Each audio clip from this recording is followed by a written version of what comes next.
The Rathskeller and the Rose. Miss Posey Carrington had earned her success. She began life handicapped by the family name of Boggs, in the small town known as Cranberry Corners. At the age of 18 she had acquired the name of Carrington and a position in the chorus of a metropolitan burlesque company. Thence upward she had ascended by the legitimate and delectable steps of Broiler, member of the famous Dicky Bird Octet, in the successful musical comedy, Fudge and Fellows. Leader of the potato bug dance in Fol de Rol, and at length to the part of the maid Toinette in The King's Bathrobe, which captured the critics and gave her her chance. And when we come to consider Miss Carrington, she is in the heyday of flattery, fame and fizz. And that astute manager, her Timothy Goldstein, has her signature to ironclad papers that she will star the coming season in Dyed Rich's new play, Paresis by Gaslight. Promptly there came to her Timothy a capable 20th-century young character actor by the name of Highsmith, who besought engagement as Sol Hadeser, the comic and chief male character part in Paresis by Gaslight. "My boy," said Goldstein, "take the part if you can get it. Miss Carrington won't listen to any of my suggestions. She has turned down half a dozen of the best imitators of the rural dub in the city. She declares she won't set a foot on the stage unless Hadeser is the best that can be raked up. She was raised in a village, you know, and when a Broadway orchid sticks a straw in his hair and tries to call himself a clover blossom, she's on, all right." I asked her, in a sarcastic vein, if she thought Denman Thompson would make any kind of a show in the part. "Oh, no," says she. "I don't want him or John Drew or Jim Corbett or any of these swell actors that don't know a turnip from a turnstile. I want the real article. So, my boy, if you want to play Sol Hadeser, you will have to convince Miss Carrington. Luck be with you." Highsmith took the train the next day for Cranberry Corners. He remained in that forsaken and inanimate village 3 days. He found the Boggs family and corkscrewed their history unto the 3rd and 4th generation. He amassed the facts and the local color of Cranberry Corners. The village had not grown as rapidly as had Miss Carrington. The actor estimated that it had suffered as few actual changes since the departure of its solitary follower of Thespis as had a stage upon which, 4 years is supposed to have elapsed. He absorbed Cranberry Corners and returned to the city of chameleon changes. It was in the Rathskeller that Highsmith made the hit of his histrionic career. There is no need to name the place. There is but one Rathskeller where you could hope to find Miss Posey Carrington after a performance of The King's Bathrobe. There was a jolly small party at one of the tables that drew many eyes. Miss Carrington, petite, marvelous, bubbling, electric, fame-drunken, shall be named first. Her Goldstein follows, sonorous, curly-haired, heavy, a trifle anxious, as some bear that had caught, somehow, a butterfly in his claws. Next, a man condemned to a newspaper, sad, courted, armed, analyzing for press agents dross every sentence that was poured over him, eating his à la Newburgh in the silence of greatness.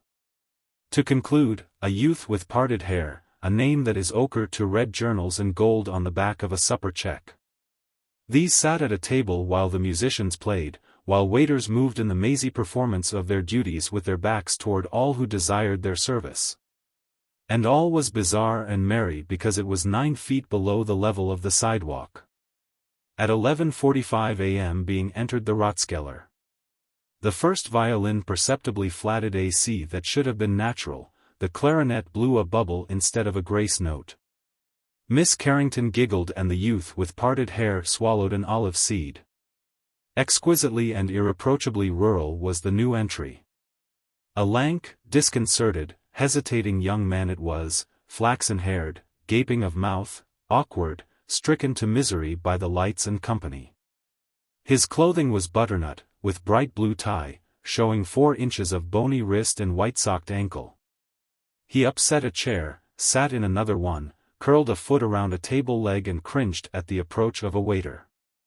"You may fetch me a glass of lager beer," he said, in response to the discreet questioning of the servitor. The eyes of the Rathskeller were upon him. He was as fresh as a collard and as ingenuous as a hay rake. He let his eye rove about the place as one who regards, big-eyed, hogs in the potato patch. His gaze rested at length upon Miss Carrington. He rose and went to her table with a lateral, shining smile and a blush of pleased trepidation. "How are ye, Miss Posey?" he said in accents not to be doubted. "Don't ye remember me, Bill Summers, the Summerses that lived back of the blacksmith shop? I reckon I've growed up some since ye left Cranberry Corners. Liza Perry 'lowed I might see ye in the city while I was here. You know, Liza married Benny Stanfield, and she says—" Say," interrupted Miss Carrington, brightly, "Liza Perry is never married, what?" "Oh, the freckles of her. Married in June," grinned the gossip, "and livin' in the old Tatum place." Ham Riley professed religion. Old Mrs. Blyther sold her place to Captain Spooner, the youngest Waters girl run away with a music teacher, the courthouse burned up last March. Your Uncle Wiley was elected constable. Matilda Hoskins died from runnin' a needle in her hand, and Tom Beadle is courtin' Sally Lathrop. They say he don't miss a night but what he set tin on their porch. "The wallied thing!" exclaimed Miss Carrington, with asperity. "Why, Tom Beadle once, say, you folks, excuse me a while, this is an old friend of mine, Mr. What was it? Yes, Mr. Summers, Mr. Goldstein, Mr. Ricketts, Mr. Oh, what's yours? Johnny L.L. Do, come on over here and tell me some more." She swept him to an isolated table in a corner. Her Goldstein shrugged his fat shoulders and beckoned to the waiter. The newspaper man brightened a little and mentioned absinthe. The youth with parted hair was plunged into melancholy. The guests of the Rathskeller laughed, clinked glasses and enjoyed the comedy that Posey Carrington was treating them to after her regular performance. A few cynical ones whispered, "Press agent," and smiled wisely. Posey Carrington laid her dimpled and desirable chin upon her hands, and forgot her audience, a faculty that had won her laurels for her. "I don't seem to recollect any Bill Summers," she said, thoughtfully gazing straight into the innocent blue eyes of the rustic young man. "But I know the Summerses, all right. I guess there ain't many changes in the old town. You see any of my folks lately?" And then Highsmith played his trump.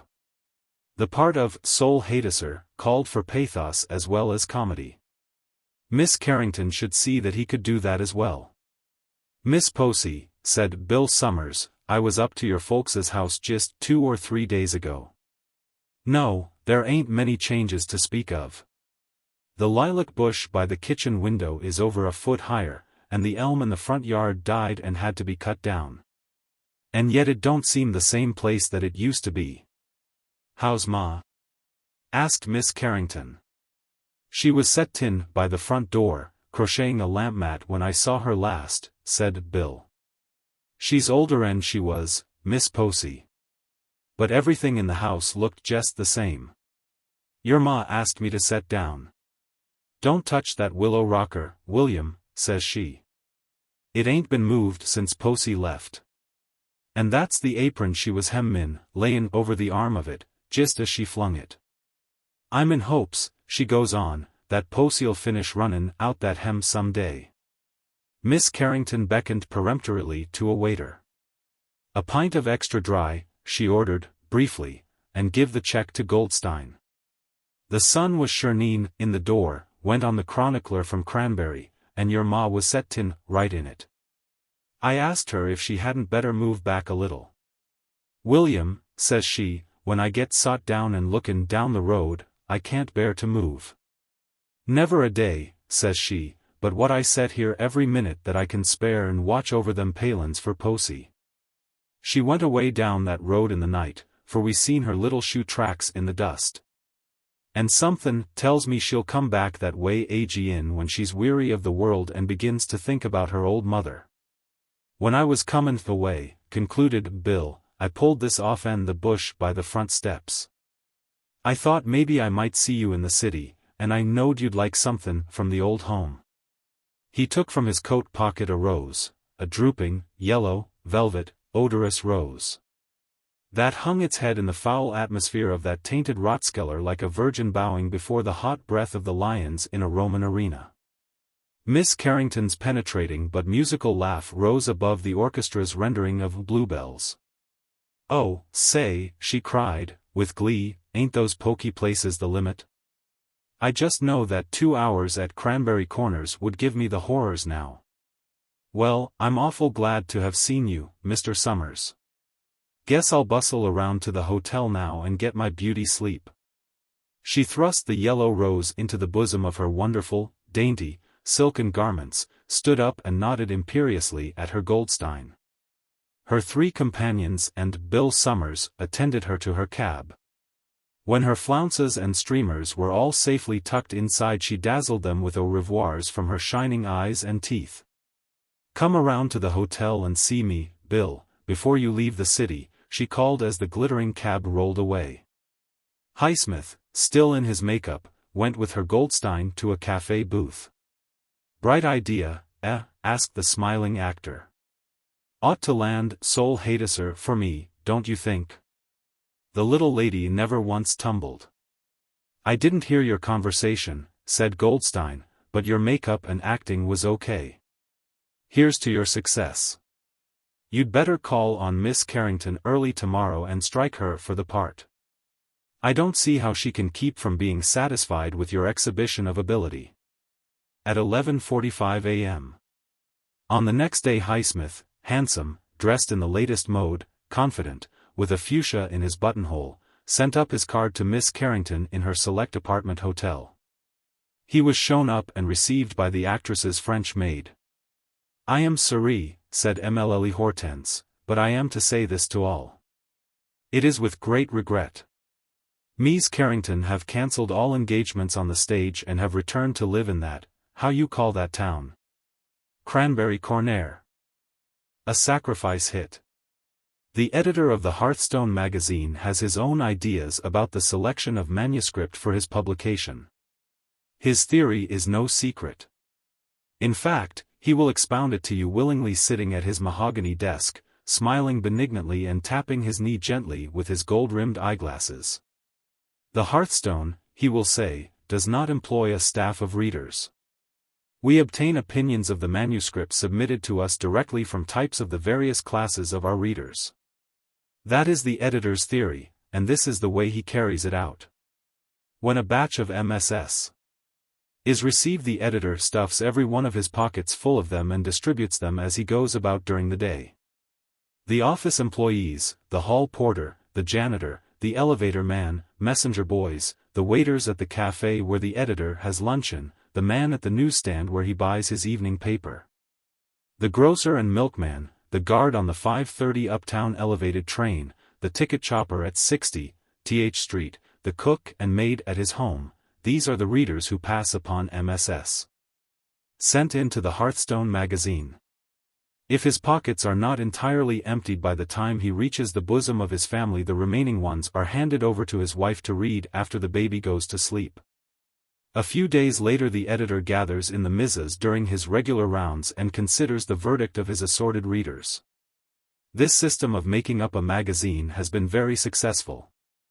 And the circulation, paced by the advertising rates, is making a wonderful record of speed. The Hearthstone Company also publishes books, and its imprint is to be found on several successful works, all recommended, says the editor, by the Hearthstone's army of volunteer readers.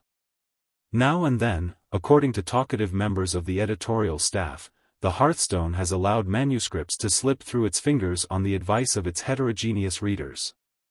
That afterward proved to be famous sellers when brought out by other houses. For instance, the gossips say, The Rise and Fall of Silas Latham was unfavorably passed upon by the elevator man, the office boy unanimously rejected the boss. In the Bishop's Carriage was contemptuously looked upon by the streetcar conductor. The Deliverance was turned down by a clerk in the subscription department whose wife's mother had just begun a 2-month visit at his home. The Queen's Quair came back from the janitor with the comment, "So is the book." But nevertheless the Hearthstone adheres to its theory and system, and it will never lack volunteer readers. for each one of the widely scattered staff. From the young lady stenographer in the editorial office to the man who shovels in coal, whose adverse decision lost to the Hearthstone Company the manuscript of The Underworld. Has expectations of becoming editor of the magazine someday. This method of the Hearthstone was well known to Alan Slayton when he wrote his novelette entitled Love Is All. Slayton had hung about the editorial offices of all the magazines so persistently that he was acquainted with the inner workings of everyone in Gotham. He knew not only that the editor of the Hearthstone handed his MSS around among different types of people for reading, but that the stories of sentimental love interest went to Miss Puffkin, the editor's stenographer. Another of the editor's peculiar customs was to conceal invariably the name of the writer from his readers of Mrs. so that a glittering name might not influence the sincerity of their reports. Slayton made Love Is All the effort of his life. He gave it 6 months of the best work of his heart and brain. It was a pure love story, fine, elevated, romantic, passionate, a prose poem that set the divine blessing of love, I am transposing from the manuscript, high above all earthly gifts and honors, and listed it in the catalogue of heaven's choicest rewards. Slayton's literary ambition was intense. He would have sacrificed all other worldly possessions to have gained fame in his chosen art. He would almost have cut off his right hand, or have offered himself to the knife of the appendicitis fancier to have realized his dream of seeing one of his efforts published in the Hearthstone. Slayton finished Love Is All, and took it to the Hearthstone in person. The office of the magazine was in a large, conglomerate building, presided under by a janitor. As the writer stepped inside the door on his way to the elevator, a potato masher flew through the hall, wrecking Slayton's hat, and smashing the glass of the door. Closely following in the wake of the utensil flew the janitor, a bulky, unwholesome man, suspenderless and sordid, panic-stricken and breathless. A frowsy, fat woman with flying hair followed the missile. The janitor's foot slipped on the tiled floor, he fell in a heap with an exclamation of despair. The woman pounced upon him and seized his hair. The man bellowed lustily. Her vengeance wreaked, the virago rose and stalked triumphant as Minerva, back to some cryptic domestic retreat at the rear. The janitor got to his feet, blown and humiliated. "This is married life," he said to Slayton, with a certain bruised humor. "That's the girl I used to lay awake of nights thinking about. Sorry about your hat, mister. Say, don't snitch to the tenants about this, will yer? I don't want to lose me job." Slayton took the elevator at the end of the hall and went up to the offices of the Hearthstone. He left the MS of Love Is All with the editor, who agreed to give him an answer as to its availability at the end of a week. Slayton formulated his great winning scheme on his way down. It struck him with one brilliant flash, and he could not refrain from admiring his own genius in conceiving the idea. That very night he set about carrying it into execution. Miss Puffkin, the Hearthstone stenographer, boarded in the same house with the author. She was an oldish, thin, exclusive, languishing, sentimental maid. And Slayton had been introduced to her some time before. The writer's daring and self-sacrificing project was this: he knew that the editor of the Hearthstone relied strongly upon Miss Puffkin's judgment in the manuscript of romantic and sentimental fiction. Her taste represented the immense average of mediocre women who devour novels and stories of that type.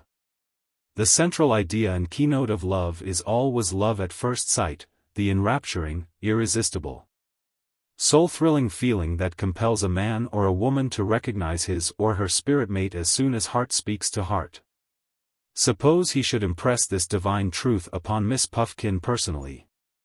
Would she not surely endorse her new and rapturous sensations by recommending highly to the editor of the Hearthstone the novelette Love Is All? Slayton thought so. And that night he took Miss Puffkin to the theater. The next night he made vehement love to her in the dim parlor of the boarding house. He quoted freely from Love Is All. And he wound up with Miss Puffkin's head on his shoulder, and visions of literary fame dancing in his head. But Slayton did not stop at lovemaking. This, he said to himself, was the turning point of his life, and, like a true sportsman, he went the limit.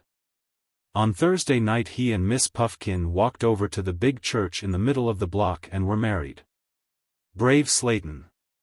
Chateaubriand died in a garret, Byron courted a widow, Keats starved to death, Poe mixed his drinks, De Quincey hit the pipe, Ade lived in Chicago, James kept on doing it, Dickens wore white socks.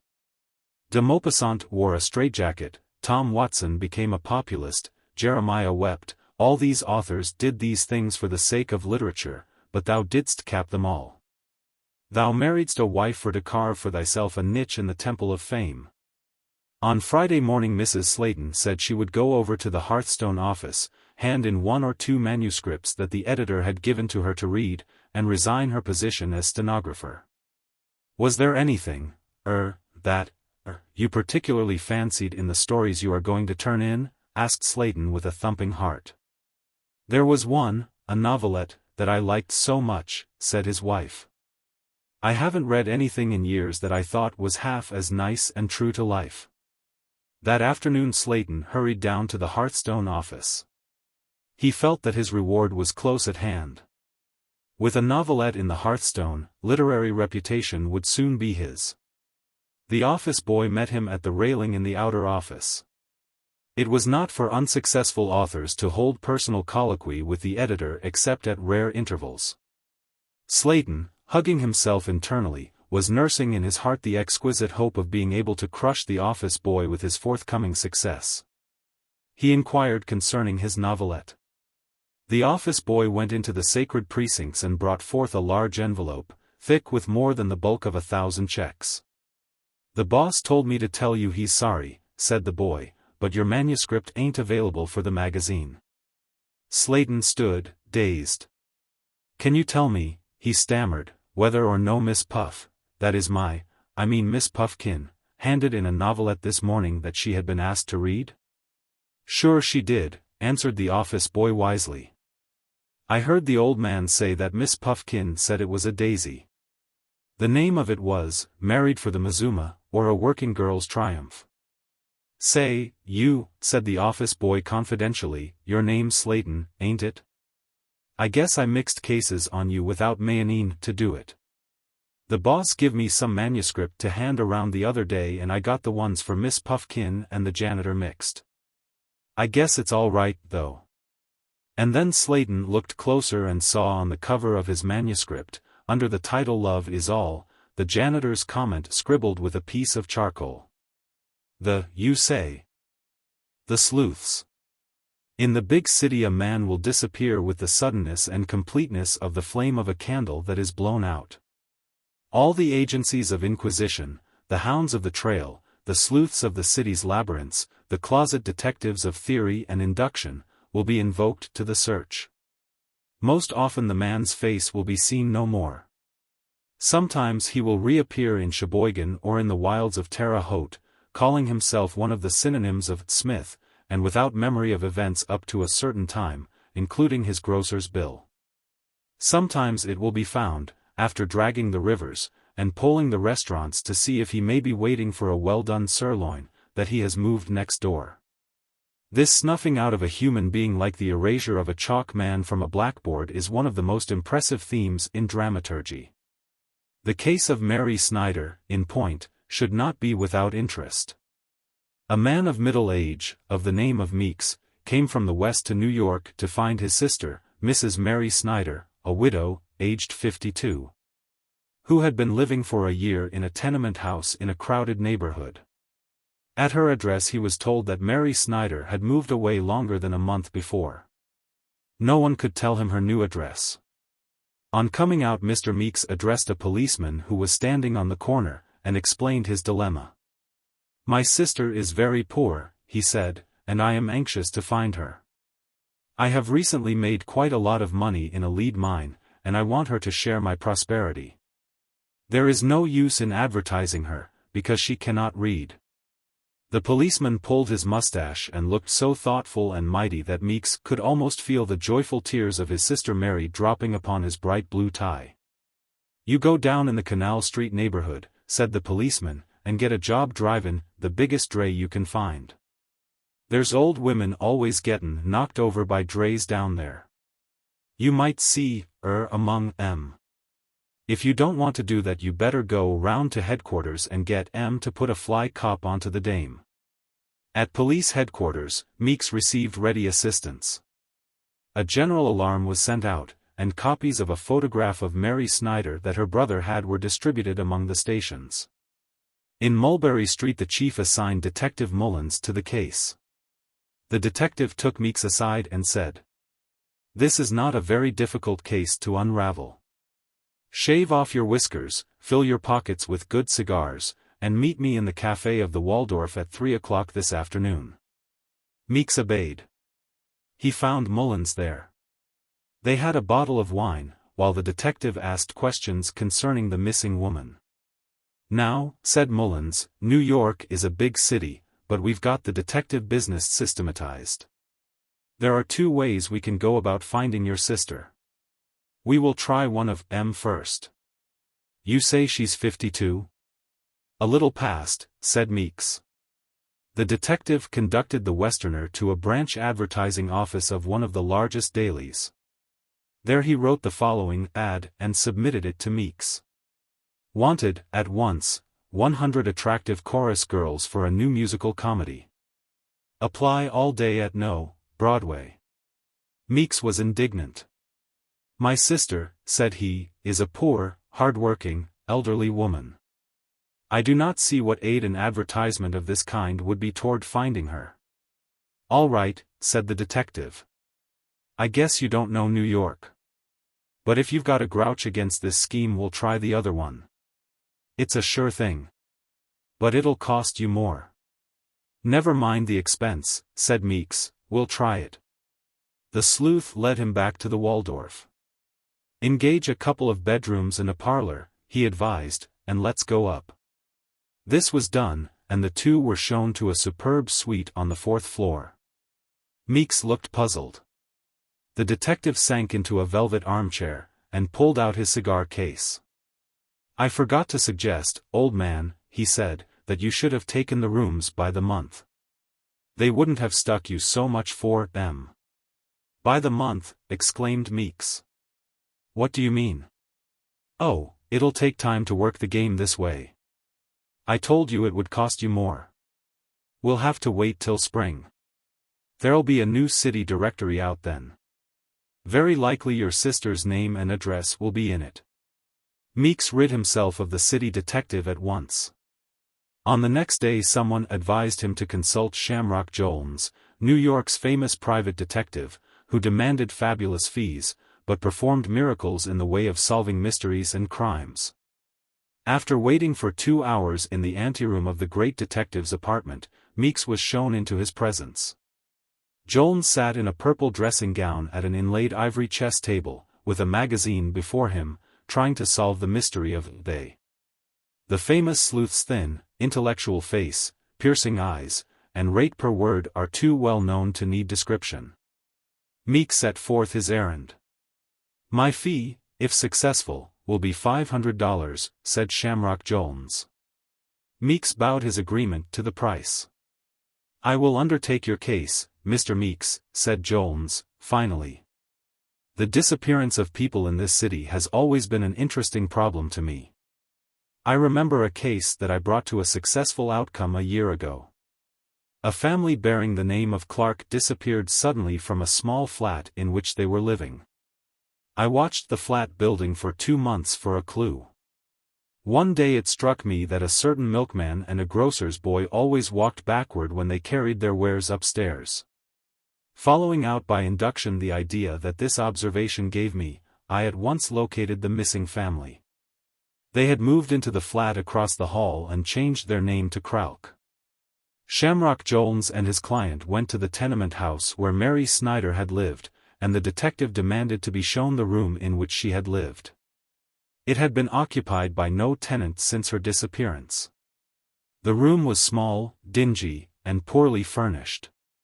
Meeks seated himself dejectedly on a broken chair, while the great detective searched the walls and floor and the few sticks of old, rickety furniture for a clue.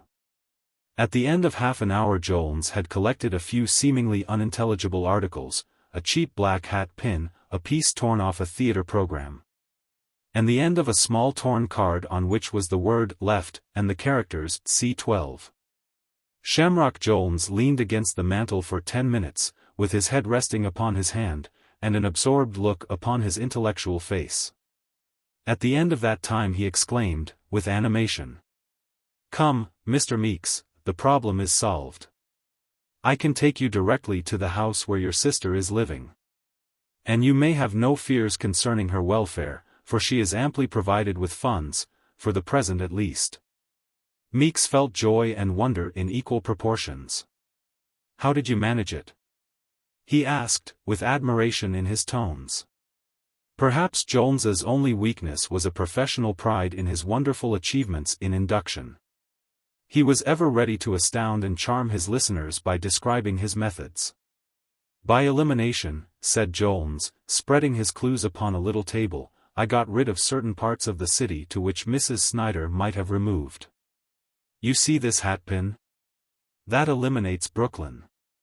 No woman attempts to board a car at the Brooklyn Bridge without being sure that she carries a hatpin with which to fight her way into a seat. And now I will demonstrate to you that she could not have gone to Harlem. Behind this door are 2 hooks in the wall. Upon one of these Mrs. Snyder has hung her bonnet, and upon the other her shawl. You will observe that the bottom of the hanging shawl has gradually made a soiled streak against the plastered wall. The mark is clean cut, proving that there is no fringe on the shawl. Now, was there ever a case where a middle-aged woman, wearing a shawl, boarded a Harlem train without there being a fringe on the shawl to catch in the gate and delay the passengers behind her? So we eliminate Harlem. Therefore I conclude that Mrs. Snyder has not moved very far away. On this torn piece of card you see the word left, the letter C, and the number 12. Now, I happen to know that number 12 Avenue C is a first-class boarding house, far beyond your sister's means, as we suppose. But then I find this piece of a theater program, crumpled into an odd shape. What meaning does it convey? None to you, very likely, Mr. Meeks. But it is eloquent to one whose habits and training take cognizance of the smallest things. You have told me that your sister was a scrub woman. She scrubbed the floors of offices and hallways. Let us assume that she procured such work to perform in a theater. Where is valuable jewelry lost the oftenest, Mr. Meeks? In the theaters, of course. Look at that piece of program, Mr. Meeks. Observe the round impression in it. It has been wrapped around a ring, perhaps a ring of great value. Mrs. Snyder found the ring while at work in the theater. She hastily tore off a piece of a program, wrapped the ring carefully, and thrust it into her bosom. The next day she disposed of it, and, with her increased means, looked about her for a more comfortable place in which to live. When I reach thus far in the chain I see nothing impossible about No. 12 Avenue C. It is there we will find your sister, Mr. Meeks. Shamrock Jones concluded his convincing speech with the smile of a successful artist. Meeks's admiration was too great for words. Together they went to number 12 Avenue C. It was an old-fashioned brownstone house in a prosperous and respectable neighborhood. They rang the bell, and on inquiring were told that no Mrs. Snyder was known there, and that not within 6 months had a new occupant come to the house. When they reached the sidewalk again, Meeks examined the clues which he had brought away from his sister's old room. "I am no detective," he remarked to Jones as he raised the piece of theater program to his nose. "But it seems to me that instead of a ring having been wrapped in this paper it was one of those round peppermint drops. And this piece with the address on it looks to me like the end of a seat coupon, number 12, row C, left aisle." Shamrock Jones had a faraway look in his eyes. "I think you would do well to consult Juggins," said he. "Who is Juggins?" asked Meeks. "He is the leader," said Jones, "of a new modern school of detectives. Their methods are different from ours, but it is said that Juggins has solved some extremely puzzling cases. I will take you to him." They found the greater Juggins in his office. He was a small man with light hair, deeply absorbed in reading one of the bourgeois works of Nathaniel Hawthorne. The two great detectives of different schools shook hands with ceremony, and Meeks was introduced. "State the facts," said Juggins, going on with his reading. When Meeks ceased, the greater one closed his book and said, "Do I understand that your sister is 52 years of age, with a large mole on the side of her nose? And that she is a very poor widow, making a scanty living by scrubbing, and with a very homely face and figure?" "That describes her exactly," admitted Meeks. Juggins rose and put on his hat. "In 15 minutes, he said, "I will return, bringing you her present address." Shamrock Jones turned pale, but forced a smile. Within the specified time Juggins returned and consulted a little slip of paper held in his hand. "Your sister, Mary Snyder," he announced calmly, "will be found at number 162 Chilton Street. She is living in the back hall bedroom, 5 flights up.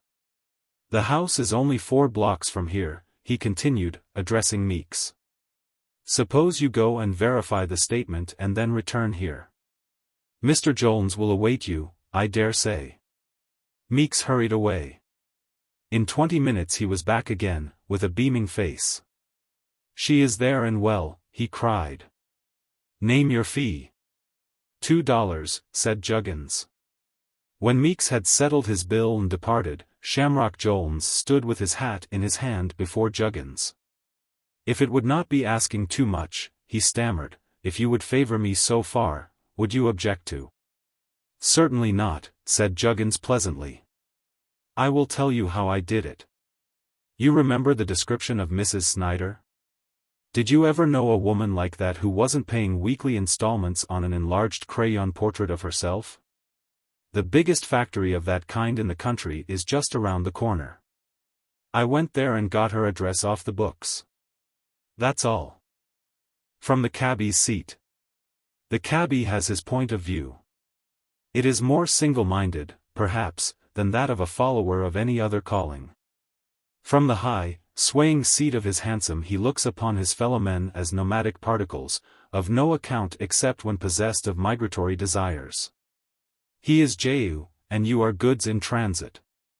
Be you president or vagabond, to cabby you are only a fare. He takes you up, cracks his whip, joggles your vertebrae and sets you down. When time for payment arrives, if you exhibit a familiarity with legal rates you come to know what contempt is. If you find that you have left your pocketbook behind you are made to realize the mildness of Dante's imagination. It is not an extravagant theory that the cabby's singleness of purpose and concentrated view of life are the results of the hansom's peculiar construction. The cock of the roost sits aloft like Jupiter on an unshareable seat, holding your fate between 2 thongs of inconstant leather. Helpless, ridiculous, confined, bobbing like a toy mandarin, you sit like a rat in a trap, you, before whom butlers cringe on solid land, and must squeak upward through a slit in your peripatetic sarcophagus to make your feeble wishes known. Then, in a cab, you are not even an occupant, you are contents. You are a cargo at sea, and the cherub that sits up aloft has Davy Jones's street and number by heart. One night there were sounds of revelry in the big brick tenement house next door but one to McGarry's family café. The sound seemed to emanate from the apartments of the Walsh family. The sidewalk was obstructed by an assortment of interested neighbors, who opened a lane from time to time for a hurrying messenger bearing from McGarry's goods pertinent to festivity and diversion. The sidewalk contingent was engaged in comment and discussion from which it made no effort to eliminate the news that Nora Walsh was being married. In the fullness of time there was an eruption of the merrymakers to the sidewalk. The uninvited guests enveloped and permeated them, and upon the night air rose joyous cries, congratulations, laughter and unclassified noises born of McGarry's oblations to the hymeneal scene. Close to the curb stood Jerry O'Donovan's cab. Nighthawk was Jerry called, but no more lustrous or cleaner handsome than his ever closed its doors upon point lace and November violets. And Jerry's horse. I am within bounds when I tell you that he was stuffed with oats until one of those old ladies who leave their dishes unwashed at home and go about having expressmen arrested, would have smiled, yes. Smiled, to have seen him. Among the shifting, sonorous, pulsing crowd glimpses could be had of Jerry's high hat, battered by the winds and rains of many years. Of his nose like a carrot, battered by the frolicsome, athletic progeny of millionaires and by contumacious fares, of his brass-buttoned green coat, admired in the vicinity of McGarry's. It was plain that Jerry had usurped the functions of his cab, and was carrying a load. Indeed, the figure may be extended and he be likened to a bread wagon if we admit the testimony of a youthful spectator, who was heard to remark, "Jerry has got a bun." From somewhere among the throng in the street or else out of the thin stream of pedestrians a young woman tripped and stood by the cab. The professional hawk's eye of Jerry caught the movement. He made a lurch for the cab, overturning 3 or 4 onlookers and himself. No. He caught the cap of a water plug and kept his feet. Like a sailor shinning up the Ratlins during a squall, Jerry mounted to his professional seat. Once he was there, McGarry's liquids were baffled. He seesawed on the mizzenmast of his craft as safe as a steeplejack rigged to the flagpole of a skyscraper. "Step in, lady," said Jerry, gathering his lines. The young woman stepped into the cab. The doors shut with a bang, Jerry's whip cracked in the air, the crowd in the gutter scattered, and the fine hansom dashed away, cross down.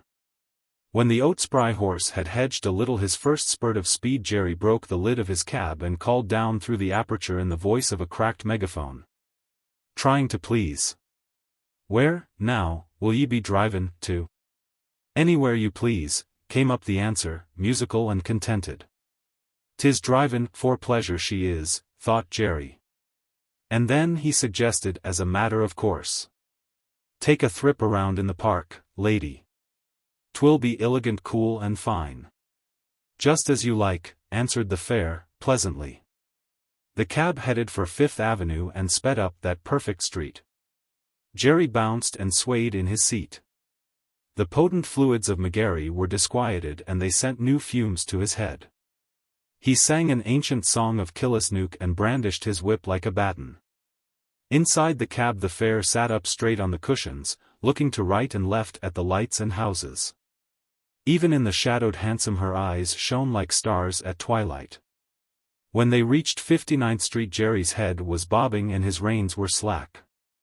But his horse turned in through the park gate and began the old familiar nocturnal round. And then the fare leaned back, entranced, and breathed deep the clean, wholesome odors of grass and leaf and bloom. And the wise beast in the shafts, knowing his ground, struck into his by-the-hour gait and kept to the right of the road. Habit also struggled successfully against Jerry's increasing torpor. He raised the hatch of his storm-tossed vessel and made the inquiry that cabbies do make in the park. "Like stop at the casino, lady? Gezer our freshums, en lischen the music. Everybody stops." "I think that would be nice," said the fare. They reined up with a plunge at the casino entrance. The cab doors flew open. The fare stepped directly upon the floor. At once she was caught in a web of ravishing music and dazzled by a panorama of lights and colors. Someone slipped a little square card into her hand on which was printed a number, 34. She looked around and saw her cab 20 yards away already lining up in its place among the waiting mass of carriages, cabs, and motor cars. And then a man who seemed to be all shirt front danced backward before her, and next she was seated at a little table by a railing over which climbed a jessamine vine. There seemed to be a wordless invitation to purchase. She consulted a collection of small coins in a thin purse, and received from them license to order a glass of beer. There she sat, inhaling and absorbing it all, the new-colored, new-shaped life in a fairy palace in an enchanted wood. At 50 tables sat princes and queens clad in all the silks and gems of the world. And now and then one of them would look curiously at Jerry's fare. They saw a plain figure dressed in a pink silk of the kind that is tempered by the word foulard, and a plain face that wore a look of love of life that the queens envied. Twice the long hands of the clocks went round, royalties thinned from their alfresco thrones, and buzzed or clattered away in their vehicles of state. The music retired into cases of wood and bags of leather and baize. Waiters removed cloths pointedly near the plain figure sitting almost alone. Jerry's fare rose, and held out her numbered card simply. "Is there anything coming on the ticket?" she asked. A waiter told her it was her cab check, and that she should give it to the man at the entrance. This man took it, and called the number. Only 3 hansoms stood in line. The driver of one of them went and routed out Jerry asleep in his cab. He swore deeply, climbed to the captain's bridge and steered his craft to the pier. His fare entered, and the cab whirled into the cool fastnesses of the park along the shortest homeward cuts. At the gate a glimmer of reason in the form of sudden suspicion seized upon Jerry's beclouded mind. One or two things occurred to him. He stopped his horse, raised the trap and dropped his phonographic voice, like a lead plummet, through the aperture. "I want to see $4 before goin' any further on thrip. Have you got dough?" $4, laughed the fare, softly. "Dear me, no. I've only got a few pennies and a dime or two." Jerry shut down the trap and slashed his oat-fed horse. The clatter of hoofs strangled but could not drown the sound of his profanity. He shouted choking and gurgling curses at the starry heavens, he cut viciously with his whip at passing vehicles. He scattered fierce and ever-changing oaths and imprecations along the streets, so that a late truck driver, crawling homeward, heard and was abashed. But he knew his recourse, and made for it at a gallop. At the house with the green lights beside the steps he pulled up. He flung wide the cab doors and tumbled heavily to the ground. "Come on, you," he said, roughly. His fare came forth with the casino dreamy smile still on her plain face. Jerry took her by the arm and led her into the police station. A grey-mustached sergeant looked keenly across the desk. He and the cabby were no strangers. "Sergeant," began Jerry in his old raucous, martyred, thunderous tones of complaint. "I've got a fare here that—" Jerry paused. He drew a knotted, red hand across his brow. The fog set up by McGarry was beginning to clear away. "A fare, Sergeant," he continued, with a grin, "that I want to introduce to ye. It's me wife that I married at old man Walsh's this evening. And a divil of a time we had, 'tis through. Shake hands with Sergeant, Nora, and we'll be off to home." Before stepping into the cab Nora sighed profoundly. "I've had such a nice time, Jerry," said she. The Theory and the Hound. Not many days ago my old friend from the tropics, J. P. Bridger, United States Consul on the island of Rathona, was in the city. We had wassail and jubilee and saw the Flatiron Building, and missed seeing the Bronxless Menagerie by about a couple of nights. And then, at the ebb tide, we were walking up a street that parallels and parodies Broadway. A woman with a comely and mundane countenance passed us, holding in leash a wheezing, vicious, waddling, brute of a yellow pug. The dog entangled himself with Bridger's legs and mumbled his ankles in a snarling, peevish, sulky bite. Bridger, with a happy smile, kicked the breath out of the brute. The woman showered us with a quick rain of well-conceived adjectives that left us in no doubt as to our place in her opinion, and we passed on. 10 yards farther an old woman with disordered white hair and her bankbook tucked well hidden beneath her tattered shawl begged. Bridger stopped and disinterred for her a quarter from his holiday waistcoat.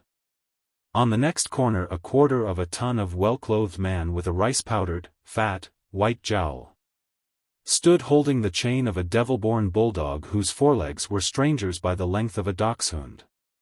A little woman in a last season's hat confronted him and wept, which was plainly all she could do, while he cursed her in low sweet, practiced tones. Bridger smiled again, strictly to himself, and this time he took out a little memorandum book and made a note of it. This he had no right to do without due explanation, and I said so. "It's a new theory," said Bridger, "that I picked up down in Rathona. I've been gathering support for it as I knock about. The world isn't ripe for it yet, but, well, I'll tell you.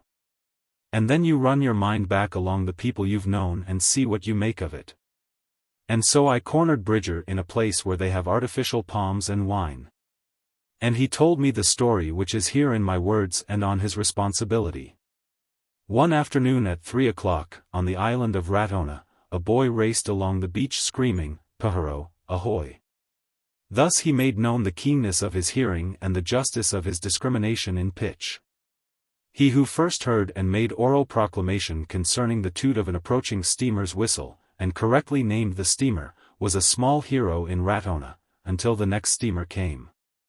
Wherefore, there was rivalry among the barefoot youth of Ratona, and many fell victims to the softly blown conch shells of sloops which, as they enter harbor, sound surprisingly like a distant steamer's signal.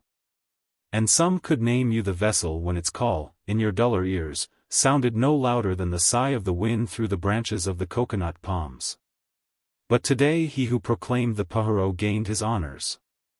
Ratona bent its ear to listen. And soon the deep-tongued blast grew louder and nearer.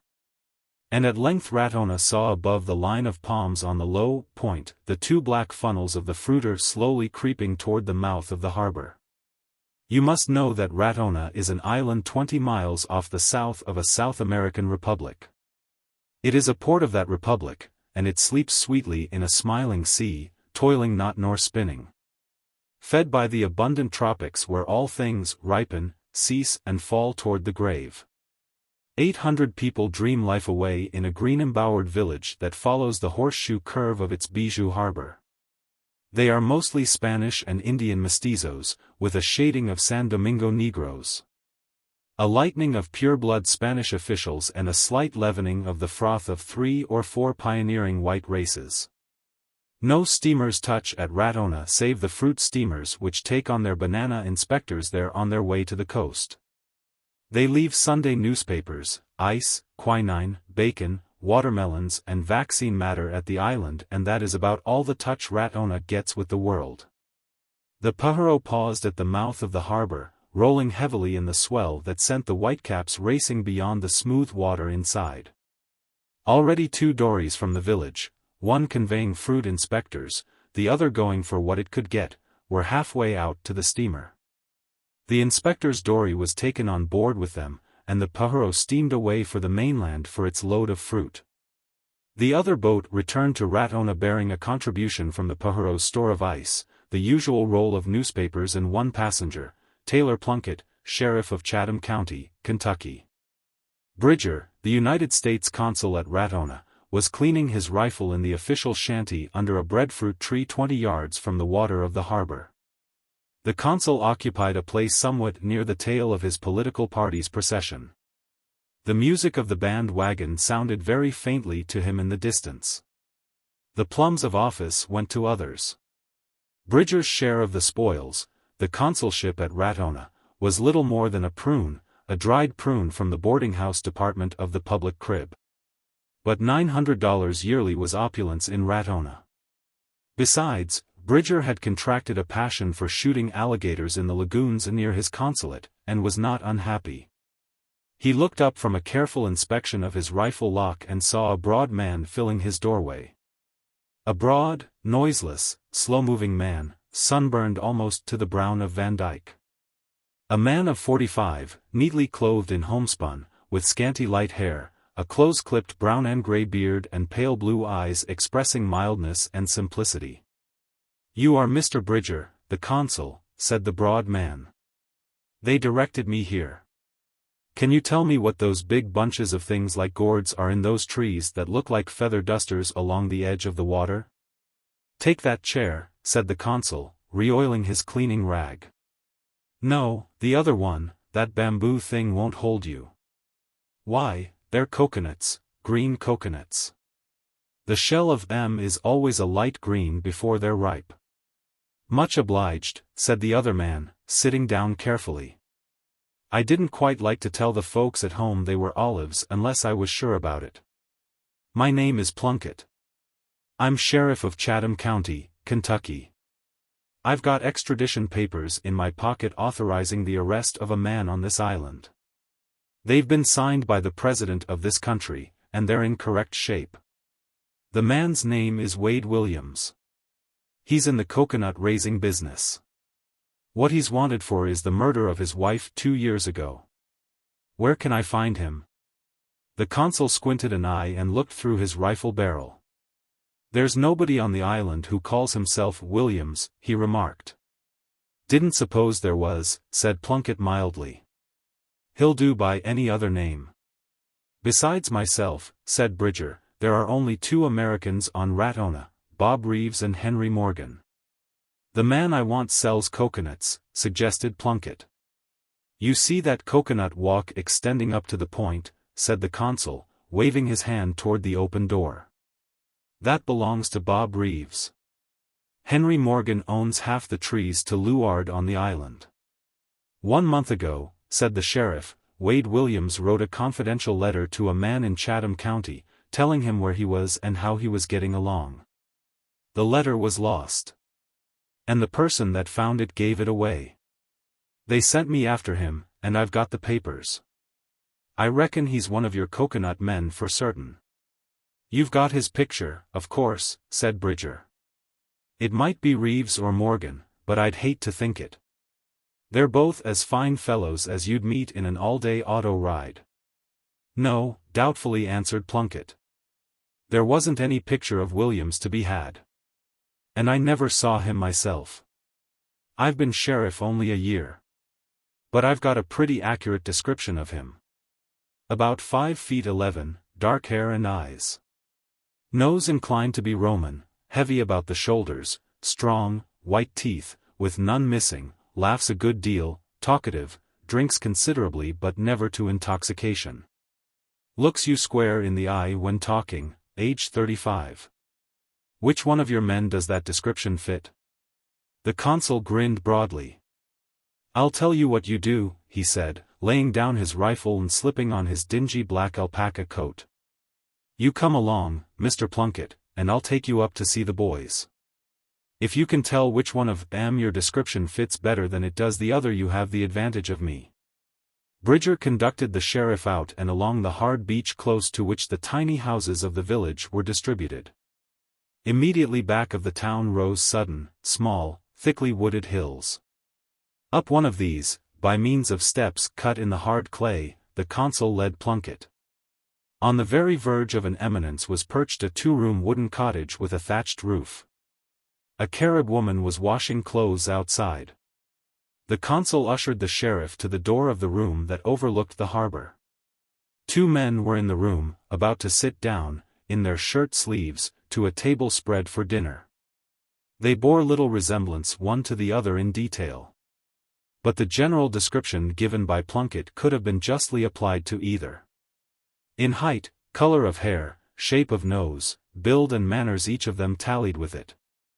They were fair types of jovial, ready-witted, broad-gauged Americans who had gravitated together for companionship in an alien land. "Hello, Bridger," they called in unison at sight of the consul. "Come and have dinner with us." And then they noticed Plunkett at his heels, and came forward with hospitable curiosity. "Gentlemen," said the consul, his voice taking on unaccustomed formality, "this is Mr. Plunkett. Mr. Plunkett, Mr. Reeves and Mr. Morgan."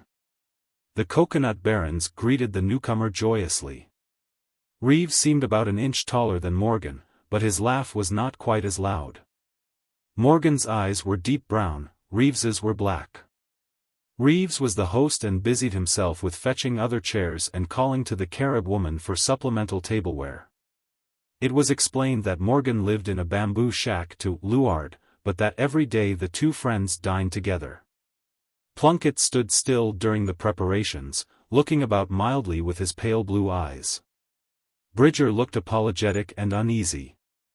At length 2 other covers were laid and the company was assigned to places. Reeves and Morgan stood side by side across the table from the visitors. Reeves nodded genially as a signal for all to seat themselves. And then suddenly Plunkett raised his hand with a gesture of authority. He was looking straight between Reeves and Morgan. "Wade Williams," he said quietly, "you are under arrest for murder." Reeves and Morgan instantly exchanged a quick, bright glance, the quality of which was interrogation, with a seasoning of surprise. Then, simultaneously they turned to the speaker with a puzzled and frank deprecation in their gaze. "Can't say that we understand you, Mr. Plunkett," said Morgan, cheerfully.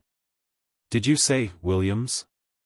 "What's the joke, Bridgie?" asked Reeves, turning to the consul with a smile. Before Bridger could answer, Plunkett spoke again. "I'll explain," he said, quietly. "One of you don't need any explanation, but this is for the other one. One of you is Wade Williams of Chatham County, Kentucky. You murdered your wife on May 5, 2 years ago, after ill-treating and abusing her continually for 5 years. I have the proper papers in my pocket for taking you back with me, and you are going. We will return on the fruit steamer that comes back by this island tomorrow to leave its inspectors. I acknowledge, gentlemen, that I'm not quite sure which one of you is Williams. But Wade Williams goes back to Chatham County tomorrow. I want you to understand that." A great sound of merry laughter from Morgan and Reeves went out over the still harbor. 2 or 3 fishermen in the fleet of sloops anchored there looked up at the house of the Diablos Americanos on the hill and wondered. "My dear Mr. Plunkett," cried Morgan, conquering his mirth, "the dinner is getting cold. Let us sit down and eat. I am anxious to get my spoon into that shark fin soup. Business afterward.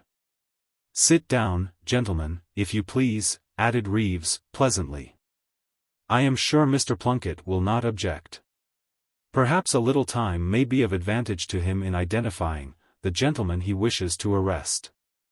"No objections, I'm sure," said Plunkett, dropping into his chair heavily. "I'm hungry myself. I didn't want to accept the hospitality of you folks without giving you notice, that's all." Reeves set bottles and glasses on the table. "There's cognac," he said, "and anisada, and Scotch, smoke, and rye. Take your choice." Bridger chose rye, Reeves poured 3 fingers of Scotch for himself, Morgan took the same. The sheriff, against much protestation, filled his glass from the water bottle. "Here's to the appetite," said Reeves, raising his glass, "of Mr. Williams." Morgan's laugh and his drink encountering sent him into a choking splutter. All began to pay attention to the dinner, which was well cooked and palatable. "Williams!" called Plunkett, suddenly and sharply. All looked up wonderingly. Reeves found the sheriff's mild eye resting upon him. He flushed a little. "See here," he said, with some asperity, "my name's Reeves, and I don't want you to," but the comedy of the thing came to his rescue, and he ended with a laugh. "I suppose, Mr. Plunkett," said Morgan, carefully seasoning an alligator pear, "that you are aware of the fact that you will import a good deal of trouble for yourself into Kentucky if you take back the wrong man, that is, of course, if you take anybody back." "Thank you for the salt," said the sheriff. "Oh, I'll take somebody back. It'll be one of you 2 gentlemen. Yes, I know I'd get stuck for damages if I make a mistake. But I'm going to try to get the right man." "I'll tell you what you do," said Morgan, leaning forward with a jolly twinkle in his eyes. "You take me. I'll go without any trouble. The coconut business hasn't panned out well this year, and I'd like to make some extra money out of your bondsman." "That's not fair," chimed in Reeves. "I got only $16 a thousand for my last shipment. Take me, Mr. Plunkett." "I'll take Wade Williams," said the sheriff, patiently, "or I'll come pretty close to it." "It's like dining with a ghost," remarked Morgan, with a pretended shiver. "The ghost of a murderer, too. Will somebody pass the toothpicks to the shade of the naughty Mr. Williams?" Plunkett seemed as unconcerned as if he were dining at his own table in Chatham County. He was a gallant trencherman, and the strange tropic viands tickled his palate. Heavy, commonplace, almost slothful in his movements, he appeared to be devoid of all the cunning and watchfulness of the sleuth. He even ceased to observe, with any sharpness or attempted discrimination, the 2 men, one of whom he had undertaken with surprising self-confidence to drag away upon the serious charge of wife murder. Here, indeed, was a problem set before him that if wrongly solved would have amounted to his serious discomfiture. Yet there he sat puzzling his soul, to all appearances, over the novel flavor of a broiled iguana cutlet. The consul felt a decided discomfort.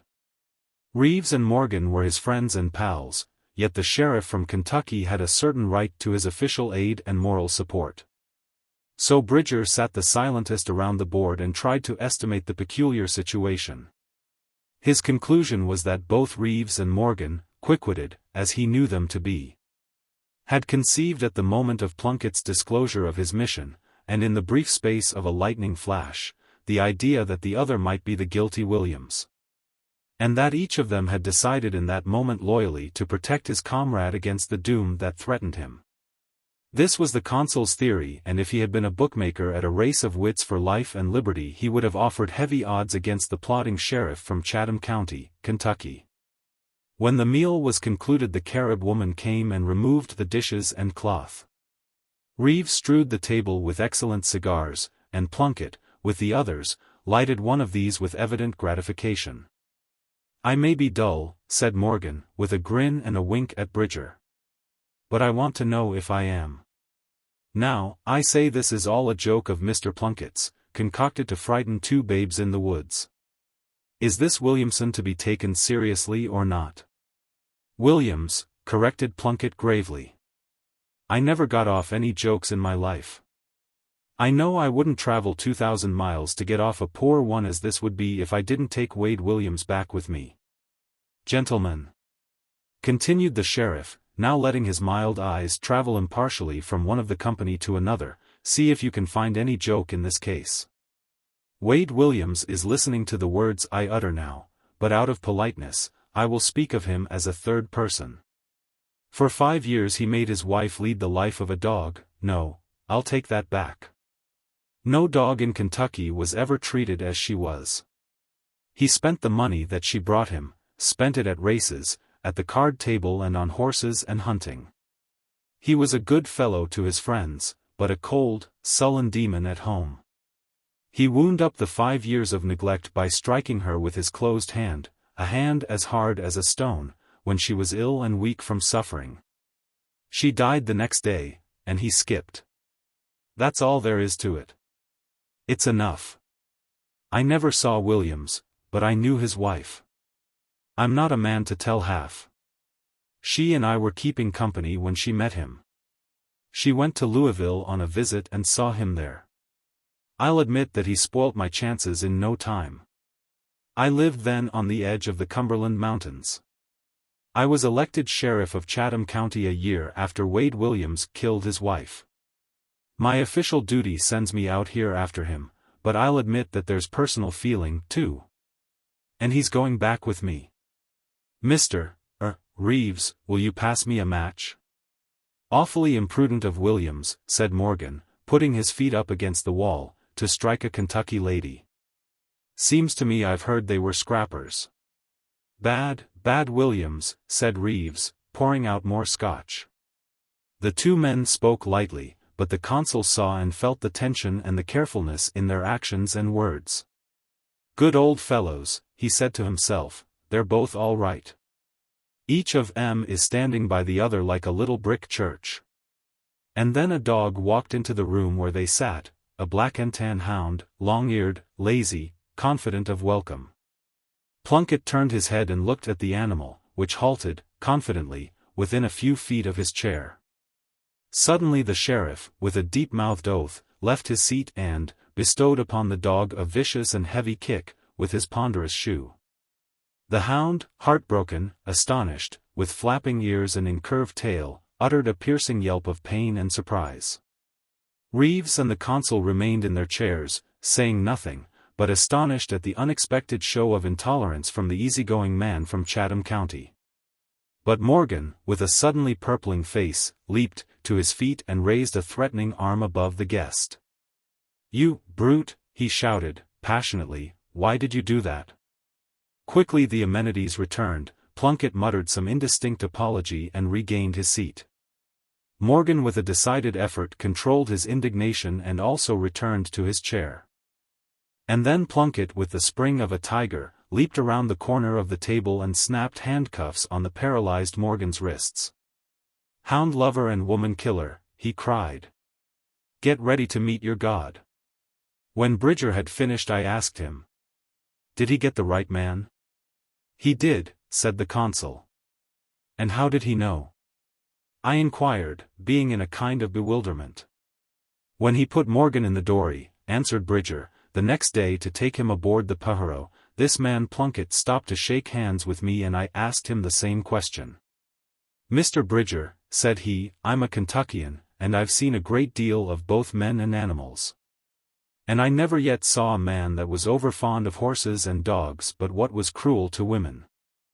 The Coming Out of Maggie. Every Saturday night the Clover Leaf Social Club gave a hop in the hall of the Give and Take Athletic Association on the East Side. In order to attend one of these dances you must be a member of the Give and Take, or, if you belong to the division that starts off with the right foot in waltzing, you must work in Rheingold's paperbox factory. Still, any Clover Leaf was privileged to escort or be escorted by an outsider to a single dance. But mostly each Give and Take brought the paperbox girl that he affected. And few strangers could boast of having shaken a foot at the regular hops. Maggie Toole, on account of her dull eyes, broad mouth and left-handed style of footwork in the two-step, went to the dances with Anna McCarty and her fellow. Anna and Maggie worked side by side in the factory, and were the greatest chums ever. So Anna always made Jimmy Burns take her by Maggie's house every Saturday night so that her friend could go to the dance with them. The Give and Take Athletic Association lived up to its name. The hall of the association in Orchard Street was fitted out with muscle-making inventions. With the fibers thus builded up the members were wont to engage the police and rival social and athletic organizations in joyous combat. Between these more serious occupations the Saturday night hop with the paperbox factory girls came as a refining influence and as an efficient screen. For sometimes the tip went round. And if you were among the elect that tiptoed up the dark back stairway you might see as neat and satisfying a little welterweight affair to a finish as ever happened inside the ropes. On Saturdays Rheingold's paperbox factory closed at 3 p.m. On one such afternoon Anna and Maggie walked homeward together. At Maggie's door Anna said, as usual, "Be ready at 7, sharp, Mag. And Jimmy and me'll come by for you." But what was this? Instead of the customary humble and grateful thanks from the non-escorted one there was to be perceived a high-poised head, a prideful dimpling at the corners of a broad mouth, and almost a sparkle in a dull brown eye. "Thanks, Anna," said Maggie, "but you and Jimmy needn't bother tonight. I've a gentleman friend that's coming round to escort me to the hop." The comely Anna pounced upon her friend, shook her, chided and beseeched her. Maggie Toole catch a fellow. Plain, dear, loyal, unattractive Maggie, so sweet as a chum, so unsought for a two-step or a moonlit bench in the little park. How was it? When did it happen? Who was it? "You'll see tonight," said Maggie, flushed with the wine of the first grapes she had gathered in Cupid's vineyard. "He's swell all right. He's 2 inches taller than Jimmy, and an up-to-date dresser.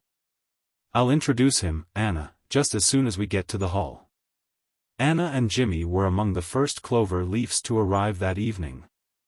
Anna's eyes were brightly fixed upon the door of the hall to catch the first glimpse of her friends, catch. At 8:30 Miss Toole swept into the hall with her escort. Quickly her triumphant eye discovered her chum under the wing of her faithful Jimmy. "Oh, gee," cried Anna, "Mag ain't made a hit, oh, no." "Swell fellow?" "Well, I guess." "Style?" "Look at, Go as far as you like," said Jimmy, with sandpaper in his voice. "Cop him out if you want him. These new guys always win out with the push. Don't mind me. He don't squeeze all the limes, I guess." "Huh. Shut up, Jimmy. You know what I mean. I'm glad for Mag. First fellow she ever had. Oh, here they come." Across the floor Maggie sailed like a coquettish yacht convoyed by a stately cruiser. And truly, her companion justified the encomiums of the faithful chum. He stood 2 inches taller than the average give-and-take athlete, his dark hair curled. His eyes and his teeth flashed whenever he bestowed his frequent smiles. The young men of the Clover Leaf Club pinned not their faith to the graces of person as much as they did to its prowess, its achievements in hand-to-hand conflicts, and its preservation from the legal duress that constantly menaced it. The member of the association who would bind a paper-box maiden to his conquering chariot scorned to employ Beau Brummel airs. They were not considered honorable methods of warfare. The swelling biceps, the coat straining at its buttons over the chest, the air of conscious conviction of the supereminence of the male in the cosmogony of creation. Even a calm display of bow legs as subduing and enchanting agents in the gentle tourneys of Cupid, these were the approved arms and ammunition of the Clover Leaf gallants. They viewed, then, genuflections and alluring poses of this visitor with their chins at a new angle. A friend of mine, Mr. Terry O'Sullivan, was Maggie's formula of introduction. She led him around the room, presenting him to each new arriving Clover Leaf. Almost was she pretty now, with the unique luminosity in her eyes that comes to a girl with her first suitor and a kitten with its first mouse. Maggie Toole's got a fellow at last, was the word that went round among the paperbox girls.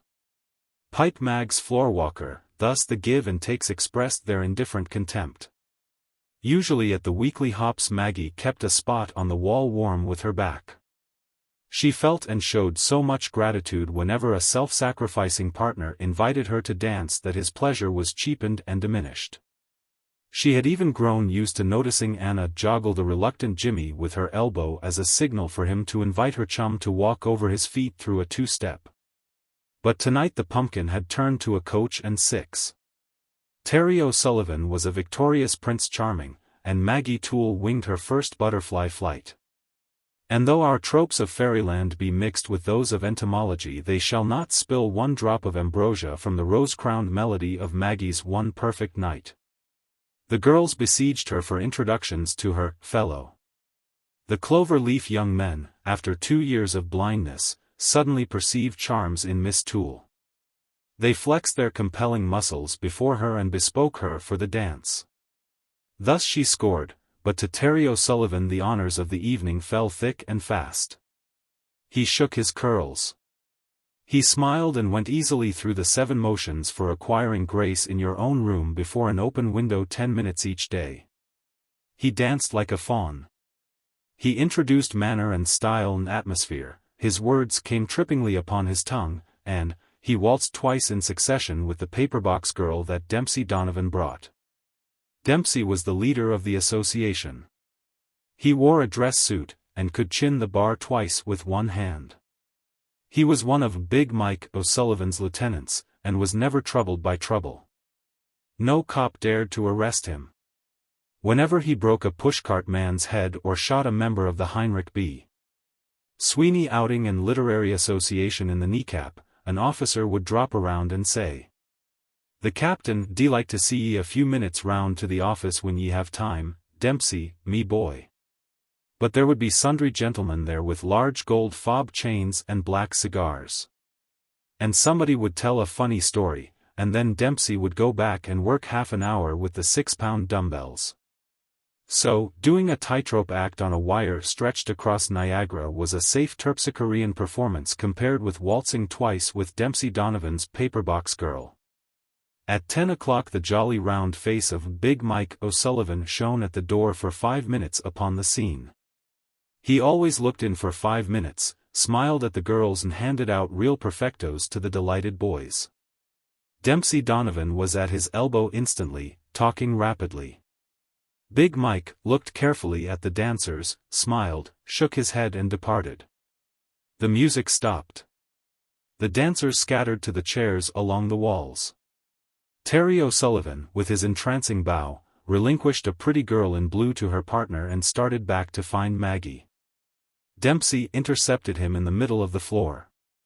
Some fine instinct that Rome must have bequeathed to us caused nearly everyone to turn and look at them. there was a subtle feeling that two gladiators had met in the arena. 2 or 3 give and takes with tight coat sleeves drew nearer. "One moment, Mr. O'Sullivan," said Dempsey. "I hope you're enjoying yourself. Where did you say you live?" The two gladiators were well matched. Dempsey had, perhaps, 10 pounds of weight to give away. The O'Sullivan had breadth with quickness. Dempsey had a glacial eye, a dominating slit of a mouth, an indestructible jaw, a complexion like a belle's and the coolness of a champion. The visitor showed more fire in his contempt and less control over his conspicuous sneer. They were enemies by the law written when the rocks were molten. They were each too splendid, too mighty, too incomparable to divide preeminence. One only must survive. "I live on Grand," said O'Sullivan, insolently, "and no trouble to find me at home." "Where do you live?" Dempsey ignored the question. "You say your name's O'Sullivan," he went on. "Well, Big Mike says he never saw you before." "Lots of things he never saw," said the favorite of the hop. "As a rule," went on Dempsey, huskily sweet, "O'Sullivans in this district know one another. You escorted one of our lady members here, and we want a chance to make good. If you've got a family tree, let's see a few historical O'Sullivan buds come out on it. Or do you want us to dig it out of you by the roots?" "Suppose you mind your own business," suggested O'Sullivan, blandly. Dempsey's eye brightened. He held up an inspired forefinger as though a brilliant idea had struck him. "I've got it now," he said cordially. "It was just a little mistake. You ain't no O'Sullivan. You are a ring-tailed monkey. Excuse us for not recognizing you at first." O'Sullivan's eye flashed. He made a quick movement, but Andy Geoghegan was ready and caught his arm. Dempsey nodded at Andy and William McMahon, the secretary of the club, and walked rapidly toward a door at the rear of the hall. 2 other members of the Give and Take Association swiftly joined the little group. Terry O'Sullivan was now in the hands of the Board of Rules and Social Referees. They spoke to him briefly and softly, and conducted him out through the same door at the rear. This movement on the part of the Clover Leaf members requires a word of elucidation. Back of the association hall was a smaller room rented by the club. In this room personal difficulties that arose on the ballroom floor were settled, man to man, with the weapons of nature, under the supervision of the board. No lady could say that she had witnessed a fight at a Clover Leaf hop in several years. Its gentlemen members guaranteed that. So easily and smoothly had Dempsey and the board done their preliminary work that many in the hall had not noticed the checking of the fascinating O'Sullivan's social triumph. Among these was Maggie. She looked about for her escort. "Smoke up," said Rose Cassidy. "Wasn't you on? Demps Donovan picked a scrap with your Lizzie boy, and they've waltzed out to the slaughter room with him. How's my hair look done up this way, Mag?" Maggie laid a hand on the bosom of her cheesecloth waist. "Gone to fight with Dempsey," she said, breathlessly. "They've got to be stopped. Dempsey Donovan can't fight him." "Why, he'll kill him." "Ah, what do you care," said Rosa. "Don't some of them fight every hop?" But Maggie was off, darting her zigzag way through the maze of dancers. She burst through the rear door into the dark hall and then threw her solid shoulder against the door of the room of single combat. It gave way, and in the instant that she entered her eye caught the scene, the board standing about with open watches. Dempsey Donovan in his shirt sleeves dancing, light-footed, with the wary grace of the modern pugilist, within easy reach of his adversary. Terry O'Sullivan standing with arms folded and a murderous look in his dark eyes. And without slacking the speed of her entrance she leaped forward with a scream, leaped in time to catch and hang upon the arm of O'Sullivan that was suddenly uplifted, and to whisk from it the long, bright stiletto that he had drawn from his bosom. The knife fell and rang upon the floor. Cold steel drawn in the rooms of the Give and Take Association. Such a thing had never happened before. Everyone stood motionless for a minute. Andy Geoghegan kicked the stiletto with the toe of his shoe curiously, like an antiquarian who has come upon some ancient weapon unknown to his learning. And then O'Sullivan hissed something unintelligible between his teeth. Dempsey and the board exchanged looks. And then Dempsey looked at O'Sullivan without anger, as one looks at a stray dog, and nodded his head in the direction of the door. "The back stairs, Giuseppe," he said, briefly. "Somebody'll pitch your hat down after you." Maggie walked up to Dempsey Donovan. There was a brilliant spot of red in her cheeks, down which slow tears were running. But she looked him bravely in the eye. "I knew it, Dempsey," she said, as her eyes grew dull even in their tears. "I knew he was a guinea. His name's Tony Spinelli. I hurried in when they told me you and him was scrappin'. Them guineas always carries knives. But you don't understand, Dempsey. I never had a fellow in my life. I got tired of comin' with Anna and Jimmy every night, so I fixed it with him to call himself O'Sullivan, and brought him along. I knew there'd be nothin' doin' for him if he came as a dago. I guess I'll resign from the club now." Dempsey turned to Andy Geoghegan. "Chuck that cheese slicer out of the window," he said, "and tell M inside that Mr. O'Sullivan has had a telephone message to go down to Tammany Hall." And then he turned back to Maggie. "Say, Mag," he said, "I'll see you home. And how about next Saturday night? Will you come to the hop with me if I call around for you?" It was remarkable how quickly Maggie's eyes could change from dull to a shining brown. "With you, Dempsey?" she stammered. "Say, will a duck swim?" Squaring the circle. At the hazard of wearying you, this tale of vehement emotions must be prefaced by a discourse on geometry. Nature moves in circles, art in straight lines. The natural is rounded. The artificial is made up of angles. A man lost in the snow wanders, in spite of himself, in perfect circles. The city man's feet, denaturalized by rectangular streets and floors, carry him ever away from himself. The round eyes of childhood typify innocence. The narrowed line of the flirt's optic proves the invasion of art. The horizontal mouth is the mark of determined cunning. Who has not read nature's most spontaneous lyric in lips rounded for the candid kiss? Beauty is nature in perfection, circularity is its chief attribute. Behold the full moon, the enchanting golf ball, the domes of splendid temples, the huckleberry pie, the wedding ring, the circus ring, the ring for the waiter, and the round of drinks. On the other hand, straight lines show that nature has been deflected. Imagine Venus's girdle transformed into a straight front.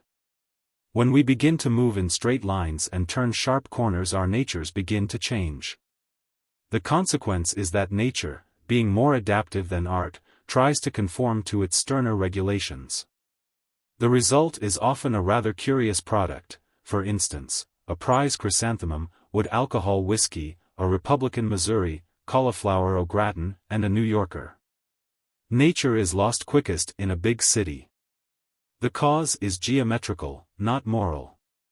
The straight lines of its streets and architecture, the rectangularity of its laws and social customs, the undeviating pavements, the hard, severe, depressing, uncompromising rules of all its ways, even of its recreation and sports, coldly exhibit a sneering defiance of the curved line of nature.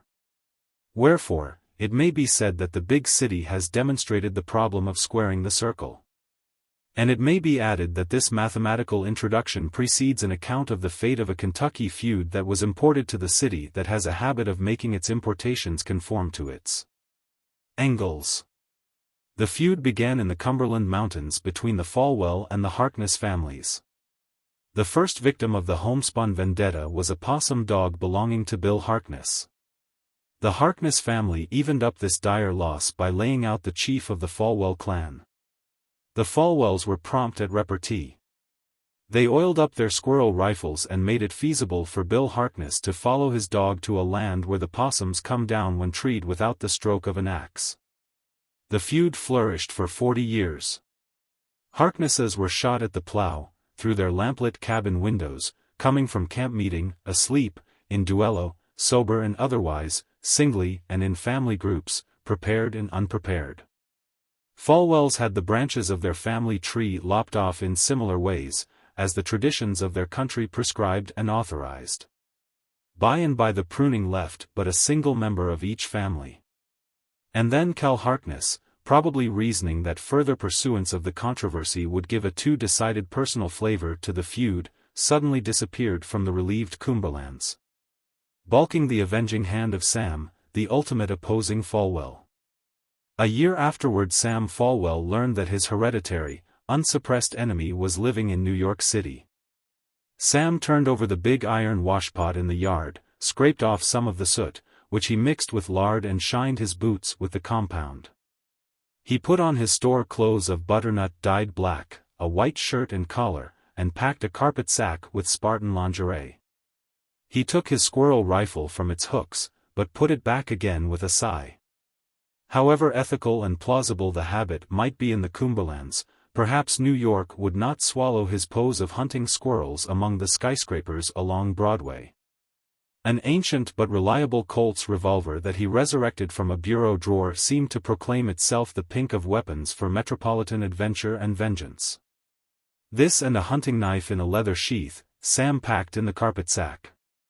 As he started, muleback. For the Lowland Railroad station the last Falwell turned in his saddle and looked grimly at the little cluster of white pine slabs in the clump of cedars that marked the Falwell burying ground. Sam Falwell arrived in New York in the night. Still moving and living in the free circles of nature, he did not perceive the formidable, pitiless, restless, fierce angles of the great city waiting in the dark to close about the rotundity of his heart and brain and mold him to the form of its millions of reshaped victims. A cabby picked him out of the whirl, as Sam himself had often picked a nut from a bed of wind-tossed autumn leaves, and whisked him away to a hotel commensurate to his boots and carpet sack. On the next morning the last of the Falwells made his sortie into the city that sheltered the last Harkness. The Colt was thrust beneath his coat and secured by a narrow leather belt. The hunting knife hung between his shoulder blades, with the haft an inch below his coat collar. He knew this much, that Cal Harkness drove an express wagon somewhere in that town, and that he, Sam Falwell, had come to kill him. And as he stepped upon the sidewalk the red came into his eye and the feud hate into his heart. The clamor of the central avenues drew him thitherward.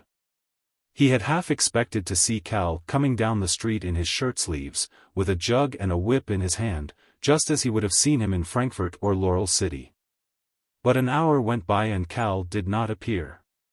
Perhaps he was waiting in ambush, to shoot him from a door or a window. Sam kept a sharp eye on doors and windows for a while. About noon the city tired of playing with its mouse and suddenly squeezed him with its straight lines. Sam Falwell stood where two great, rectangular arteries of the city cross. He looked four ways, and saw the world hurled from its orbit and reduced by spirit level and tape to an edged and cornered plane. All life moved on tracks, in grooves, according to system, within boundaries, by rote. The root of life was the cube root, the measure of existence was square measure.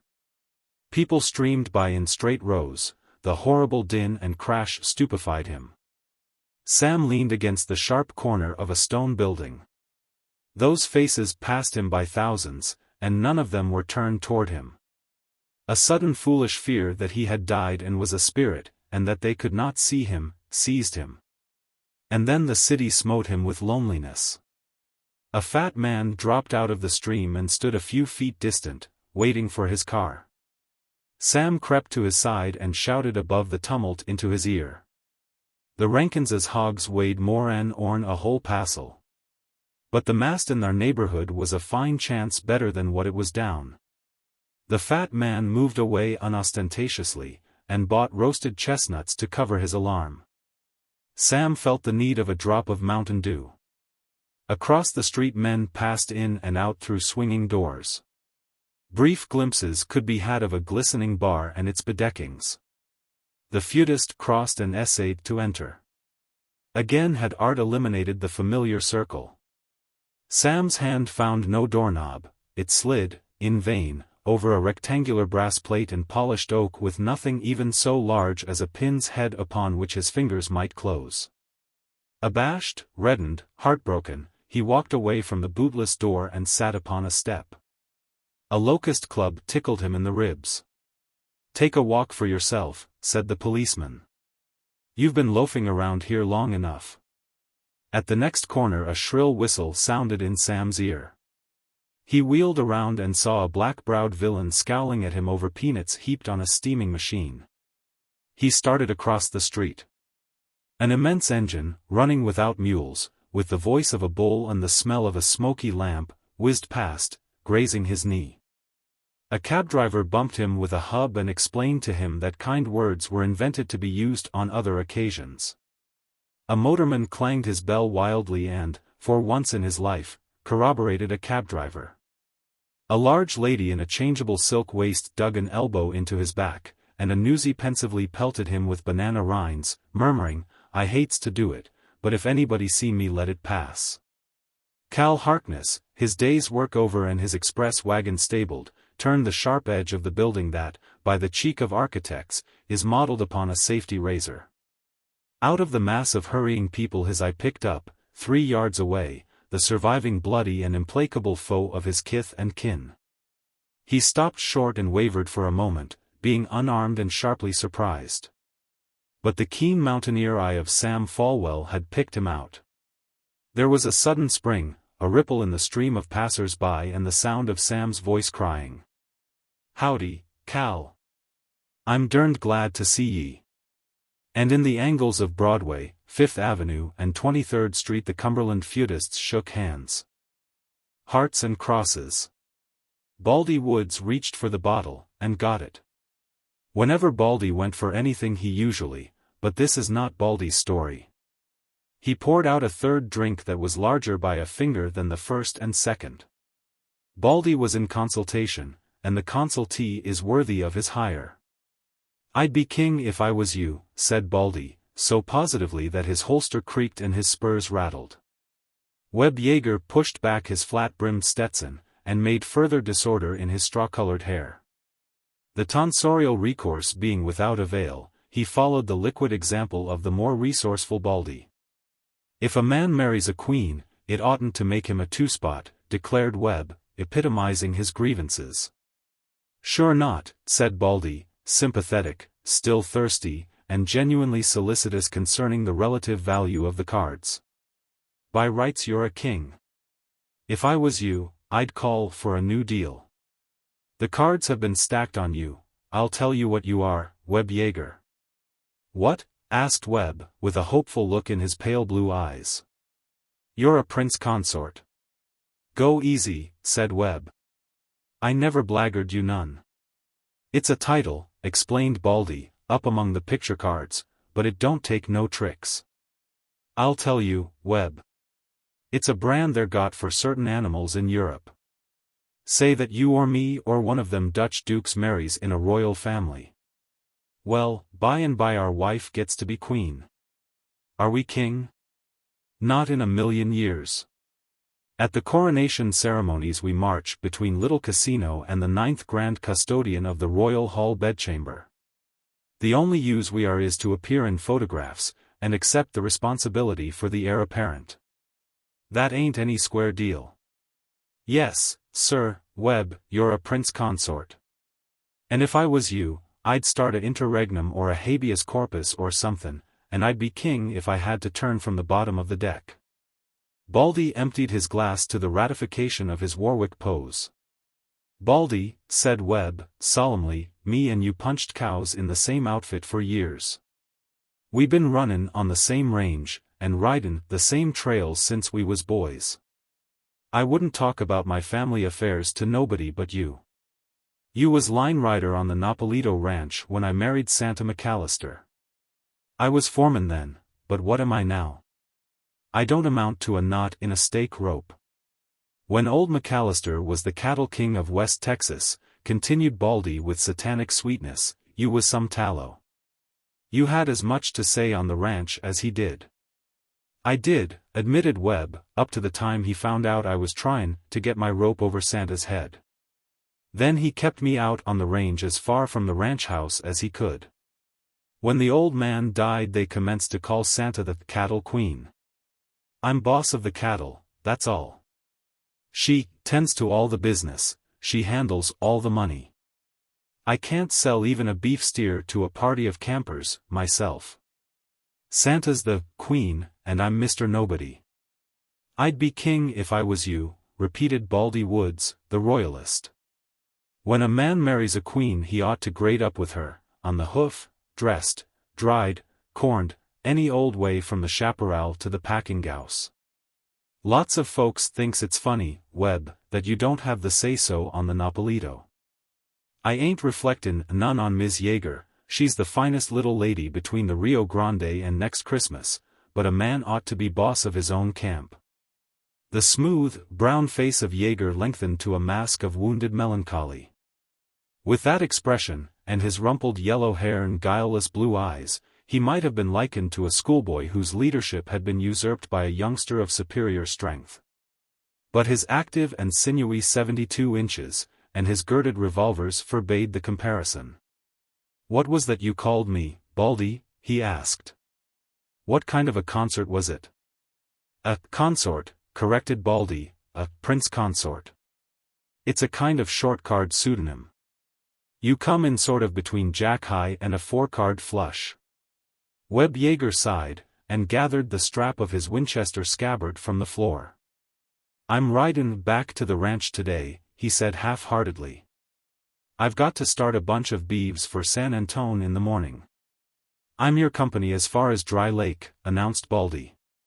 "I've got a round-up camp on the San Marcos cuttin' out 2-year-olds. The two compañeros mounted their ponies and trotted away from the little railroad settlement, where they had foregathered in the thirsty morning. At Dry Lake, where their routes diverged, they reined up for a parting cigarette.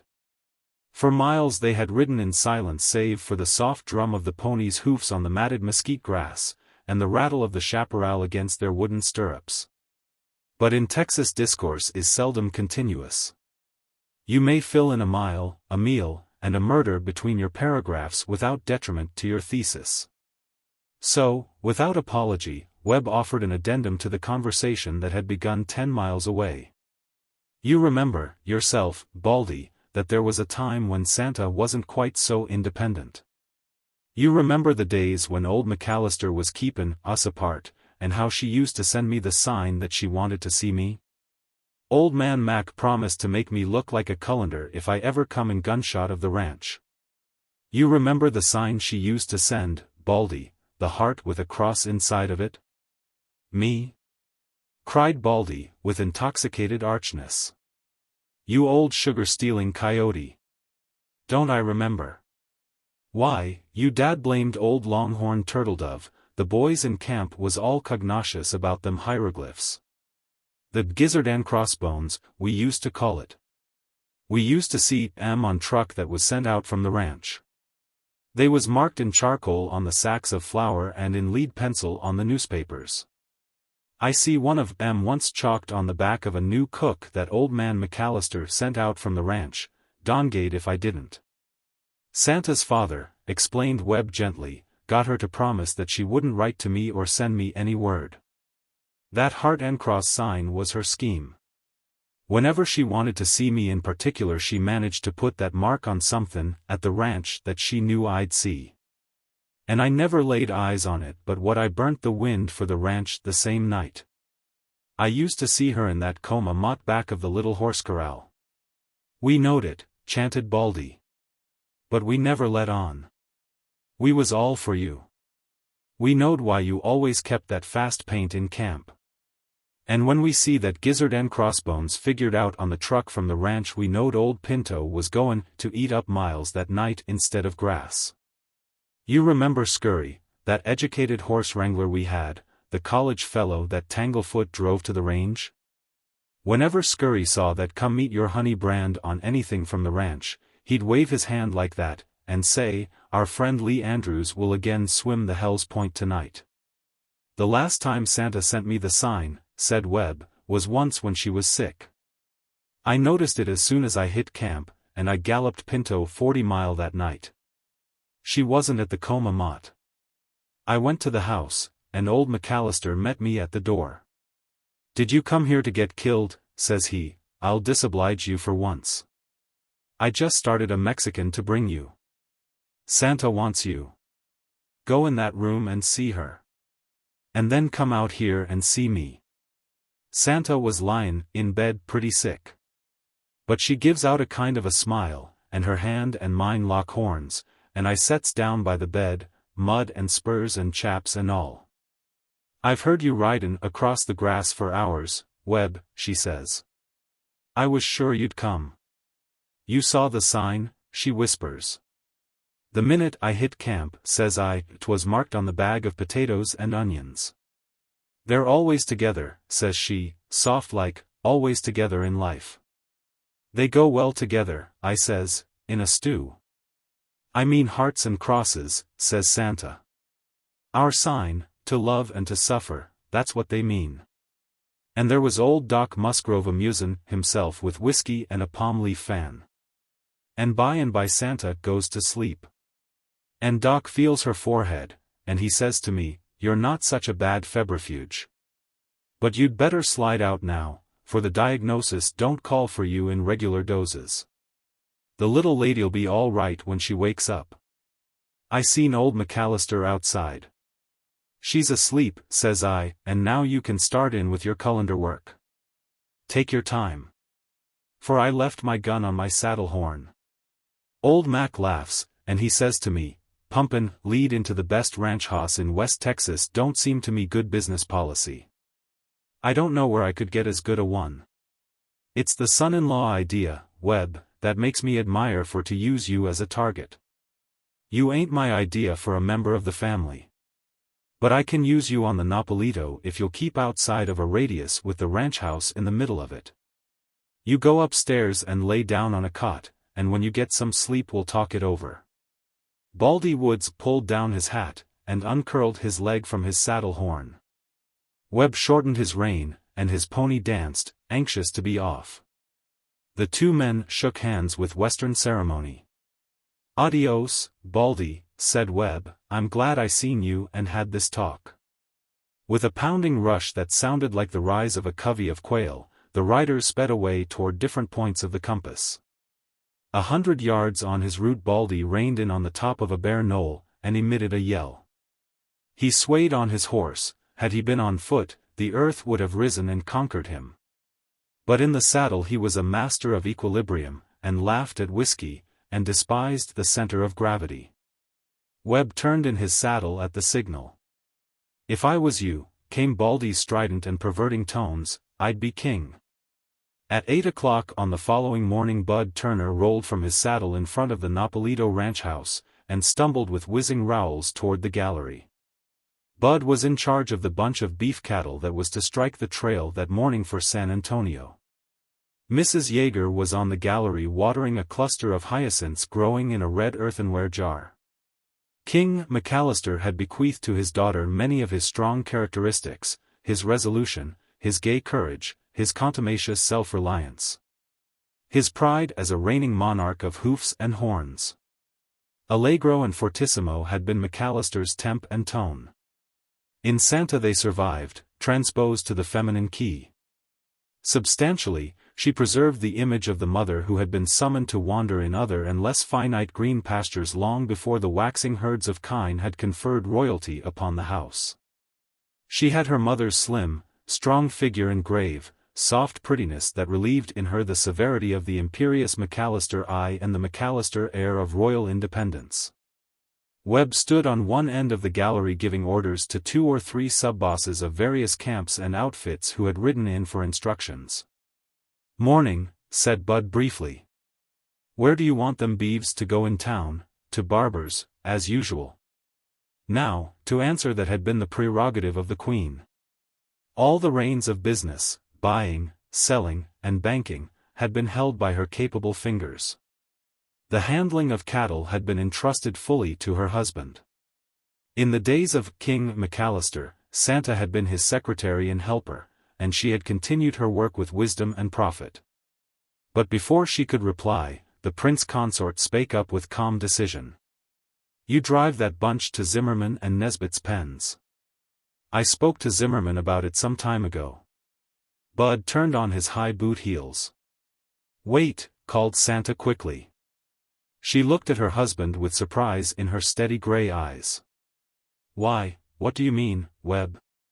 She asked, with a small wrinkle gathering between her brows. I never deal with Zimmerman and Nesbitt. Barber has handled every head of stock from this ranch in that market for 5 years. I'm not going to take the business out of his hands. She faced Bud Turner. Deliver those cattle to Barber, she concluded positively. Bud gazed impartially at the water jar hanging on the gallery, stood on his other leg, and chewed a mesquite leaf. I want this bunch of beeves to go to Zimmerman and Nesbitt, said Webb, with a frosty light in his blue eyes. Nonsense, said Santa impatiently. You'd better start on, Bud, so as to noon at the Little Elm water hole. Tell Barber we'll have another lot of culls ready in about a month. Bud allowed a hesitating eye to steal upward and meet Webb's. Webb saw apology in his look, and fancied he saw commiseration. You deliver them cattle, he said grimly, to Barber, finished Santa sharply. Let that settle it. Is there anything else you are waiting for, Bud? No, said Bud. But before going he lingered while a cow's tail could have switched thrice, for man is man's ally, and even the Philistines must have blushed when they took Samson in the way they did. You hear your boss, cried Webb sardonically. He took off his hat, and bowed until it touched the floor before his wife. Webb, said Santa rebukingly, you're acting mighty foolish today. Court fool, your majesty, said Webb, in his slow tones, which had changed their quality. What else can you expect? Let me tell you. I was a man before I married a cattle queen. What am I now? The laughingstock of the camps. I'll be a man again. Santa looked at him closely. Don't be unreasonable, Webb, she said calmly. You haven't been slighted in any way. Do I ever interfere in your management of the cattle? I know the business side of the ranch much better than you do. I learned it from Dad. Be sensible. Kingdoms and queendoms, said Webb, don't suit me unless I am in the pictures, too. I punch the cattle and you wear the crown. All right. I'd rather be High Lord Chancellor of a cow camp than the 8th spot in a queen high flush. It's your ranch, and Barber gets the beeves. Webb's horse was tied to the rack. He walked into the house and brought out his roll of blankets that he never took with him except on long rides, and his slicker, and his longest stake rope of plaited rawhide. These he began to tie deliberately upon his saddle. Santa, a little pale, followed him. Webb swung up into the saddle. His serious, smooth face was without expression except for a stubborn light that smoldered in his eyes. There's a herd of cows and calves, said he, near the Hondo water roll on the Frio that ought to be moved away from timber. Lobos have killed 3 of the calves. I forgot to leave orders.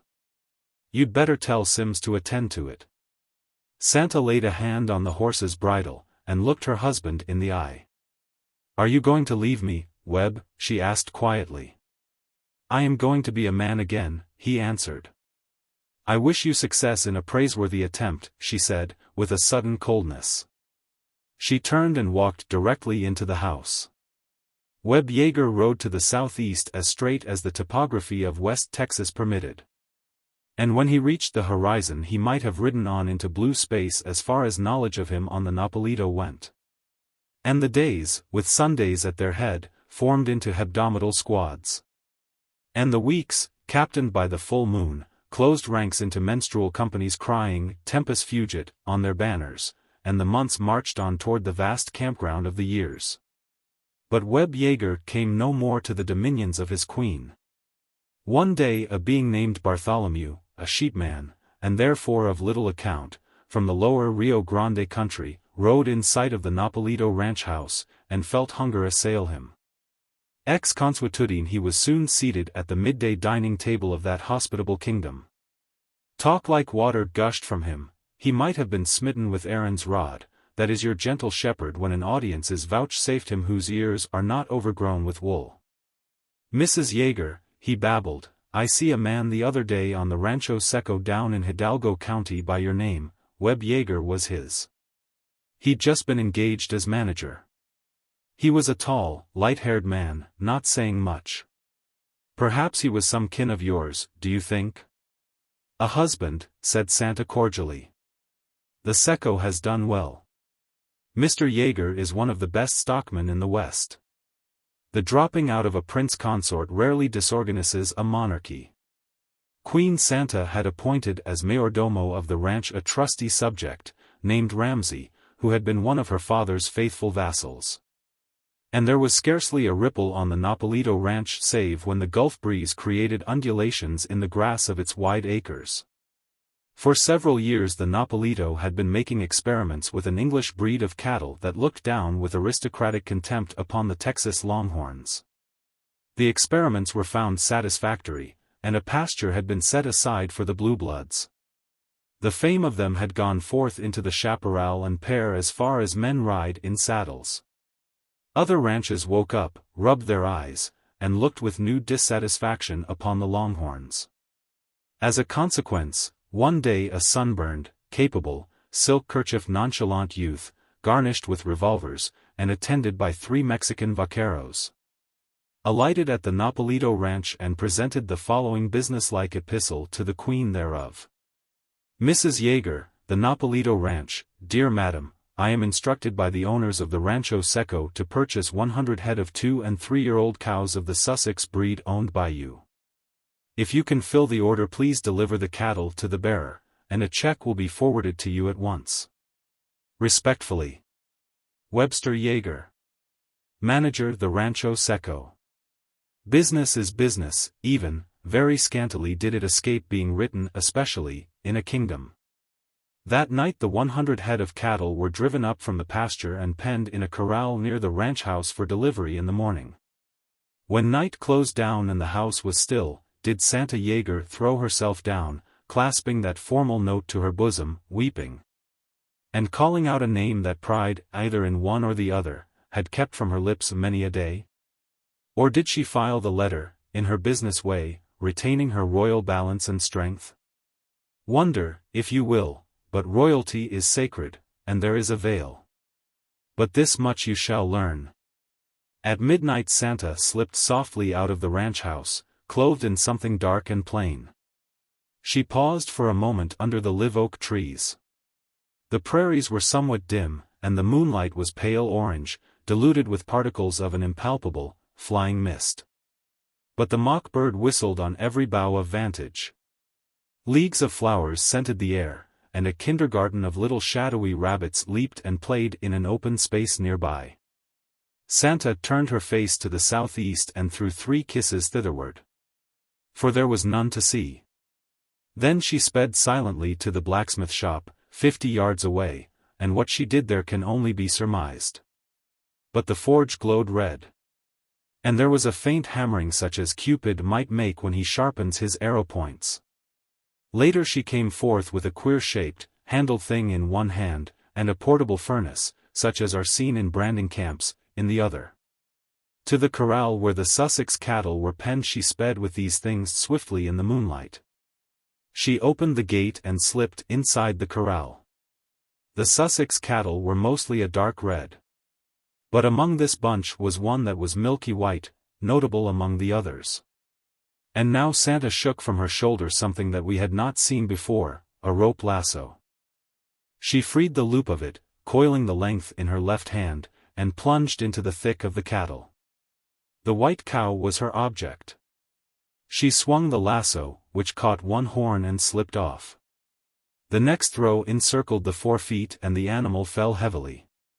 Santa made for it like a panther, but it scrambled up and dashed against her, knocking her over like a blade of grass. Again she made her cast, while the aroused cattle milled around the 4 sides of the corral in a plunging mass. This throw was fair, the white cow came to earth again. And before it could rise Santa had made the lasso fast around a post of the corral with a swift and simple knot, and had leaped upon the cow again with the rawhide hobbles.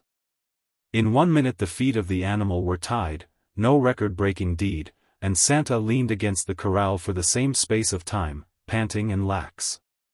And then she ran swiftly to her furnace at the gate and brought the branding iron, queerly shaped and white-hot. The bellow of the outraged white cow, as the iron was applied, should have stirred the slumbering auricular nerves and consciences of the nearby subjects of the Napolito, but it did not. And it was amid the deepest nocturnal silence that Santa ran like a lapwing back to the ranch house and there fell upon a cot and sobbed as though queens had hearts as simple ranchmen's wives have. And as though she would gladly make kings of prince consorts, should they ride back again from over the hills and far away. In the morning the capable, revolvered youth and his vaquero set forth, driving the bunch of Sussex cattle across the prairies to the Rancho Seco. 90 miles it was. A 6 days' journey, grazing and watering the animals on the way. The beasts arrived at Rancho Seco one evening at dusk, and were received and counted by the foreman of the ranch. The next morning at 8 o'clock a horseman loped out of the brush to the Napolito ranch house. He dismounted stiffly, and strode, with whizzing spurs, to the house. His horse gave a great sigh and swayed foam-streaked, with down-drooping head and closed eyes. But waste not your pity upon Belshazzar, the flea-bitten sorrel. Today, in Napolito horse pasture he survives, pampered, beloved, unridden, cherished record-holder of long-distance rides. The horseman stumbled into the house. 2 arms fell around his neck, and someone cried out in the voice of woman and queen alike, "Webb, oh, Webb." "I was a skunk," said Webb Yeager. "Hush," said Santa, "did you see it?" "I saw it," said Webb. What they meant God knows, and you shall know, if you rightly read the primer of events. "Be the cattle queen," said Webb, "and overlook it if you can." "I was a mangy, sheep-stealing coyote." "Hush," said Santa again, laying her fingers upon his mouth. "There's no queen here. Do you know who I am? I am Santa Yeager, First Lady of the Bedchamber. Come here." She dragged him from the gallery into the room to the right. There stood a cradle with an infant in it, a red, ribald, unintelligible, babbling, beautiful infant, sputtering at life in an unseemly manner. "There's no queen on this ranch," said Santa again. "Look at the king. He's got your eyes, Webb, down on your knees and look at his highness." But jingling rowels sounded on the gallery, and Bud Turner stumbled there again with the same query that he had brought, lacking a few days, a year ago. "Morning. Them beeves is just turned out on the trail. Shall I drive M to Barber's, or?" He saw Webb and stopped, open-mouthed. "Ba-ba-ba-ba-ba-ba," shrieked the king in his cradle, beating the air with his fists. "You hear your boss, Bud," said Webb Yeager, with a broad grin, just as he had said a year ago. "And that is all, except that when old man Quinn, owner of the Rancho Seco, went out to look over the herd of Sussex cattle that he had bought from the Napolito ranch, he asked his new manager, 'What's the Napolito ranch brand, Wilson?' X-Y, said Wilson. 'I thought so,' said Quinn. 'But look at that white heifer there, she's got another brand, a heart with a cross inside of it.' 'What brand is that?' 'The Ransom of Mack.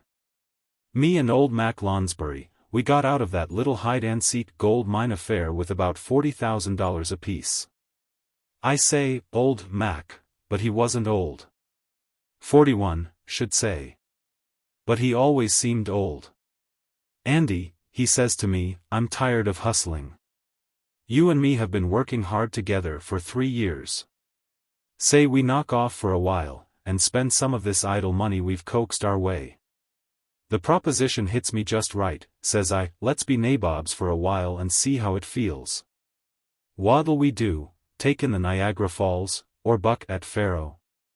'For a good many years,' says Mac, 'I've thought that if I ever had extravagant money I'd rent a 2-room cabin somewhere, hire a Chinaman to cook, and sit in my stocking feet and read Buckle's History of Civilization.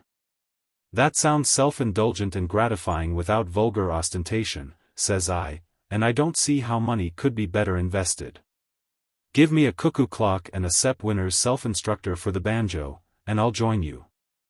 A week afterwards me and Mac hits this small town of Pena, about 30 miles out from Denver, and finds an elegant 2-room house that just suits us.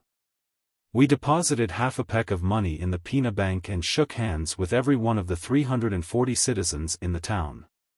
We brought along the Chinaman and the cuckoo clock and Buckle and the instructor with us from Denver, and they made the cabin seem like home at once.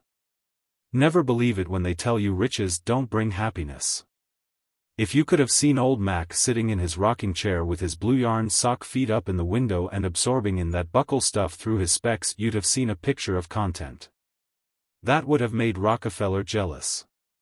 And I was learning to pick out old Zip Coon on the banjo, and the cuckoo was on time with his remarks. And Ah Sing was messing up the atmosphere with the handsomest smell of ham and eggs that ever laid the honeysuckle in the shade. When it got too dark to make out Buckle's nonsense and the notes in the instructor, me and Mac would light our pipes and talk about science and pearl diving and sciatica and Egypt and spelling and fish and trade winds and leather and gratitude and eagles. And a lot of subjects that we'd never had time to explain our sentiments about before. One evening Mac spoke up and asked me if I was much apprised in the habits and policies of womenfolks. Why, yes, says I, in a tone of voice, I know from Alfred to Omaha. The feminine nature and similitude, says I, is as plain to my sight as the Rocky Mountains is to a blue-eyed burro. I'm on to all their little sidesteps and punctual discrepancies. I tell you, Andy, says Mac, with a kind of sigh, I never had the least amount of intersection with their predispositions. Maybe I might have had a proneness in respect to their vicinity, but I never took the time. I made my own living since I was 14. And I never seemed to get my ratiocinations equipped with the sentiments usually depicted toward the sect. I sometimes wish I had, says old Mac. They're an adverse study, says I, and adapted to points of view. Although they vary in rationale, I have found them quite often obviously differing from each other in divergences of contrast. It seems to me, goes on Mac, that a man had better take them in and secure his inspirations of the sect when he's young and so preordained. I let my chance go by. And I guess I'm too old now to go hopping into the curriculum. Oh, I don't know, I tells him. Maybe you better credit yourself with a barrel of money and a lot of emancipation from a quantity of uncontent. Still, I don't regret my knowledge of them, I says. It takes a man who understands the symptoms and byplays of women folks to take care of himself in this world. We stayed on in Pena because we liked the place. Some folks might enjoy their money with noise and rapture and locomotion, but me and Mac we had had plenty of turmoils and hotel towels. The people were friendly. Ah Sing got the swing of the grub we liked. Mac and Buckle were as thick as two body snatchers, and I was hitting out a cordial resemblance to Buffalo Gals, Can't You Come Out Tonight, on the banjo. One day I got a telegram from Spate, the man that was working on a mine I had an interest in out in New Mexico. I had to go out there, and I was gone 2 months. I was anxious to get back to Pena and enjoy life once more. When I struck the cabin I nearly fainted. Mac was standing in the door. And if angels ever wept, I saw no reason why they should be smiling then. That man was a spectacle. Yes, he was worse, he was a spyglass, he was the great telescope in the Lick Observatory. He had on a coat and shiny shoes and a white vest and a high silk hat, and a geranium as big as an order of spinach was spiked onto his front. And he was smirking and warping his face like an infernal storekeeper or a kid with colic. Hello, Andy, says Mac, out of his face. Glad to see you back. Things have happened since you went away. I know it, says I, and a sacrilegious sight it is. God never made you that way, Mac Lonsbury. Why do you scarify his works with this presumptuous kind of ribaldry? Why, Andy, says he, they've elected me Justice of the Peace since you left. I looked at Mac close. He was restless and inspired. A justice of the peace ought to be disconsolate and assuaged. Just then a young woman passed on the sidewalk. And I saw Mack kind of half snicker and blush, and then he raised up his hat and smiled and bowed, and she smiled and bowed, and went on by. No hope for you, says I, if you've got the Mary Jane infirmity at your age. I thought it wasn't going to take on you. And patent leather shoes. All this in 2 little short months. I'm going to marry the young lady who just passed tonight, says Mack, in a kind of flutter. I forgot something at the post office, says I, and walked away quick. I overtook that young woman 100 yards away.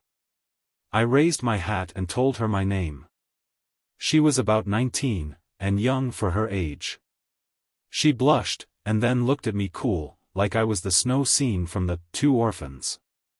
I understand you are to be married tonight, I said. Correct, says she. You got any objections? Listen, sissy, I begins. My name is Miss Rebosa Red, says she in a pained way. I know it, says I. Now, Rebosa, I'm old enough to have owed money to your father. And that old, specious, dressed up, garbled, seasick Tomaine prancing about avidiously like an irremediable turkey gobbler with patent leather shoes on is my best friend. Why did you go and get him invested in this marriage business? Why, he was the only chance there was, answers Miss Rebosa.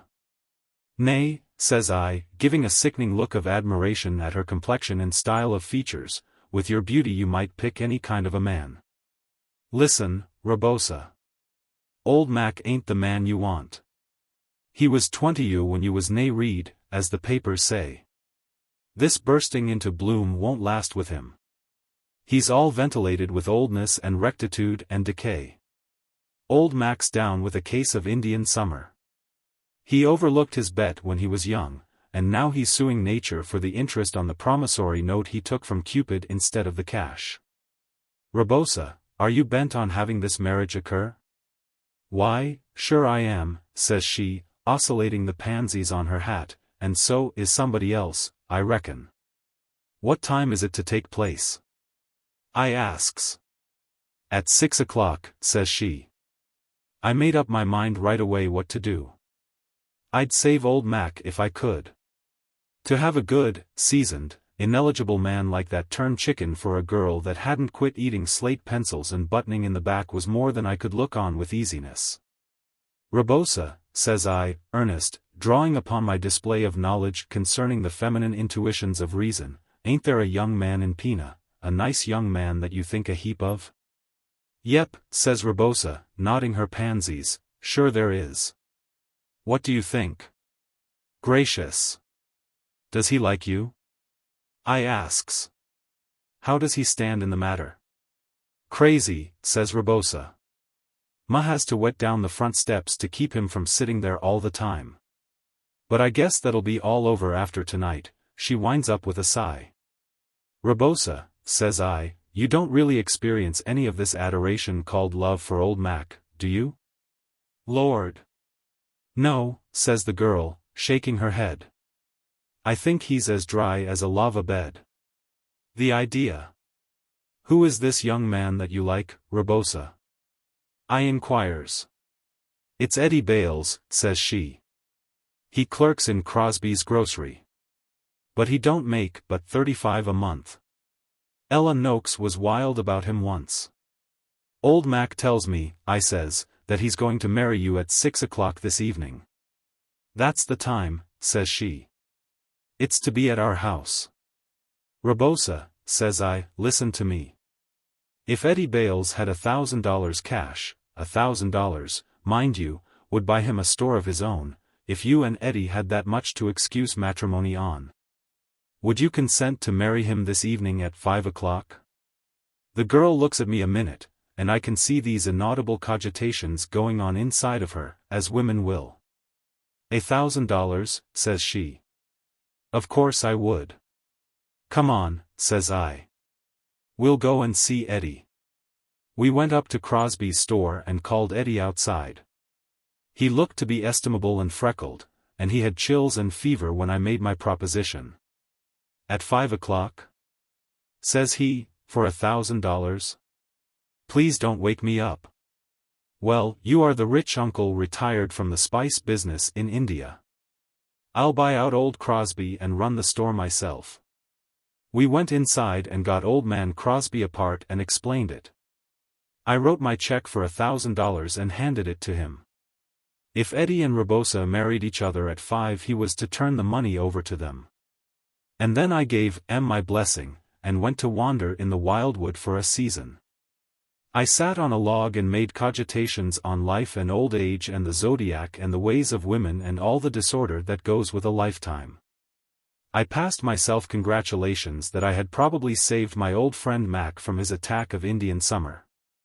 I knew when he got well of it and shed his infatuation and his patent leather shoes, he would feel grateful. To keep old Mac disinvolved, thinks I, from relapses like this, is worth more than $1,000. And most of all I was glad that I'd made a study of women, and wasn't to be deceived any by their means of conceit and evolution. It must have been 5:30 when I got back home. I stepped in.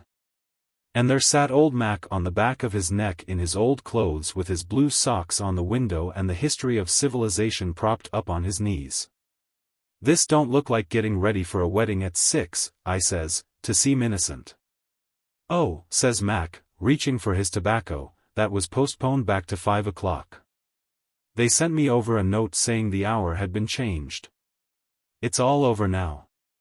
What made you stay away so long, Andy? You heard about the wedding? I asks. I operated it, says he. I told you I was justice of the peace. The preacher is off east to visit his folks, and I'm the only one in town that can perform the dispensations of marriage. I promised Eddie and Rebosa a month ago I'd marry M. He's a busy lad, and he'll have a grocery of his own some day. He will, says I. There was lots of women at the wedding, says Mac, smoking up. But I didn't seem to get any ideas from M. I wish I was informed in the structure of their attainments like you said you was. That was 2 months ago, says I, reaching up for the banjo. The cop and the anthem. On his bench in Madison Square Soapy moved uneasily. When wild geese honk high of nights, and when women without sealskin coats grow kind to their husbands, and when Soapy moves uneasily on his bench in the park. You may know that winter is near at hand. A dead leaf fell in Soapy's lap. That was Jack Frost's card. Jack is kind to the regular denizens of Madison Square, and gives fair warning of his annual call. At the corners of 4 streets he hands his pasteboard to the north wind, footman of the mansion of all outdoors, so that the inhabitants thereof may make ready. Soapy's mind became cognizant of the fact that the time had come for him to resolve himself into a singular committee of ways and means to provide against the coming rigor. And therefore he moved uneasily on his bench. The hibernatorial ambitions of Soapy were not of the highest. In them there were no considerations of Mediterranean cruises, of soporific southern skies drifting in the Vesuvian Bay. 3 months on the island was what his soul craved. 3 months of assured board and bed and congenial company, safe from Boreas and bluecoats, seemed to Soapy the essence of things desirable. For years the hospitable Blackwells had been his winter quarters. Just as his more fortunate fellow New Yorkers had bought their tickets to Palm Beach and the Riviera each winter, so Soapy had made his humble arrangements for his annual hijira to the island. And now the time was come. On the previous night 3 Sabbath newspapers, distributed beneath his coat, about his ankles and over his lap, had failed to repulse the cold as he slept on his bench near the spurting fountain in the ancient square. So the island loomed big and timely in Soapy's mind. He scorned the provisions made in the name of charity for the city's dependents. In Soapy's opinion the law was more benign than philanthropy. There was an endless round of institutions, municipal and eleemosynary, on which he might set out and receive lodging and food accordant with the simple life. But to one of Soapy's proud spirit the gifts of charity are encumbered. If not in coin you must pay in humiliation of spirit for every benefit received at the hands of philanthropy. As Caesar had his Brutus, every bed of charity must have its toll of a bath, every loaf of bread its compensation of a private and personal inquisition. Wherefore it is better to be a guest of the law, which though conducted by rules, does not meddle unduly with a gentleman's private affairs. Soapy, having decided to go to the island, at once set about accomplishing his desire. There were many easy ways of doing this. The pleasantest was to dine luxuriously at some expensive restaurant. And then, after declaring insolvency, be handed over quietly and without uproar to a policeman. An accommodating magistrate would do the rest. Soapy left his bench and strolled out of the square and across the level sea of asphalt, where Broadway and Fifth Avenue flow together. Up Broadway he turned, and halted at a glittering café, where are gathered together nightly the choicest products of the grape, the silkworm and the protoplasm. Soapy had confidence in himself from the lowest button of his vest upward. He was shaven, and his coat was decent in his neat black, ready-tied four-in-hand had been presented to him by a lady missionary on Thanksgiving Day.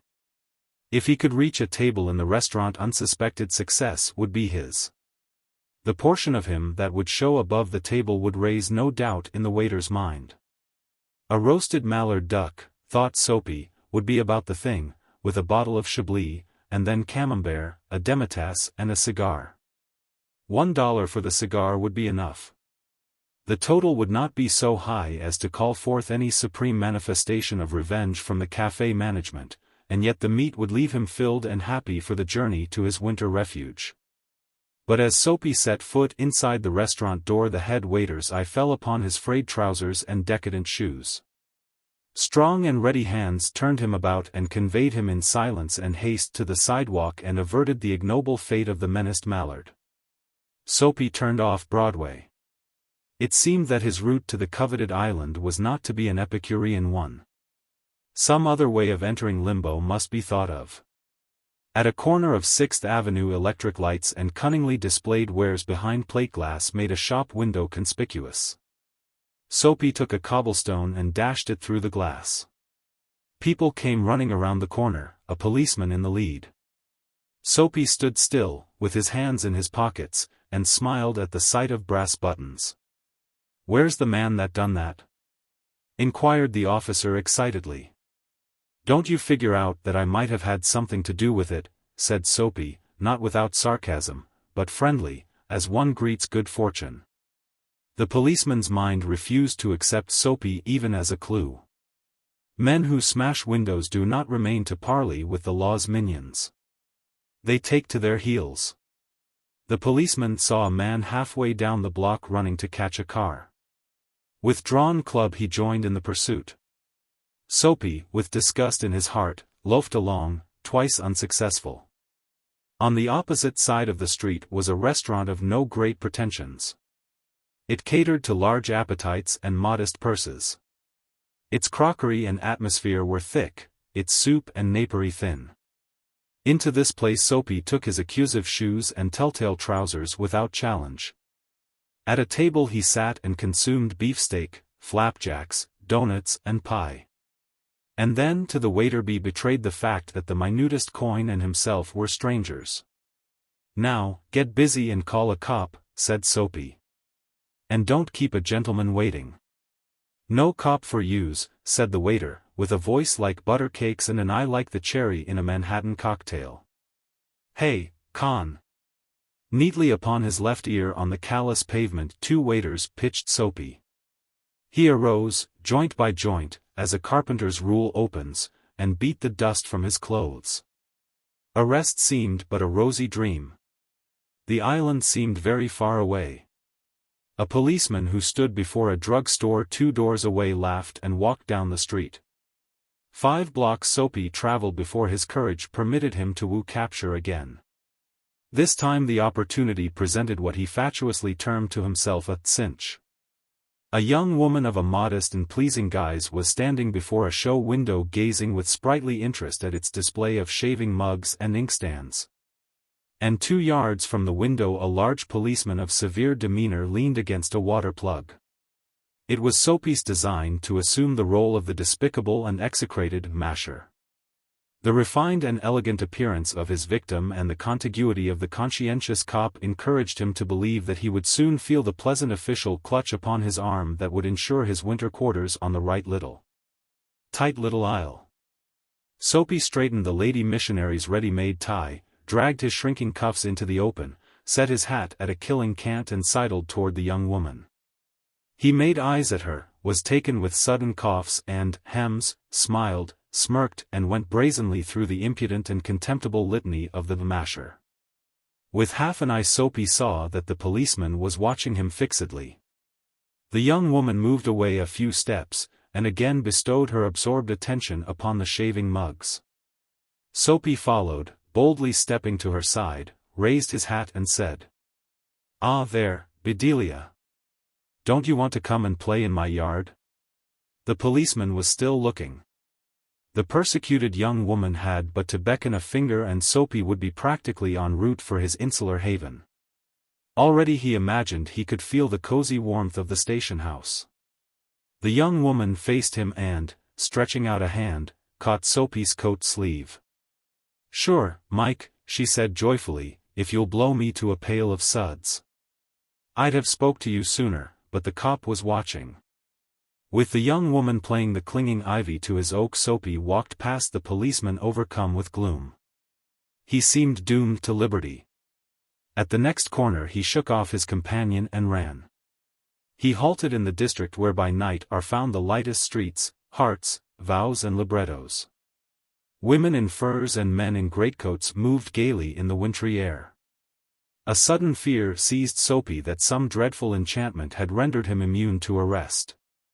The thought brought a little of panic upon it, and when he came upon another policeman lounging grandly in front of a transplendent theater he caught at the immediate straw of disorderly conduct. On the sidewalk Soapy began to yell drunken gibberish at the top of his harsh voice. He danced, howled, raved and otherwise disturbed the welkin. The policeman twirled his club, turned his back to Soapy and remarked to a citizen, "'Tis one of them Yale lads celebratin' the goose egg they give to the Hartford College. Noisy, but no harm. We've instructions to lave them be." Disconsolate, Soapy ceased his unavailing racket. Would never a policeman lay hands on him? In his fancy the island seemed an unattainable Arcadia. He buttoned his thin coat against the chilling wind. In a cigar store he saw a well-dressed man lighting a cigar at a swinging light. His silk umbrella he had set by the door on entering. Soapy stepped inside, secured the umbrella and sauntered off with it slowly. The man at the cigar light followed hastily. "My umbrella," he said, sternly. "Oh, is it?" sneered Soapy, adding insult to petty larceny. "Well, why don't you call a policeman?" "I took it." "Your umbrella. Why don't you call a cop? There stands one on the corner." The umbrella owner slowed his steps. Soapy did likewise, with a presentiment that luck would again run against him. The policeman looked at the two curiously. "Of course," said the umbrella man, "that is, well. You know how these mistakes occur. If it's your umbrella I hope you'll excuse me, I picked it up this morning in a restaurant, if you recognize it as yours." "Why, I hope you'll—" "Of course it's mine," said Soapy, viciously. The ex-umbrella man retreated. The policeman hurried to assist a tall blonde in an opera cloak across the street in front of a streetcar that was approaching 2 blocks away. Soapy walked eastward through a street damaged by improvements. He hurled the umbrella wrathfully into an excavation. He muttered against the men who wear helmets and carry clubs. Because he wanted to fall into their clutches, they seemed to regard him as a king who could do no wrong. At length Soapy reached one of the avenues to the east where the glitter and turmoil was but faint. He set his face down this toward Madison Square, for the homing instinct survives even when the home is a park bench. But on an unusually quiet corner Soapy came to a standstill. Here was an old church, quaint and rambling and gabled. Through one violet-stained window a soft light glowed, where, no doubt, the organist loitered over the keys, making sure of his mastery of the coming Sabbath anthem. For there drifted out to Soapy's ears sweet music that caught and held him transfixed against the convolutions of the iron fence. The moon was above, lustrous and serene. Vehicles and pedestrians were few, sparrows twittered sleepily in the eaves, for a little while the scene might have been a country churchyard. And the anthem that the organist played cemented Soapy to the iron fence. For he had known it well in the days when his life contained such things as mothers and roses and ambitions and friends and immaculate thoughts and collars. The conjunction of Soapy's receptive state of mind and the influences about the old church wrought a sudden and wonderful change in his soul. He viewed with swift horror the pit into which he had tumbled, the degraded days, unworthy desires, dead hopes, wrecked faculties and base motives that made up his existence. And also in a moment his heart responded thrillingly to this novel mood. An instantaneous and strong impulse moved him to battle with his desperate fate. He would pull himself out of the mire. He would make a man of himself again, he would conquer the evil that had taken possession of him. There was time, he was comparatively young yet. He would resurrect his old eager ambitions and pursue them without faltering. Those solemn but sweet organ notes had set up a revolution in him. Tomorrow he would go into the roaring downtown district and find work.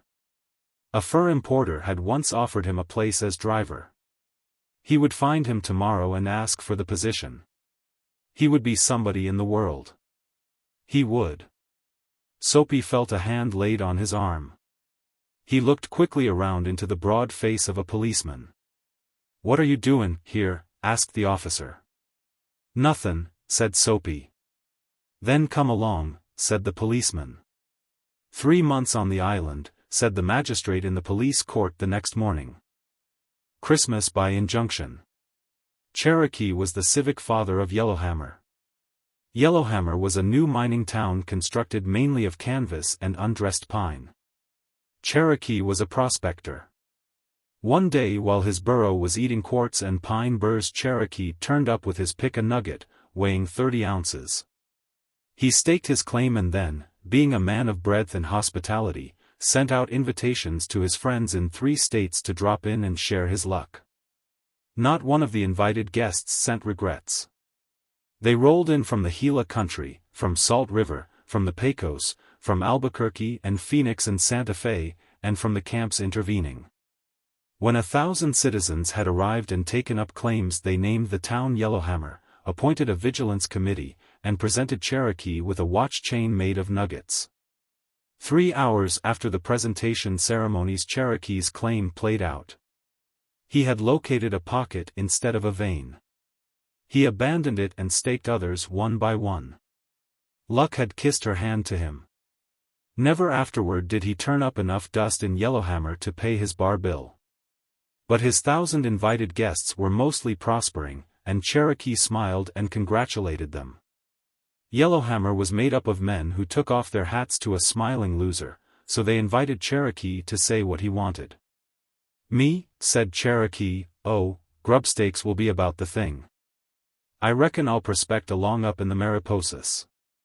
If I strike it up there I will most certainly let you all know about the facts. I never was any hand to hold out cards on my friends." In May, Cherokee packed his burro and turned its thoughtful, mouse-colored forehead to the north. Many citizens escorted him to the undefined limits of Yellowhammer and bestowed upon him shouts of commendation and farewells. 5 pocket flasks without an air bubble between contents and cork were forced upon him. And he was bidden to consider Yellowhammer in perpetual commission for his bed, bacon and eggs. And hot water for shaving in the event that luck did not see fit to warm her hands by his campfire in the Mariposas. The name of the father of Yellowhammer was given him by the gold hunters in accordance with their popular system of nomenclature. It was not necessary for a citizen to exhibit his baptismal certificate in order to acquire a cognomen. A man's name was his personal property. For convenience in calling him up to the bar and in designating him among other blue-shirted bipeds, a temporary appellation, title, or epithet was conferred upon him by the public. Personal peculiarities formed the source of the majority of such informal baptisms. Many were easily dubbed geographically from the regions from which they confessed to have hailed. Some announced themselves to be Thompsons, and Adamses, and the like, with a brazenness and loudness that cast a cloud upon their titles. A few vaingloriously and shamelessly uncovered their proper and indisputable names. This was held to be unduly arrogant, and did not win popularity. One man who said he was Chesterton L.C. Belmont, and proved it by letters, was given till sundown to leave the town. Such names as Shorty, Bowlegs, Texas, Lazy Bill, Thirsty Rogers, Limping Riley, The Judge, and California Ed were in favor. Cherokee derived his title from the fact that he claimed to have lived for a time with that tribe in the Indian nation. On the 20th day of December Baldy, the mail rider, brought Yellowhammer a piece of news. "What do I see in Albuquerque?" said Baldy, to the patrons of the bar, but Cherokee all embellished and festooned up like the Tsar of Turkey, and lavishin' money in bulk. Him and me seen the elephant and the owl, and we had specimens of this Sedlet's powder wine, and Cherokee he audits all the bills, COD. His pockets looked like a pool tables after a 15-ball run. "Cherokee must have struck payor," remarked California Ed. "Well, he's white. I'm much obliged to him for his success. Seems like Cherokee would ramble down to Yellowhammer and see his friends," said another, slightly aggrieved. "But that's the way. Prosperity is the finest cure there is for lost forgetfulness." "You wait," said Baldy, "I'm comin' to that." Cherokee strikes a 3-foot vein up in the Mariposas that essays a trip to Europe to the ton, and he closes it out to a syndicate outfit for 100,000 hasty dollars in cash. Then he buys himself a baby sealskin overcoat and a red sleigh, and what do you think he takes it in his head to do next? "Chuck-a-luck," said Texas, whose ideas of recreation were the gamesters. "Come and kiss me, ma honey," sang Shorty, who carried tintypes in his pocket and wore a red necktie while working on his claim. "Bought a saloon?" suggested Thirsty Rogers. "Cherokee took me to a room," continued Baldy, "and showed me. He's got that room full of drums and dolls and skates and bags of candy and jumping jacks and toy lambs and whistles and such infantile truck. And what do you think he's goin' to do with them inefficacious knickknacks? Don't surmise none," Cherokee told me. "He's goin' to lead 'em up in his red sleigh and, wait a minute.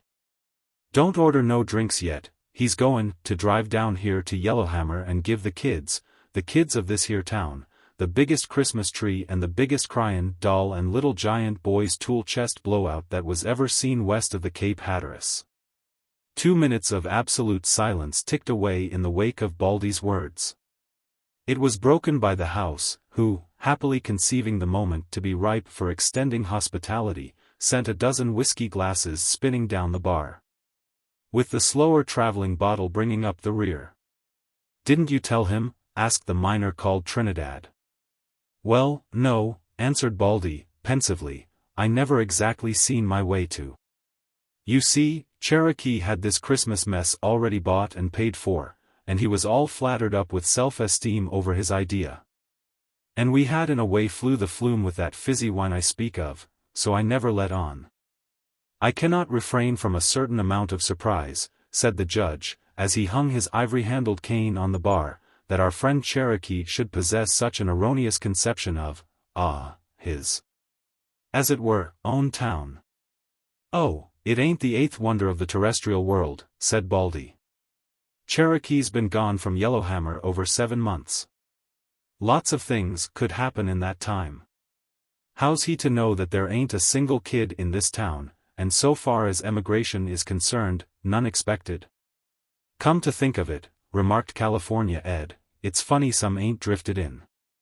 Town ain't settled enough yet for to bring in the rubber ring brigade, I reckon."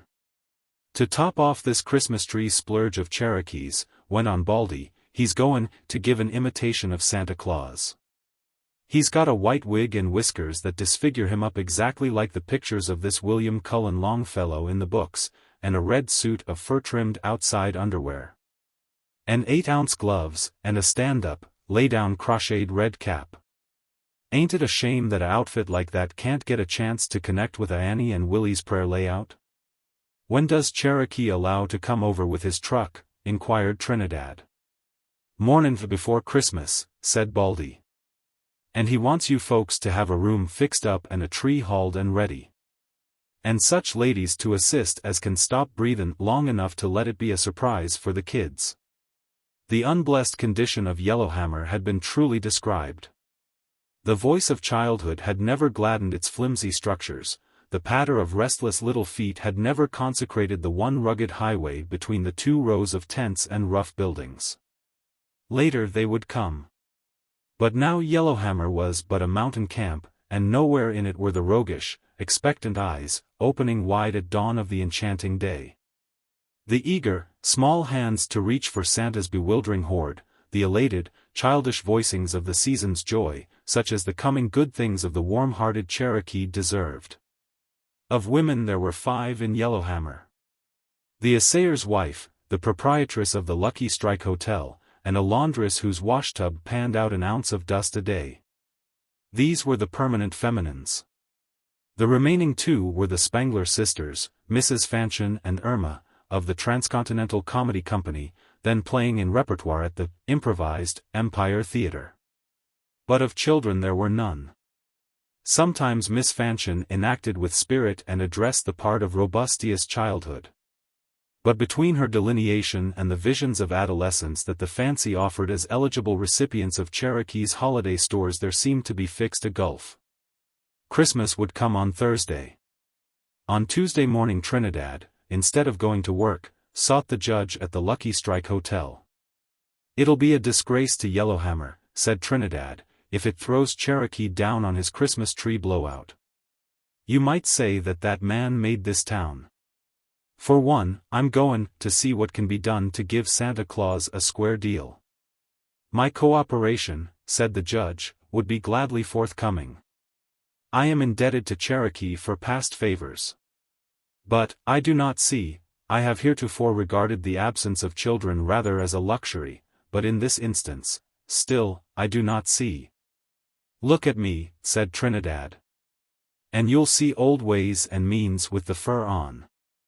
I'm goin' to hitch up a team and rustle a load of kids for Cherokee's Santa Claus act, if I have to rob an orphan asylum."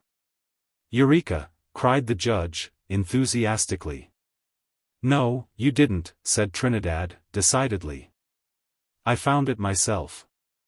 I learned about that Latin word at school." "I will accompany you," declared the judge, waving his cane. "Perhaps such eloquence and gift of language as I possess will be of benefit in persuading our young friends to lend themselves to our project."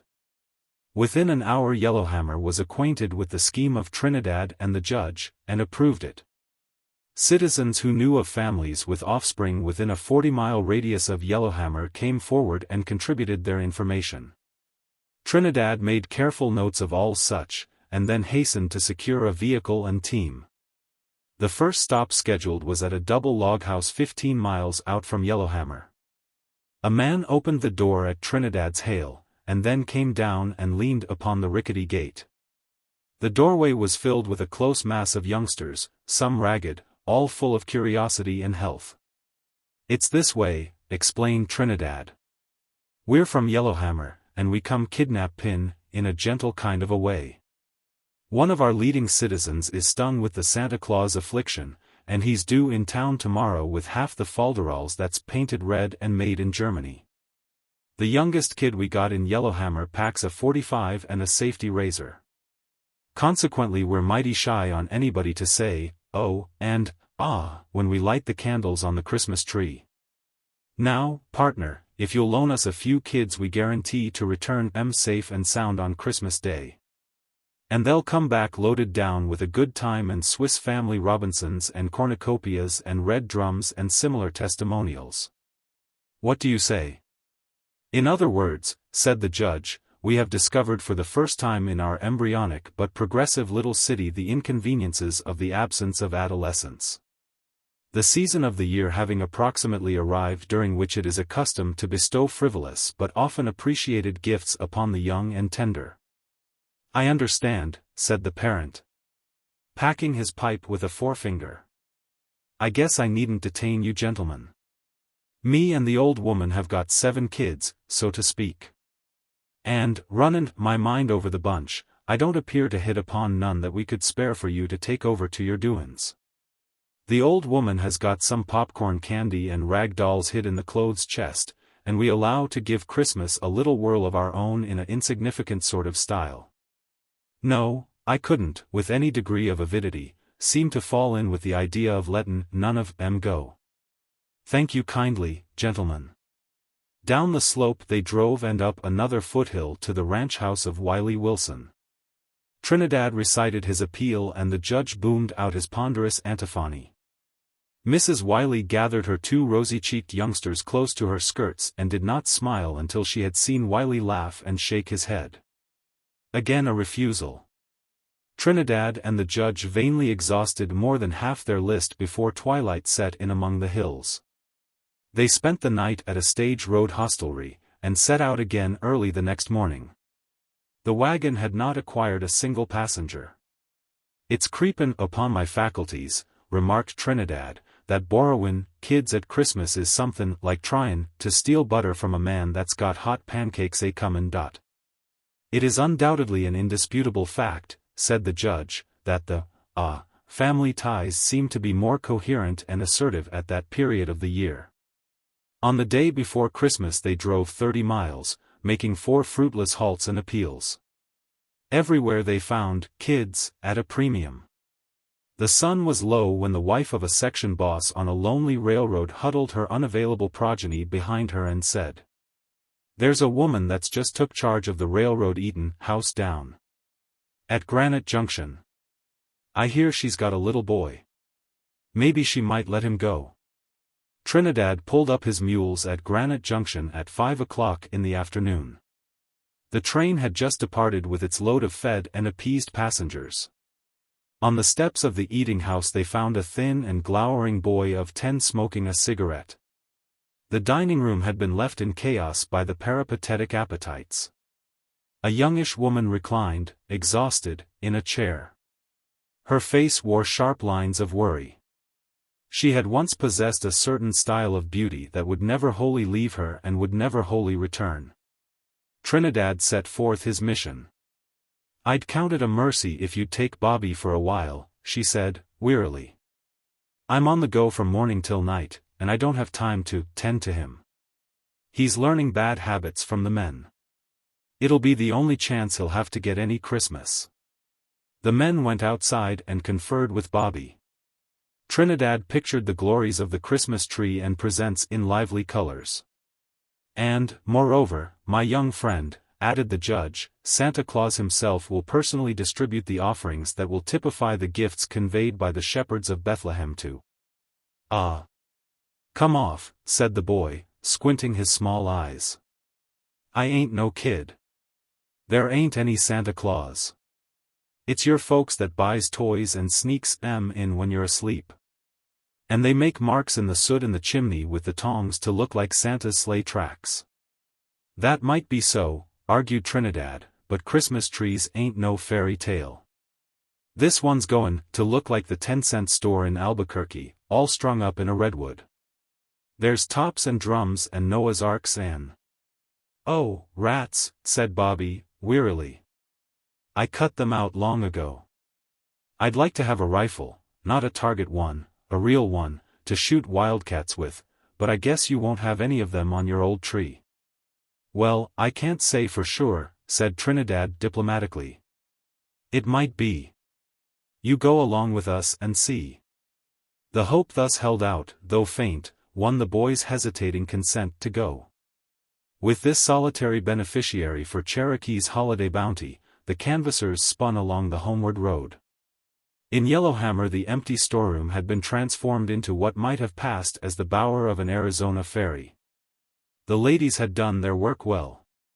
A tall Christmas tree, covered to the topmost branch with candles, spangles, and toys sufficient for more than a score of children, stood in the center of the floor. Near sunset anxious eyes had begun to scan the street for the returning team of the child providers. At noon that day Cherokee had dashed into town with his new sleigh piled high with bundles and boxes and bales of all sizes and shapes. So intent was he upon the arrangements for his altruistic plans that the dearth of children did not receive his notice. No one gave away the humiliating state of Yellowhammer, for the efforts of Trinidad and the judge were expected to supply the deficiency. When the sun went down Cherokee, with many wings and arch grins on his seasoned face, went into retirement with the bundle containing the Santa Claus raiment and a pack containing special and undisclosed gifts. When the kids are rounded up, he instructed the volunteer arrangement committee, light up the candles on the tree and set M to play in Pussy Wants a Corner and King William. When they get good and at it, why, old Santa'll slide in the door. I reckon there'll be plenty of gifts to go round. The ladies were flitting about the tree, giving it final touches that were never final. The Spangled Sisters were there in costume as Lady Violet de Vere and Marie, the maid, in their new drama, The Miner's Bride. The theater did not open until 9, and they were welcome assistants of the Christmas Tree Committee. Every minute heads would pop out the door to look and listen for the approach of Trinidad's team. And now this became an anxious function, for night had fallen and it would soon be necessary to light the candles on the tree. And Cherokee was apt to make an eruption at any time in his Kris Kringle garb. At length the wagon of the child rustlers rattled down the street to the door. The ladies, with little screams of excitement, flew to the lighting of the candles. The men of Yellowhammer passed in and out restlessly or stood about the room in embarrassed groups. Trinidad and the judge, bearing the marks of protracted travel, entered, conducting between them a single impish boy, who stared with sullen, pessimistic eyes at the gaudy tree. "Where are the other children?" asked the assayer's wife, the acknowledged leader of all social functions. "Ma'am," said Trinidad with a sigh, "perspectin' 4 kids at Christmas time is like huntin' in a limestone for silver. This parental business is one that I haven't no chance to comprehend. It seems that fathers and mothers are willin' for their offsprings to be drowned dead, stole, fed on poison oak, and eat by catamounts 364 days in the year. But on Christmas Day they insists on enjoyin' the exclusive mortification of their company. This here young biped, ma'am, is all that washes out of our 2 days' maneuvers." "Oh, the sweet little boy," cooed Miss Irma, trailing her de Vere robes to center of stage. "Ah, shut up," said Bobby, with a scowl. "Who's a kid?" "You ain't, you bet." "Fresh brat," breathed Miss Irma, beneath her enameled smile. "We done the best we could," said Trinidad. "It's tough on Cherokee, but it can't be helped." Then the door opened and Cherokee entered in the conventional dress of Saint Nick. A white rippling beard and flowing hair covered his face almost to his dark and shining eyes. Over his shoulder he carried a pack. No one stirred as he came in. Even the Spangler sisters ceased their coquettish poses and stared curiously at the tall figure. Bobby stood with his hands in his pockets gazing gloomily at the effeminate and childish tree. Cherokee put down his pack and looked wonderingly about the room.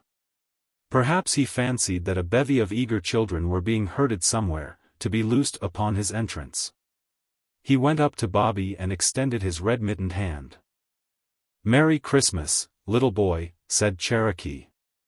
"Anything on the tree you want, they'll get it down for you. Won't you shake hands with Santa Claus?" "There ain't any Santa Claus," whined the boy. "You've got old false Billy Goat's whiskers on your face. I ain't no kid. What do I want with dolls and tin horses? The driver said you'd have a rifle, and you haven't. I want to go home." Trinidad stepped into the breach. He shook Cherokee's hand in warm greeting. "I'm sorry, Cherokee," he explained. "There never was a kid in Yellowhammer. We tried to rustle a bunch of them for your sweary, but this sardine was all we could catch. He's a atheist, and he don't believe in Santa Claus. It's a shame for you to be out all this truck. But me and the judge was sure we could round up a wagonful of candidates for your gimcracks." "That's all right," said Cherokee gravely. The expense don't amount to nothin' worth mentionin'. We can dump the stuff down a shaft or throw it away. I don't know what I was thinkin' about, but it never occurred to my cogitations that there wasn't any kids in Yellowhammer. Meanwhile the company had relaxed into a hollow but praiseworthy imitation of a pleasure gathering. Bobby had retreated to a distant chair, and was coldly regarding the scene with ennui plastered thick upon him. Cherokee, lingering with his original idea, went over and sat beside him. "Where do you live, little boy?" he asked respectfully. "Granite Junction," said Bobby without emphasis. The room was warm. Cherokee took off his cap, and then removed his beard and wig. "Say!" exclaimed Bobby, with a show of interest, "I know your mug, all right." "Did you ever see me before?" asked Cherokee. "I don't know, but I've seen your picture lots of times." "Where?" The boy hesitated. "On the bureau at home," he answered. "Let's have your name, if you please, buddy." "Robert Lumsden. The picture belongs to my mother. She puts it under her pillow of nights. And once I saw her kiss it. I wouldn't.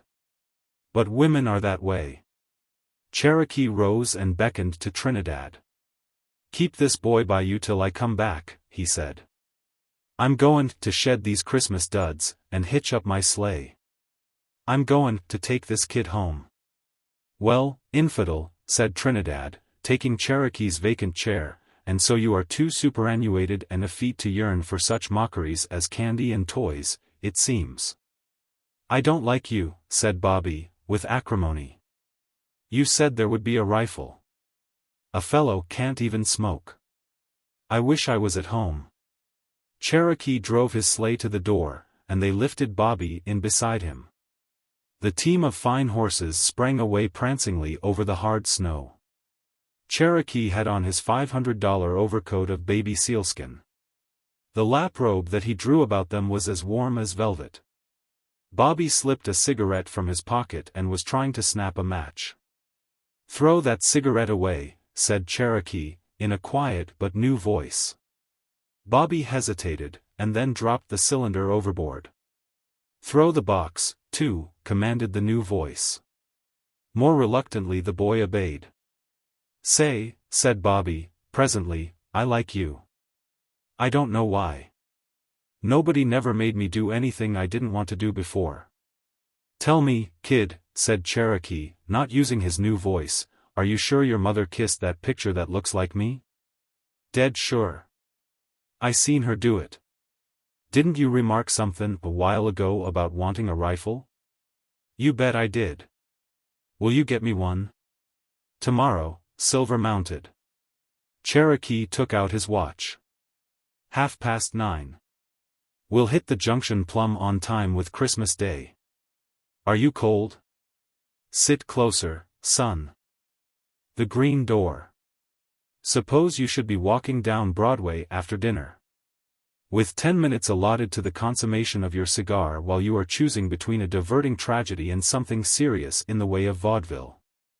Suddenly a hand is laid upon your arm. You turn to look into the thrilling eyes of a beautiful woman, wonderful in diamonds and Russian sables. She thrusts hurriedly into your hand an extremely hot buttered roll, flashes out a tiny pair of scissors, snips off the second button of your overcoat, meaningly ejaculates the one word, "Parallelogram," and swiftly flies down a cross street, looking back fearfully over her shoulder.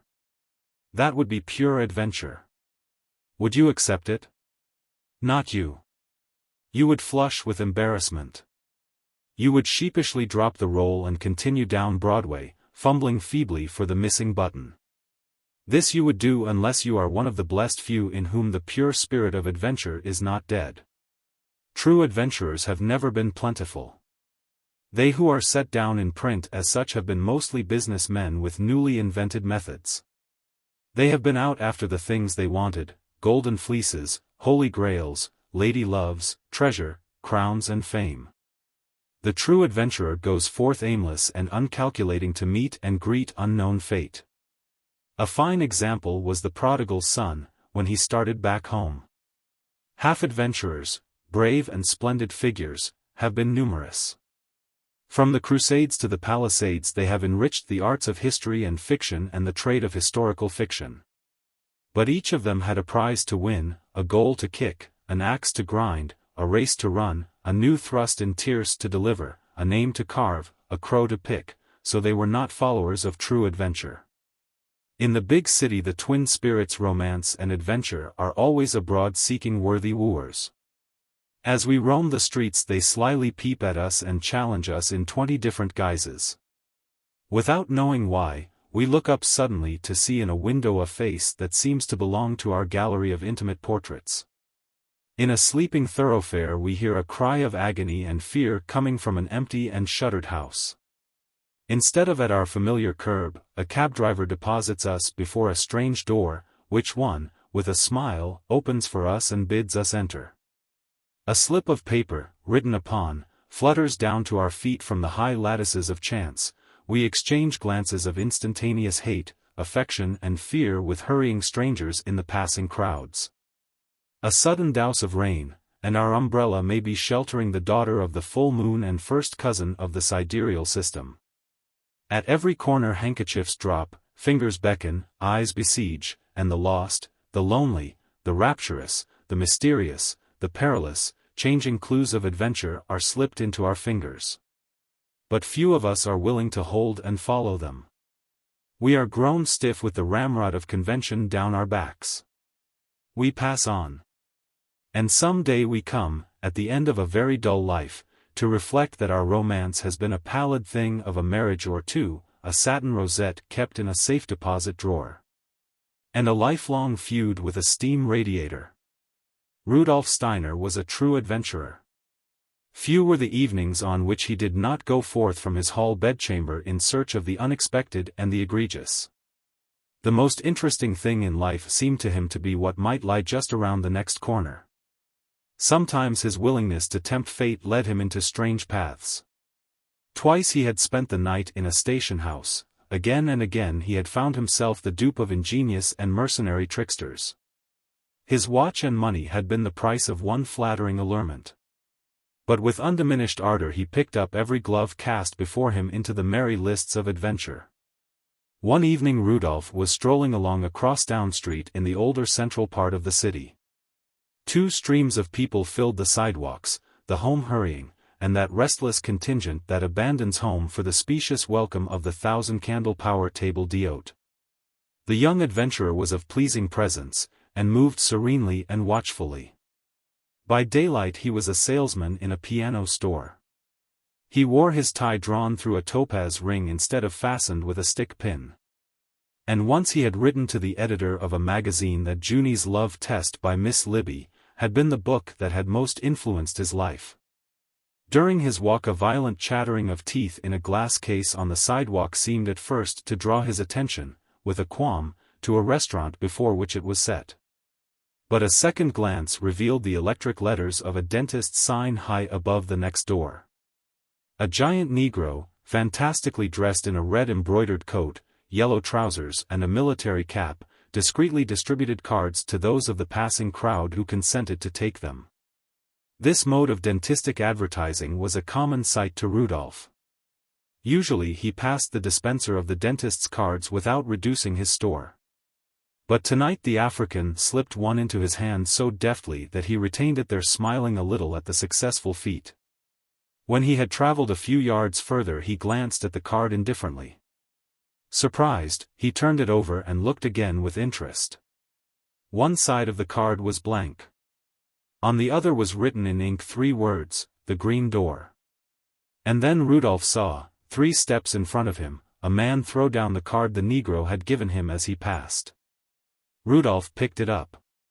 It was printed with the dentist's name and address and the usual schedule of plate work and bridge work and crowns, and specious promises of painless operations. The adventurous piano salesman halted at the corner and considered. Then he crossed the street, walked down a block, recrossed and joined the upward current of people again. Without seeming to notice the Negro as he passed the second time, he carelessly took the card that was handed him. 10 steps away he inspected it. In the same handwriting that appeared on the first card, the green door was inscribed upon it. 3 or 4 cards were tossed to the pavement by pedestrians both following and leading him. These fell blank side up. Rudolph turned them over. Every one bore the printed legend of the dental parlors. Rarely did the arch-sprite adventure need to beckon twice to Rudolf Steiner, his true follower. But twice it had been done, and the quest was on. Rudolph walked slowly back to where the giant Negro stood by the case of rattling teeth. This time as he passed he received no card. In spite of his gaudy and ridiculous garb, the Ethiopian displayed a natural barbaric dignity as he stood, offering the cards suavely to some, allowing others to pass unmolested. Every half-minute he chanted a harsh, unintelligible phrase akin to the jabber of car conductors and grand opera. And not only did he withhold a card this time, but it seemed to Rudolph that he received from the shining and massive black countenance a look of cold, almost contemptuous disdain. The look stung the adventurer. He read in it a silent accusation that he had been found wanting. Whatever the mysterious written words on the cards might mean, the black had selected him twice from the throng for their recipient. And now seemed to have condemned him as deficient in the wit and spirit to engage the enigma. Standing aside from the rush, the young man made a rapid estimate of the building in which he conceived that his adventure must lie. 5 stories high it rose. A small restaurant occupied the basement. The first floor, now closed, seemed to house millinery or furs. The second floor, by the winking electric letters, was the dentist's. Above this a polyglot babble of signs struggled to indicate the abodes of palmists, dressmakers, musicians and doctors. Still higher up draped curtains and milk bottles white on the window sills proclaimed the regions of domesticity.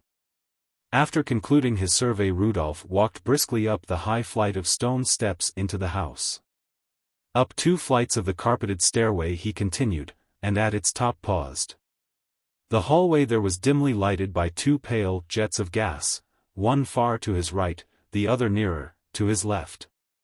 He looked toward the nearer light and saw, within its wan halo, a green door. For one moment he hesitated, then he seemed to see the contumelious sneer of the African juggler of cards, and then he walked straight to the green door and knocked against it. Moments like those that passed before his knock was answered measure the quick breath of true adventure. What might not be behind those green panels? Gamesters at play. Cunning rogues baiting their traps with subtle skill, beauty in love with courage, and thus planning to be sought by it. Danger, death, love, disappointment, ridicule, any of these might respond to that temerarious rap. A faint rustle was heard inside, and the door slowly opened.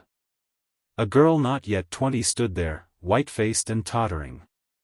She loosed the knob and swayed weakly, groping with one hand. Rudolph caught her and laid her on a faded couch that stood against the wall. He closed the door and took a swift glance around the room by the light of a flickering gas jet. Neat, but extreme poverty was the story that he read. The girl lay still, as if in a faint. Rudolph looked around the room excitedly for a barrel. People must be rolled upon a barrel who, no. That was for drowned persons. He began to fan her with his hat. That was successful, for he struck her nose with the brim of his derby and she opened her eyes. And then the young man saw that hers, indeed, was the one missing face from his heart's gallery of intimate portraits. The frank, gray eyes, the little nose, turning pertly outward. The chestnut hair, curling like the tendrils of a pea vine, seemed the right end and reward of all his wonderful adventures. But the face was woefully thin and pale. The girl looked at him calmly, and then smiled. "Fainted, didn't I?" she asked, weakly. "Well, who wouldn't? You try going without anything to eat for 3 days and see." "Himmel!" exclaimed Rudolph, jumping up. "Wait till I come back." He dashed out the green door and down the stairs. In 20 minutes he was back again, kicking at the door with his toe for her to open it. With both arms he hugged an array of wares from the grocery and the restaurant. On the table he laid them, bread and butter, cold meats, cakes, pies, pickles, oysters, a roasted chicken, a bottle of milk and one of red-hot tea. "This is ridiculous," said Rudolph, blusteringly, "to go without eating. You must quit making election bets of this kind. Supper is ready." He helped her to a chair at the table and asked, "Is there a cup for the tea?" "On the shelf by the window," she answered. When he turned again with the cup he saw her, with eyes shining rapturously, beginning upon a huge dill pickle that she had rooted out from the paper bags with a woman's unerring instinct. He took it from her, laughingly, and poured the cup full of milk. "Drink that first," he ordered, "and then you shall have some tea, and then a chicken wing. If you are very good you shall have a pickle tomorrow. And now, if you'll allow me to be your guest, we'll have supper." He drew up the other chair. The tea brightened the girl's eyes and brought back some of her color. She began to eat with a sort of dainty ferocity like some starved wild animal. She seemed to regard the young man's presence and the aid he had rendered her as a natural thing, not as though she undervalued the conventions, but as one whose great stress gave her the right to put aside the artificial for the human. But gradually, with the return of strength and comfort, came also a sense of the little conventions that belong, and she began to tell him her little story. It was one of 1,000 such as the city yawns at every day, the shop girl's story of insufficient wages, further reduced by fines that go to swell the store's profits. Of time lost through illness, and then of lost positions, lost hope, and the knock of the adventurer upon the green door. But to Rudolph the history sounded as big as the Iliad or the crisis in Junie's love test. "To think of you going through all that," he exclaimed. "It was something fierce," said the girl, solemnly. "And you have no relatives or friends in the city?" "None whatever." "I am all alone in the world, too," said Rudolph, after a pause. "I am glad of that," said the girl, promptly, and somehow it pleased the young man to hear that she approved of his bereft condition. Very suddenly her eyelids dropped and she sighed deeply. "I'm awfully sleepy," she said, "and I feel so good." Then Rudolph rose and took his hat. "I'll say good night. A long night's sleep will be fine for you." He held out his hand, and she took it and said, "Good night." But her eyes asked a question so eloquently, so frankly and pathetically that he answered it with words. "Oh, I'm coming back tomorrow to see how you are getting along. You can't get rid of me so easily." Then, at the door, as though the way of his coming had been so much less important than the fact that he had come, she asked, "How did you come to knock at my door?" He looked at her for a moment, remembering the cards, and felt a sudden jealous pain.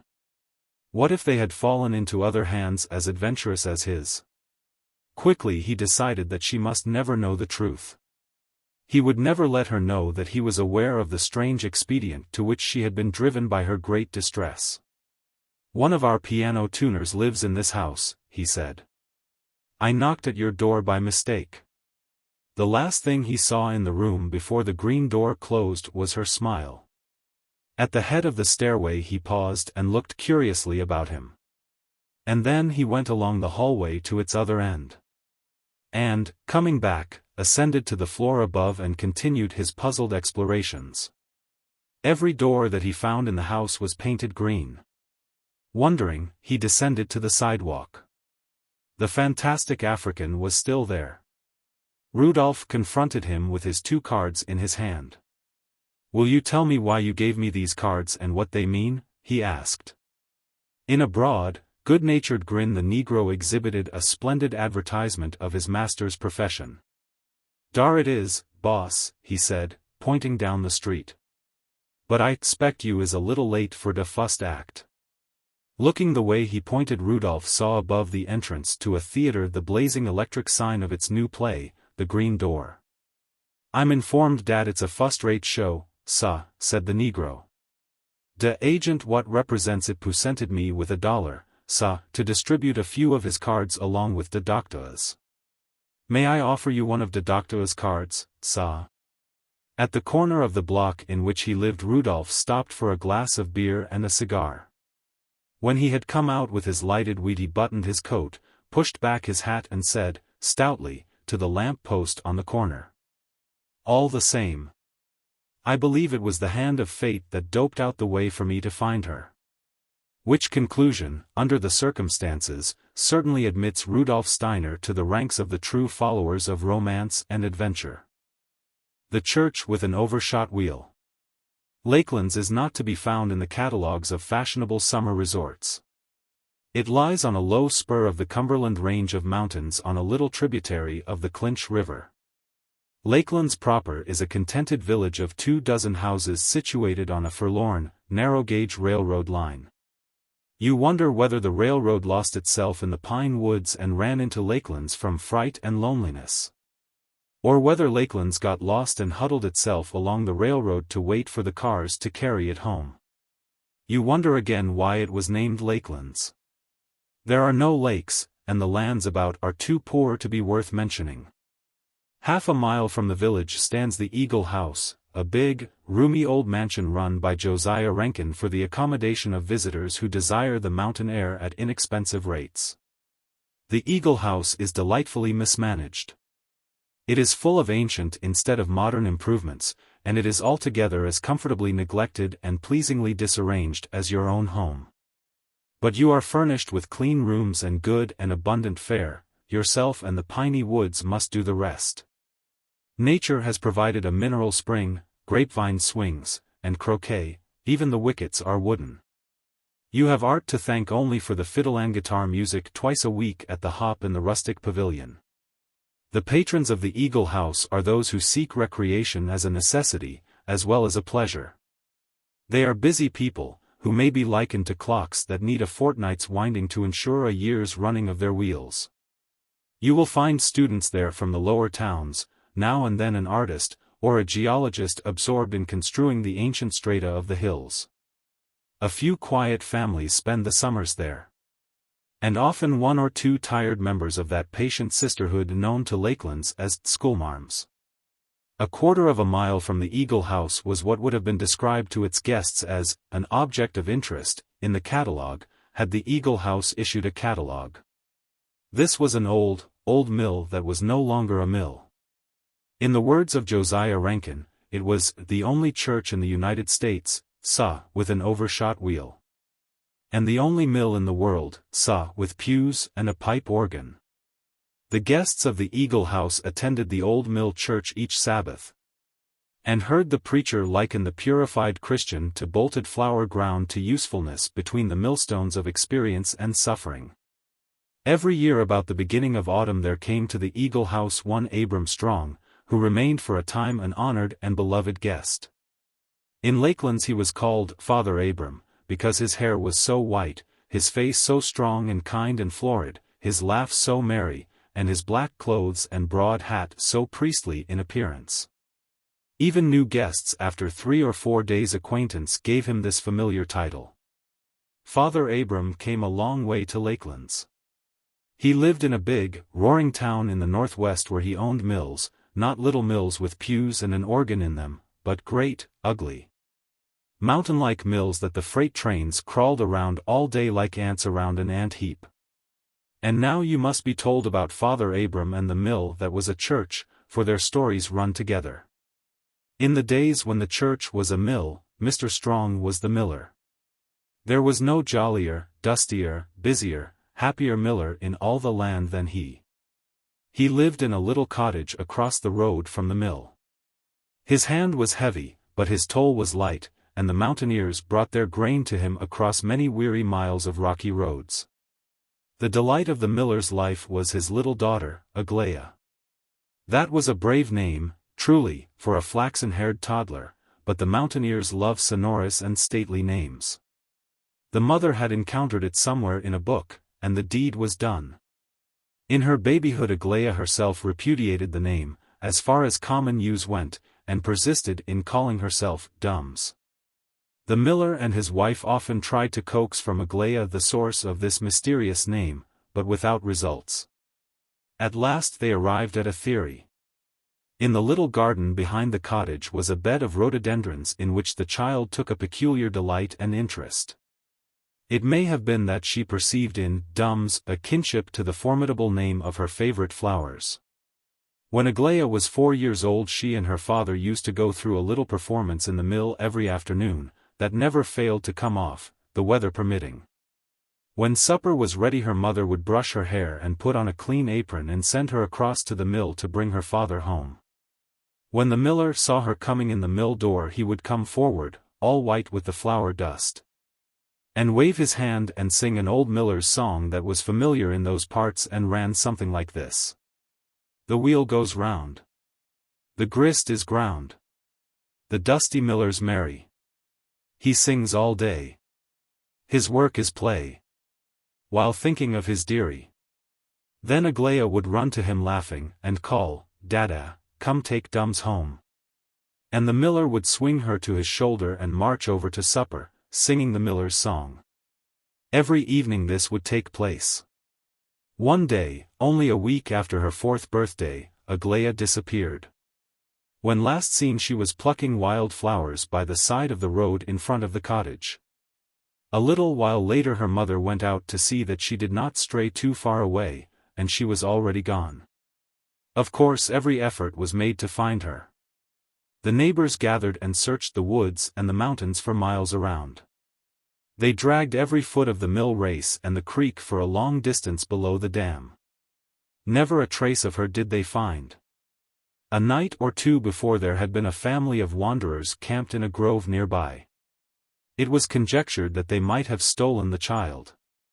But when their wagon was overtaken and searched, she could not be found. The miller remained at the mill for nearly 2 years, and then his hope of finding her died out. He and his wife moved to the northwest.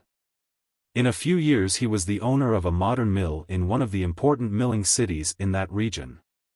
Mrs. Strong never recovered from the shock caused by the loss of Aglaia, and 2 years after they moved away the miller was left to bear his sorrow alone. When Abram Strong became prosperous, he paid a visit to Lakelands and the old mill. The scene was a sad one for him, but he was a strong man, and always appeared cheery and kindly. It was then that he was inspired to convert the old mill into a church. Lakelands was too poor to build one, and the still poorer mountaineers could not assist. There was no place of worship nearer than 20 miles. The miller altered the appearance of the mill as little as possible. The big Overshot-Wheel was left in its place. The young people who came to the church used to cut their initials in its soft and slowly decaying wood. The dam was partly destroyed, and the clear mountain stream rippled unchecked down its rocky bed. Inside the mill the changes were greater. The shafts and millstones and belts and pulleys were, of course, all removed. There were 2 rows of benches with aisles between, and a little raised platform and pulpit at one end. On 3 sides overhead was a gallery containing seats, and reached by a stairway inside. There was also an organ, a real pipe organ, in the gallery, that was the pride of the congregation of the old mill church. Miss Phoebe Summers was the organist. The Lakelands boys proudly took turns at pumping it for her at each Sunday's service. The Rev. Mr. Banbridge was the preacher, and rode down from Squirrel Gap on his old white horse without ever missing a service. And Abram Strong paid for everything. He paid the preacher $500 a year, and Miss Phoebe $200. Thus, in memory of Aglaia, the old mill was converted into a blessing for the community in which she had once lived. It seemed that the brief life of the child had brought about more good than the 80 years and 10 of many. But Abram Strong set up yet another monument to her memory. Out from his mills in the northwest came the Aglaia flour, made from the hardest and finest wheat that could be raised. The country soon found out that the Aglaia flour had 2 prices. One was the highest market price, and the other was nothing. Wherever there happened a calamity that left people destitute, a fire, a flood, a tornado, a strike, or a famine, there would go hurrying a generous consignment of the Aglaia at its nothing price. It was given away cautiously and judiciously, but it was freely given, and not a penny could the hungry ones pay for it. There got to be a saying that whenever there was a disastrous fire in the poor districts of a city, the fire chief's buggy reached the scene first, next the Aglaia flower wagon, and then the fire engines. So this was Abram Strong's other monument to Aglaia. Perhaps to a poet the theme may seem too utilitarian for beauty. But to some the fancy will seem sweet and fine that the pure, white, virgin flower, flying on its mission of love and charity, might be likened to the spirit of the lost child whose memory it signalized. There came a year that brought hard times to the Cumberlands. Grain crops everywhere were light, and there were no local crops at all. Mountain floods had done much damage to property. Even game in the woods was so scarce that the hunters brought hardly enough home to keep their folk alive. Especially about Lakelands was the rigor felt. As soon as Abram Strong heard of this, his messages flew, and the little narrow-gauge cars began to unload Aglaia flour there. The miller's orders were to store the flour in the gallery of the old mill church, and that everyone who attended the church was to carry home a sack of it. 2 weeks after that Abram Strong came for his yearly visit to the Eagle House, and became Father Abram again. That season the Eagle House had fewer guests than usual. Among them was Rose Chester. Miss Chester came to Lakelands from Atlanta, where she worked in a department store. This was the first vacation outing of her life. The wife of the store manager had once spent a summer at the Eagle House. She had taken a fancy to Rose, and had persuaded her to go there for her 3 weeks' holiday. The manager's wife gave her a letter to Mrs. Rankin, who gladly received her in her own charge and care. Miss Chester was not very strong. She was about 20, and pale and delicate from an indoor life. But 1 week of Lakelands gave her a brightness and spirit that changed her wonderfully. The time was early September, when the Cumberlands are at their greatest beauty. The mountain foliage was growing brilliant with autumnal colors. One breathed aerial champagne, the nights were deliciously cool, causing one to snuggle cozily under the warm blankets of the Eagle House. Father Abram and Miss Chester became great friends.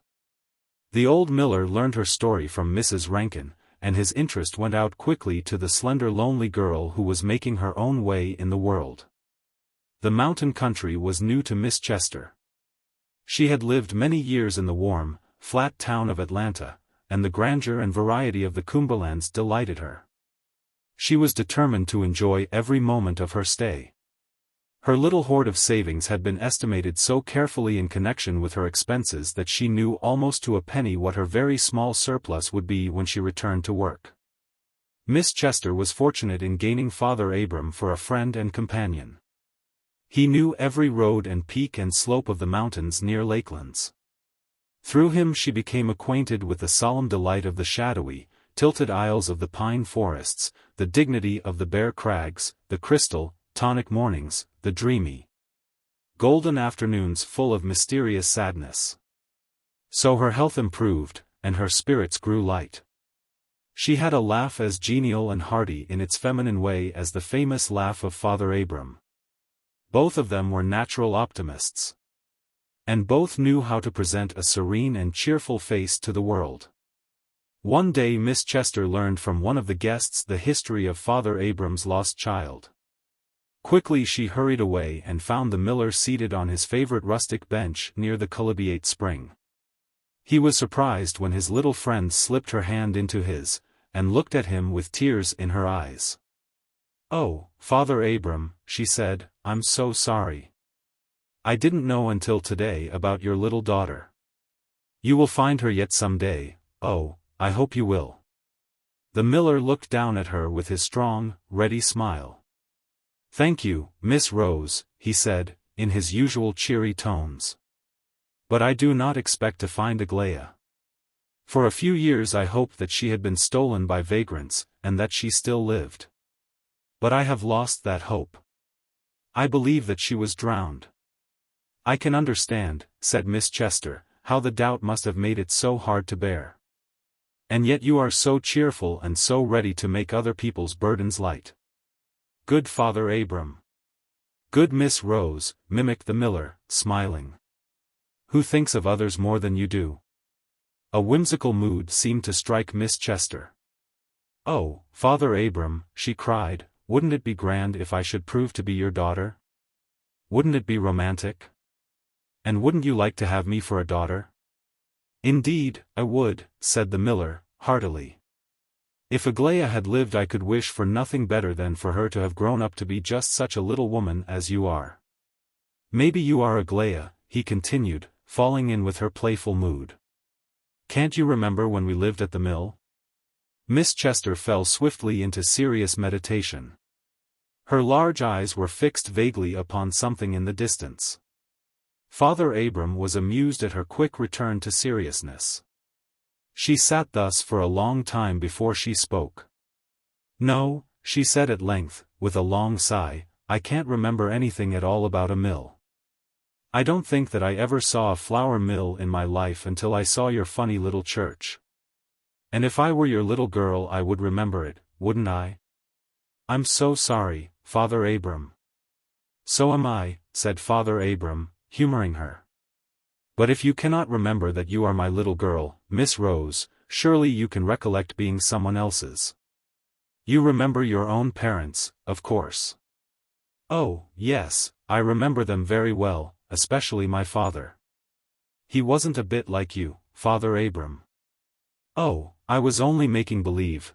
Come, now, you've rested long enough. You promised to show me the pool where you can see the trout playing, this afternoon." "I never saw a trout." Late one afternoon Father Abram set out for the old mill alone. He often went to sit and think of the old days when he lived in the cottage across the road. Time had smoothed away the sharpness of his grief until he no longer found the memory of those times painful. But whenever Abram Strong sat in the melancholy September afternoons on the spot where Dums used to run in every day with her yellow curls flying, the smile that Lakelands always saw upon his face was not there. The miller made his way slowly up the winding, steep road. The trees crowded so close to the edge of it that he walked in their shade, with his hat in his hand. Squirrels ran playfully upon the old rail fence at his right. Quails were calling to their young broods in the wheat stubble. The low sun sent a torrent of pale gold up the ravine that opened to the west. Early September, it was within a few days only of the anniversary of Aglaia's disappearance. The old Overshot-Wheel, half covered with mountain ivy, caught patches of the warm sunlight filtering through the trees. The cottage across the road was still standing, but it would doubtless go down before the next winter's mountain blasts. It was overrun with morning glory and wild gourd vines, and the door hung by one hinge. Father Abram pushed open the mill door, and entered softly. And then he stood still, wondering. He heard the sound of someone within, weeping inconsolably. He looked, and saw Miss Chester sitting in a dim pew, with her head bowed upon an open letter that her hands held. Father Abram went to her, and laid one of his strong hands firmly upon hers. She looked up, breathed his name, and tried to speak further. "Not yet, Miss Rose," said the miller, kindly. "Don't try to talk yet. There's nothing as good for you as a nice, quiet little cry when you are feeling blue." It seemed that the old miller, who had known so much sorrow himself, was a magician in driving it away from others. Miss Chester's sobs grew easier. Presently she took her little plain-bordered handkerchief and wiped away a drop or two that had fallen from her eyes upon Father Abram's big hand. Then she looked up and smiled through her tears. Miss Chester could always smile before her tears had dried, just as Father Abram could smile through his own grief. In that way the two were very much alike. The miller asked her no questions. But by and by Miss Chester began to tell him. It was the old story that always seems so big and important to the young, and that brings reminiscent smiles to their elders. Love was the theme, as may be supposed. There was a young man in Atlanta, full of all goodness and the graces, who had discovered that Miss Chester also possessed these qualities above all other people in Atlanta or anywhere else from Greenland to Patagonia. She showed Father Abram the letter over which she had been weeping. It was a manly, tender letter, a little superlative and urgent, after the style of love letters written by young men full of goodness and the graces. He proposed for Miss Chester's hand in marriage at once. Life, he said, since her departure for a 3 weeks' visit, was not to be endured. He begged for an immediate answer. And if it were favorable he promised to fly, ignoring the narrow-gauge railroad, at once to Lakelands. "And now where does the trouble come in?" asked the miller when he had read the letter. "I cannot marry him," said Miss Chester. "Do you want to marry him?" asked Father Abram. "Oh, I love him," she answered, but, down went her head and she sobbed again. "Come, Miss Rose," said the miller, "you can give me your confidence. I do not question you, but I think you can trust me." "I do trust you," said the girl. "I will tell you why I must refuse Ralph. I am nobody, I haven't even a name, the name I call myself is a lie. Ralph is a noble man. I love him with all my heart, but I can never be his." "What talk is this?" said Father Abram. "You said that you remember your parents. Why do you say you have no name? I do not understand." "I do remember them," said Miss Chester. "I remember them too well. My first recollections are of our life somewhere in the far south.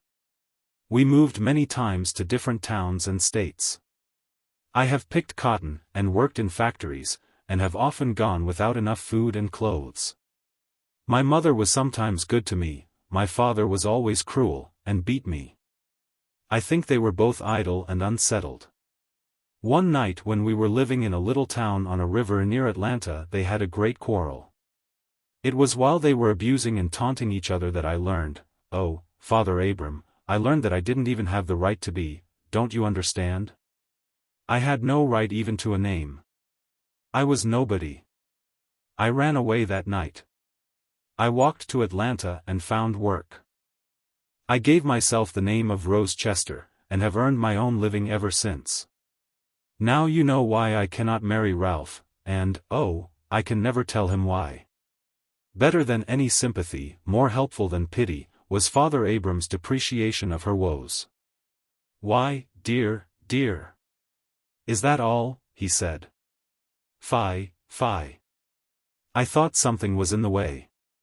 If this perfect young man is a man at all he will not care a pinch of bran for your family tree.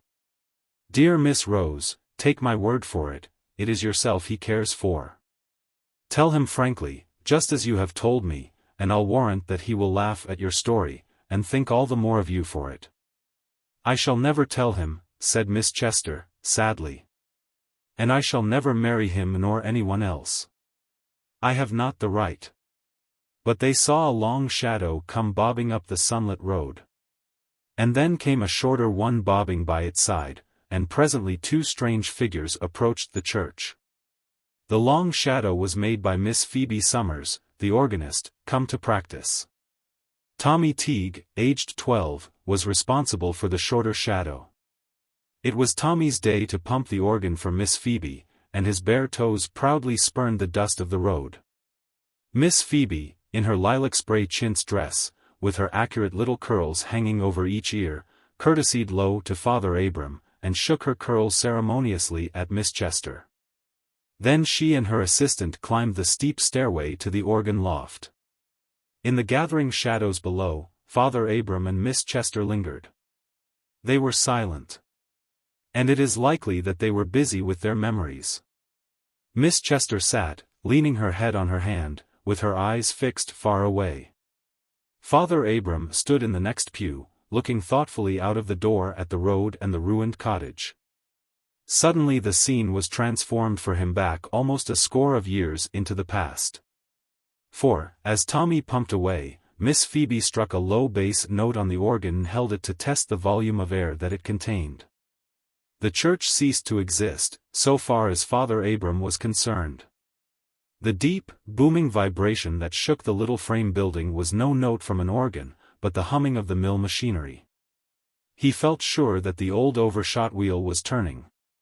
That he was back again, a dusty, merry miller in the old mountain mill. And now evening was come, and soon would come Aglaia with flying colors, toddling across the road to take him home to supper. Father Abram's eyes were fixed upon the broken door of the cottage. And then came another wonder. In the gallery overhead the sacks of flour were stacked in long rows. Perhaps a mouse had been at one of them.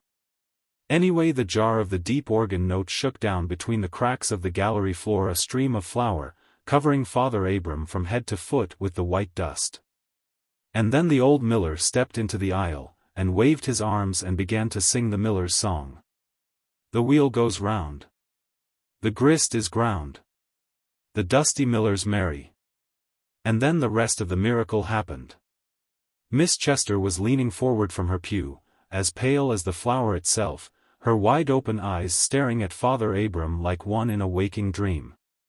When he began the song she stretched out her arms to him, her lips moved, she called to him in dreamy tones, "Dada, come take Dums home." Miss Phoebe released the low key of the organ. But her work had been well done. The note that she struck had beaten down the doors of a closed memory, and Father Abram held his lost Aglaia close in his arms. When you visit Lakelands they will tell you more of this story. They will tell you how the lines of it were afterward traced, and the history of the miller's daughter revealed after the gypsy wanderers had stolen her on that September day. Attracted by her childish beauty. But you should wait until you sit comfortably on the shaded porch of the Eagle House, and then you can have the story at your ease.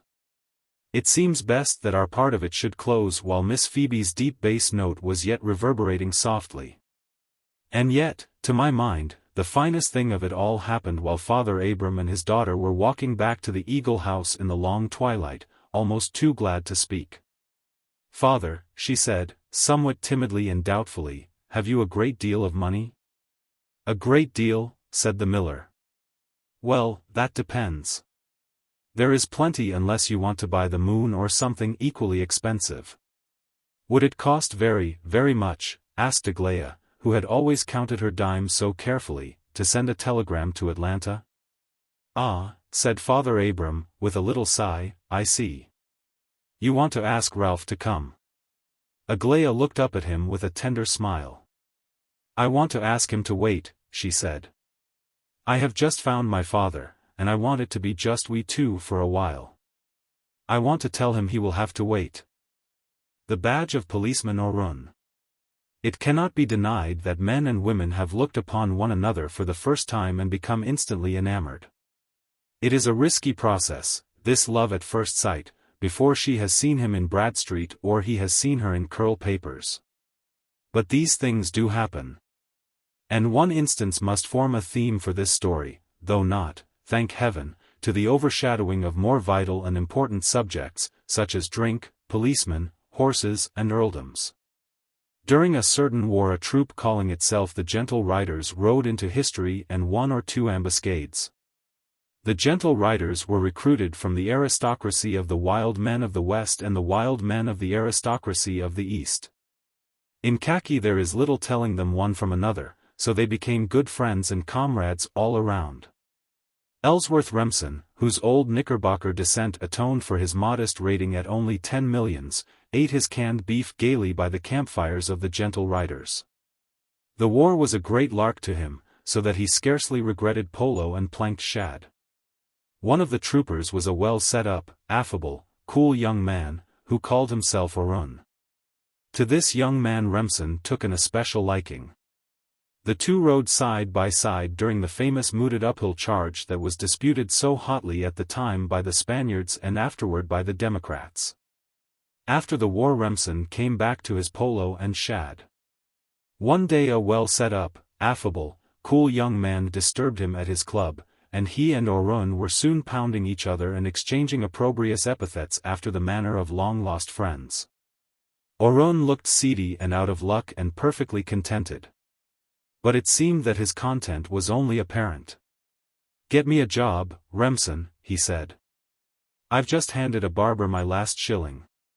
"No trouble at all," said Remsen. "I know a lot of men who have banks and stores and things downtown. Any particular line you fancy?" "Yes," said Orun, with a look of interest. "I took a walk in your Central Park this morning. I'd like to be one of those bobbies on horseback." that would be about the ticket. Besides, it's the only thing I could do. I can ride a little and the fresh air suits me. Think you could land that for me?" Remsen was sure that he could. And in a very short time he did. And they who were not above looking at mounted policemen might have seen a well-set-up, affable, cool young man on a prancing chestnut steed attending to his duties along the driveways of the park.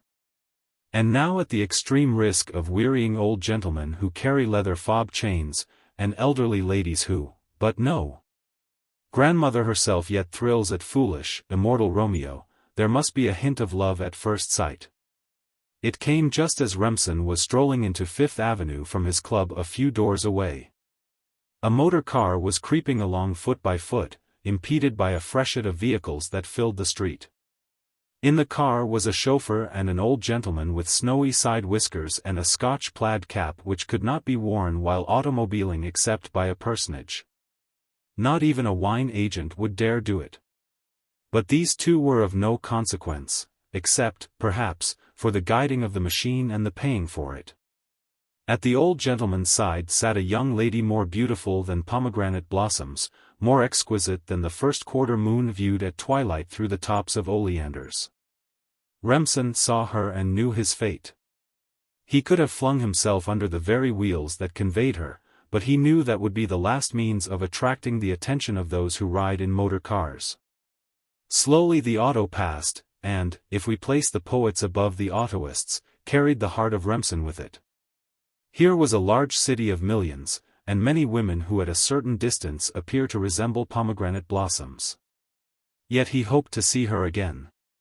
For each one fancies that his romance has its own tutelary guardian and divinity. Luckily for Remsen's peace of mind there came a diversion in the guise of a reunion of the gentle riders of the city. There were not many of them, perhaps a score, and there was wassail and things to eat, and speeches, and the Spaniard was bearded again in recapitulation. And when daylight threatened them the survivors prepared to depart. But some remained upon the battlefield. One of these was Trooper Orun, who was not seasoned to potent liquids. His legs declined to fulfill the obligations they had sworn to the police department. "I'm stewed, Remsen," said Orun to his friend. "Why do they build hotels that go round and round like Catherine wheels? They'll take away my shield and break me. I can think and talk consecutively, but I stammer with my feet. I've got to go on duty in 3 hours. The jig is up, Remsen. The jig is up, I tell you." "Look at me," said Remsen, who was his smiling self, pointing to his own face. "Whom do you see here?" "Goo, fellow," said Orun, dizzily, "goo, old Remsen." "Not so," said Remsen. "You see mounted policeman Orun. Look at your face, no. You can't do that without a glass, but look at mine, and think of yours. How much alike are we? As 2 French table d'hôte dinners. With your badge, on your horse, in your uniform, will I charm nursemaids and prevent the grass from growing under people's feet in the park this day. I will have your badge and your honor, besides having the jolliest lark I've been blessed with since we licked Spain."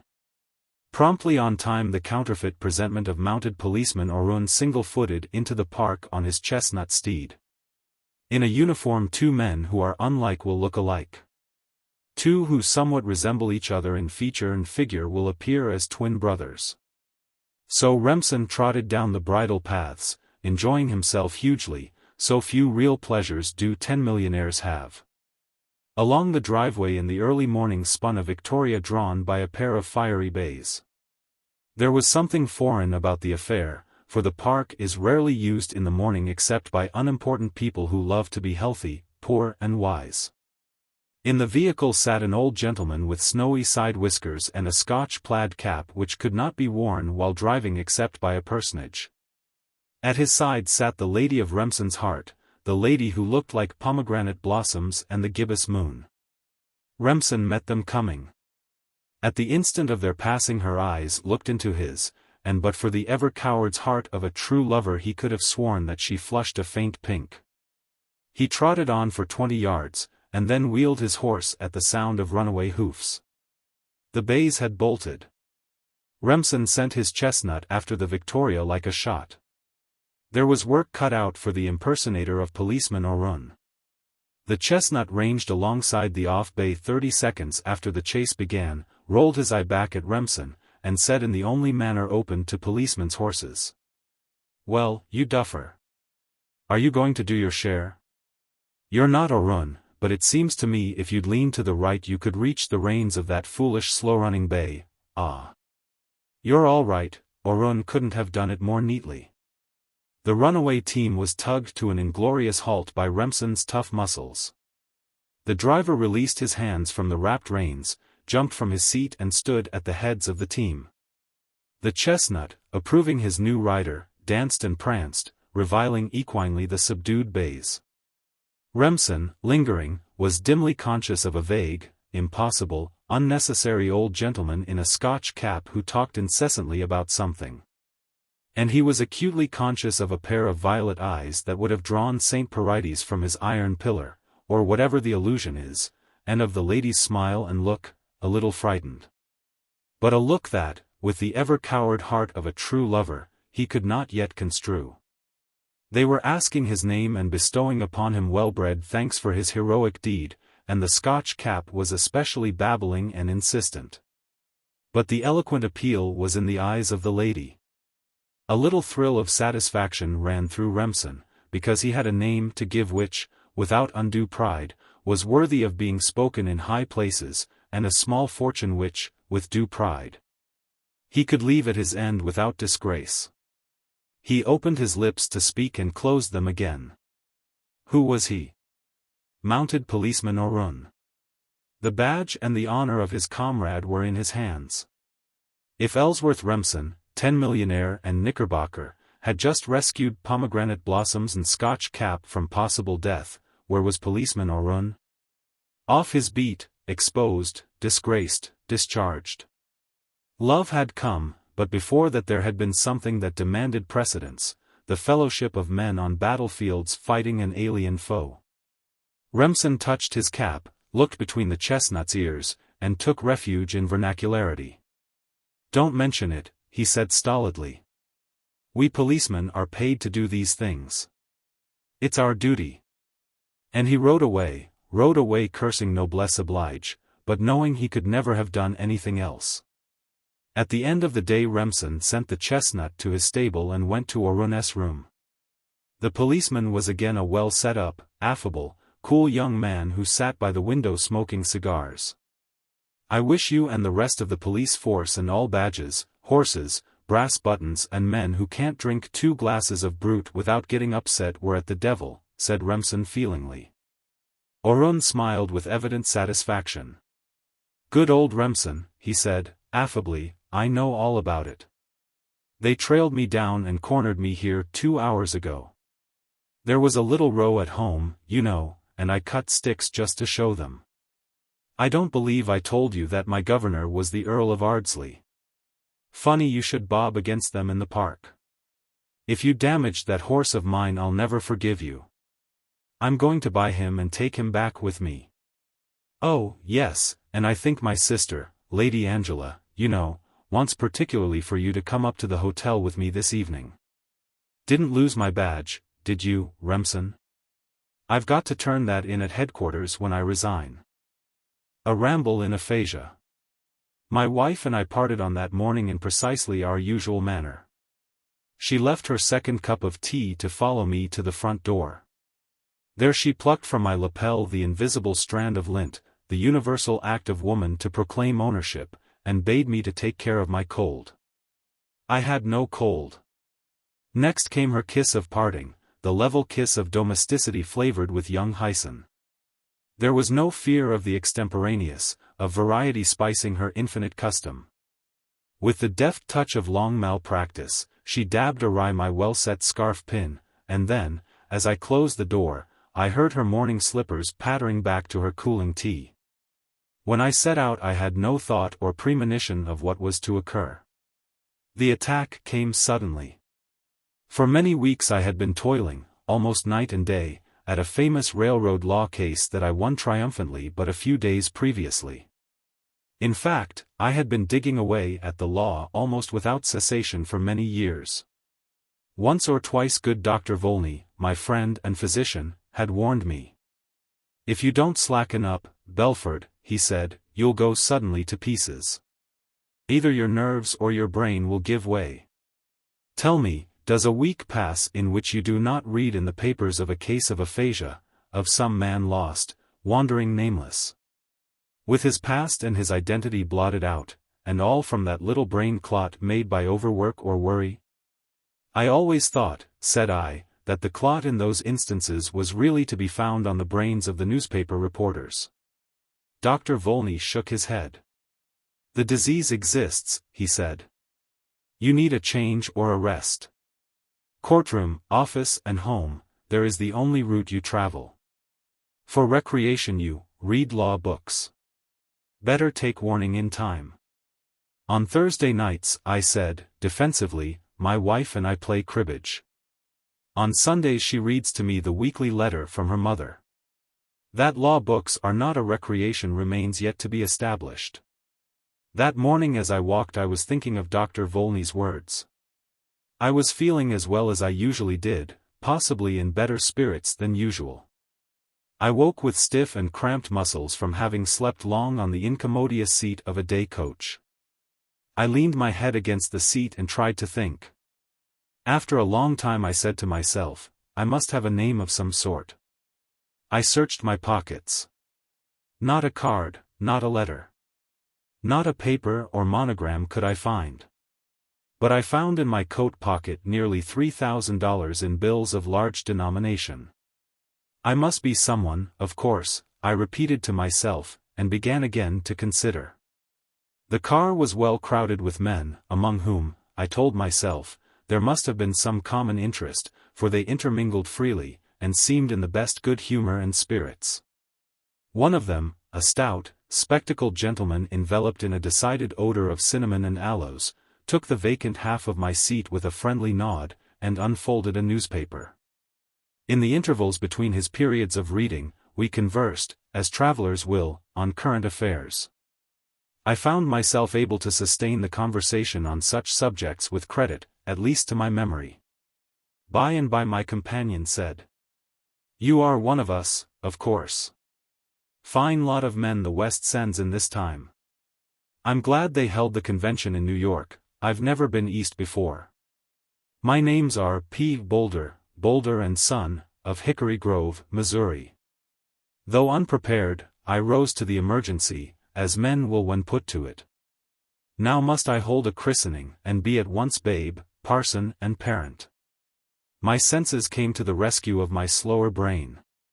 The insistent odor of drugs from my companion supplied one idea. A glance at his newspaper, where my eye met a conspicuous advertisement, assisted me further.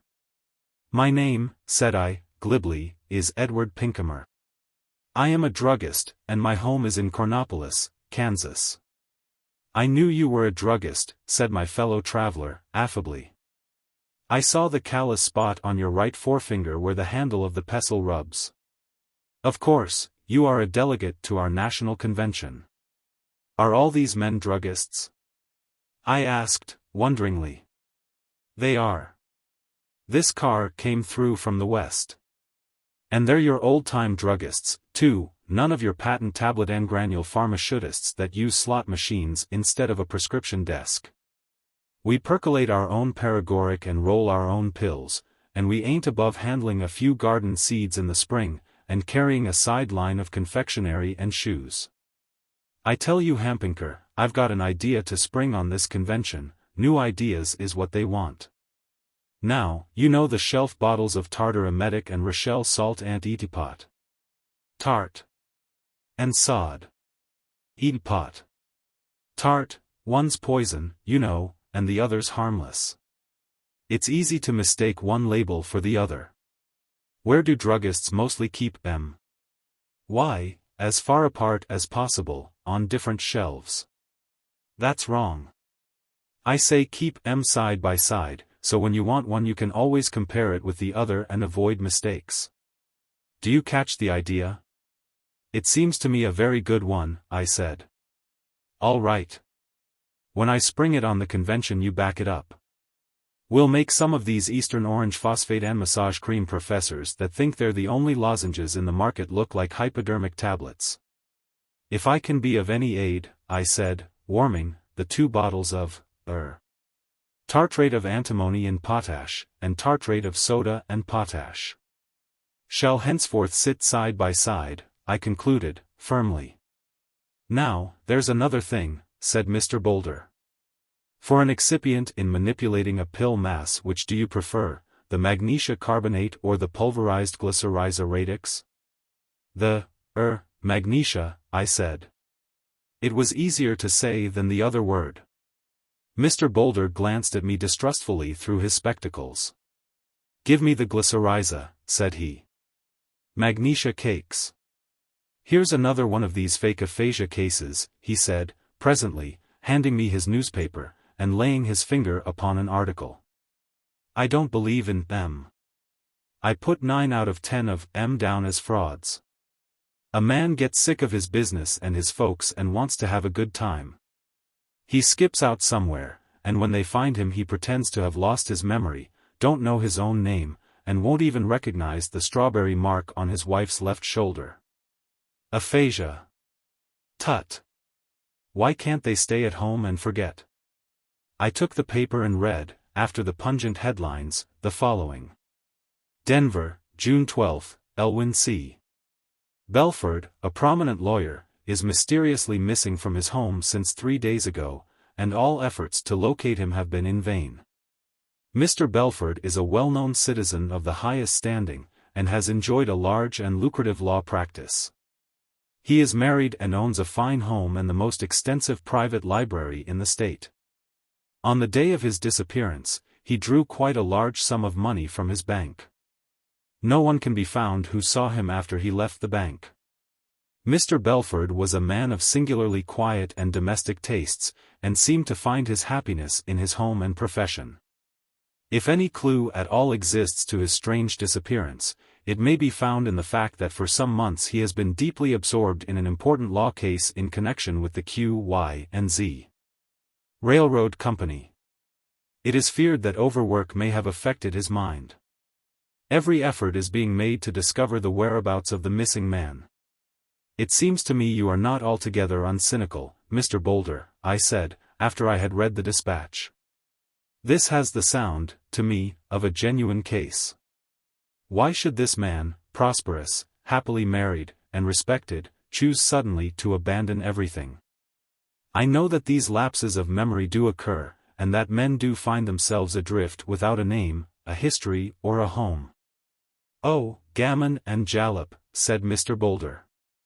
It's larks they're after.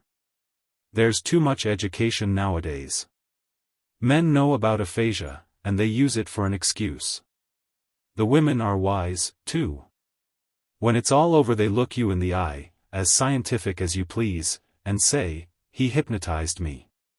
Thus Mr. Boulder diverted, but did not aid, me with his comments and philosophy.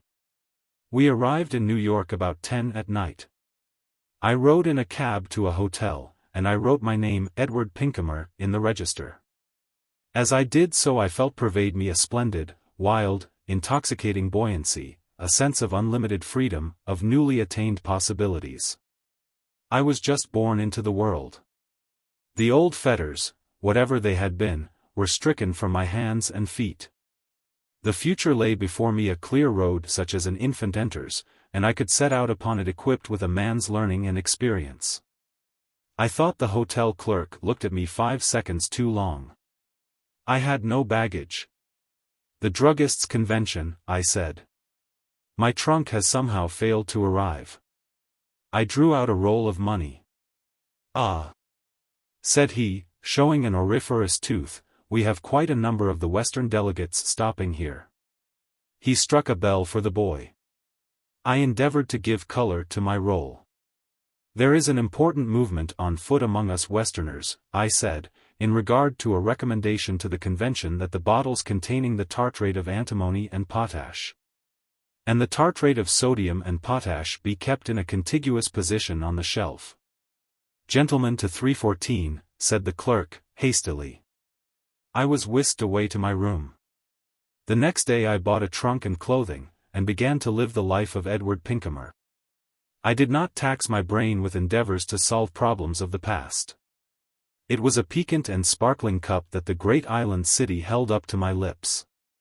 I drank of it gratefully. The keys of Manhattan belong to him who is able to bear them.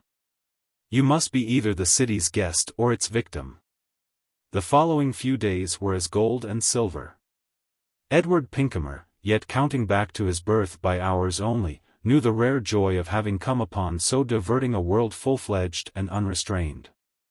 I sat entranced on the magic carpets provided in theaters and roof gardens, that transported one into strange and delightful lands full of frolicsome music.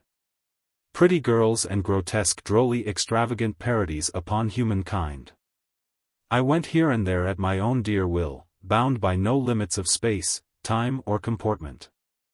I dined in weird cabarets, at weirder tables d'hôte to the sound of Hungarian music and the wild shouts of mercurial artists and sculptors. Or, again, where the night life quivers in the electric glare like a kinetoscopic picture, and the millinery of the world, and its jewels, and the ones whom they adorn. And the men who make all three possible are met for good cheer and the spectacular effect. And among all these scenes that I have mentioned I learned one thing that I never knew before. And that is that the key to liberty is not in the hands of license, but convention holds it. Comedy has a toll-gate at which you must pay, or you may not enter the land of freedom. In all the glitter, the seeming disorder, the parade, the abandon, I saw this law, unobtrusive, yet like iron, prevail. Therefore, in Manhattan you must obey these unwritten laws, and then you will be freest of the free. If you decline to be bound by them, you put on shackles. Sometimes, as my mood urged me, I would seek the stately, softly murmuring palm rooms, redolent with high-born life and delicate restraint, in which to dine. Again I would go down to the waterways in steamers packed with vociferous, bedecked, unchecked love-making clerks and shopgirls to their crude pleasures on the island shores. And there was always Broadway, glistening, opulent, wily, varying, desirable Broadway, growing upon one like an opium habit. One afternoon as I entered my hotel a stout man with a big nose and a black mustache blocked my way in the corridor. When I would have passed around him, he greeted me with offensive familiarity. "Hello, Belford," he cried, loudly. "What the deuce are you doing in New York? Didn't know anything could drag you away from that old book den of yours. Is Mrs. B. along or is this a little business run alone, eh?" "You have made a mistake, sir," I said, coldly, releasing my hand from his grasp. "My name is Pincomer. You will excuse me." The man dropped to one side, apparently astonished. As I walked to the clerk's desk I heard him call to a bell boy and say something about telegraph blanks. "You will give me my bill," I said to the clerk, "and have my baggage brought down in half an hour. I do not care to remain where I am annoyed by confidence men." I moved that afternoon to another hotel, a sedate, old-fashioned one on Lower Fifth Avenue. There was a restaurant a little way off Broadway where one could be served almost al fresco in a tropic array of screening flora. Quiet and luxury and a perfect service made it an ideal place in which to take luncheon or refreshment. One afternoon I was there picking my way to a table among the ferns when I felt my sleeve caught. "Mr. Belford," exclaimed an amazingly sweet voice. I turned quickly to see a lady seated alone, a lady of about 30, with exceedingly handsome eyes, who looked at me as though I had been her very dear friend. "You were about to pass me," she said, accusingly. "Don't tell me you do not know me. Why should we not shake hands, at least once in 15 years? I shook hands with her at once. I took a chair opposite her at the table. I summoned with my eyebrows a hovering waiter. The lady was philandering with an orange ice. I ordered a crème de menthe. Her hair was reddish bronze. You could not look at it, because you could not look away from her eyes. But you were conscious of it as you are conscious of sunset while you look into the profundities of a wood at twilight. "Are you sure you know me?" I asked. No, she said, smiling. I was never sure of that. What would you think, I said, a little anxiously, if I were to tell you that my name is Edward Pincomer, from Cornopolis, Kansas? What would I think, she repeated, with a merry glance. Why, that you had not brought Mrs. Belford to New York with you, of course. I do wish you had. I would have liked to see Marion. Her voice lowered slightly. You haven't changed much, Elwyn. I felt her wonderful eyes searching mine and my face more closely. Yes, you have, she amended, and there was a soft, exultant note in her latest tones. I see it now. You haven't forgotten. You haven't forgotten for a year or a day or an hour. I told you you never could. I poked my straw anxiously in the creme de menthe. I'm sure I beg your pardon, I said, a little uneasy at her gaze. But that is just the trouble. I have forgotten. I've forgotten everything. She flouted my denial. She laughed deliciously at something she seemed to see in my face. I've heard of you at times, she went on. You're quite a big lawyer out west, Denver, isn't it, or Los Angeles? Marion must be very proud of you. You knew, I suppose, that I married 6 months after you did. You may have seen it in the papers. The flowers alone cost $2,000. She had mentioned 15 years. 15 years is a long time. Would it be too late, I asked, somewhat timorously, to offer you congratulations? Not if you dare do it, she answered, with such fine intrepidity that I was silent, and began to crease patterns on the cloth with my thumb nail. Tell me one thing, she said, leaning toward me rather eagerly, a thing I have wanted to know for many years, just from a woman's curiosity. Of course, have you ever dared since that night to touch, smell or look at white roses wet with rain and dew? I took a sip of creme de menthe. It would be useless, I suppose, I said, with a sigh, for me to repeat that I have no recollection at all about these things. My memory is completely at fault. I need not say how much I regret it. The lady rested her arms upon the table, and again her eyes disdained my words and went traveling by their own route direct to my soul. She laughed softly, with a strange quality in the sound. It was a laugh of happiness, yes, and of content, and of misery. I tried to look away from her. You lie, Elwyn Belford, she breathed, blissfully. Oh, I know you lie. I gazed dully into the ferns. My name is Edward Pincomer, I said. I came with the delegates to the Druggists' National Convention. There is a movement on foot for arranging a new position for the bottles of tartrate of antimony and tartrate of potash, in which, very likely, you would take little interest. A shining landau stopped before the entrance. The lady rose. I took her hand, and bowed. I am deeply sorry, I said to her, that I cannot remember. I could explain, but fear you would not understand. You will not concede Pincomer, and I really cannot at all conceive of the roses and other things. Goodbye, Mr. Belford, she said, with her happy, sorrowful smile, as she stepped into her carriage. I attended the theater that night. When I returned to my hotel, a quiet man in dark clothes, who seemed interested in rubbing his finger-nails with a silk handkerchief, appeared, magically, at my side.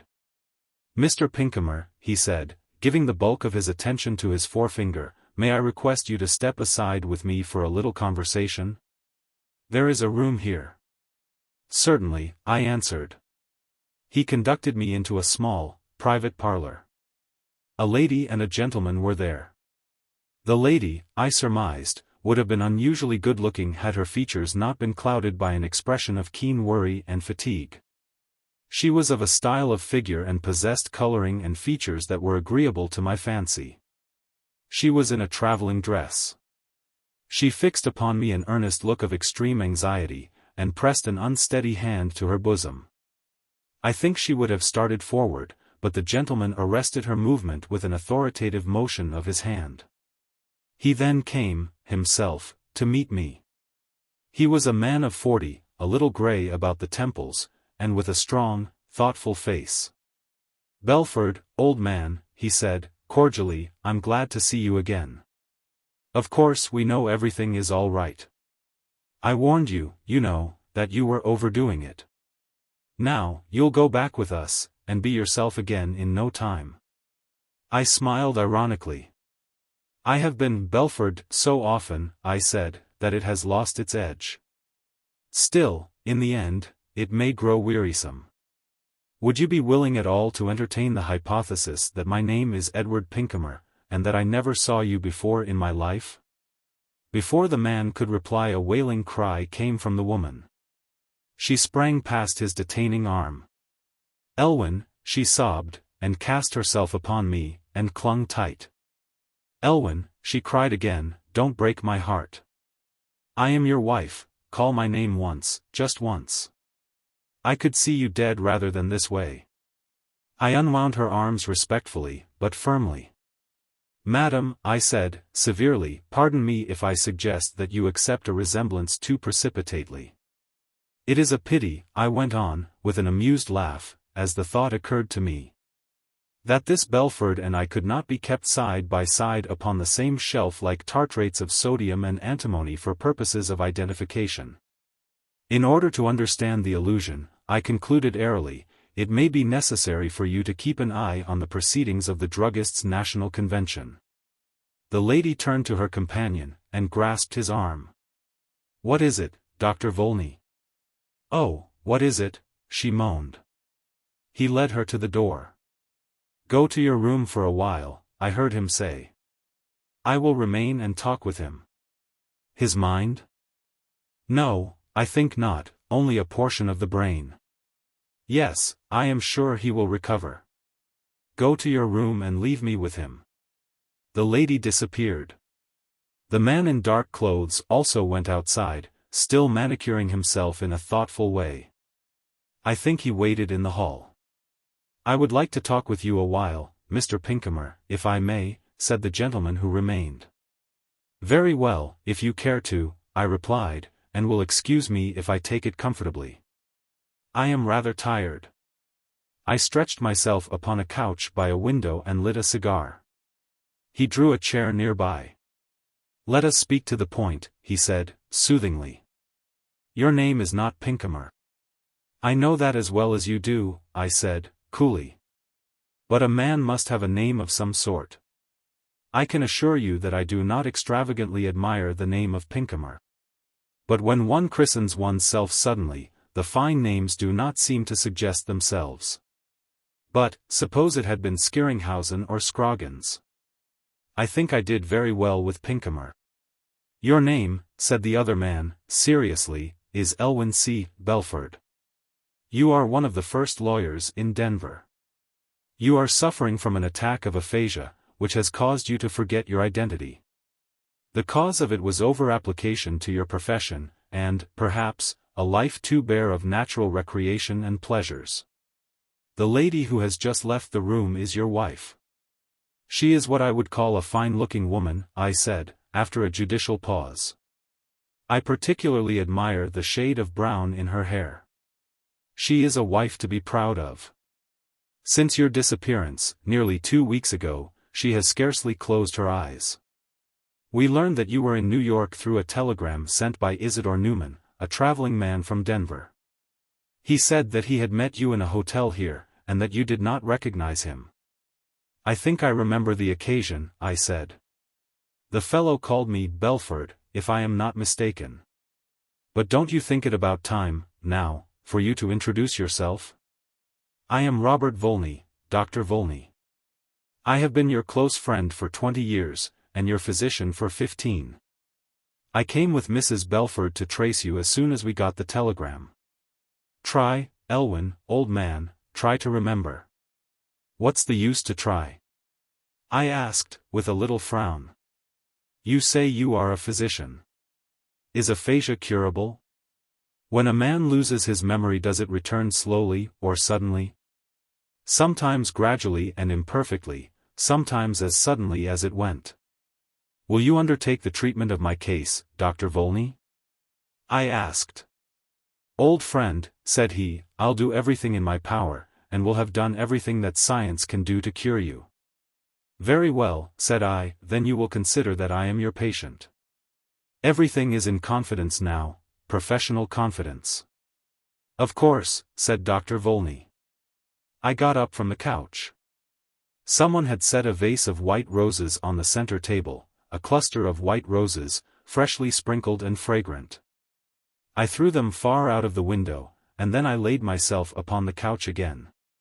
"It will be best, Bobby," I said, "to have this cure happen suddenly. I'm rather tired of it all, anyway.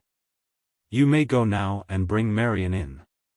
"But, oh, Doc," I said, with a sigh, as I kicked him on the shin, "good old Doc, it was glorious.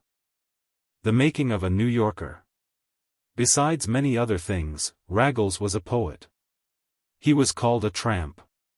But that was only an elliptical way of saying that he was a philosopher, an artist, a traveler, a naturalist and a discoverer. But most of all he was a poet. In all his life he never wrote a line of verse, he lived his poetry. His Odyssey would have been a limerick, had it been written. But, to linger with the primary proposition, Raggles was a poet. Raggles's specialty, had he been driven to ink and paper, would have been sonnets to the cities. He studied cities as women study their reflections in mirrors. As children study the glue and sawdust of a dislocated doll, as the men who write about wild animals study the cages in the zoo. A city to Raggles was not merely a pile of bricks and mortar, peopled by a certain number of inhabitants, it was a thing with a soul characteristic and distinct. An individual conglomeration of life, with its own peculiar essence, flavor and feeling. 2,000 miles to the north and south, east and west, Raggles wandered in poetic fervor, taking the cities to his breast. He footed it on dusty roads, or sped magnificently in freight cars, counting time as of no account. And when he had found the heart of a city and listened to its secret confession, he strayed on, restless, to another. Fickle Raggles. But perhaps he had not met the civic corporation that could engage and hold his critical fancy. Through the ancient poets we have learned that the cities are feminine. So they were to poet Raggles. And his mind carried a concrete and clear conception of the figure that symbolized and typified each one that he had wooed. Chicago seemed to swoop down upon him with a breezy suggestion of Mrs. Partington, plumes and patchouli, and to disturb his rest with a soaring and beautiful song of future promise. But Raggles would awake to a sense of shivering cold and a haunting impression of ideals lost in a depressing aura of potato salad and fish. Thus Chicago affected him. Perhaps there is a vagueness and inaccuracy in the description, but that is Raggles's fault. He should have recorded his sensations in magazine poems. Pittsburgh impressed him as the play of Othello, performed in the Russian language in a railroad station by Dockstader's minstrels. A royal and generous lady this Pittsburgh, though, homely, hearty, with flushed face, washing the dishes in a silk dress and white kid slippers.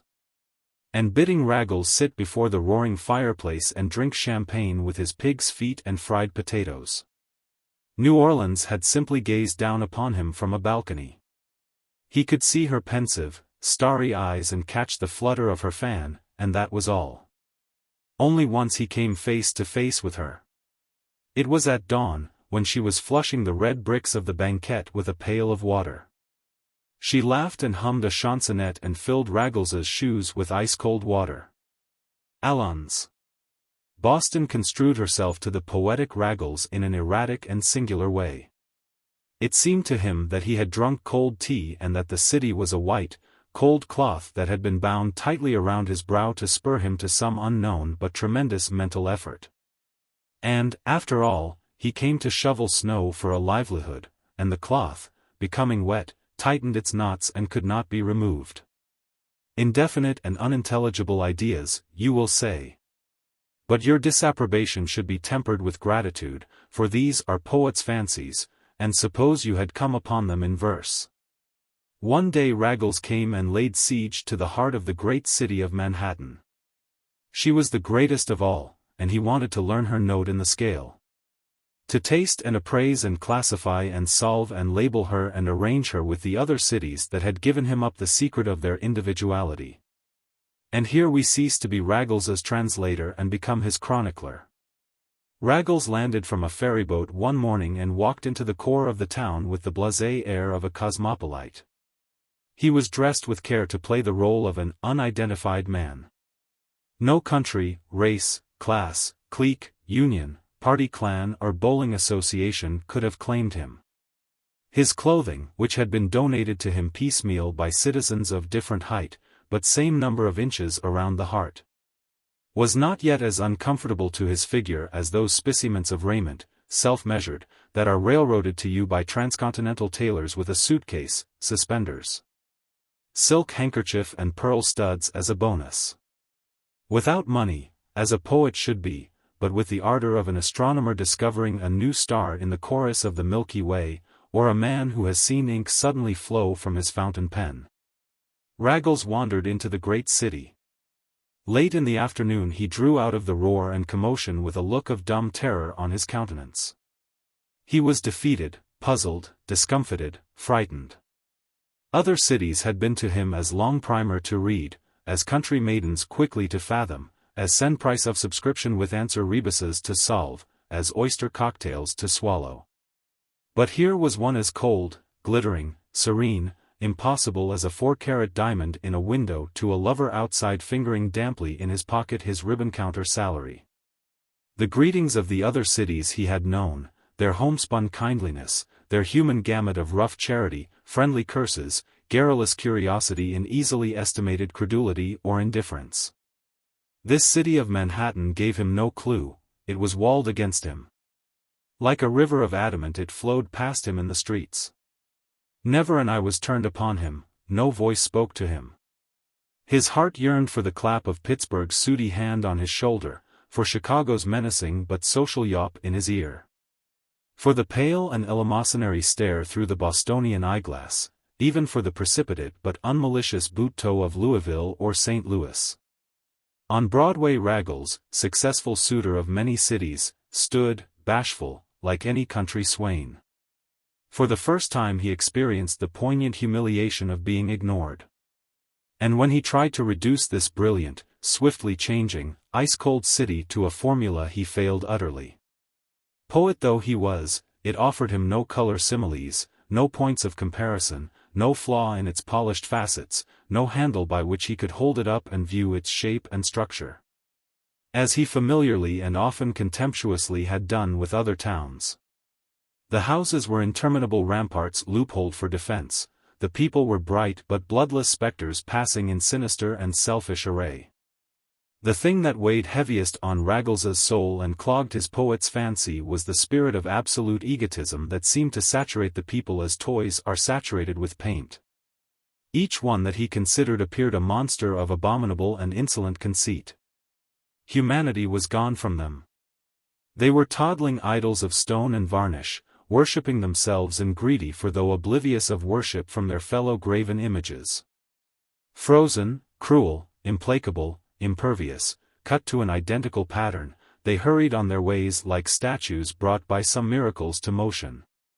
While soul and feeling lay unaroused in the reluctant marble. Gradually Raggles became conscious of certain types. One was an elderly gentleman with a snow-white, short beard, pink, unwrinkled face and stony, sharp blue eyes, attired in the fashion of a gilded youth, who seemed to personify the city's wealth, ripeness and frigid unconcern. Another type was a woman, tall, beautiful, clear as a steel engraving, goddess-like, calm, clothed like the princesses of old, with eyes as coldly blue as the reflection of sunlight on a glacier. And another was a byproduct of this town of marionettes, a broad, swaggering, grim, threateningly sedate fellow, with a jowl as large as a harvested wheat field. The complexion of a baptized infant and the knuckles of a prize-fighter. This type leaned against cigar signs and viewed the world with frappéd contumely. A poet is a sensitive creature, and Raggles soon shriveled in the bleak embrace of the undecipherable. The chill, sphinx-like, ironical, illegible, unnatural, ruthless expression of the city left him downcast and bewildered. Had it no heart? Better the woodpile, the scolding of vinegar-faced housewives at back doors, the kindly spleen of bartenders behind provincial free lunch counters, the amiable truculence of rural constables. The kicks, arrests and happy-go-lucky chances of the other vulgar, loud, crude cities than this freezing heartlessness. Raggles summoned his courage and sought alms from the populace. Unheeding, regardless, they passed on without the wink of an eyelash to testify that they were conscious of his existence. And then he said to himself that this fair but pitiless city of Manhattan was without a soul. That its inhabitants were mannequins moved by wires and springs, and that he was alone in a great wilderness. Raggles started to cross the street. There was a blast, a roar, a hissing and a crash as something struck him and hurled him over and over 6 yards from where he had been. As he was coming down like the stick of a rocket, the earth and all the cities thereof turned to a fractured dream. Raggles opened his eyes. First an odor made itself known to him, an odor of the earliest spring flowers of paradise. And then a hand soft as a falling petal touched his brow. Bending over him was the woman clothed like the princess of old, with blue eyes, now soft and humid with human sympathy. Under his head on the pavement were silks and furs. With Raggles's hat in his hand and with his face pinker than ever from a vehement burst of oratory against reckless driving, stood the elderly gentleman who personified the city's wealth and ripeness. From a nearby café hurried the byproduct with the vast jowl and baby complexion, bearing a glass full of a crimson fluid that suggested delightful possibilities. "Drink dis, sport," said the byproduct, holding the glass to Raggles's lips. Hundreds of people huddled around in a moment, their faces wearing the deepest concern. 2 flattering and gorgeous policemen got into the circle and pressed back the overplus of Samaritans. An old lady in a black shawl spoke loudly of camphor. A newsboy slipped one of his papers beneath Raggles's elbow, where it lay on the muddy pavement. A brisk young man with a notebook was asking for names. A bell clanged importantly, and the ambulance cleaned a lane through the crowd. A cool surgeon slipped into the midst of affairs. "How do you feel, old man?" asked the surgeon, stooping easily to his task. The princess of silks and satins wiped a red drop or two from Raggles's brow with a fragrant cobweb. "Me?" said Raggles, with a seraphic smile, "I feel fine." He had found the heart of his new city.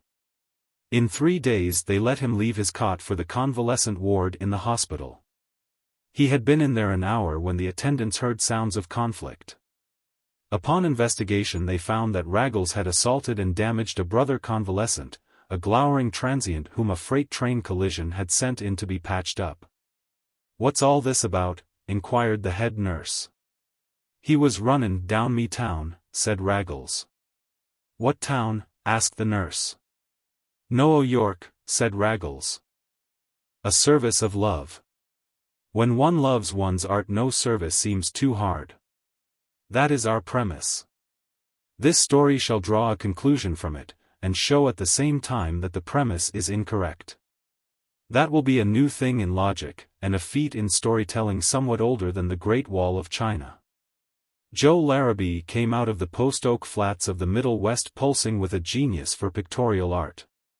At 6 he drew a picture of the town pump with a prominent citizen passing it hastily.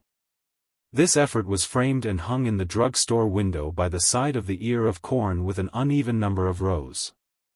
At 20 he left for New York with a flowing necktie and a capital tied up somewhat closer. Delia Carruthers did things in 6 octaves so promisingly in a pine tree village in the South that her relatives chipped in enough in her chip hat for her to go north and finish. They could not see her F, but that is our story. Joe and Delia met in an atelier where a number of art and music students had gathered to discuss chiaroscuro, Wagner, music, Rembrandt's works, pictures, Waldteufel, wallpaper, Chopin and Oolong. Joe and Delia became enamored one of the other, or each of the other, as you please, and in a short time were married, for, see above, when one loves one's art no service seems too hard. Mr. and Mrs. Larrabee began housekeeping in a flat. It was a lonesome flat, something like the A-sharp way down at the left-hand end of the keyboard. And they were happy. For they had their art, and they had each other. And my advice to the rich young man would be, sell all thou hast, and give it to the poor, janitor, for the privilege of living in a flat with your art and your Delia. Flat dwellers shall endorse my dictum that theirs is the only true happiness. If a home is happy it cannot fit too close, let the dresser collapse and become a billiard table. Let the mantel turn to a rowing machine, the escritoire to a spare bedchamber, the washstand to an upright piano, let the four walls come together, if they will, so you and your Delia are between. But if home be the other kind, let it be wide and long, enter you at the Golden Gate, hang your hat on Hatteras, your cape on Cape Horn, and go out by the Labrador. Joe was painting in the class of the great Magister, you know his fame. His fees are high, his lessons are light, his highlights have brought him renown. Delia was studying under Rosenstock, you know his repute as a disturber of the piano keys. They were mighty happy as long as their money lasted. So is every, but I will not be cynical. Their aims were very clear and defined. Joe was to become capable very soon of turning out pictures that old gentlemen with thin side whiskers and thick pocketbooks would sandbag one another in his studio for the privilege of buying. Delia was to become familiar and then contemptuous with music. So that when she saw the orchestra seats and boxes unsold she could have sore throat and lobster in a private dining room and refuse to go on the stage. But the best, in my opinion, was the home life in the little flat, the ardent, voluble chats after the day's study, the cozy dinners and fresh, light breakfasts. The interchange of ambitions interwoven each with the others or else inconsiderable, the mutual help and inspiration. And, overlook my artlessness, stuffed olives and cheese sandwiches at 11 p.m. But after a while art flagged. It sometimes does, even if some switchman doesn't flag it. Everything going out and nothing coming in, as the vulgarians say. Money was lacking to pay Mr. Magister and Herr Rosenstock their prices. When one loves one's art no service seems too hard. So, Delia said she must give music lessons to keep the chafing dish bubbling. For 2 or 3 days she went out canvassing for pupils. One evening she came home elated. "Joe, dear," she said, gleefully, "I've a pupil. And, oh, the loveliest people. General A. B. Pinkney's daughter, on 71st Street. Such a splendid house, Joe, you ought to see the front door. Byzantine I think you would call it. And inside. Oh, Joe, I never saw anything like it before. My pupil is his daughter Clementina. I dearly love her already. She's a delicate thing, dresses always in white, and the sweetest, simplest manners. Only 18 years old. I'm to give 3 lessons a week, and, just think, Joe. $5 a lesson. I don't mind it a bit, for when I get 2 or 3 more pupils I can resume my lessons with Herr Rosenstock. Now, smooth out that wrinkle between your brows, dear, and let's have a nice supper." "That's all right for you, Deli," said Joe, attacking a can of peas with a carving knife and a hatchet, "but how about me? Do you think I'm going to let you hustle for wages while I philander in the regions of high art? Not by the bones of Benvenuto Cellini. I guess I can sell papers or lay cobblestones, and bring in $1 or 2. Delia came and hung about his neck. "Joe, dear, you are silly. You must keep on at your studies. It is not as if I had quit my music and gone to work at something else. While I teach I learn. I am always with my music. And we can live as happily as millionaires on $15 a week. You mustn't think of leaving Mr. Magister." "All right," said Joe, reaching for the blue scalloped vegetable dish. "But I hate for you to be giving lessons. It isn't art. But you're a trump and a dear to do it. When one loves one's art no service seems too hard," said Delia. "Magister praised the sky in that sketch I made in the park," said Joe. And Tinkle gave me permission to hang 2 of them in his window. I may sell one if the right kind of a moneyed idiot sees them. I'm sure you will, said Delia, sweetly. And now let's be thankful for General Pinckney and this veal roast. During all of the next week the Larrabees had an early breakfast. Joe was enthusiastic about some morning effect sketches he was doing in Central Park, and Delia packed him off breakfasted, coddled, praised and kissed at 7 o'clock. Art is an engaging mistress. It was most times 7 o'clock when he returned in the evening. At the end of the week Delia, sweetly proud but languid, triumphantly tossed 3 $5 bills on the 8 by 10 inches center table of the 8 by 10 feet flat parlor. Sometimes, she said, a little wearily, Clementina tries me. I'm afraid she doesn't practice enough, and I have to tell her the same thing so often. And then she always dresses entirely in white, and that does get monotonous. But General Pinckney is the dearest old man. I wish you could know him, Joe. He comes in sometimes when I am with Clementina at the piano. He is a widower, you know, and stands there pulling his white goatee. And how are the semiquavers and the demi-semiquavers progressing? He always asks. I wish you could see the wainscoting in that drawing room, Joe. And those astrakhan rug portieres. And Clementina has such a funny little cough. I hope she is stronger than she looks. Oh, I really am getting attached to her, she is so gentle and high-bred. General Pinckney's brother was once minister to Bolivia. And then Joe, with the air of a Monte Cristo, drew forth a 10, a 5, a 2 and a 1, all legal tender notes, and laid them beside Delia's earnings. Sold that watercolor of the obelisk to a man from Peoria, he announced overwhelmingly. Don't joke with me, said Delia, not from Peoria. All the way. I wish you could see him, Deli. Fat man with a woolen muffler and a quill toothpick. He saw the sketch in Tinkle's window and thought it was a windmill at first. He was game, though, and bought it anyhow. He ordered another, an oil sketch of the Lackawanna Freight Depot, to take back with him. Music lessons. Oh, I guess art is still in it. I'm so glad you've kept on, said Delia, heartily. You're bound to win, dear. $33. We never had so much to spend before. We'll have oysters tonight. And filet mignon with champignons, said Joe. Where is the olive fork? On the next Saturday evening Joe reached home first. He spread his $18 on the parlor table and washed what seemed to be a great deal of dark paint from his hands. Half an hour later Delia arrived, her right hand tied up in a shapeless bundle of wraps and bandages. How is this? Asked Joe after the usual greetings. Delia laughed, but not very joyously. Clementina, she explained, insisted upon a Welsh rabbit after her lesson. She is such a queer girl. Welsh rabbits at 5 in the afternoon. The general was there. You should have seen him run for the chafing dish, Joe, just as if there wasn't a servant in the house. I know Clementina isn't in good health, she is so nervous.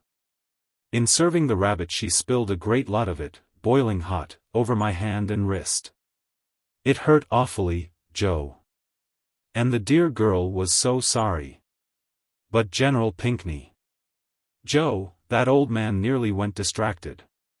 He rushed downstairs and sent somebody, they said the furnace man or somebody in the basement, out to a drugstore for some oil and things to bind it up with. It doesn't hurt so much now. What's this? Asked Joe, taking the hand tenderly and pulling at some white strands beneath the bandages. It's something soft, said Delia, that had oil on it. Oh, Joe, did you sell another sketch? She had seen the money on the table. Did I? Said Joe, just ask the man from Peoria. He got his depot today, and he isn't sure but he thinks he wants another parkscape and a view on the Hudson. What time this afternoon did you burn your hand, Deli? 5 o'clock, I think, said Deli, plaintively. The iron, I mean the rabbit came off the fire about that time. You ought to have seen Jen. Pinckney, Joe, when? Sit down here a moment, Deli, said Joe. He drew her to the couch, sat beside her and put his arm across her shoulders. What have you been doing for the last 2 weeks, Deli? He asked. She braved it for a moment or two with an eye full of love and stubbornness, and murmured a phrase or two vaguely of General Pinckney. But at length down went her head and out came the truth and tears. I couldn't get any pupils, she confessed. And I couldn't bear to have you give up your lessons. And I got a place ironing shirts in that big 24th Street laundry. And I think I did very well to make up both General Pinckney and Clementina, don't you, Joe? And when a girl in the laundry set down a hot iron on my hand this afternoon, I was all the way home making up that story about the Welsh rabbit. You're not angry, are you, Joe? And if I hadn't got the work you mightn't have sold your sketches to that man from Peoria. He wasn't from Peoria, said Joe, slowly. Well, it doesn't matter where he was from. How clever you are, Joe, and, kiss me, Joe, and what made you ever suspect that I wasn't giving music lessons to Clementina? I didn't, said Joe, until tonight. And I wouldn't have then, only I sent up this cotton waste and oil from the engine room this afternoon for a girl upstairs who had her hand burned with a smoothing iron. I've been firing the engine in that laundry for the last 2 weeks. And then you didn't. My purchaser from Peoria, said Joe, and Jen Pinckney are both creations of the same art, but you wouldn't call it either painting or music. And then they both laughed, and Joe began. When one loves one's art no service seems. But Delia stopped him with her hand on his lips. No, she said, just, when one loves. Psyche and the skyscraper. If you are a philosopher you can do this thing, you can go to the top of a high building, look down upon your fellow men 300 feet below, and despise them as insects. Like the irresponsible black water bugs on summer ponds, they crawl and circle and hustle about idiotically without aim or purpose. They do not even move with the admirable intelligence of ants, for ants always know when they are going home. The ant is of a lowly station, but he will often reach home and get his slippers on while you are left at your elevated station.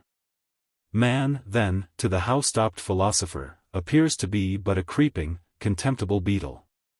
Brokers, poets, millionaires, bootblacks, beauties, hod carriers and politicians become little black specks dodging bigger black specks in streets no wider than your thumb. From this high view the city itself becomes degraded to an unintelligible mass of distorted buildings and impossible perspectives. The revered ocean is a duck pond. The earth itself a lost golf ball. All the minutiae of life are gone. The philosopher gazes into the infinite heavens above him, and allows his soul to expand to the influence of his new view. He feels that he is the heir to eternity and the child of time.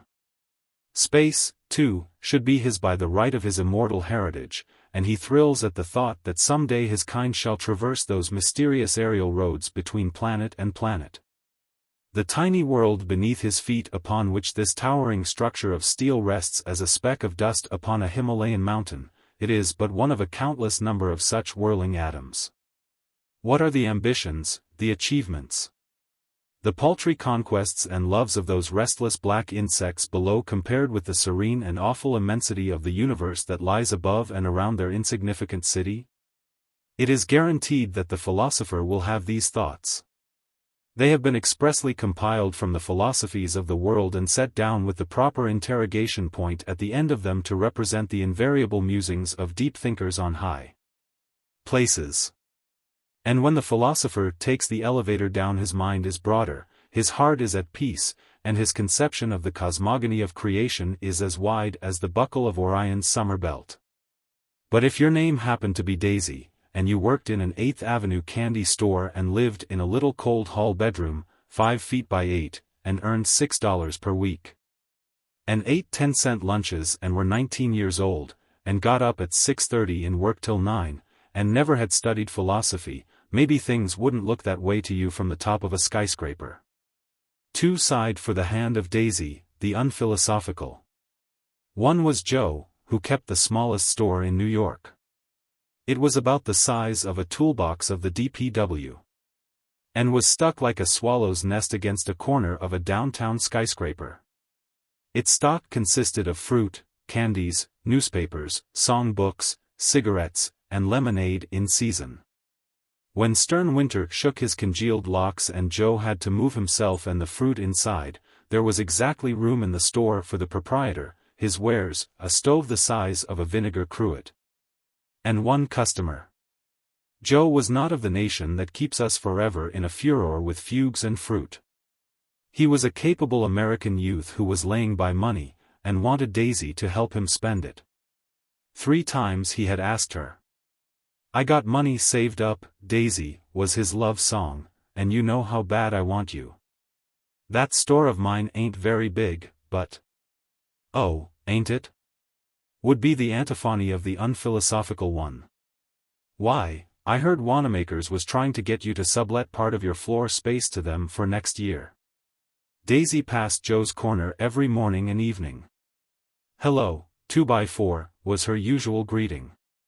"Seems to me your store looks emptier. You must have sold a pack of chewing gum." "Ain't much room in here, sure," Joe would answer, with his slow grin, "except for you, Days.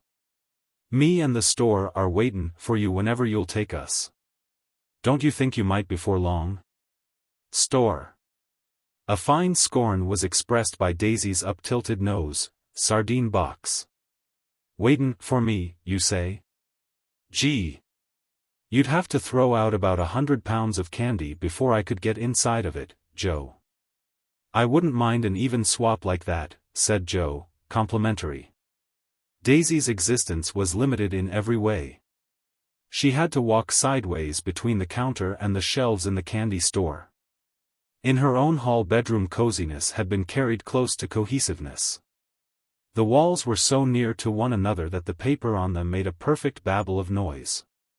She could light the gas with one hand and close the door with the other without taking her eyes off the reflection of her brown pompadour in the mirror. She had Joe's picture in a gilt frame on the dresser, and sometimes, but her next thought would always be of Joe's funny little store tacked like a soapbox to the corner of that great building. And away would go her sentiment in a breeze of laughter. Daisy's other suitor followed Joe by several months. He came to board in the house where she lived. His name was Dabster, and he was a philosopher.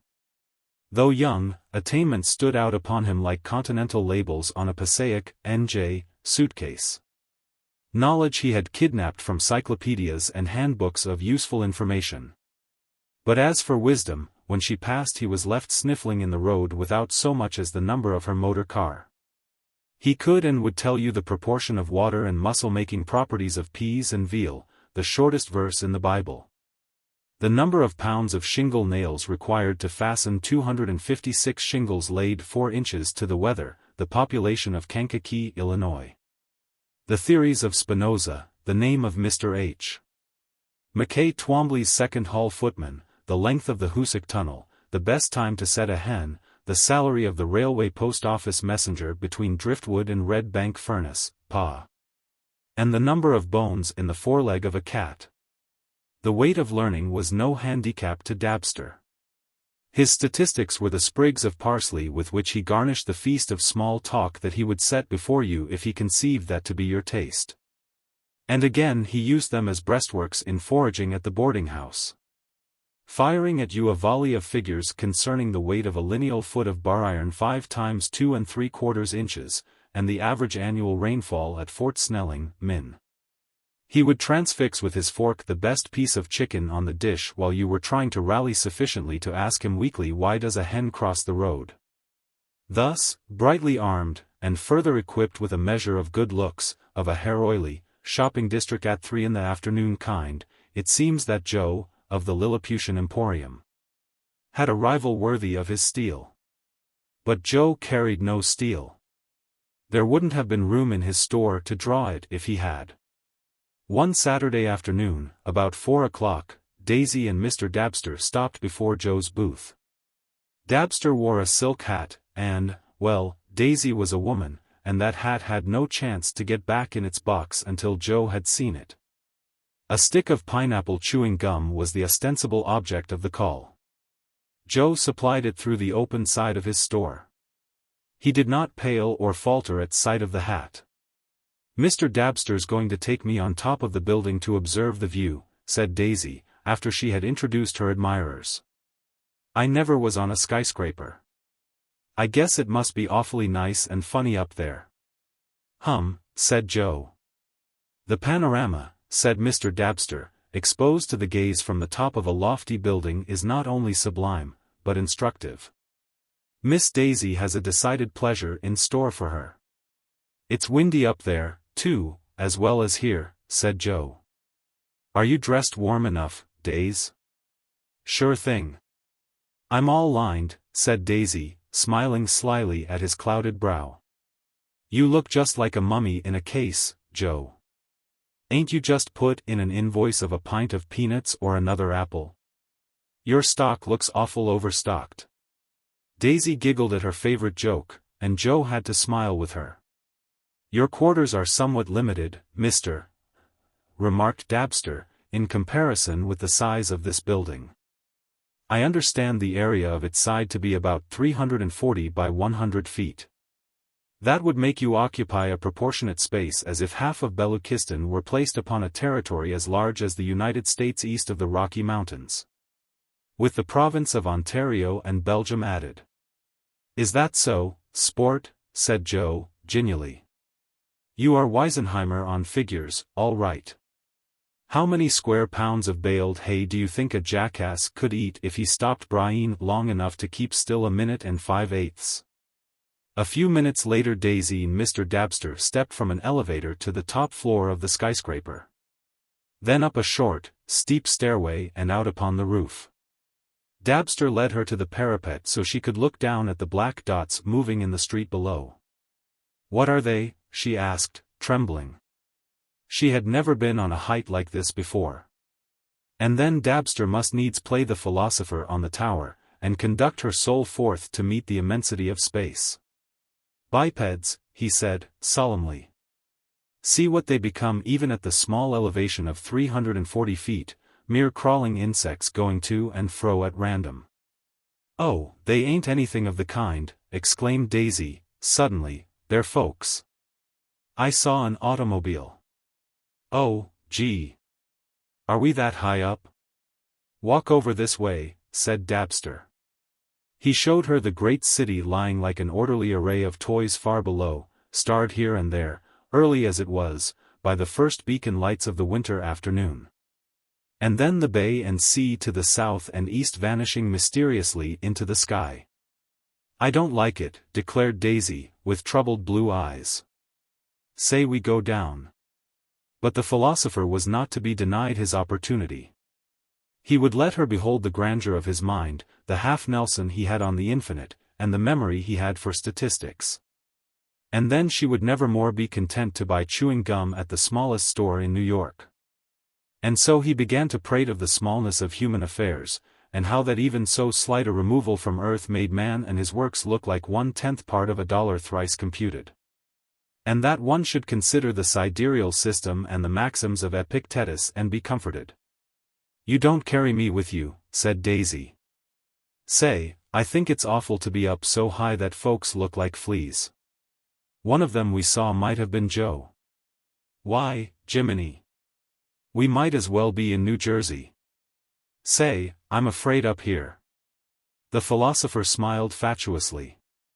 "The earth," said he, "is itself only as a grain of wheat in space. Look up there." Daisy gazed upward apprehensively. The short day was spent and the stars were coming out above. "Yonder star," said Dabster, "is Venus, the evening star. She is 66 million miles from the sun." "Fudge," said Daisy, with a brief flash of spirit. "Where do you think I come from, Brooklyn?" "Susie Price, in our store, her brother sent her a ticket to go to San Francisco. That's only 3,000 miles. The philosopher smiled indulgently. "Our world," he said, "is 91 million miles from the sun." There are 18 stars of the first magnitude that are 211,000 times further from us than the Sun is. If one of them should be extinguished, it would be 3 years before we would see its light go out. There are 6,000 stars of the sixth magnitude. It takes 36 years for the light of one of them to reach the Earth. With an 18-foot telescope we can see 43 million stars, including those of the 13th magnitude, whose light takes 2,700 years to reach us. Each of these stars. "You're lyin'," cried Daisy, angrily. "You're tryin' to scare me. And you have, I want to go down." She stamped her foot. "Arcturus," began the philosopher, soothingly, but he was interrupted by a demonstration out of the vastness of the nature that he was endeavoring to portray with his memory instead of his heart. For to the heart expounder of nature the stars were set in the firmament expressly to give soft light to lovers wandering happily beneath them. And if you stand tiptoe some September night with your sweetheart on your arm you can almost touch them with your hand. 3 years for their light to reach us, indeed. Out of the west leaped a meteor, lighting the roof of the Pskyscraper almost to midday. Its fiery parabola was limned against the sky toward the east. It hissed as it went, and Daisy screamed. "Take me down," she cried, vehemently, you mental arithmetic." Dabster got her to the elevator, and inside of it. She was wild-eyed, and she shuddered when the express made its debilitating drop. Outside the revolving door of the Skyscraper the philosopher lost her.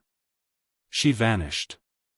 And he stood, bewildered, without figures or statistics to aid him. Joe had a lull in trade, and by squirming among his stock succeeded in lighting a cigarette and getting one cold foot against the attenuated stove. The door was burst open, and Daisy, laughing, crying, scattering fruit and candies, tumbled into his arms. "Oh, Joe, I've been up on the Skyscraper. Ain't it cozy and warm and homelike in here? I'm ready for you, Joe, whenever you want me." A cosmopolite in a café. At midnight the café was crowded.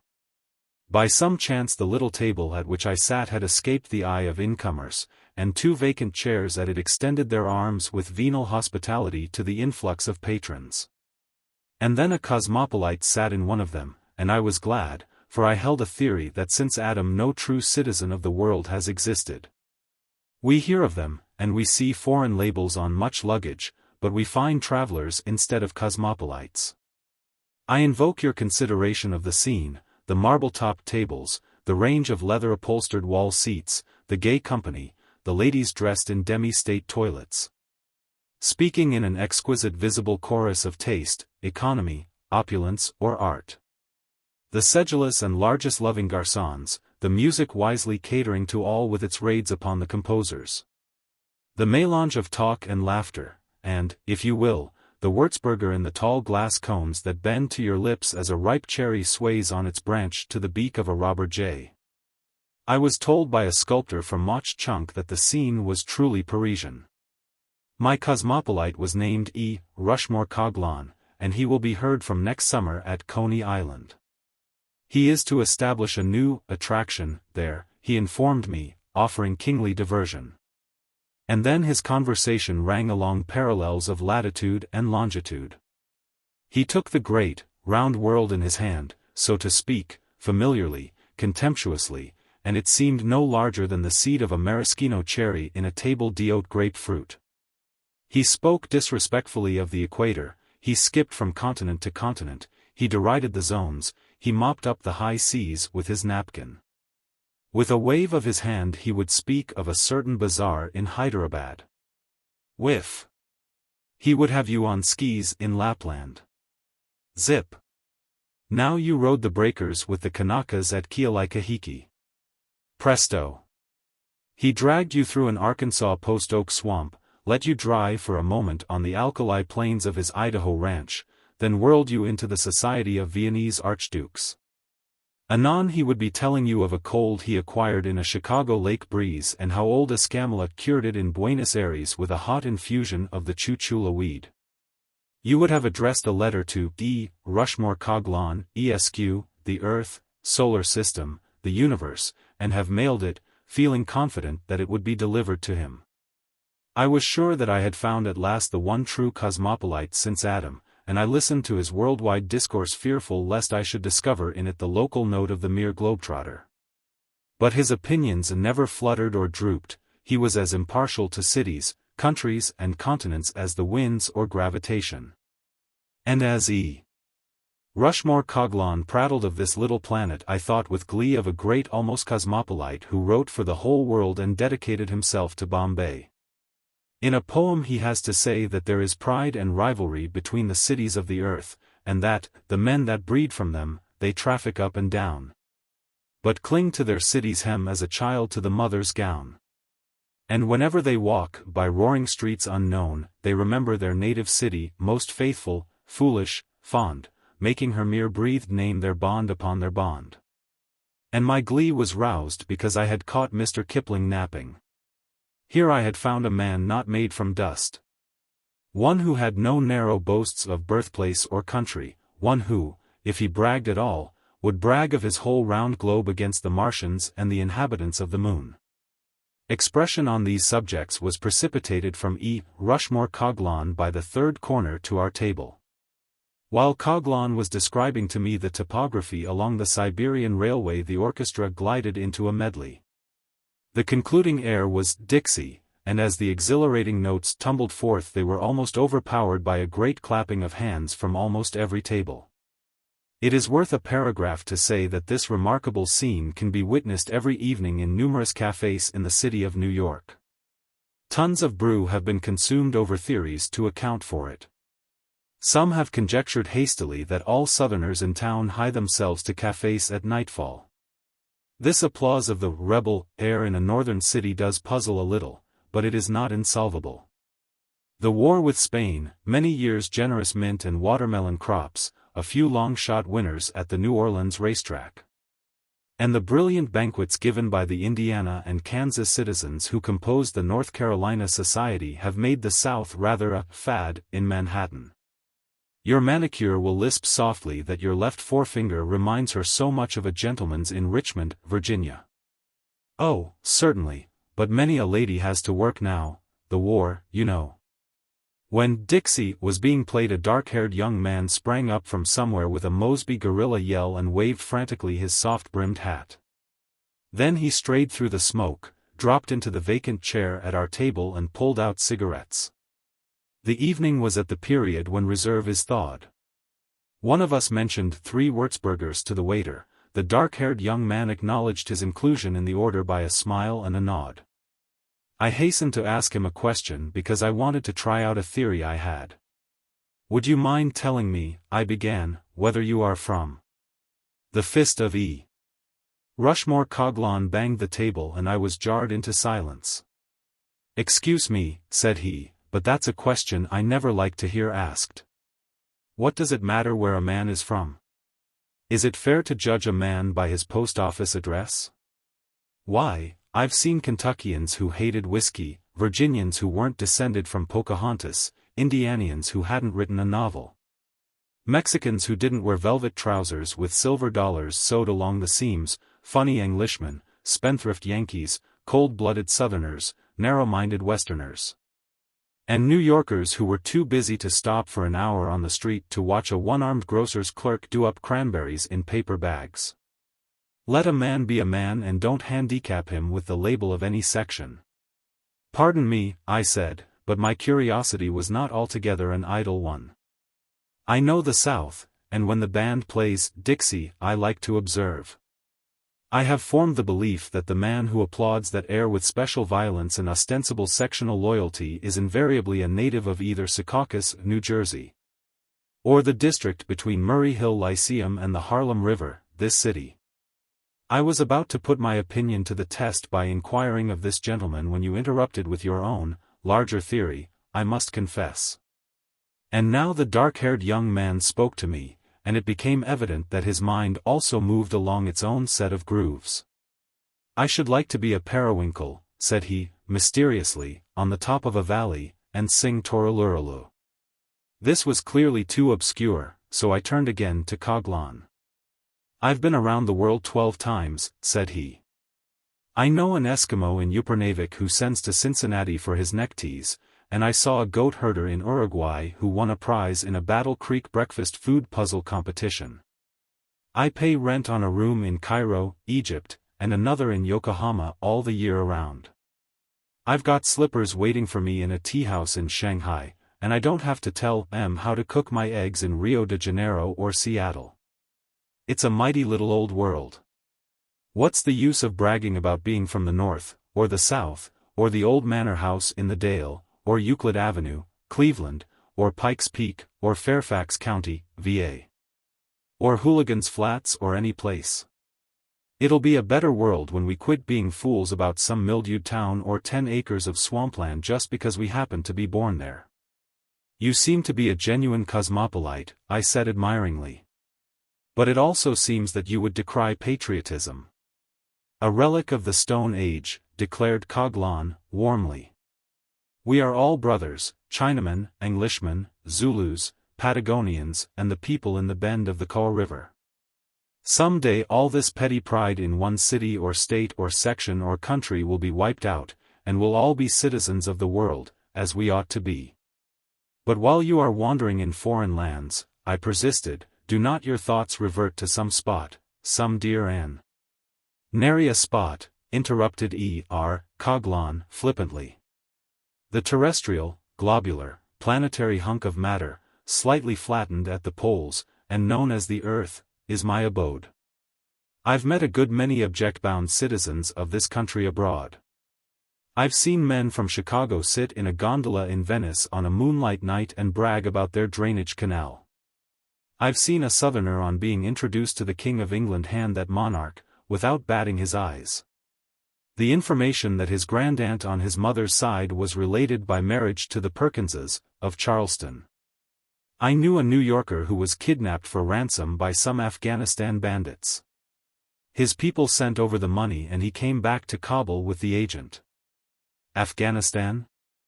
The native said to him through an interpreter. Well, not so slow, do you think? Oh, I don't know, says he, and he begins to tell them about a cab driver at 6th Avenue and Broadway. Those ideas don't suit me. I'm not tied down to anything that isn't 8,000 miles in diameter. Just put me down as E. Rushmore Coghlan, citizen of the terrestrial sphere. My cosmopolite made a large adieu and left me, for he thought he saw someone through the chatter and smoke whom he knew. So I was left with the would-be periwinkle, who was reduced to Würzburger without further ability to voice his aspirations to perch, melodious, upon the summit of a valley.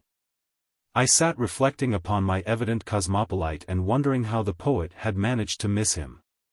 He was my discovery and I believed in him. How was it? The men that breed from them they traffic up and down, but cling to their city's hem as a child to the mother's gown. Not so E. Rushmore Coghlan. With the whole world for his. My meditations were interrupted by a tremendous noise and conflict in another part of the café.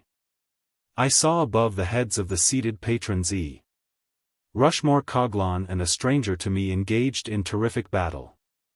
They fought between the tables like titans, and glasses crashed, and men caught their hats up and were knocked down, and a brunette screamed, and a blonde began to sing, teasing.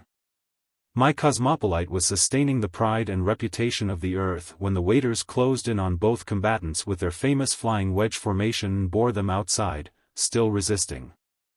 I called McCarthy, one of the French garçons, and asked him the cause of the conflict. The man with the red tie, that was my cosmopolite, said he, got hot on account of things said about the bum sidewalks and water supply of the place he come from by the other guy. Why, said I, bewildered, that man is a citizen of the world, a cosmopolite. He.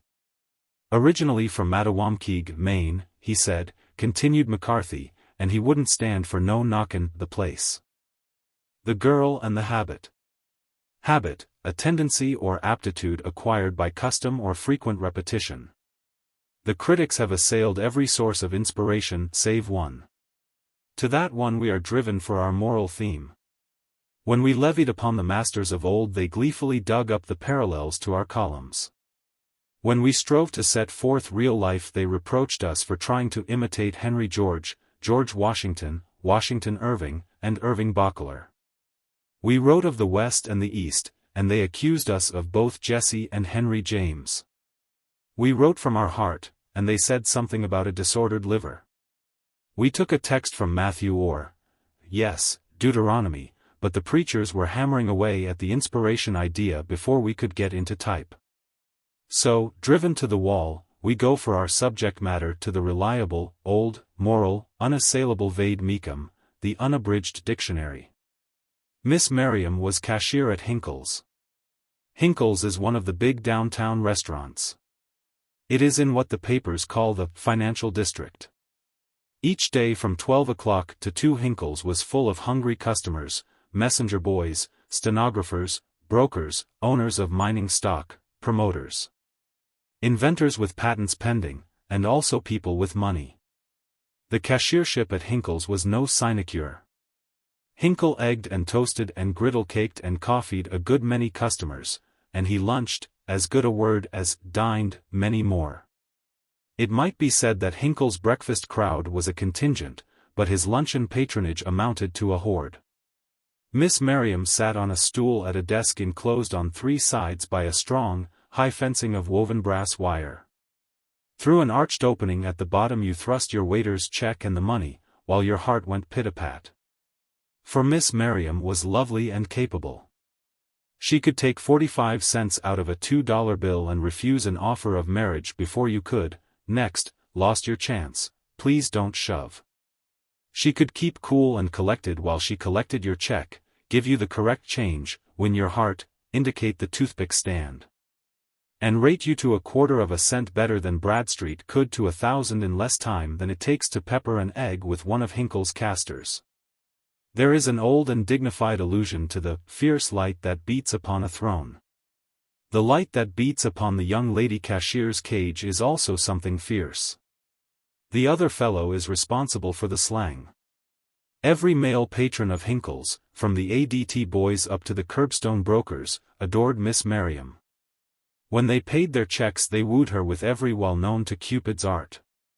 Between the meshes of the brass railing went smiles, winks, compliments, tender vows, invitations to dinner, sighs, languishing looks and merry banter that was wafted pointedly back by the gifted Miss Merriam. There is no coign of vantage more effective than the position of young lady cashier. She sits there, easily queen of the court of commerce. She is Duchess of dollars and devoirs, Countess of compliments and coin, leading lady of love and luncheon.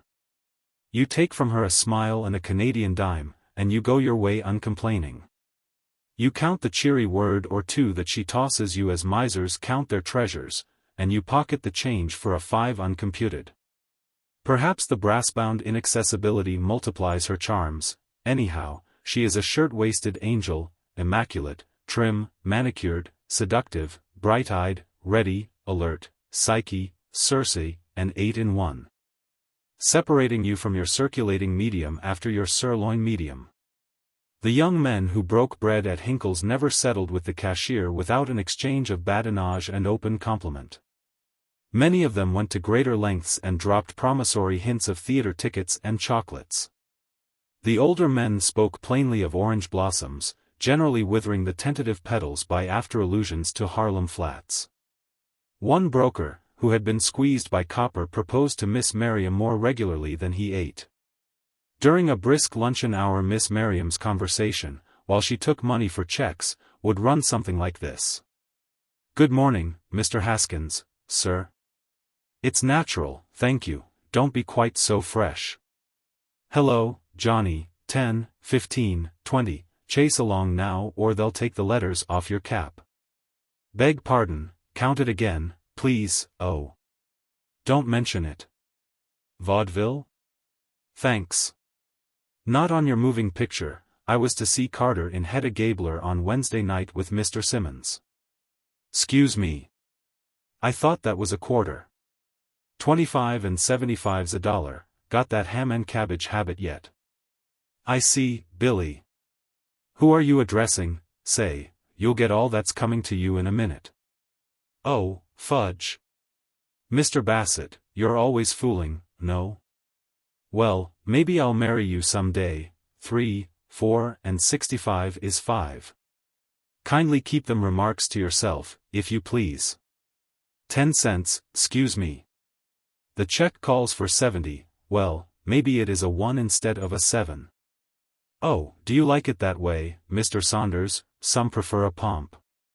But they say this Cleo de Merity does suit refined features, and 10 is 50. Hike along there, buddy, don't take this for a Coney Island ticket booth. Huh? Why, Macy's, don't it fit nice? Oh, no, it isn't too cool, these lightweight fabrics is all the go this season. Come again, please, that's the 3rd time you've tried to, what? Forget it, that lead quarter is an old friend of mine. 65, must have had your salary raised, Mr. Wilson. I seen you on 6th Avenue Tuesday afternoon, Mr. DeForest, swell, oh, my. Who is she? What's the matter with it? Why, it ain't money. What, Colombian half? Well, this ain't South America. Yes, I like the mixed best. Friday? Awfully sorry, but I take my jiu-jitsu lesson on Friday, Thursday, then. Thanks, that's 16 times I've been told that this morning. I guess I must be beautiful. Cut that out. Please, who do you think I am? Why, Mr. Westbrook, do you really think so? The idea, 1.80 and 20's a dollar, thank you ever so much, but I don't ever go automobile riding with gentlemen. Your aunt? Well, that's different, perhaps. Please don't get fresh, your check was 15 cents, I believe, kindly step aside and let. Hello, Ben, coming around Thursday evening? There's a gentleman going to send around a box of chocolates, and 40 and 60 is a dollar. And 1 is 2. About the middle of one afternoon the dizzy goddess Vertigo, whose other name is Fortune, suddenly smote an old, wealthy and eccentric banker while he was walking past Hinkle's. On his way to a streetcar. A wealthy and eccentric banker who rides in streetcars is, move up, please, there are others. A Samaritan, a Pharisee, a man and a policeman who were first on the spot lifted banker McRamsey and carried him into Hinkle's restaurant. When the aged but indestructible banker opened his eyes he saw a beautiful vision bending over him with a pitiful, tender smile. Bathing his forehead with beef tea and chafing his hands with something frappé out of a chafing dish. Mr. McRamsey sighed, lost a vest button, gazed with deep gratitude upon his fair preserveress, and then recovered consciousness. To the seaside library all who are anticipating a romance. Banker McRamsey had an aged and respected wife, and his sentiments toward Miss Merriam were fatherly. He talked to her for half an hour with interest, not the kind that went with his talks during business hours. The next day he brought Mrs. McRamsey down to see her. The old couple were childless, they had only a married daughter living in Brooklyn. To make a short story shorter, the beautiful cashier won the hearts of the good old couple. They came to Hinkle's again and again, they invited her to their old-fashioned but splendid home in one of the East 70s. Miss Merriam's winning loveliness, her sweet frankness and impulsive heart took them by storm. They said 100 times that Miss Merriam reminded them so much of their lost daughter.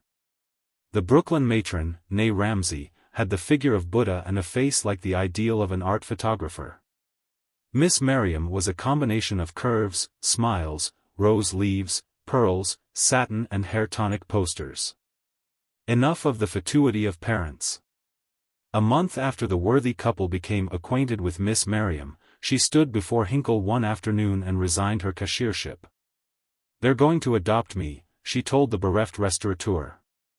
"They're funny old people, but regular dears. And the swell home they have got. Say, Hinkle, there isn't any use of talking, I'm on the à la carte to wear brown duds and goggles in a whiz wagon, or marry a duke at least. Still, I somehow hate to break out of the old cage. I've been cashiering so long I feel funny doing anything else. I'll miss joshing the fellows awfully when they line up to pay for the buckwheats but I can't let this chance slide. And they're awfully good, Hinkle, I know I'll have a swell time. You owe me $9.62.5 for the week. Cut out the half if it hurts you, Hinkle. And they did. Miss Merriam became Miss Rosa McRamsey. And she graced the transition.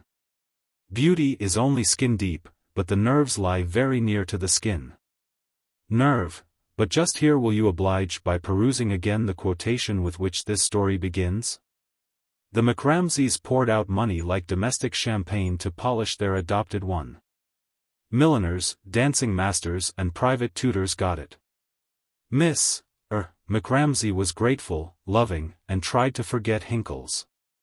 To give ample credit to the adaptability of the American girl, Hinkle's did fade from her memory and speech most of the time. Not everyone will remember when the Earl of Heytesbury came to East 70th Street, America. He was only a fair-to-medium earl, without debts, and he created little excitement. But you will surely remember the evening when the Daughters of Benevolence held their bazaar in the W.F.A., a hotel.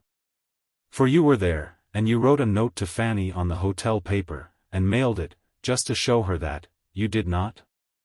Very well, that was the evening the baby was sick, of course. At the bazaar the McRamseys were prominent. Miss McRamsey was exquisitely beautiful.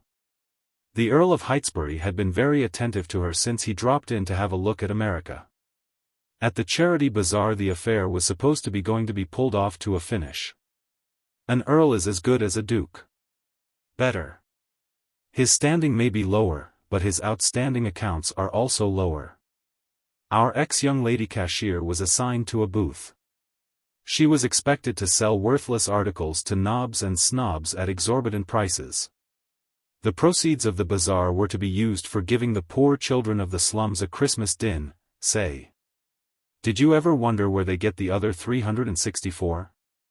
Miss McRamsey, beautiful, palpitating, excited, charming, radiant, fluttered about in her booth. An imitation brass network, with a little arched opening, fenced her in. Along came the Earl, assured, delicate, accurate, admiring greatly, and faced the open wicket. You look charming, you know, 'pon my word you do, my dear, he said, beguilingly. Miss McRamsey whirled around. Cut that joshing out, she said, coolly and briskly. Who do you think you are talking to? Your check, please. Oh, lordy. Patrons of the bazaar became aware of a commotion and pressed around a certain booth. The Earl of Heytesbury stood nearby pulling a pale blonde and puzzled whisker. Miss McRamsey has fainted, someone explained. Vanity and some Sables. When Kid Brady was sent to the rope by Molly McKeever's blue-black eyes he withdrew from the stovepipe gang. So much for the power of a Colleen's bland errand tongue and stubborn true-heartedness. If you are a man who read this, may such an influence be sent you before 2 o'clock tomorrow. If you are a woman, may your Pomeranian greet you this morning with a cold nose, a sign of dog health and your happiness. The Stovepipe Gang borrowed its name from a sub-district of the city called the Stovepipe, which is a narrow and natural extension of the familiar district known as Hell's Kitchen. The Stovepipe strip of town runs along 11th and 12th Avenues on the river, and bends a hard and sooty elbow around little, lost homeless DeWitt Clinton Park. Consider that a stovepipe is an important factor in any kitchen and the situation is analyzed. The chefs in Hell's Kitchen are many, and the Stovepipe Gang wears the cordon bleu. The members of this unchartered but widely known brotherhood appeared to pass their time on street corners arrayed like the lilies of the conservatory and busy with nail files and pen knives. Thus displayed as a guarantee of good faith, they carried on an innocuous conversation in a 200-word vocabulary. To the casual observer as innocent and immaterial as that heard in clubs 7 blocks to the east. But off exhibition the stovepipes were not mere street corner ornaments addicted to posing and manicuring. Their serious occupation was the separating of citizens from their coin and valuables. Preferably this was done by weird and singular tricks without noise or bloodshed. But whenever the citizen honored by their attentions refused to impoverish himself gracefully, his objections came to be spread finally upon some police station blotter or hospital register. The police held the stovepipe gang in perpetual suspicion and respect. As the nightingale's liquid note is heard in the deepest shadows, so along the stovepipe's dark and narrow confines the whistle for reserves punctures the dull ear of night. Whenever there was smoke in the stovepipe, the tasseled men in blue knew there was fire in Hell's Kitchen. Kid Brady promised Molly to be good. Kid was the vainest, the strongest, the wariest and the most successful plotter in the gang. Therefore, the boys were sorry to give him up. But they witnessed his fall to a virtuous life without protest. For, in the kitchen it is considered neither unmanly nor improper for a guy to do as his girl advises.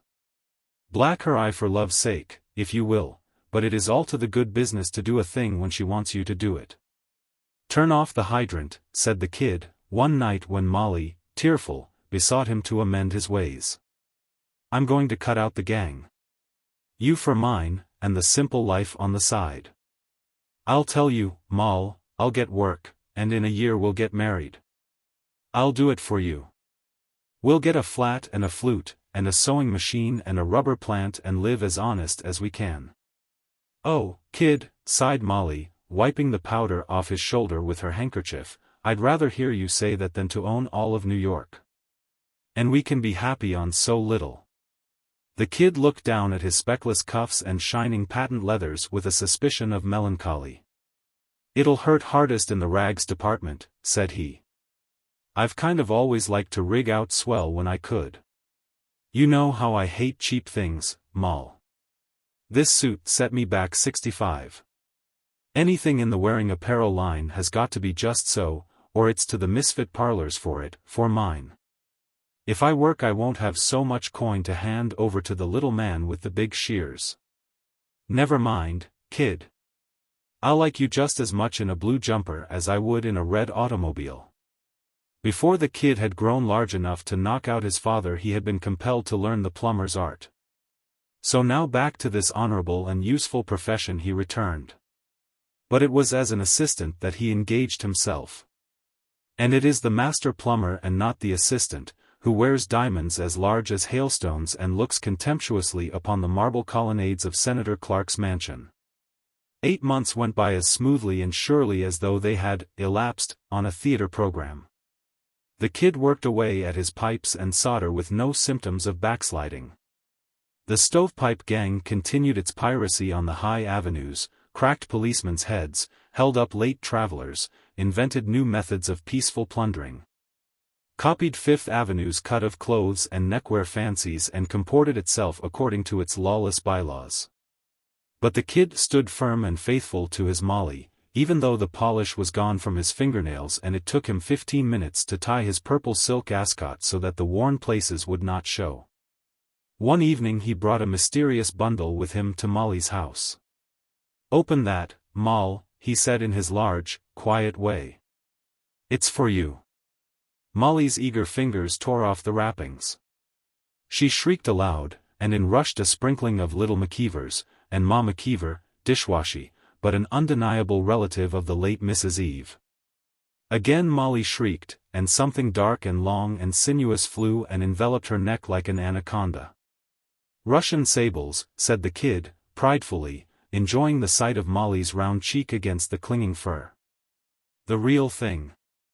They don't grow anything in Russia too good for you, Moll." Molly plunged her hands into the muff, overturned a row of the family infants and flew to the mirror. Hint for the beauty column. To make bright eyes, rosy checks and a bewitching smile, recipe, 1 set Russian sables. Apply. When they were alone Molly became aware of a small cake of the ice of common sense floating down the full tide of her happiness. "You're a bird, all right, kid," she admitted gratefully. "I never had any furs on before in my life. But ain't Russian sables awful expensive? Seems to me I've heard they were. Have I ever chucked any bargain sale stuff at you, Moll?" asked the kid, with calm dignity. Did you ever notice me leaning on the remnant counter or peering in the window of the 5 and 10? Call that scarf $250 and the muff $175 and you won't make any mistake about the price of Russian sables. The swell goods for me. Say, they look fine on you, Moll. Molly hugged the sables to her bosom in rapture. And then her smile went away little by little, and she looked the kid straight in the eye sadly and steadily. He knew what every look of hers meant. And he laughed with a faint flush upon his face. Cut it out, he said, with affectionate roughness. I told you I was done with that. I bought M and paid for M, all right, with my own money. Out of the money you worked for, kid? Out of $75 a month? Sure. I been saving up. Let's see, saved $425 in 8 months, kid? Ah, let up, said the kid, with some heat. I had some money when I went to work. Do you think I've been holding them up again? I told you I'd quit. They're paid for on the square. Put M on and come out for a walk. Molly calmed her doubts. Sables are soothing. Proud as a queen she went forth in the streets at the kid's side. In all that region of low-lying streets Russian sables had never been seen before. The word sped, and doors and windows blossomed with heads eager to see the swell furs Kid Brady had given his girl. All down the street there were ohs and ahs, and the reported fabulous sum paid for the sables was passed from lip to lip, increasing as it went. At her right elbow sauntered the kid with the air of princes. Work had not diminished his love of pomp and show and his passion for the costly and genuine. On a corner they saw a group of the stovepipe gang loafing, immaculate. They raised their hats to the kid's girl and went on with their calm, unaccented palaver. 3 blocks behind the admired couple strolled Detective Ransom, of the Central Office. Ransom was the only detective on the force who could walk abroad with safety in the stovepipe district. He was fair-dealing and unafraid and went there with the hypothesis that the inhabitants were human. Many liked him, and now and then one would tip off to him something that he was looking for. "What's the excitement down the street?" asked Ransom of a pale youth in a red sweater. "Dairy out rubberin' at a set of buffalo robes Kid Brady staked his girl to," answered the youth. "Some say he paid $900 for the skins. Dairy swell all right enough." "I hear Brady has been working at his old trade for nearly a year," said the detective. "He doesn't travel with the gang anymore, does he?" "He's workin', all right," said the red sweater, "but, say, sport, are you trailin' anything in the fur line? A job in a plumbin' shop don't match with dem skins de kids girls got on." Ransom overtook the strolling couple on an empty street near the river bank. He touched the kid's arm from behind. "Let me see you a moment, Brady," he said, quietly. His eye rested for a second on the long fur scarf thrown stylishly back over Molly's left shoulder. The kid, with his old-time police-hating frown on his face, stepped a yard or two aside with the detective. "Did you go to Mrs. Heathcote's on West 7th Street yesterday to fix a leaky water pipe?" asked Ransom. "I did," said the kid. "What of it?" "The lady's $1,000 set of Russian sables went out of the house about the same time you did. The description fits the ones this lady has on." "To Harlem with you," cried the kid, angrily. "You know I've cut out that sort of thing, Ransom.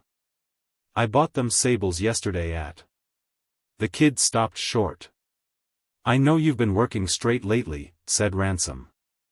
"I'll give you every chance.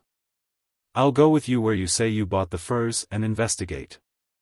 The lady can wear them along with us and nobody'll be on." "That's fair, Brady." "Come on," agreed the kid, hotly.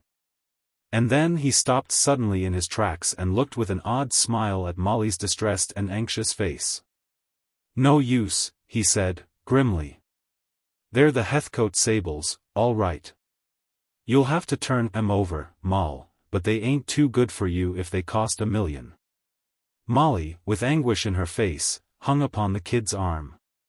"Oh, Kitty," "You've broke my heart," she said. "I was so proud of you, and now they'll do you, and where's our happiness gone?" "Go home," said the kid, wildly. "Come on, Ransom, take the furs. Let's get away from here." "Wait a minute, I've a good mind to." "No, I'll be D, if I can do it. Run along, Moll, I'm ready, Ransom." Around the corner of a lumberyard came Policeman Cohen on his way to his beat along the river. The detective signed to him for assistance. Cohen joined the group. Ransom explained. "Sure," said Cohen. "I hear about those sapless dat vas stole. You say you have dem here?" Policeman Cohen took the end of Molly's late scarf in his hands and looked at it closely. "Once," he said, "I sold furs in 6th Avenue. Yes, dese are sapless. Dey come from Alaska. Dis scarf is vort $12 and dis muff." "Biff!" came the palm of the kid's powerful hand upon the policeman's mouth. Cohen staggered and rallied. Molly screamed. The detective threw himself upon Brady and with Cohen's aid got the nippers on his wrist. "The scarf is vort $12 and the muff is vort $9, persisted the policeman. "VOT is dis talk about $1,000 sapless?" The kid sat upon a pile of lumber and his face turned dark red. "Correct, Solomon Ski," he declared, viciously. "I paid $21.50 for the set. I'd rather have got 6 months and not have told it. Me, the swell guy that wouldn't look at anything cheap. I'm a plain bluffer. Moll, my salary couldn't spell Sables in Russian." Molly cast herself upon his neck. "What do I care for all the sables and money in the world?" she cried. "It's my kitty I want." "Oh, you dear, stuck-up, crazy blockhead. You can take dose nippers off," said Cohen to the detective. "Before I leave the station to report come in dat de lady vind her sapless, hanging in her wardrobe. Young man, I excuse you dat punch in my vase, dis von time." Ransom handed Molly her furs. Her eyes were smiling upon the kid. She wound the scarf and threw the end over her left shoulder with a Duchess grace. "A couple of young vols," said Policeman Cohen to Ransom, "come on away." The unknown quantity. The poet Longfellow, or was it Confucius, the inventor of wisdom, remarked, "Life is real, life is earnest. And things are not what they seem. As mathematics are, or is, thanks, old subscriber. The only just rule by which questions of life can be measured, let us, by all means, adjust our theme to the straight edge and the balanced column of the great goddess 2 and 2 makes 4. Figures, unassailable sums in addition, shall be set over against whatever opposing element there may be.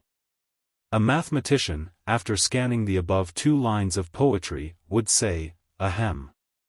Young gentlemen, if we assume that X plus, that is, that life is real, then things, all of which life includes, are real. Anything that is real is what it seems. Then if we consider the proposition that things are not what they seem, why? But this is heresy, and not poesy. We woo the sweet nymph algebra. We would conduct you into the presence of the elusive, seductive, pursued, satisfying, mysterious X. Not long before the beginning of this century, Septimus Kinsolving, an old New Yorker, invented an idea. He originated the discovery that bread is made from flour and not from wheat futures. Perceiving that the flour crop was short, and that the stock exchange was having no perceptible effect on the growing wheat, Mr. Kinsolving cornered the flour market. The result was that when you or my landlady, before the war she never had to turn her hand to anything. Southerners accommodated, bought a 5-cent loaf of bread, you laid down an additional 2 cents, which went to Mr. Kinsolving as a testimonial to his perspicacity. A second result was that Mr. Kinsolving quit the game with $2 million prof. Rake-off. Mr. Kinsolving's son Dan was at college when the mathematical experiment in breadstuffs was made. Dan came home during vacation, and found the old gentleman in a red dressing gown reading Little Dorrit, on the porch of his estimable red brick mansion in Washington Square. He had retired from business with enough extra 2-cent pieces from bread buyers to reach, if laid side by side, 15 times around the earth and lap as far as the public debt of Paraguay. Dan shook hands with his father, and hurried over to Greenwich Village to see his old high school friend, Kenwitz. Dan had always admired Kenwitz. Kenwitz was pale, curly-haired, intense, serious, mathematical, studious, altruistic, socialistic, and the natural foe of oligarchies. Kenwitz had foregone college, and was learning watchmaking in his father's jewelry store. Dan was smiling, jovial, easy-tempered and tolerant alike of kings and ragpickers. The two foregathered joyously, being opposites. And then Dan went back to college, and Kenwitz to his mainsprings, and to his private library in the rear of the jewelry shop. 4 years later Dan came back to Washington Square with the accumulations of BA and 2 years of Europe thick upon him. He took a filial look at Septimus Kinsolving's elaborate tombstone in Greenwood and a tedious excursion through typewritten documents with the family lawyer. And then, feeling himself a lonely and hopeless millionaire, hurried down to the old jewelry store across 6th Avenue. Kenwitz unscrewed a magnifying glass from his eye, routed out his parent from a dingy rear room, and abandoned the interior of watches for outdoors. He went with Dan, and they sat on a bench in Washington Square. Dan had not changed much, he was stalwart, and had a dignity that was inclined to relax into a grin. Kenwitz was more serious, more intense, more learned, philosophical and socialistic. "I know about it now," said Dan, finally. "I pumped it out of the eminent legal lights that turned over to me poor old Dad's collections of bonds and boodle. It amounts to $2 million, Ken. And I am told that he squeezed it out of the chaps that pay their pennies for loaves of bread at little bakeries around the corner. You've studied economics, Dan, and you know all about monopolies, and the masses, and octopuses, and the rights of laboring people. I never thought about those things before. Football and trying to be white to my fellow man were about the extent of my college curriculum. But since I came back and found out how Dad made his money, I've been thinking. I'd like awfully well to pay back those chaps who had to give up too much money for bread. I know it would buck the line of my income for a good many yards, but I'd like to make it square with them. Is there any way it can be done, old ways and means?" Kenwitz's big black eyes glowed fierily. His thin, intellectual face took on almost a sardonic cast. He caught Dan's arm with the grip of a friend and a judge.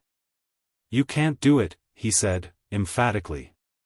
"One of the chief punishments of you men of ill-gotten wealth is that when you do repent you find that you have lost the power to make reparation or restitution. I admire your good intentions, Dan, but you can't do anything. Those people were robbed of their precious pennies. It's too late to remedy the evil. You can't pay them back." "Of course," said Dan, lighting his pipe, "we couldn't hunt up every one of the duffers and hand them back the right change. There's an awful lot of them buying bread all the time. Funny taste they have. I never cared for bread especially, except for a toasted cracker with the Roquefort. But we might find a few of them and chuck some of Dad's cash back where it came from. I'd feel better if I could. It seems tough for people to be held up for a soggy thing like bread.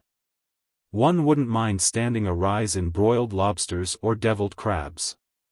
Get to work and think, Ken. I want to pay back all of that money I can." "There are plenty of charities," said Kenwitz, mechanically.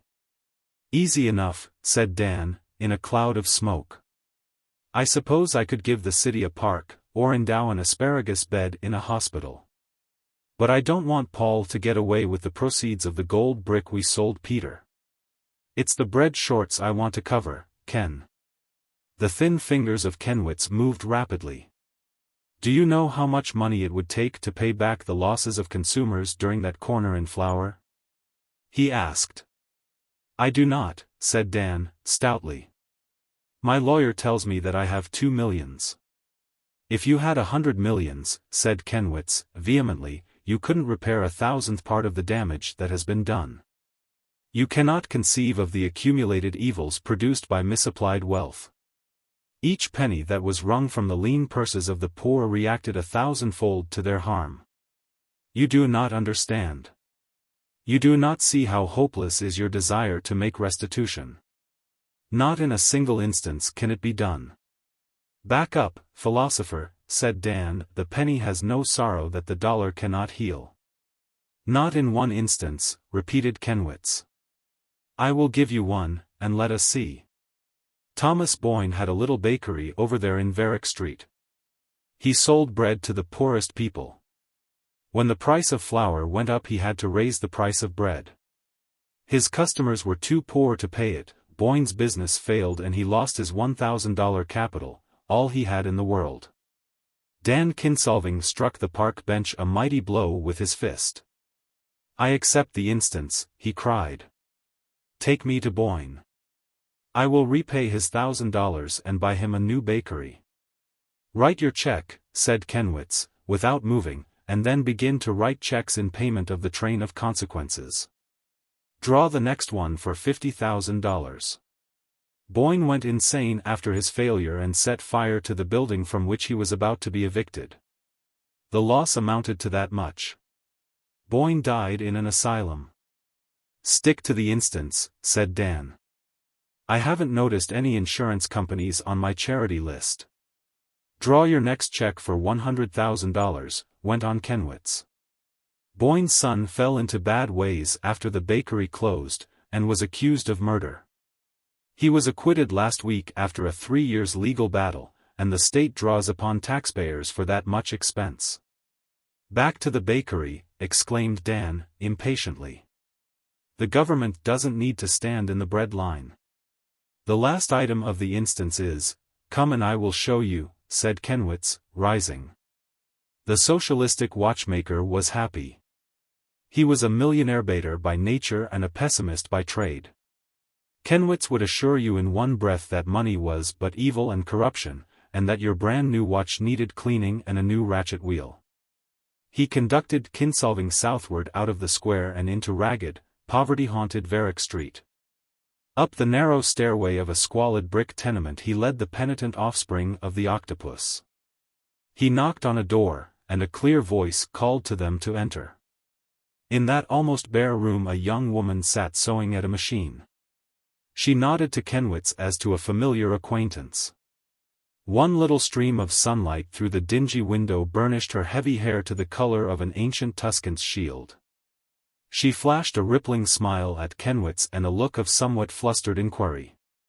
Kinsolving stood regarding her clear and pathetic beauty in heart-throbbing silence.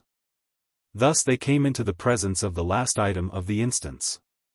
How many this week, Miss Mary? Asked the watchmaker. A mountain of coarse gray shirts lay upon the floor. Nearly 30 dozen, said the young woman cheerfully. I've made almost $4. I'm improving, Mr. Kenwitz. I hardly know what to do with so much money. Her eyes turned, brightly soft, in the direction of Dan. A little pink spot came out on her round, pale cheek. Kenwitz chuckled like a diabolic raven. Miss Boyne, he said, let me present Mr. Kinsolving, the son of the man who put bread up 5 years ago. He thinks he would like to do something to aid those who were inconvenienced by that act. The smile left the young woman's face. She rose and pointed her forefinger toward the door. This time she looked Kinsolving straight in the eye, but it was not a look that gave delight. The two men went down Varick Street. Kenwitz, letting all his pessimism and rancor and hatred of the octopus come to the surface, jibed at the moneyed side of his friend in an acrid torrent of words. Dan appeared to be listening, and then turned to Kenwitz and shook hands with him warmly. I'm obliged to you, Ken, old man, he said, vaguely, 1,000 times obliged. Mein Gott. You are crazy, cried the watchmaker, dropping his spectacles for the first time in years. 2 months afterward Kenwitz went into a large bakery on Lower Broadway with a pair of gold-rimmed eyeglasses that he had mended for the proprietor. A lady was giving an order to a clerk as Kenwitz passed her. These loaves are 10 cents, said the clerk. I always get them at 8 cents uptown, said the lady. You need not fill the order. I will drive by there on my way home. The voice was familiar. The watchmaker paused. Mr. Kenwitz, cried the lady, heartily. How do you do? Kenwitz was trying to train his socialistic and economic comprehension on her wonderful fur boa and the carriage waiting outside. Why, Miss Boyne, he began. Mrs. Kinsolving, she corrected. Dan and I were married a month ago. Babes in the jungle. Montague Silver, the finest street man and art grafter in the West, says to me once in Little Rock, if you ever lose your mind, Billy, and get too old to do honest swindling among grown men, go to New York. In the West a sucker is born every minute, but in New York they appear in chunks of row, you can't count 'em. 2 years afterward I found that I couldn't remember the names of the Russian admirals, and I noticed some gray hairs over my left ear, so I knew the time had arrived for me to take Silver's advice. I struck New York about noon one day, and took a walk up Broadway. And I run against Silver himself, all encompassed up in a spacious kind of haberdashery, leaning against a hotel and rubbing the half-moons on his nails with a silk handkerchief. Paresis or superannuated? I asks him.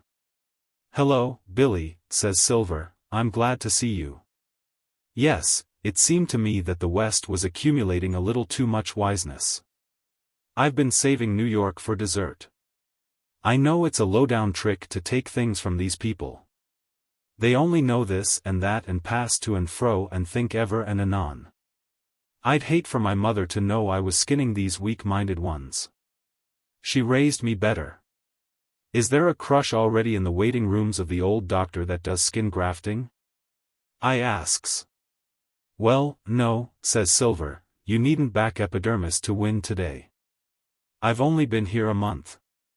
But I'm ready to begin.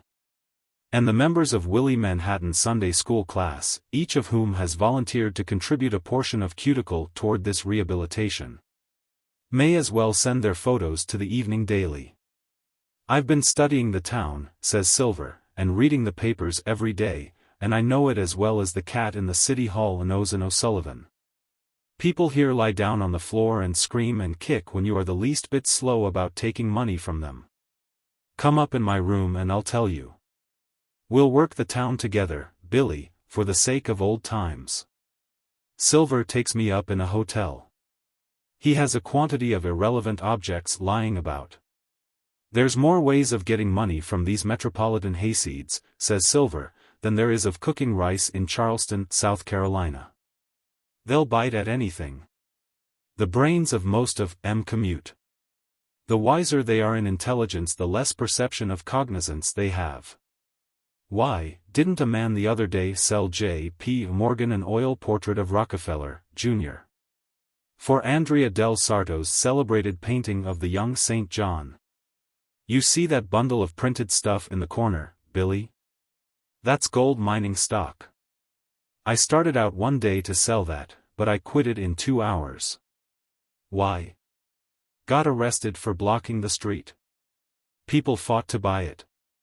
I sold the policeman a block of it on the way to the station house, and then I took it off the market. I don't want people to give me their money.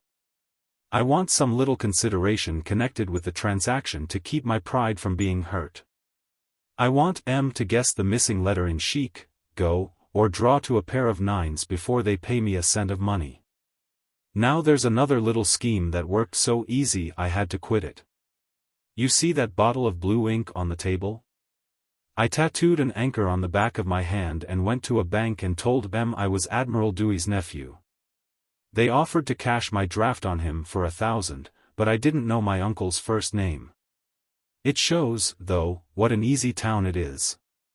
As for burglars, they won't go in a house now unless there's a hot supper ready and a few college students to wait on them. They're slugging citizens all over the upper part of the city and I guess, taking the town from end to end, it's a plain case of assault and battery. Monty, says I, when Silver had slacked up, you may have Manhattan correctly discriminated in your perorative, but I doubt it. I've only been in town 2 hours, but it don't dawn upon me that it's ours with a cherry in it. There ain't enough Russ and herb about it to suit me. I'd be a good deal much better satisfied if the citizens had a straw or more in their hair, and run more to velveteen vests and Buckeye watch charms. They don't look easy to me. You've got it, Billy, says Silver. All emigrants have it. New York's bigger than Little Rock or Europe, and it frightens a foreigner. You'll be all right. I tell you, I feel like slapping the people here because they don't send me all their money in laundry baskets, with germicide sprinkled over it. I hate to go down on the street to get it. Who wears the diamonds in this town? Why, Winnie, the wiretapper's wife, and Bella, the bunco steerer's bride. New Yorkers can be worked easier than a blue rose on a tidy. The only thing that bothers me is I know I'll break the cigars in my vest pocket when I get my clothes all full of 20s. I hope you are right, Monty, says I. But I wish all the same I had been satisfied with a small business in Little Rock. The crop of farmers is never so short out there, but what you can get a few of them to sign a petition for a new post office that you can discount for $200 at the county bank. The people here appear to possess instincts of self-preservation and illiberality. I fear me that we are not cultured enough to tackle this game. Don't worry, says Silver. I've got this Jayville near Tarrytown correctly estimated as sure as North River is the Hudson and East River ain't a river. Why, there are people living in 4 blocks of Broadway who never saw any kind of a building except a skyscraper in their lives. A good, live hustling Western man ought to get conspicuous enough here inside of 3 months to incur either Jerome's clemency or Lawson's displeasure. Hyperbole aside, says I. Do you know of any immediate system of buncoing the community out of $1 or $2 except by applying to the Salvation Army or having a fit on Miss Helen Gould's doorsteps? Dozens of them, says Silver. How much capital have you got, Billy? 1,000, I told him. I've got $1,200, says he. We'll pool and do a big piece of business. There's so many ways we can make $1 million that I don't know how to begin. The next morning Silver meets me at the hotel and he is all sonorous and stirred with a kind of silent joy. We're to meet J.P. Morgan this afternoon, says he. A man I know in the hotel wants to introduce us. He's a friend of his. He says he likes to meet people from the West. That sounds nice and plausible, says I. I'd like to know Mr. Morgan. It won't hurt us a bit, says Silver, to get acquainted with a few finance kings. I kind of like the social way New York has with strangers. The man Silver knew was named Klein. At 3 o'clock Klein brought his Wall Street friend to see us in Silver's room. Mr. Morgan looked some like his pictures, and he had a Turkish towel wrapped around his left foot, and he walked with a cane. Mr. Silver and Mr. Pascud, says Klein. It sounds superfluous, says he, to mention the name of the greatest financial.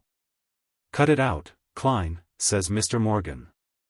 I'm glad to know you gents, I take great interest in the West. Klein tells me you're from Little Rock. I think I've a railroad or 2 out there somewhere. If either of you guys would like to deal a hand or 2 of stud poker Now, Pierpont, cuts in Klein, you forget. Excuse me, gents, says Morgan. Since I've had the gout so bad I sometimes play a social game of cards at my house. Neither of you never knew One-Eyed Peters, did you, while you was around Little Rock? He lived in Seattle, New Mexico. Before we could answer, Mr. Morgan hammers on the floor with his cane and begins to walk up and down, swearing in a loud tone of voice. They have been pounding your stocks today on the street, Pierpont, asks Klein, smiling. Stocks? No, roars Mr. Morgan. It's that picture I sent an agent to Europe to buy. I just thought about it. He cabled me today that it ain't to be found in all Italy. I'd pay $50,000 tomorrow for that picture, yes, $75,000.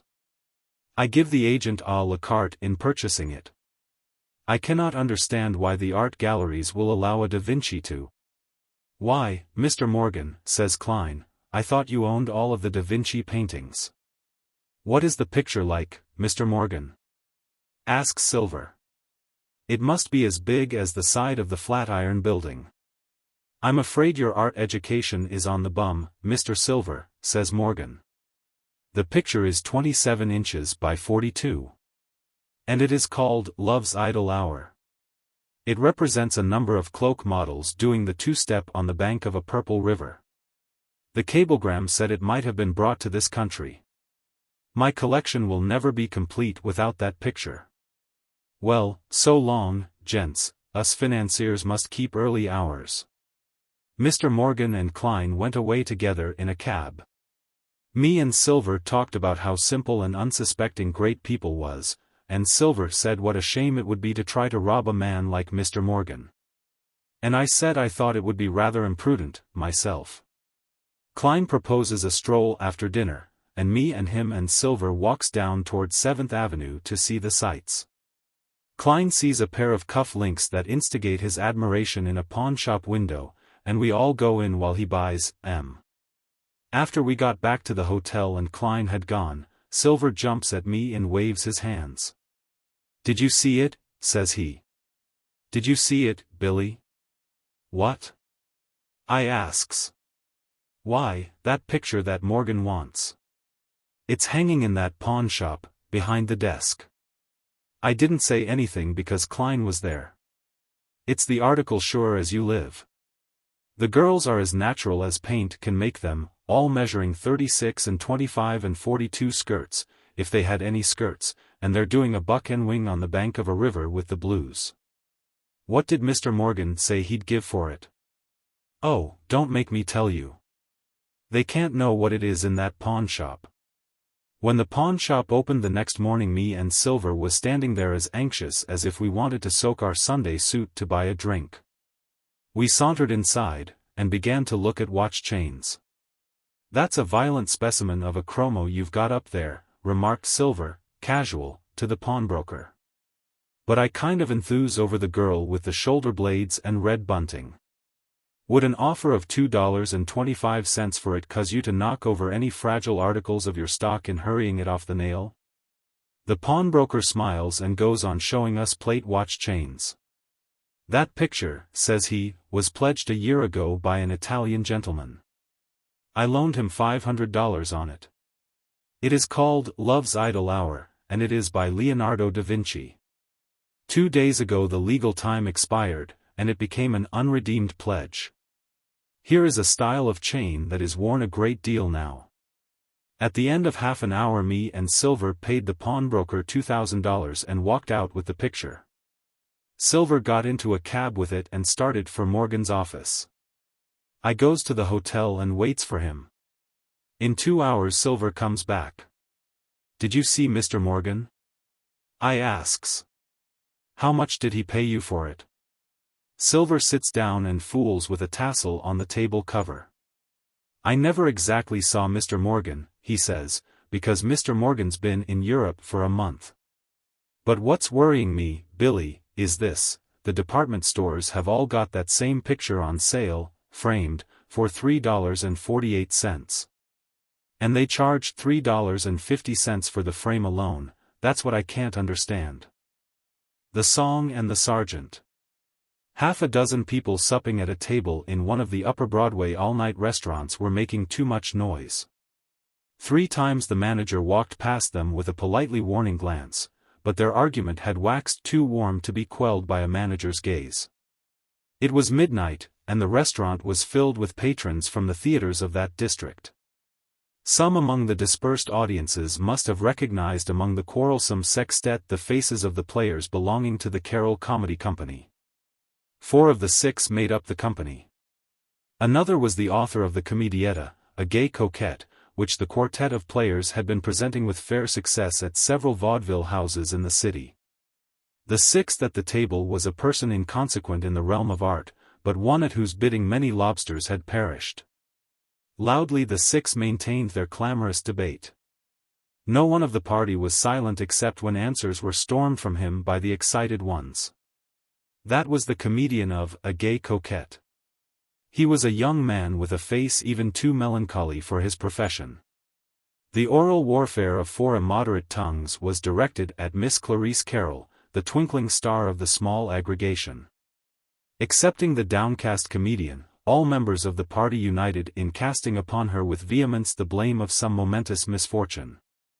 50 times they told her, "It is your fault, Clarice, it is you alone who spoilt the scene. It is only of late that you have acted this way.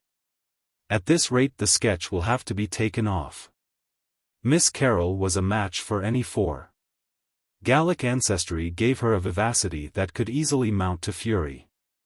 Her large eyes flashed a scorching denial at her accusers. Her slender, eloquent arms constantly menaced the tableware. Her high, clear soprano voice rose to what would have been a scream had it not possessed so pure a musical quality. She hurled back at the attacking four their denunciations in tones sweet, but of too great carrying power for a Broadway restaurant. Finally they exhausted her patience both as a woman and an artist. She sprang up like a panther, managed to smash half a dozen plates and glasses with one royal sweep of her arm, and defied her critics. They rose and wrangled more loudly. The comedian sighed and looked a trifle sadder and disinterested. The manager came tripping and suggested peace. He was told to go to the popular synonym for war so promptly that the affair might have happened at The Hague. Thus was the manager angered. He made a sign with his hand and a waiter slipped out of the door. In 20 minutes the party of 6 was in a police station facing a grizzled and philosophical desk sergeant. "Disorderly conduct in a restaurant," said the policeman who had brought the party in. The author of A Gay Coquette stepped to the front. He wore nose glasses and evening clothes, even if his shoes had been tans before they met the patent leather polish bottle. "Mr. Sergeant," said he, out of his throat, like actor Irving, "I would like to protest against this arrest. The company of actors who are performing in a little play that I have written, in company with a friend and myself were having a little supper. We became deeply interested in the discussion as to which one of the cast is responsible for a scene in the sketch that lately has fallen so flat that the piece is about to become a failure. We may have been rather noisy and intolerant of interruption by the restaurant people, but the matter was of considerable importance to all of us. You see that we are sober and are not the kind of people who desire to raise disturbances. I hope that the case will not be pressed and that we may be allowed to go." "Who makes the charge?" asked the sergeant. "Me," said a white-aproned voice in the rear. "De restaurant sent me to." De gang was raisin, a roughhouse and break-in, dishes. "The dishes were paid for," said the playwright. "They were not broken purposely." In her anger, because we remonstrated with her for spoiling the scene, Miss. "It's not true, Sergeant," cried the clear voice of Miss Clarice Carroll. In a long coat of tan silk and a red-plumed hat, she bounded before the desk. "It's not my fault," she cried indignantly. "How dare they say such a thing? I've played the title role ever since it was staged, and if you want to know who made it a success, ask the public, that's all." "What Miss Carroll says is true in part," said the author. "For 5 months the comedietta was a drawing card in the best houses. But during the last 2 weeks it has lost favor. There is one scene in it in which Miss Carroll made a big hit. Now she hardly gets a hand out of it. She spoils it by acting it entirely different from her old way." "It is not my fault," reiterated the actress. "There are only 2 of you on in the scene," argued the playwright hotly, "you and Del Mars, here." "Then it's his fault," declared Miss Carroll, with a lightning glance of scorn from her dark eyes. The comedian caught it, and gazed with increased melancholy at the panels of the sergeant's desk. The night was a dull one in that particular police station. The sergeant's long-blunted curiosity awoke a little. "I've heard you," he said to the author. And then he addressed the thin-faced and ascetic-looking lady of the company who played Aunt Turnip-Top in the little comedy. "Who do you think spoils the scene you are fussing about?" he asked. "I'm no knocker," said that lady, "and everybody knows it." So, when I say that Clarice falls down every time in that scene, I'm judging her art and not herself. She was great in it once. She does it something fierce now. It'll dope the show if she keeps it up. The sergeant looked at the comedian. You and the lady have this scene together, I understand. I suppose there's no use asking you which one of you queers it. The comedian avoided the direct rays from the two fixed stars of Miss Carroll's eyes. I don't know, he said, looking down at his patent leather toes. Are you one of the actors? Asked the sergeant of a dwarfish youth with a middle-aged face. Why, say, replied the last thespian witness, you don't notice any tin spear in my hands, do you? You haven't heard me shout, see, the Emperor comes, since I've been in here, have you? I guess I'm on the stage long enough for not to start a panic by mistaking me for a thin curl of smoke rising above the footlights. In your opinion, if you've got one, said the sergeant, is the frost that gathers on the scene in question the work of the lady or the gentleman who takes part in it? The middle-aged youth looked pained. I regret to say, he answered, that Miss Carroll seems to have lost her grip on that scene. She's all right in the rest of the play, but I tell you, Sergeant, she can do it, she has done it equal to any of them, and she can do it again. Miss Carroll ran forward, glowing and palpitating. Thank you, Jimmy, for the first good word I've had in many a day, she cried.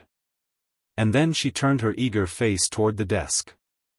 I'll show you, Sergeant, whether I am to blame. I'll show them whether I can do that scene. Come, Mr. Delmars, let us begin. You will let us, won't you, Sergeant? How long will it take? Asked the sergeant, dubiously.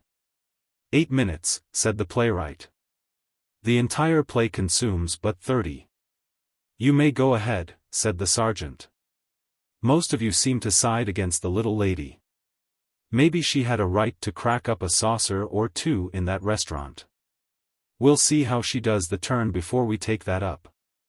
The matron of the police station had been standing near, listening to the singular argument.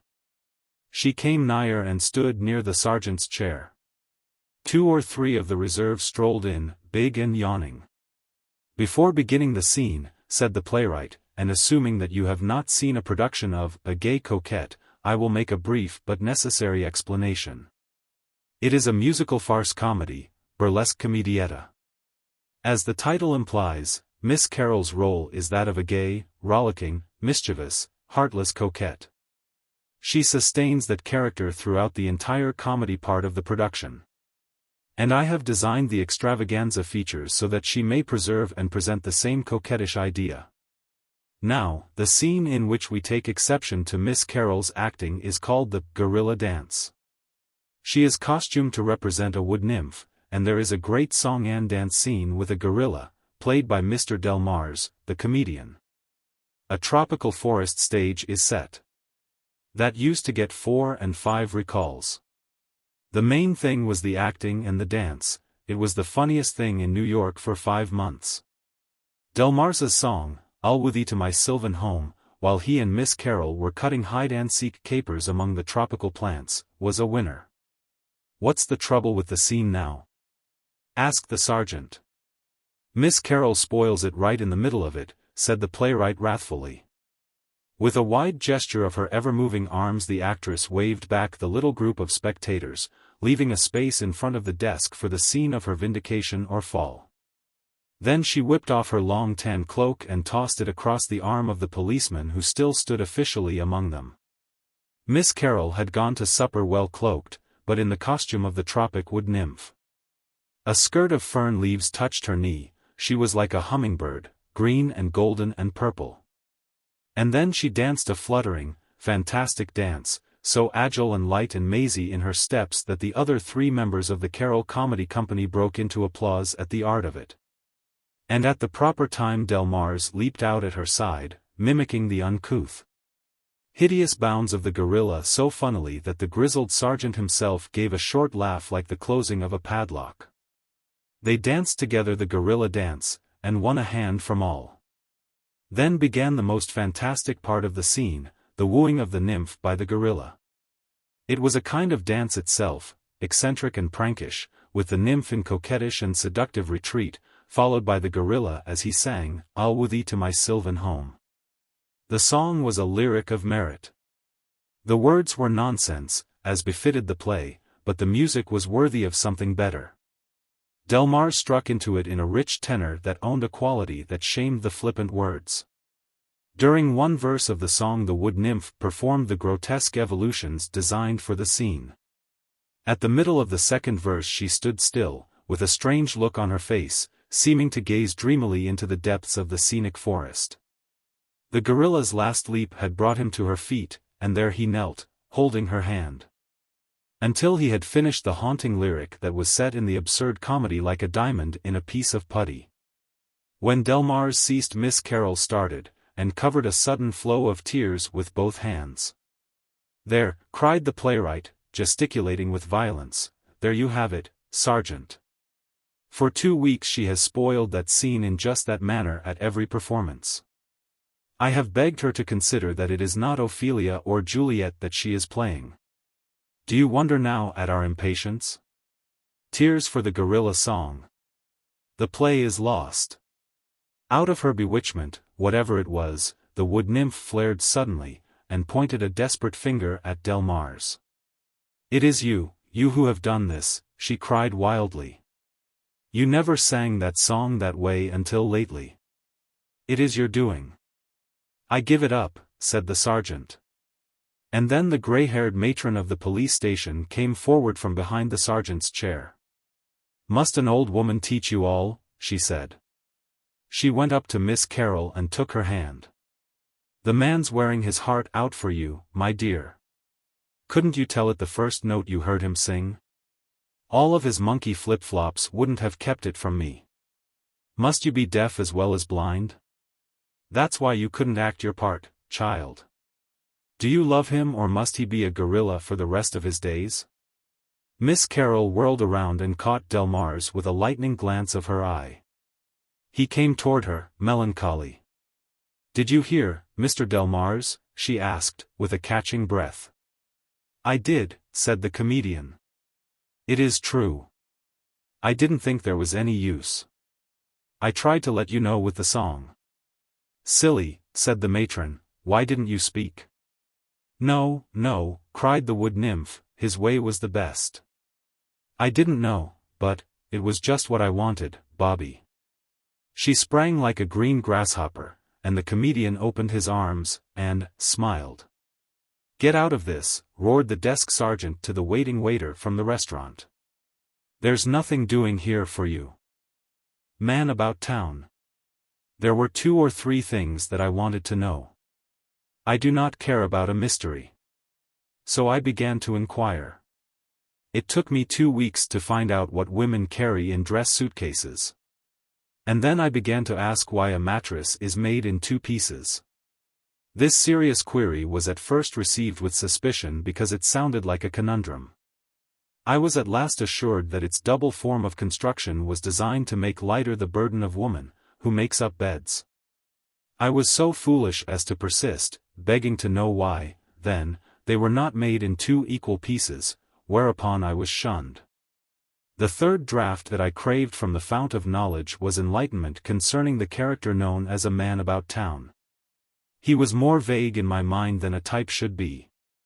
We must have a concrete idea of anything, even if it be an imaginary idea, before we can comprehend it. Now, I have a mental picture of John Doe that is as clear as a steel engraving. His eyes are weak blue, he wears a brown vest and a shiny black serge coat. He stands always in the sunshine chewing something. And he keeps half shutting his pocket knife and opening it again with his thumb.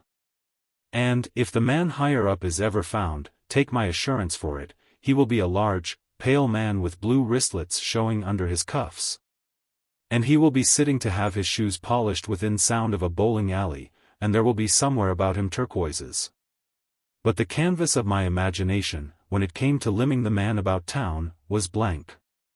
I fancied that he had a detachable sneer, like the smile of the Cheshire cat, and attached cuffs.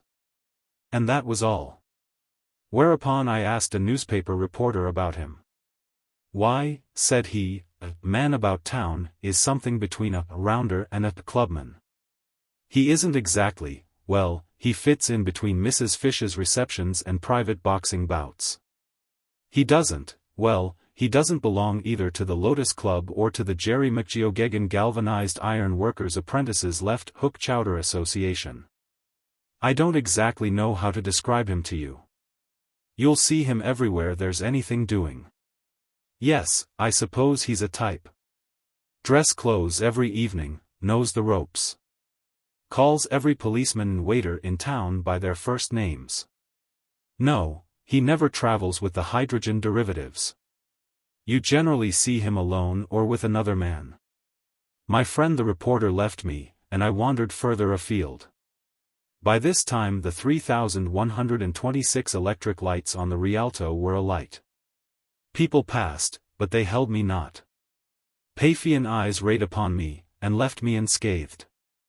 Diners, heimgangers, shopgirls, confidence men, panhandlers, actors, highwaymen, millionaires and outlanders hurried, skipped, strolled, sneaked, swaggered and scurried by me. But I took no note of them. I knew them all, I had read their hearts, they had served. I wanted my man about town. He was a type, and to drop him would be an error, a typograph, but no. Let us continue. Let us continue with a moral digression. To see a family reading the Sunday paper gratifies. The sections have been separated. Papa is earnestly scanning the page that pictures the young lady exercising before an open window, and bending, but there. Mama is interested in trying to guess the missing letters in the word N_W_Yo_K. The oldest girls are eagerly perusing the financial reports, for a certain young man remarked last Sunday night that he had taken a flyer in Q, X, and Z. Willie, the 18-year-old son, who attends the New York public school, is absorbed in the weekly article describing how to make over an old skirt. For he hopes to take a prize in sewing on graduation day. Grandma is holding to the comic supplement with a 2-hour script, and little Tot Tai, the baby, is rocking along the best she can with the real estate transfers.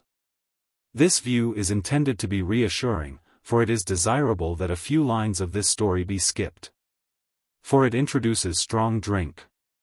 I went into a café too, and while it was being mixed I asked the man who grabs up your hot Scotch spoon as soon as you lay it down what he understood by the term epithet, description, designation, characterization or appellation, viz. A man about town. Why, said he, carefully, it means a fly guy that's wise to the all-night push, see? It's a hot sport that you can't bump to the rail anywhere between the flatirons, see? I guess that's about what it means. I thanked him and departed. On the sidewalk a Salvation lassie shook her contribution receptacle gently against my waistcoat pocket.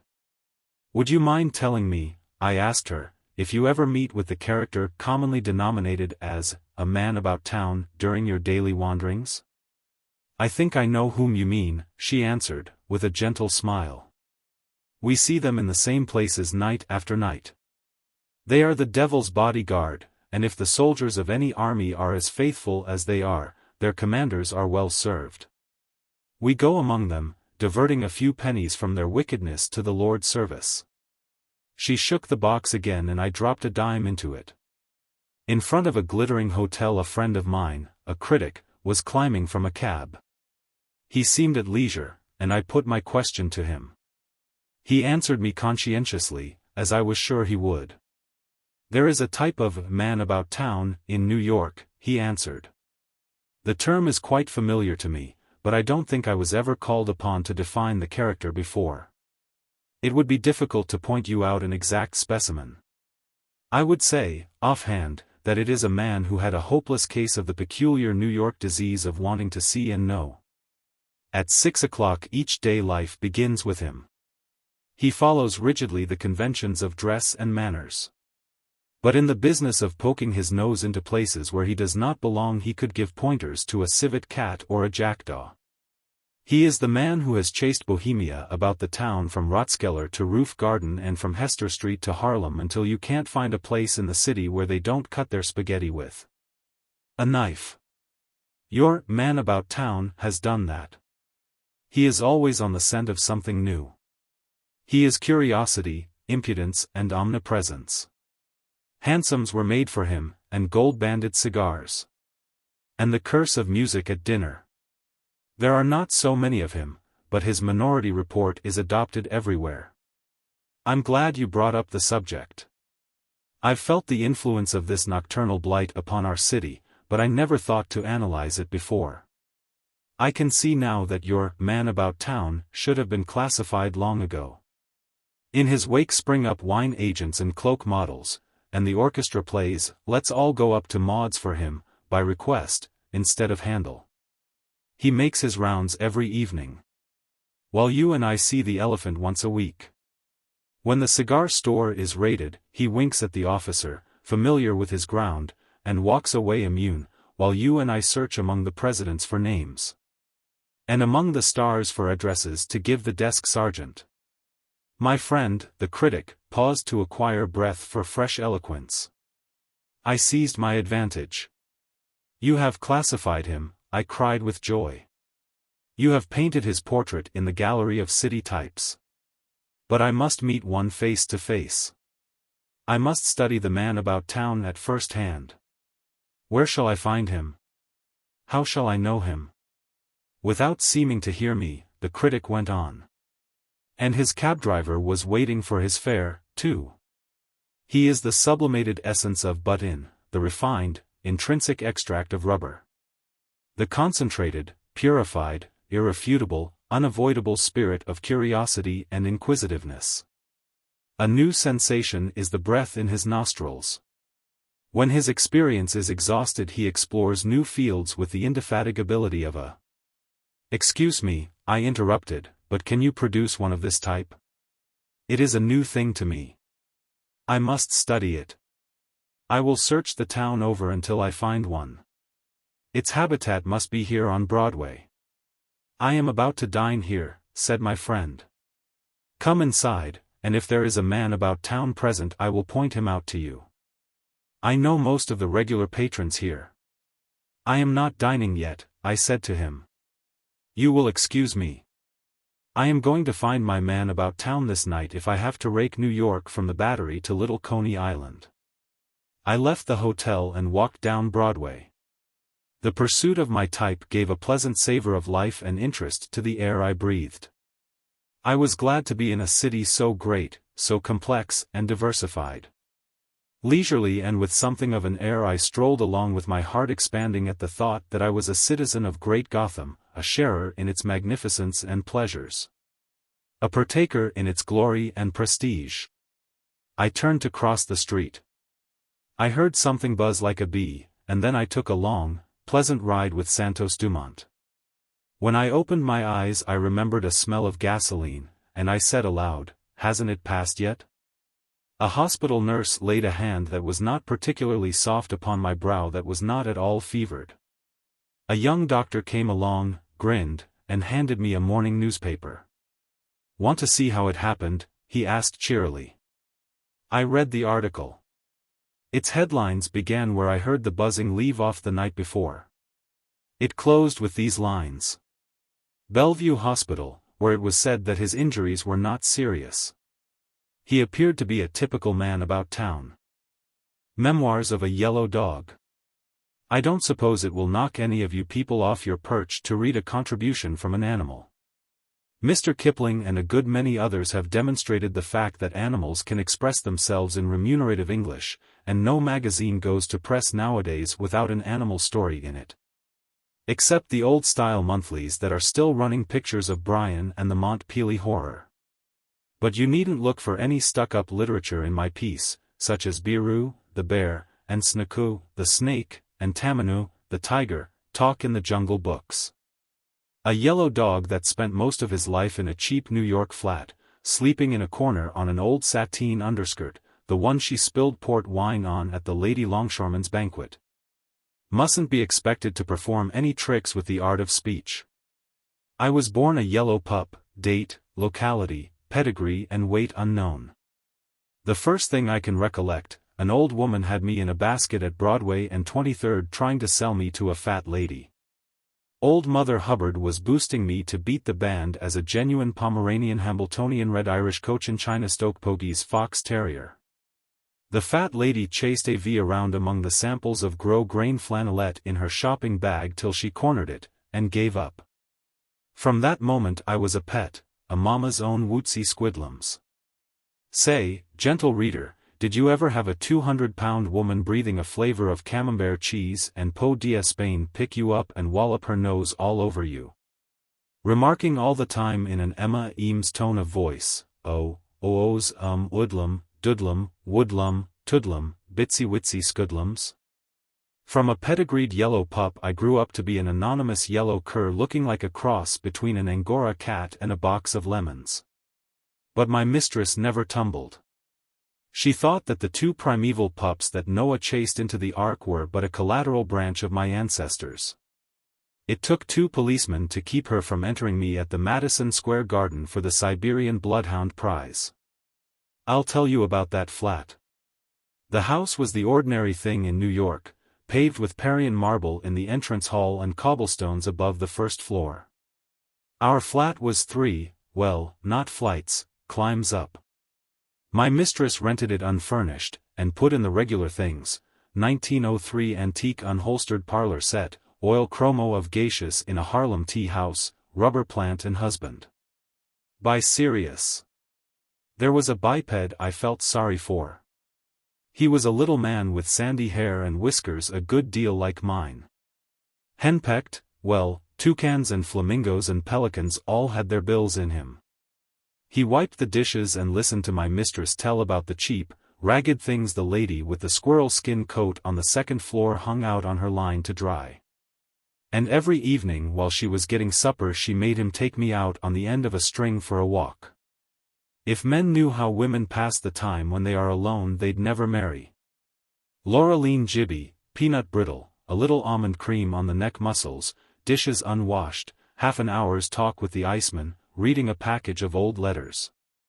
A couple of pickles and 2 bottles of malt extract, 1 hour peeking through a hole in the window shade into the flat across the air shaft, that's about all there is to it. 20 minutes before time for him to come home from work she straightens up the house, fixes her rat so it won't show, and gets out a lot of sewing for a 10-minute bluff. I led a dog's life in that flat. Most all day I lay there in my corner watching that fat woman kill time. I slept sometimes and had pipe dreams about being out chasing cats into basements and growling at old ladies with black mittens, as a dog was intended to do. Then she would pounce upon me with a lot of that driveling poodle palaver and kiss me on the nose, but what could I do? A dog can't chew cloves. I began to feel sorry for hubby, dog my cats if I didn't. We looked so much alike that people noticed it when we went out. So we shook the streets that Morgan's cab drives down, and took to climbing the piles of last December's snow on the streets where cheap people live. One evening when we were thus promenading, and I was trying to look like a prize St. Bernard, and the old man was trying to look like he wouldn't have murdered the first organ grinder he heard play Mendelssohn's Wedding March, I looked up at him and said, "In my way. What are you looking so sour about, you oakum-trimmed lobster? She don't kiss you. You don't have to sit on her lap and listen to talk that would make the book of a musical comedy sound like the maxims of Epictetus. You ought to be thankful you're not a dog. Brace up, Benedict, and bid the blues begone." The matrimonial mishap looked down at me with almost canine intelligence in his face. "Why, doggy," says he, "good doggy. You almost look like you could speak. What is it, doggy, cats?" Cats. Could speak. But, of course, he couldn't understand. Humans were denied the speech of animals. The only common ground of communication upon which dogs and men can get together is in fiction. In the flat across the hall from us lived a lady with a black and tan terrier. Her husband strung it and took it out every evening, but he always came home cheerful and whistling. One day I touched noses with the black and tan in the hall, and I struck him for an elucidation. "See, here, wiggle and skip," I says, "you know that it ain't the nature of a real man to play dry nurse to a dog in public. I never saw one leashed to a bow wow yet that didn't look like he'd like to lick every other man that looked at him. But your boss comes in every day as perky and set up as an amateur prestidigitator doing the egg trick. How does he do it? Don't tell me he likes it." "Him," says the black and tan. "Why, he uses nature's own remedy. He gets spifflicated. At first when we go out he's as shy as the man on the steamer who would rather play Pedro when they make all jackpots. By the time we've been in 8 saloons he don't care whether the thing on the end of his line is a dog or a catfish. I've lost 2 inches of my tail trying to sidestep those swinging doors. The pointer I got from that terrier, vaudeville please copy, set me to thinking. One evening about 6 o'clock my mistress ordered him to get busy and do the ozone act for Lovey. I have concealed it until now, but that is what she called me. The black and tan was called Tweetness. I consider that I have the bulge on him as far as you could chase a rabbit. Still, Lovey is something of a nomenclatural tin can on the tail of one's self-respect. At a quiet place on a safe street I tightened the line of my custodian in front of an attractive, refined saloon. I made a dead-ahead scramble for the doors, whining like a dog in the press dispatches that lets the family know that little Alice is bogged while gathering lilies in the brook. "Why, darn my eyes," says the old man, with a grin, "darn my eyes if the saffron-colored son of a seltzer lemonade ain't asking me in to take a drink. Lemme see, how long's it been since I saved shoe leather by keeping one foot on the footrest? I believe I knew I had him." Hot scotches he took, sitting at a table. For an hour he kept the Campbells coming. I sat by his side rapping for the waiter with my tail. And eating free lunch such as Mama in her flat never equaled with her homemade truck bought at a delicatessen store 8 minutes before Papa comes home. When the products of Scotland were all exhausted except the rye bread the old man unwound me from the table leg and played me outside like a fisherman plays a salmon. Out there he took off my collar and threw it into the street. "Poor doggy," says he, "good doggy. She shan't kiss you any more. A darned shame. Good doggy, go away and get run over by a streetcar and be happy." I refused to leave. I leaped and frisked around the old man's legs happy as a pug on a rug. "You old flea-headed woodchuck chaser," I said to him, "you moon-baying, rabbit-pointing, egg-stealing old beagle, can't you see that I don't want to leave you? Can't you see that we're both pups in the wood and the missus is the cruel uncle after you with the dish towel and me with the flea liniment and a pink bow to tie on my tail? Why not cut that all out and be pards forevermore?" Maybe you'll say he didn't understand, maybe he didn't. But he kind of got a grip on the hot scotches, and stood still for a minute, thinking. "Doggy," says he, finally, "we don't live more than a dozen lives on this earth, and very few of us live to be more than 300. If I ever see that flat any more I'm a flat, and if you do you're flatter, and that's no flattery. I'm offering 60 to 1 that Westward Ho wins out by the length of a dachshund." There was no string, but I frolicked along with my master to the 23rd Street ferry. And the cats on the route saw a reason to give thanks that prehensile claws had been given them. On the Jersey side my master said to a stranger who stood eating a currant bun, "Me and my doggy, we are bound for the Rocky Mountains." But what pleased me most was when my old man pulled both of my ears until I howled, and said, "You common, monkey-headed, rat-tailed, sulphur-colored son of a doormat. Do you know what I'm going to call you?" I thought of Lovey, and I whined dolefully. "I'm going to call you Pete," says my master, and if I'd had 5 tails I couldn't have done enough wagging to do justice to the occasion. Mammon and the Archer. Old Anthony Rockwall, retired manufacturer and proprietor of Rockwall's Eureka soap, looked out the library window of his Fifth Avenue mansion and grinned. His neighbor to the right, the aristocratic clubman, G. Van Schullite Suffolk Jones, came out to his waiting motorcar, wrinkling a contumelious nostril, as usual, at the Italian Renaissance sculpture of the Soap Palace's front elevation. "Stuck-up old statuette of nothing doing," commented the ex-soap king. "The Eden Musee'll get that old frozen Nesselrode yet if he don't watch out. I'll have this house painted red, white, and blue next summer and see if that'll make his Dutch nose turn up any higher." And then Anthony Rockwall, who never cared for bells, went to the door of his library and shouted, "Mike," in the same voice that had once chipped off pieces of the welkin on the Kansas prairies. "Tell my son," said Anthony to the answering menial, "to come in here before he leaves the house." When young Rockwall entered the library, the old man laid aside his newspaper, looked at him with a kindly grimness on his big, smooth, ruddy countenance, rumpled his mop of white hair with one hand and rattled the keys in his pocket with the other.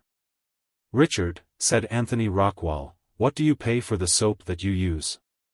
Richard, only 6 months home from college, was startled a little. He had not yet taken the measure of this sire of his, who was as full of unexpectednesses as a girl at her first party.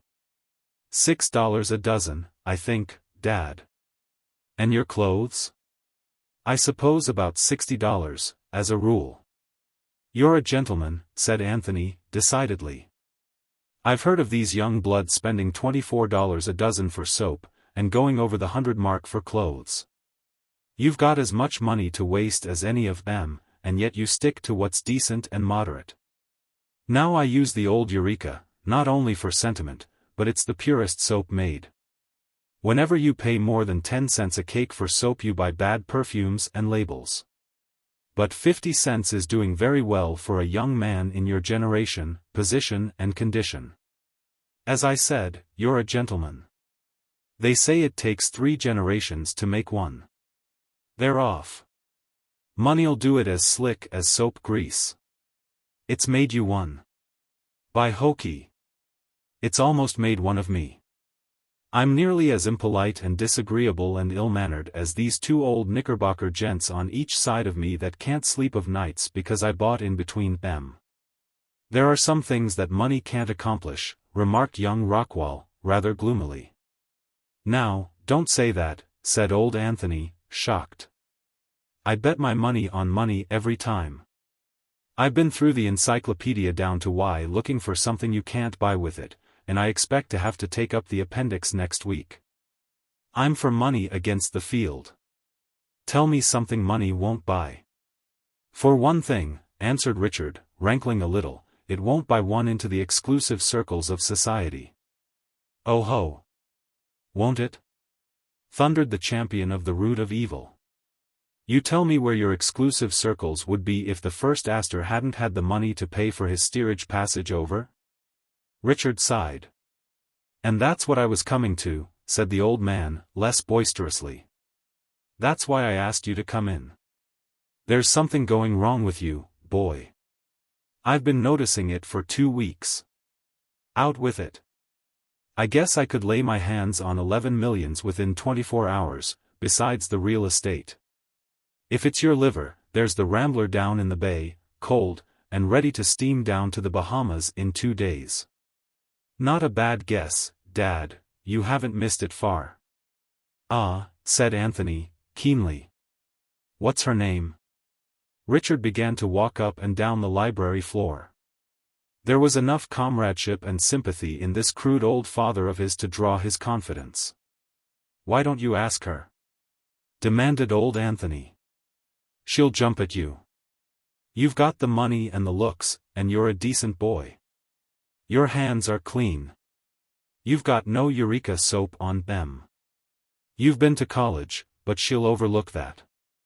"I haven't had a chance," said Richard. "Make one," said Anthony. "Take her for a walk in the park, or a straw ride, or walk home with her from church. Chance. Shaw. You don't know the social mill, Dad. She's part of the stream that turns it. Every hour and minute of her time is arranged for days in advance. I must have that girl, Dad, or this town is a blackjack swamp forevermore. And I can't write it, I can't do that." "Tut!" said the old man. Do you mean to tell me that with all the money I've got you can't get an hour or two of a girl's time for yourself? I've put it off too late. She's going to sail for Europe at noonday after tomorrow for a 2-year stay. I'm to see her alone tomorrow evening for a few minutes. She's at Larchmont now at her aunt's. I can't go there. But I'm allowed to meet her with a cab at the Grand Central Station tomorrow evening at the 8:30 train. We drive down Broadway to Wallach's at a gallop, where her mother and a box party will be waiting for us in the lobby. Do you think she would listen to a declaration from me during that 6 or 8 minutes under those circumstances? No. And what chance would I have in the theater or afterward? None. No, Dad, this is one tangle that your money can't unravel. We can't buy 1 minute of time with cash. If we could, rich people would live longer. There's no hope of getting a talk with Miss Lantry before she sails. All right, Richard, my boy, said old Anthony, cheerfully. You may run along down to your club now. I'm glad it ain't your liver. But don't forget to burn a few punk sticks in the Joss house to the great god Mazuma from time to time. You say money won't buy time? Well, of course, you can't order eternity wrapped up and delivered at your residence for a price. But I've seen Father Time get pretty bad stone bruises on his heels when he walked through the gold diggings. That night came Aunt Ellen, gentle, sentimental, wrinkled, sighing, oppressed by wealth, into Brother Anthony at his evening paper, and began discourse on the subject of lovers' woes. He told me all about it, said Brother Anthony, yawning. I told him my bank account was at his service. And then he began to knock money. Said money couldn't help. Said the rules of society couldn't be bucked for a yard by a team of 10 millionaires. Oh, Anthony, sighed Aunt Ellen, I wish you would not think so much of money. Wealth is nothing where a true affection is concerned. Love is all-powerful. If he only had spoken earlier. She could not have refused our Richard. But now I fear it is too late. He will have no opportunity to address her. All your gold cannot bring happiness to your son. At 8 o'clock the next evening Aunt Ellen took a quaint old gold ring from a moth-eaten case and gave it to Richard. Wear it tonight, nephew, she begged. Your mother gave it to me. Good luck in love she said it brought. She asked me to give it to you when you had found the one you loved. Young Rockwall took the ring reverently and tried it on his smallest finger. It slipped as far as the second joint and stopped. He took it off and stuffed it into his vest pocket, after the manner of man. And then he phoned for his cab. At the station he captured Miss Lantry out of the gaddying mob at 8:32. We mustn't keep Mama and the others waiting, said she. To Wallach's Theatre as fast as you can drive, said Richard loyally. They whirled up 42nd to Broadway, and then down the white-starred lane that leads from the soft meadows of Sunset to the rocky hills of Morning. At 34th Street young Richard quickly thrust up the trap and ordered the cabman to stop. I've dropped a ring, he apologized, as he climbed out. It was my mother's, and I'd hate to lose it. I won't detain you a minute, I saw where it fell. In less than a minute he was back in the cab with the ring. But within that minute a crosstown car had stopped directly in front of the cab. The cabman tried to pass to the left, but a heavy express wagon cut him off. He tried the right, and had to back away from a furniture van that had no business to be there. He tried to back out, but dropped his reins and swore dutifully. He was blockaded in a tangled mess of vehicles and horses. One of those street blockades had occurred that sometimes tie up commerce and movement quite suddenly in the big city. Why don't you drive on, said Miss Lantry, impatiently. We'll be late. Richard stood up in the cab and looked around. He saw a congested flood of wagons, trucks, cabs, vans and streetcars filling the vast space where Broadway, 6th Avenue and 34th Street cross one another as a 26-inch maiden fills her 22-inch girdle. And still from all the cross streets they were hurrying and rattling toward the converging point at full speed, and hurling themselves into the struggling mass. locking wheels and adding their drivers' imprecations to the clamor. The entire traffic of Manhattan seemed to have jammed itself around them. The oldest New Yorker among the thousands of spectators that lined the sidewalks had not witnessed a street blockade of the proportions of this one. "I'm very sorry," said Richard, as he resumed his seat, "but it looks as if we are stuck. They won't get this jumble loosened up in an hour. It was my fault. If I hadn't dropped the ring we—" "Let me see the ring," said Miss Lantry. "Now that it can't be helped, I don't care. I think theaters are stupid, anyway." At 11 o'clock that night somebody tapped lightly on Anthony Rockwall's door. "Come in," shouted Anthony, who was in a red dressing gown, reading a book of piratical adventures. Somebody was Aunt Ellen, looking like a gray-haired angel that had been left on Earth by mistake. "They're engaged, Anthony," she said, softly. "She has promised to marry our Richard." On their way to the theater there was a street blockade, and it was 2 hours before their cab could get out of it. And oh, brother Anthony, don't ever boast of the power of money again. A little emblem of true love, a little ring that symbolized unending and unmercenary affection, was the cause of our Richard finding his happiness. He dropped it in the street, and got out to recover it. And before they could continue the blockade occurred. He spoke to his love and won her there while the cab was hemmed in. Money is dross compared with true love, Anthony. "All right," said old Anthony. "I'm glad the boy has got what he wanted. I told him I wouldn't spare any expense in the matter if—" "But, brother Anthony, what good could your money have done?" "Sister," said Anthony Rockwall, "I've got my pirate in a devil of a scrape. His ship has just been scuttled, and he's too good a judge of the value of money to let drown. I wish you would let me go on with this chapter. The story should end here. I wish it would as heartily as you who read it wish it did. But we must go to the bottom of the well for truth." The next day a person with red hands and a blue polka-dot necktie, who called himself Kelly, called at Anthony Rockwall's house, and was at once received in the library. "Well," said Anthony, reaching for his checkbook, "it was a good bilin of soap. Let's see, you had $5,000 in cash."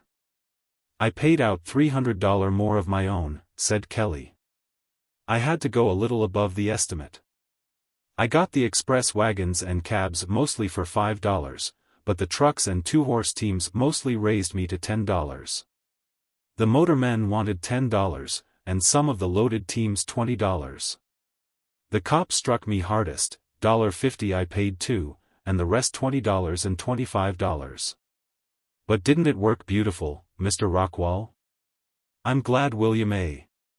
Brady wasn't onto that little outdoor vehicle mob scene. I wouldn't want William to break his heart with jealousy. And never a rehearsal, either. The boys was on time to the fraction of a second. It was 2 hours before a snake could get below Greeley's statue. 1,300, there you are, Kelly, said Anthony, tearing off a check. Your 1,000, and the $300 you were out. You don't despise money, do you, Kelly? Me, said Kelly. I can lick the man that invented poverty. Anthony called Kelly when he was at the door. You didn't notice, said he, anywhere in the tie-up, a kind of a fat boy without any clothes on shooting arrows around with a bow, did you? Why, no, said Kelly, mystified. I didn't. If he was like you say, maybe the cops pinched him before I got there.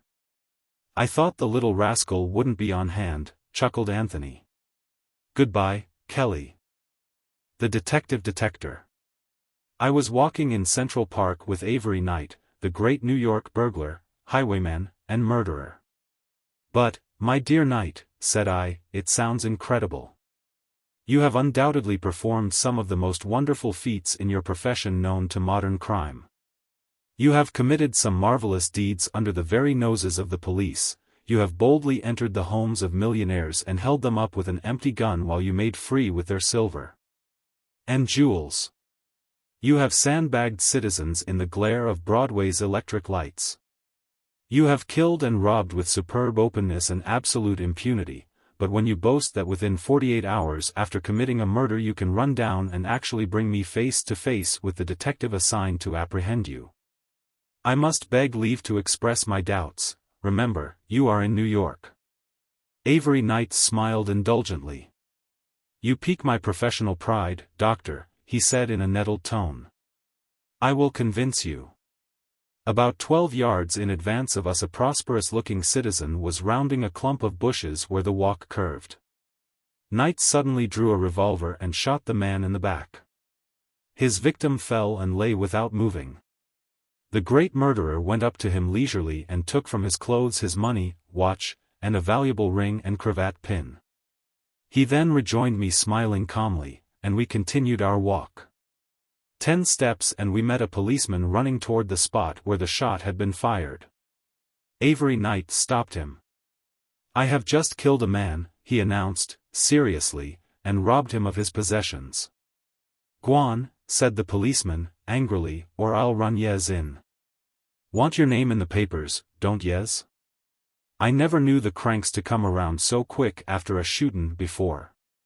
Out of park, now, for yours, or I'll fan yez. What you have done, I said, argumentatively, as Knight and I walked on, was easy.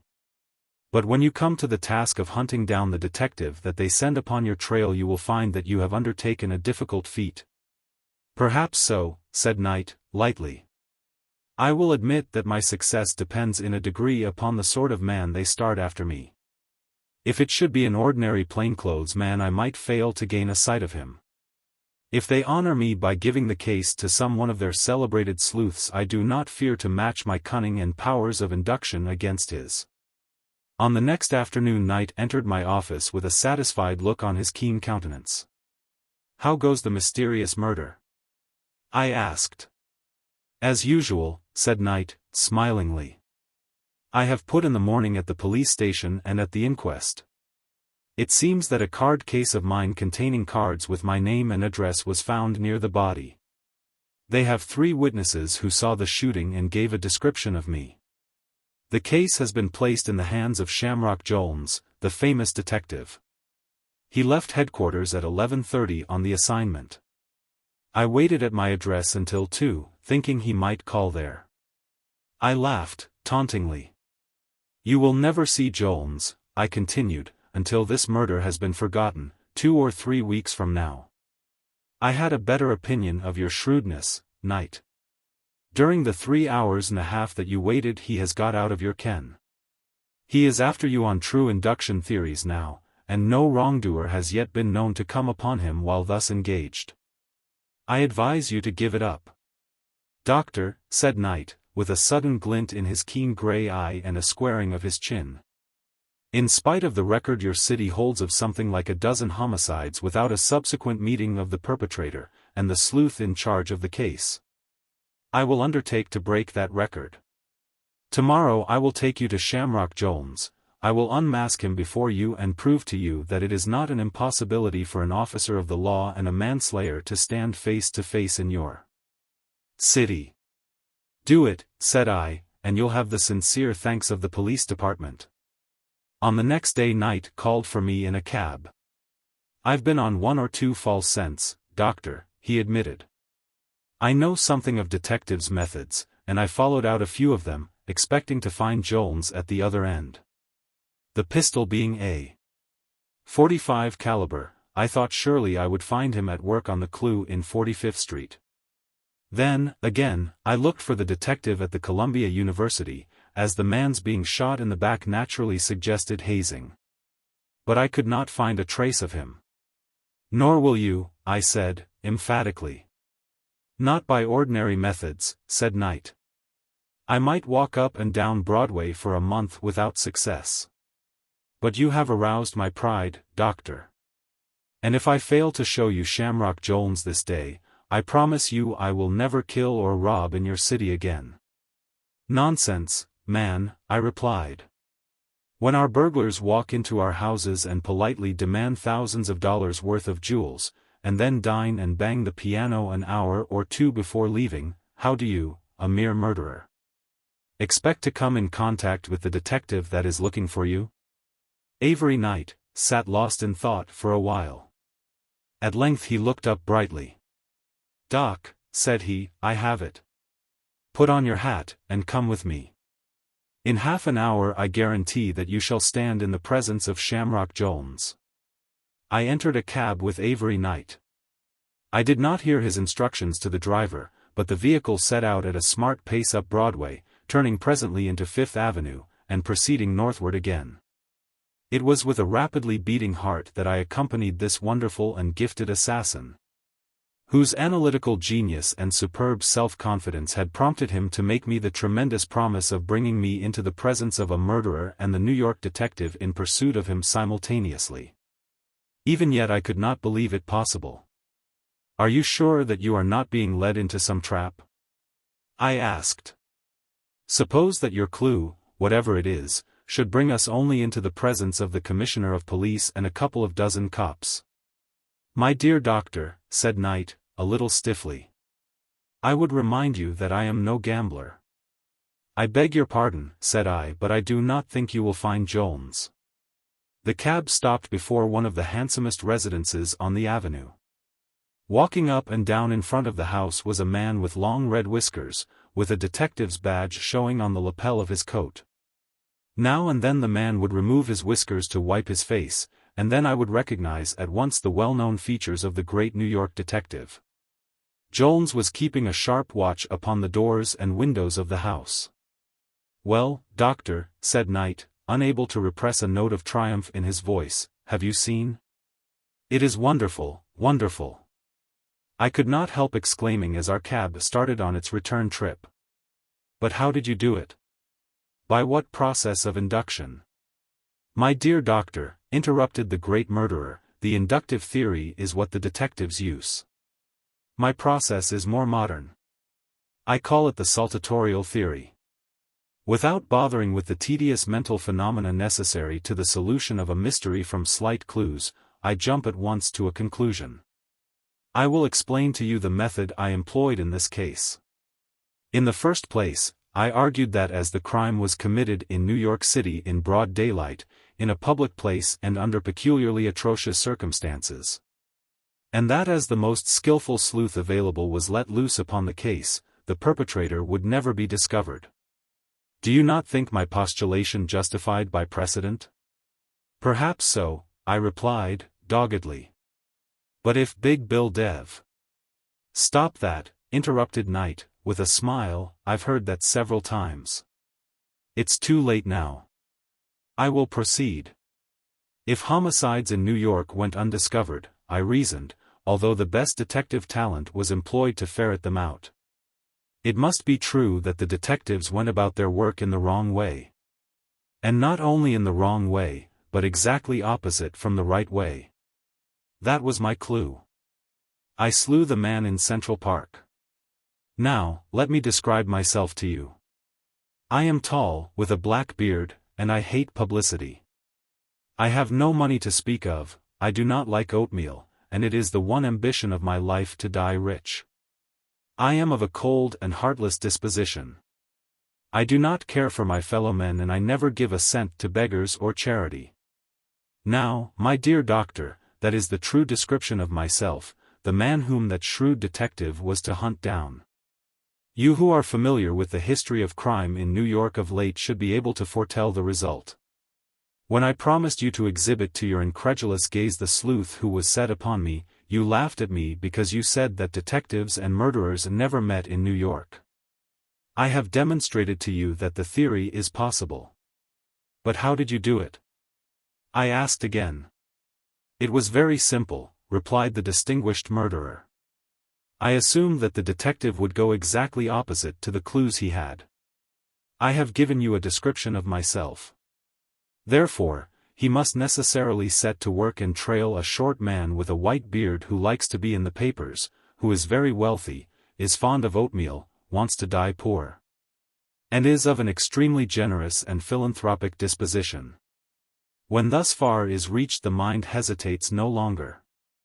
I conveyed you at once to the spot where Shamrock Jones was piping off Andrew Carnegie's residence. Knight, said I, you're a wonder. If there was no danger of your reforming, what a rounds man you'd make for the 19th precinct. Little speck in garnered fruit. The honeymoon was at its full. There was a flat with the reddest of new carpets, tasseled portieres and 6 steins with pewter lids arranged on a ledge above the wainscoting of the dining room. The wonder of it was yet upon them. Neither of them had ever seen a yellow primrose by the river's brim.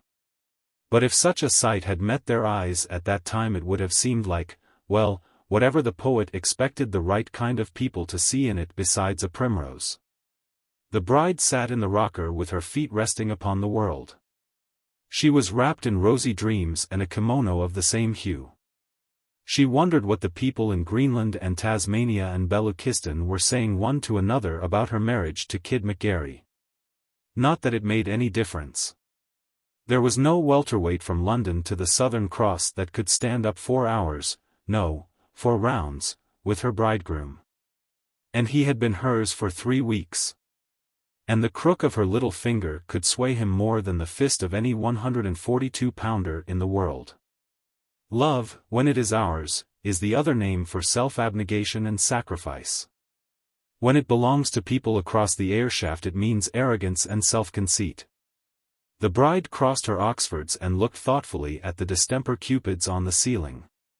Precious, said she, with the air of Cleopatra asking Antony for Rome done up in tissue paper and delivered at residence, I think I would like a peach. Kid McGarry arose and put on his coat and hat. He was serious, shaven, sentimental, and spry. All right, said he, as coolly as though he were only agreeing to sign articles to fight the champion of England. I'll step down and cop one out for you, see? Don't be long, said the bride. I'll be lonesome without my naughty boy. Get a nice, ripe one. After a series of farewells that would have befitted an imminent voyage to foreign parts, the kid went down to the street. Here he not unreasonably hesitated, for the season was yet early spring. And there seemed small chance of resting anywhere from those chill streets and stores the coveted luscious guerdon of summer's golden prime. At the Italian's fruit stand on the corner he stopped and cast a contemptuous eye over the display of papered oranges, highly polished apples and wan, sun-hungry bananas. Got it a peach? Asked the kid in the tongue of Dante, the lover of lovers. Ah, no, sighed the vendor. Not for one Montcoma de peach. Too soon. Got a de nice orange. Like a da orange? Scornful, the kid pursued his quest. He entered the all-night chophouse, café, and bowling alley of his friend and admirer, Justice O'Callaghan. The O'Callaghan was about in his institution, looking for leaks. I want it straight, said the kid to him. The old woman has got a hunch that she wants a peach. Now, if you've got a peach, Cal, get it out quick. I want it and others like it if you've got them in plural quantities. The house is yours, said O'Callaghan. But there's no peach in it. It's too soon. I don't suppose you could even find M at one of the Broadway joints. That's too bad. When a lady fixes her mouth for a certain kind of fruit nothing else won't do. It's too late now to find any of the first-class fruiterers open. But if you think the missus would like some nice oranges I've just got a box of fine ones and that she might. Much obliged, Cal. It's a peach proposition right from the ring of the gong. I'll try further. The time was nearly midnight as the kid walked down the West Side Avenue. Few stores were open, and such as were practically hooted at the idea of a peach. But in her moated flat the bride confidently awaited her Persian fruit. A champion welterweight not find a peach? Not stride triumphantly over the seasons and the zodiac and the almanac to fetch an Amston's June or a Georgia cling to his own? The kid's eye caught sight of a window that was lighted and gorgeous with nature's most entrancing colors. The lights suddenly went out. The kid sprinted and caught the fruiterer locking his door. Peaches, said he, with extreme deliberation. Well, no, sir. Not for 3 or 4 weeks yet. I haven't any idea where you might find some. There may be a few in town from under the glass, but they'd be hard to locate. Maybe at one of the more expensive hotels, some place where there's plenty of money to waste. I've got some very fine oranges, though, from a shipload that came in today. The kid lingered on the corner for a moment, and then set out briskly toward a pair of green lights that flanked the steps of a building down a dark side street. "Captain around anywhere?" he asked of the desk sergeant of the police station. At that moment the captain came briskly forward from the rear. He was in plain clothes and had a busy air. "Hello, kid," he said to the pugilist. "Thought you were bridal touring? Got back yesterday. I'm a solid citizen now. Think I'll take an interest in municipal doings. How would it suit you to get into Denver Dick's place tonight, Cap?" "Past performances," said the captain, twisting his mustache. "Denver was closed up 2 months ago." "Correct," said the kid. "Rafferty chased him out of the 43rd. He's running in your precinct now, and his game's bigger than ever. I'm down on this gambling business. I can put you against his game." "In my precinct?" growled the captain. "Are you sure, kid? I'll take it as a favor. Have you got the entree? How is it to be done?" "Hammers," said the kid. "They haven't got any steel on the doors yet. You'll need 10 men. No, they won't let me in the place. Denver has been trying to do me. He thought I tipped him off for the other raid. I didn't, though. You want to hurry. I've got to get back home. The house is only 3 blocks from here." Before 10 minutes had sped the captain with a dozen men stole with their guide into the hallway of a dark and virtuous-looking building in which many businesses were conducted by day. "3rd floor, rear," said the kid, softly. "I'll lead the way." 2 axemen faced the door that he pointed out to them. "It seems all quiet," said the captain, doubtfully. "Are you sure your tip is straight?" "Cut away," said the kid. "It's on me if it ain't." The axes crashed through the as yet unprotected door. A blaze of light from within poured through the smashed panels. The door fell, and the raiders sprang into the room with their guns handy. The big room was furnished with the gaudy magnificence dear to Denver Dick's Western ideas. Various well-patronized games were in progress. About 50 men who were in the room rushed upon the police in a grand break for personal liberty. The plainclothes men had to do a little club swinging. More than half the patrons escaped. Denver Dick had graced his game with his own presence that night. He led the rush that was intended to sweep away the smaller body of raiders. But when he saw the kid his manner became personal. Being in the heavyweight class he cast himself joyfully upon his slighter enemy, and they rolled down a flight of stairs in each other's arms. On the landing they separated and arose, and then the kid was able to use some of his professional tactics, which had been useless to him while in the excited clutch of a 200-pound sporting gentleman who was about to lose $20,000 worth of paraphernalia. After vanquishing his adversary, the kid hurried upstairs and through the gambling room into a smaller apartment connecting by an arched doorway. Here was a long table set with choicest chinaware and silver, and lavishly furnished with food of that expensive and spectacular sort of which the devotees of sport are supposed to be fond. Here again was to be perceived the liberal and florid taste of the gentleman with the urban cognominal prefix. A No.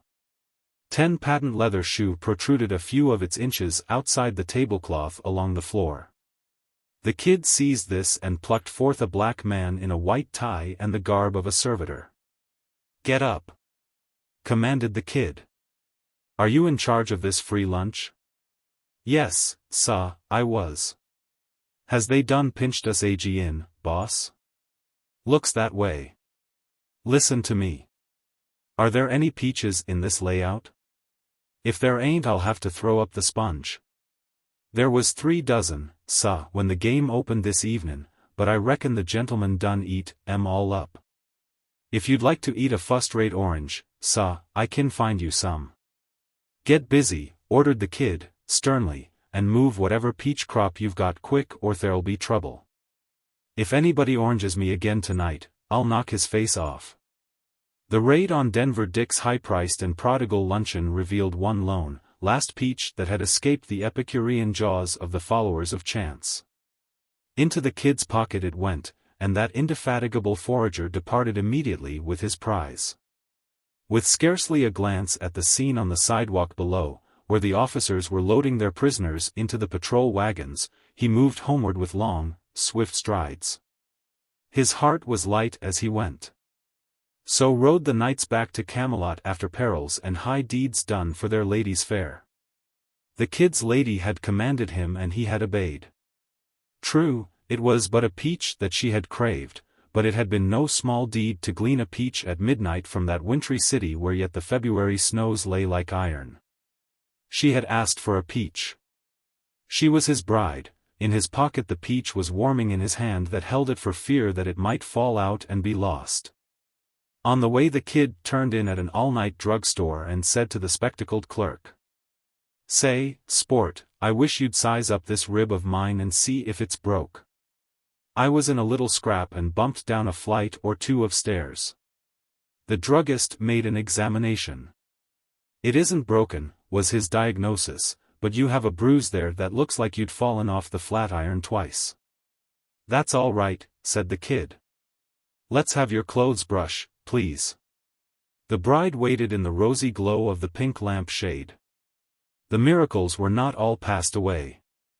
By breathing a desire for some slight thing, a flower, a pomegranate, oh, yes, a peach, she could send forth her man into the night, into the world which could not withstand him. And he would do her bidding. And now he stood by her chair and laid the peach in her hand. "Naughty boy," she said, fondly. "Did I say a peach? I think I would much rather have had an orange." Blessed be the bride. The shocks of doom. There is an aristocracy of the public parks and even of the vagabonds who use them for their private apartments. Valence felt rather than knew this, but when he stepped down out of his world into chaos his feet brought him directly to Madison Square. Raw and astringent as a schoolgirl, of the old order, young May breathed austerely among the budding trees. Valence buttoned his coat, lighted his last cigarette and took his seat upon a bench. For 3 minutes he mildly regretted the last 100 of his last 1,000 that it had cost him when the bicycle cop put an end to his last automobile ride. Then he felt in every pocket and found not a single penny. He had given up his apartment that morning. His furniture had gone toward certain debts. His clothes, save what were upon him, had descended to his manservant for back wages. As he sat there was not in the whole city for him a bed or a broiled lobster or a streetcar fare or a carnation for buttonhole unless he should obtain them by sponging on his friends or by false pretenses. Therefore he had chosen the park. And all this was because an uncle had disinherited him, and cut down his allowance from liberality to nothing. And all that was because his nephew had disobeyed him concerning a certain girl, who comes not into this story, therefore. All readers who brush their hair toward its roots may be warned to read no further. There was another nephew, of a different branch, who had once been the prospective heir and favorite. Being without grace or hope, he had long ago disappeared in the mire. Now dragnets were out for him, he was to be rehabilitated and restored.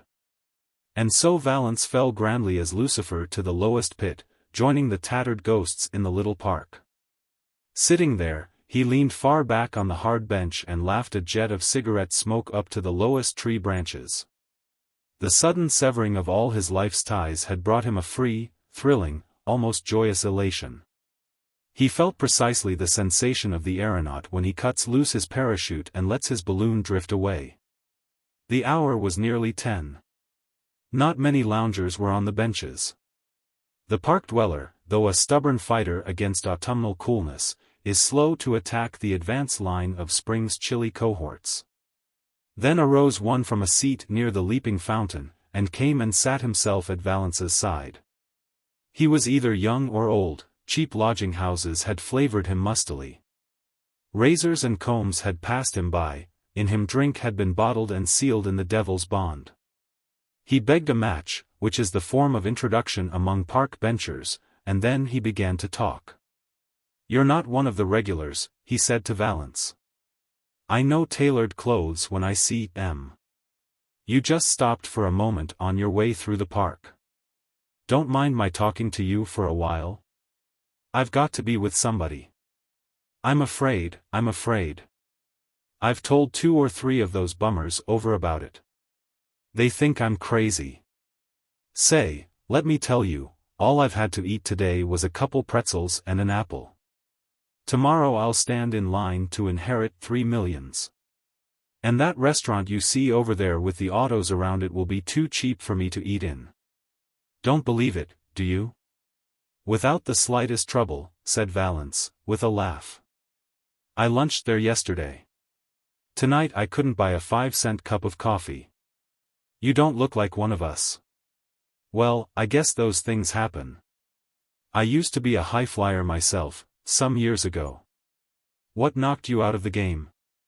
I lost my job," said Valance. "It's undiluted Hades, this city," went on the other. "One day you're eating from China. The next you are eating in China, a chop suey joint. I've had more than my share of hard luck. For 5 years I've been little better than a panhandler. I was raised up to live expensively and do nothing.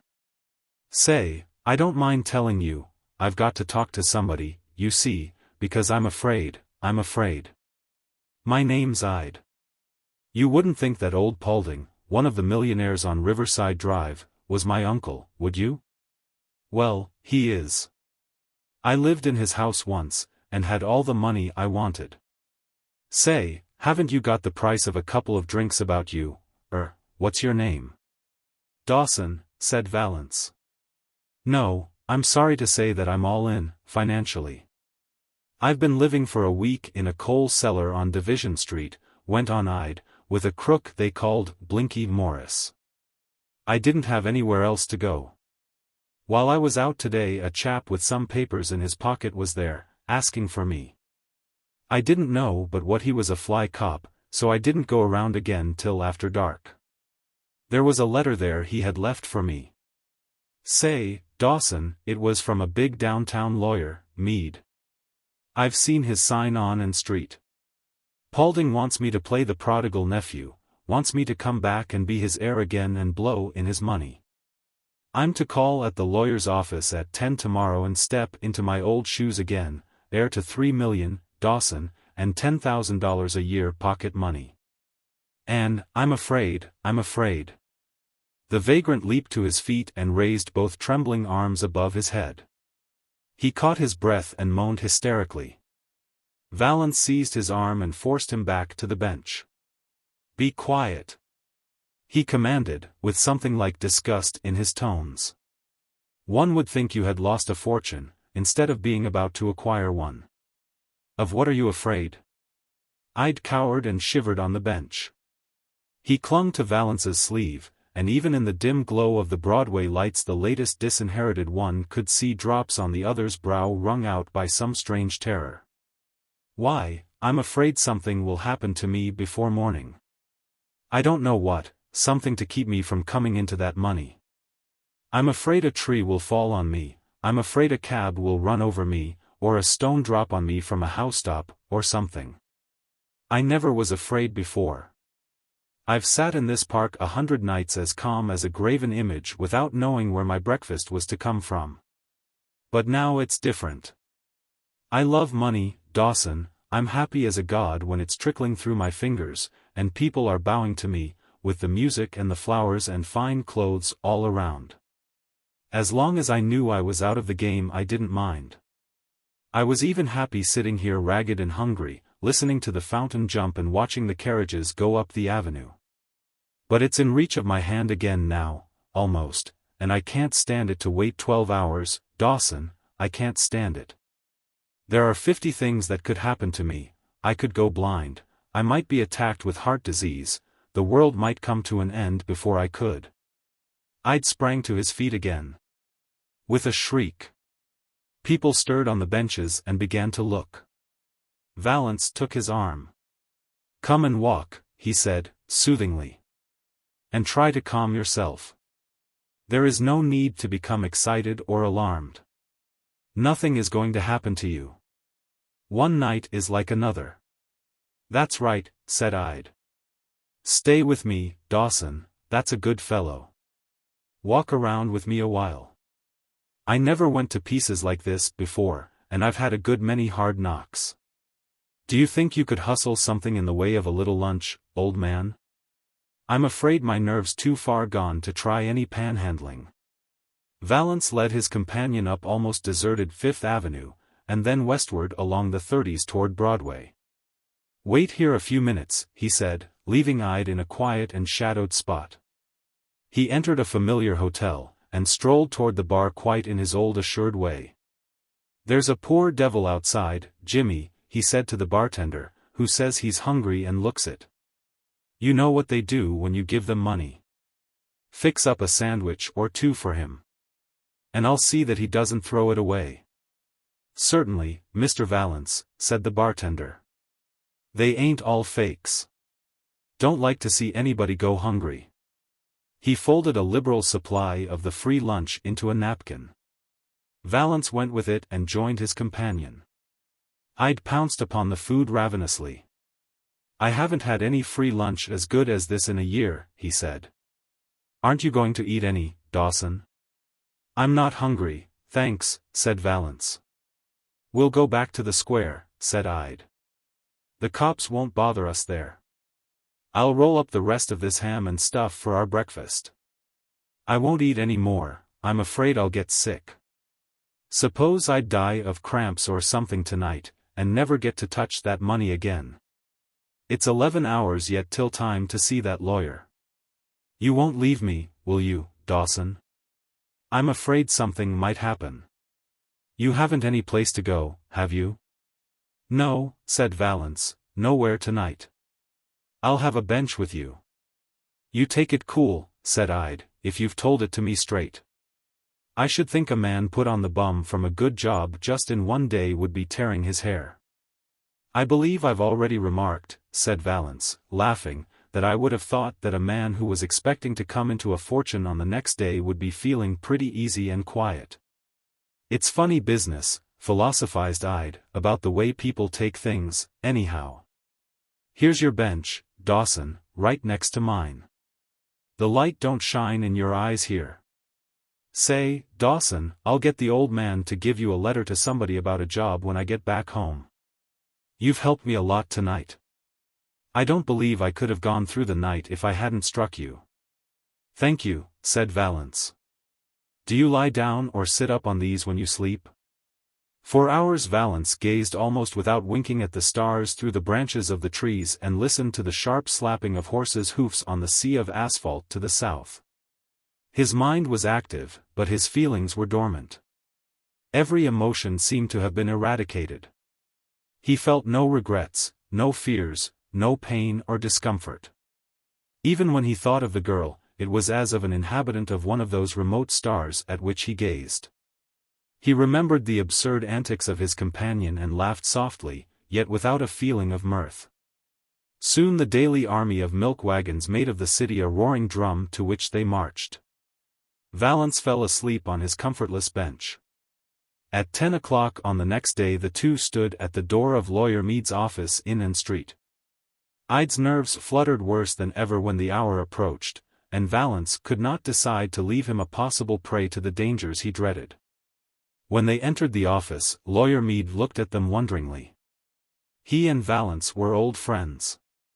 After his greeting, he turned to Ide, who stood with white face and trembling limbs before the expected crisis. I sent a second letter to your address last night, Mr. Ide, he said. I learned this morning that you were not there to receive it. It will inform you that Mr. Paulding has reconsidered his offer to take you back into favor. He has decided not to do so, and desires you to understand that no change will be made in the relations existing between you and him. Ide's trembling suddenly ceased. The color came back to his face, and he straightened his back. His jaw went forward half an inch, and a gleam came into his eye. He pushed back his battered hat with one hand, and extended the other, with leveled fingers, toward the lawyer. He took a long breath and then laughed sardonically. "Tell old Paulding he may go to the devil," he said, loudly and clearly, and turned and walked out of the office with a firm and lively step. Lawyer Meade turned on his heel to Valance and smiled. "I am glad you came in," he said, genially. "Your uncle wants you to return home at once. He is reconciled to the situation that led to his hasty action, and desires to say that all will be as." "Hey, Adams," cried Lawyer Meade, breaking his sentence, and calling to his clerk. "Bring a glass of water, Mr. Valance has fainted." Extradited from Bohemia. From near the village of Harmony, at the foot of the Green Mountains, came Miss Medora Martin to New York with her color box and easel. Miss Medora resembled the rose which the autumnal frosts had spared the longest of all her sister blossoms. In Harmony, when she started alone to the wicked city to study art, they said she was a mad, reckless, headstrong girl. In New York, when she first took her seat at a West Side boarding-house table, the boarders asked, "Who is the nice-looking old maid?" Medora took heart, a cheap hall bedroom and 2 art lessons a week from Professor Angelini, a retired barber who had studied his profession in a Harlem dancing academy. There was no one to set her right, for here in the big city they do it unto all of us. How many of us are badly shaved daily and taught the two-step imperfectly by ex-pupils of Bastien Lepage and Jerome? The most pathetic sight in New York, except the manners of the rush-hour crowds, is the dreary march of the hopeless army of mediocrity. Here art is no benignant goddess, but a Circe who turns her wooers into mewing toms and tabbies who linger about the doorsteps of her abode, unmindful of the flying brickbats and bootjacks of the critics. Some of us creep back to our native villages to the skim milk of "I told you so." But most of us prefer to remain in the cold courtyard of our mistress's temple, snatching the scraps that fall from her divine table d'hôte. But some of us grow weary at last of the fruitless service. And then there are 2 fates open to us. We can get a job driving a grocer's wagon, or we can get swallowed up in the vortex of Bohemia. The latter sounds good, but the former really pans out better. For, when the grocer pays us off, we can rent a dress suit and, the capitalized system of humor describes it best, get Bohemia on the run. Miss Medora chose the vortex and thereby furnishes us with our little story. Professor Angelini praised her sketches excessively. Once when she had made a neat study of a horsechestnut tree in the park, he declared she would become a second Rosa Bonheur. Again, a great artist has his moods, he would say cruel and cutting things. For example, Medora had spent an afternoon patiently sketching the statue and the architecture at Columbus Circle. Tossing it aside with a sneer, the professor informed her that Giotto had once drawn a perfect circle with one sweep of his hand. One day it rained, the weekly remittance from Harmony was overdue, Medora had a headache, the professor had tried to borrow $2 from her. Her art dealer had sent back all her watercolors unsold, and Mr. Binkley asked her out to dinner. Mr. Binkley was the gay boy of the boarding house. He was 49, and owned a fish stall in a downtown market. But after 6 o'clock he wore an evening suit and hooped things up connected with the Beaux-Arts. The young men said he was an Indian. He was supposed to be an accomplished habitué of the inner circles of Bohemia. It was no secret that he had once loaned $10 to a young man who had had a drawing printed in Puck. Often has one thus obtained his entree into the charmed circle, while the other obtained both his entree and roast. The other boarders enviously regarded Medora as she left at Mr. Binkley's side at 9 o'clock. She was as sweet as a cluster of dried autumn grasses in her pale blue, that very thin stuff, in her pale blue comstockized silk waist and box-pleated voile skirt. With a soft pink glow on her thin cheeks and the tiniest bit of rouge powder on her face, with her handkerchief and room key in her brown walrus, pebble-grain handbag. And Mr. Binkley looked imposing and dashing with his red face and grey mustache, and his tight dress coat, that made the back of his neck roll up just like a successful novelist's. They drove in a cab to the Café Terrence, just off the most glittering part of Broadway, which, as everyone knows, is one of the most popular and widely patronized. Jealously exclusive bohemian resorts in the city. Down between the rows of little tables tripped Medora, of the Green Mountains, after her escort. Thrice in a lifetime may woman walk upon clouds, once when she trippeth to the altar, once when she first enters bohemian halls. The last when she marches back across her first garden with the dead hen of her neighbor in her hand. There was a table set, with 3 or 4 about it. A waiter buzzed around it like a bee, and silver and glass shone upon it. And, preliminary to the meal, as the prehistoric granite strata heralded the protozoa, the bread of gall, compounded after the formula of the recipe for the eternal hills, was there set forth to the hand and tooth of a long-suffering city, while the gods lay beside their nectar and homemade biscuits and smiled, and the dentists leaped for joy in their gold-leafy dens. The eye of Binkley fixed a young man at his table with the bohemian gleam, which is a compound of the look of the basilisk, the shine of a bubble of Würzburger, the inspiration of genius and the pleading of a panhandler. The young man sprang to his feet. "Hello, Bink, old boy," he shouted. "Don't tell me you were going to pass our table. Join us, unless you've another crowd on hand." "Don't mind, old chap," said Binkley, of the fish stall. "You know how I like to butt up against the fine arts. Mr. Van Dyke, Mr. Matter, Miss Martin, one of the elect also in art, The introduction went around. There were also Miss Elise and Miss Toinette. Perhaps they were models, for they chattered of the St. Regis decorations and Henry James, and they did it not badly. Medora sat in transport. Music, wild, intoxicating music made by troubadours direct from a rear basement room in Elysium, set her thoughts to dancing. Here was a world never before penetrated by her warmest imagination or any of the lines controlled by Harriman. With the Green Mountains' external calm upon her she sat, her soul flaming in her with the fire of Andalusia. The tables were filled with Bohemia. The room was full of the fragrance of flowers, both mill and collie. Questions and corks popped, laughter and silver rang, champagne flashed in the pail, wit flashed in the pan. Van Dyke ruffled his long, black locks, disarranged his careless tie and leaned over to Matter. "Say, Matty," he whispered, feelingly, "sometimes I'm tempted to pay this Philistine his $10 and get rid of him." Matter ruffled his long, sandy locks and disarranged his careless tie. "Don't think of it, Vandy," he replied. "We are short, and art is long." Medora ate strange viands and drank elderberry wine that they poured in her glass. It was just the color of that in the Vermont home. The waiter poured something in another glass that seemed to be boiling, but when she tasted it it was not hot. She had never felt so light-hearted before. She thought lovingly of the Green Mountain farm and its fauna. She leaned, smiling, to Miss Elise. "If I were at home," she said, beamingly, "I could show you the cutest little calf." "Nothing for you in the White Lane," said Miss Elise. "Why don't you pad?" The orchestra played a wailing waltz that Medora had learned from the hand organs.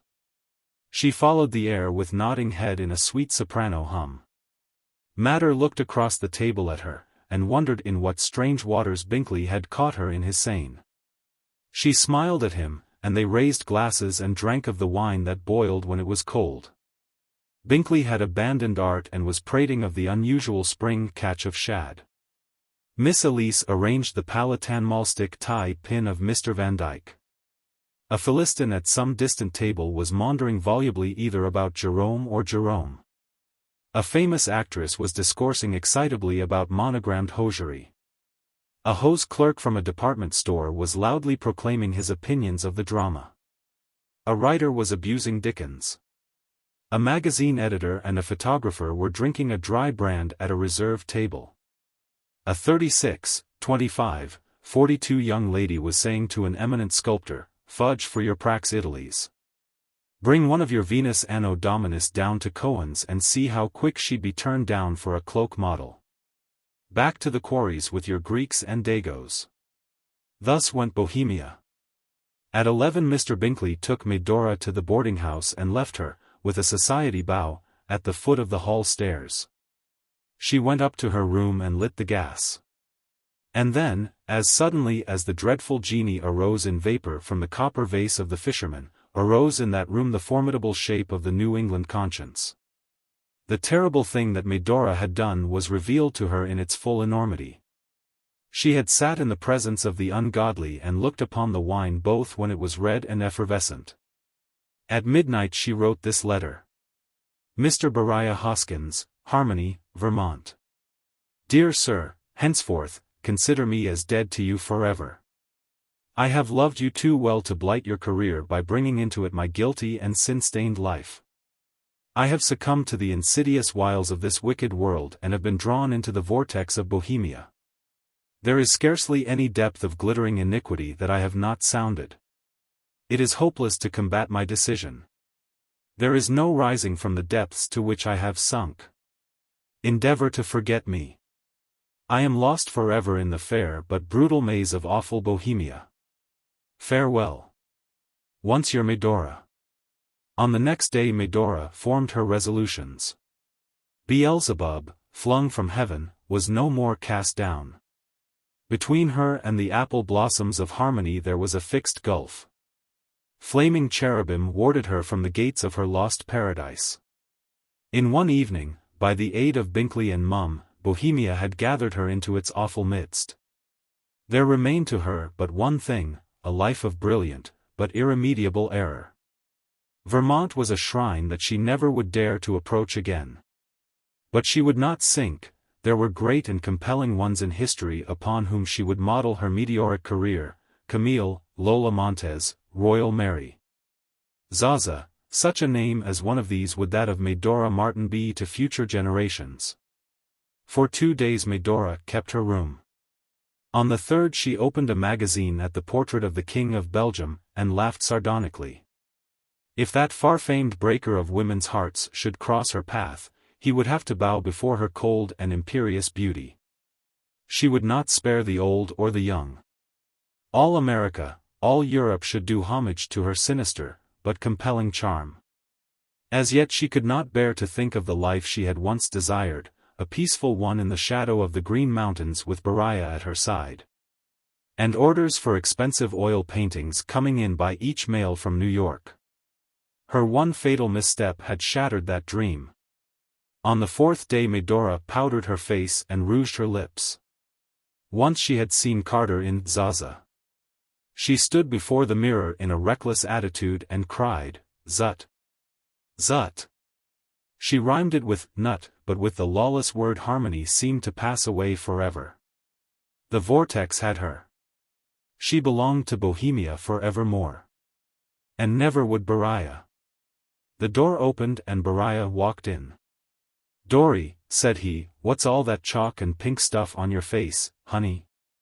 Medora extended an arm. "Too late," she said, solemnly. "The die is cast. I belong in another world. Curse me if you will, it is your right. Go, and leave me in the path I have chosen. Bid them all at home never to mention my name again. And sometimes, Beriah, pray for me when I am reveling in the gaudy, but hollow, pleasures of Bohemia.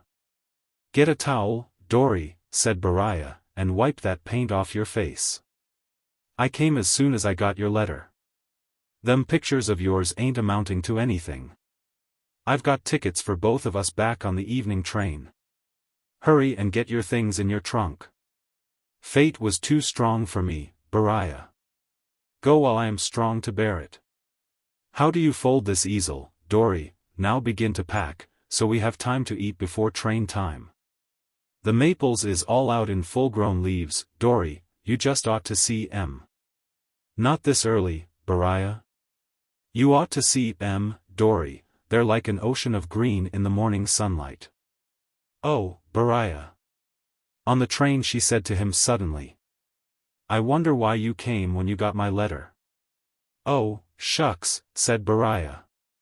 "Did you think you could fool me? How could you be run away to that Bohemia country like you said when your letter was postmarked New York as plain as day?" The Red Roses of Tonia. A trestle burned down on the International Railroad. The southbound from San Antonio was cut off for the next 48 hours.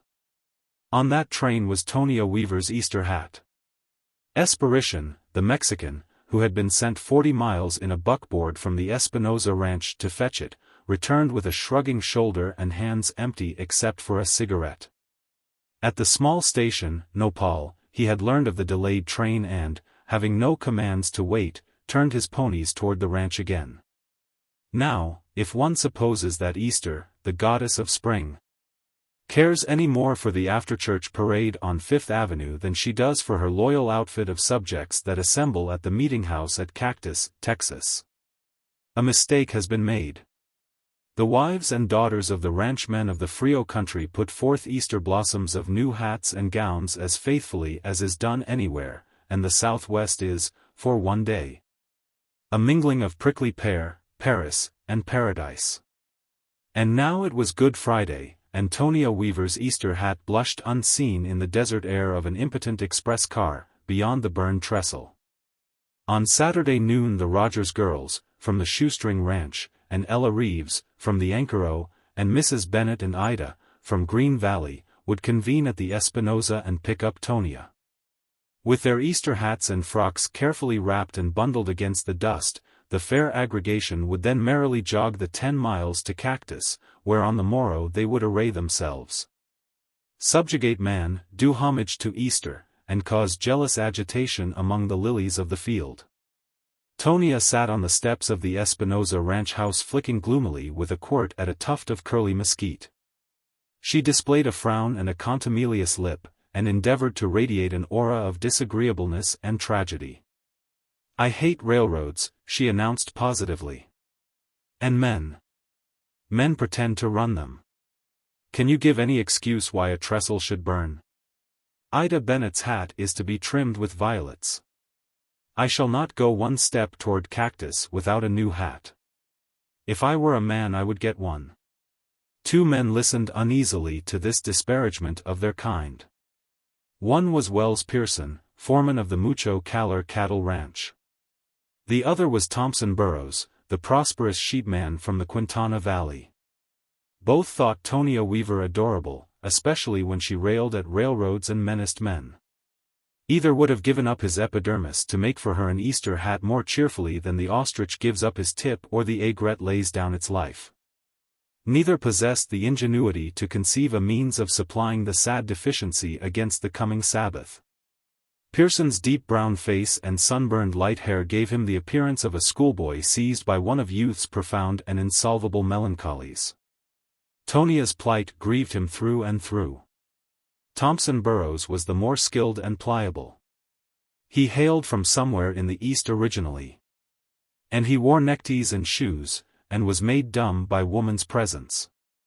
"The big waterhole on Sandy Creek," said Pearson, scarcely hoping to make a hit, "was filled up by that last rain." "Oh. Was it?" said Tonia sharply. "Thank you for the information. I suppose a new hat is nothing to you, Mr. Pearson. I suppose you think a woman ought to wear an old Stetson 5 years without a change, as you do. If your old waterhole could have put out the fire on that trestle you might have some reason to talk about it." "I am deeply sorry," said Burrows, warned by Pearson's fate, "that you failed to receive your hat, Miss Weaver, deeply sorry, indeed. If there was anything I could do—" "Don't bother," interrupted Tonia, with sweet sarcasm. "If there was anything you could do, you'd be doing it, of course." "There isn't." Tonia paused. A sudden sparkle of hope had come into her eye. Her frown smoothed away. She had an inspiration. "There's a store over at Lone Elm Crossing on the Nueces," she said, "that keeps hats. Eva Rogers got hers there.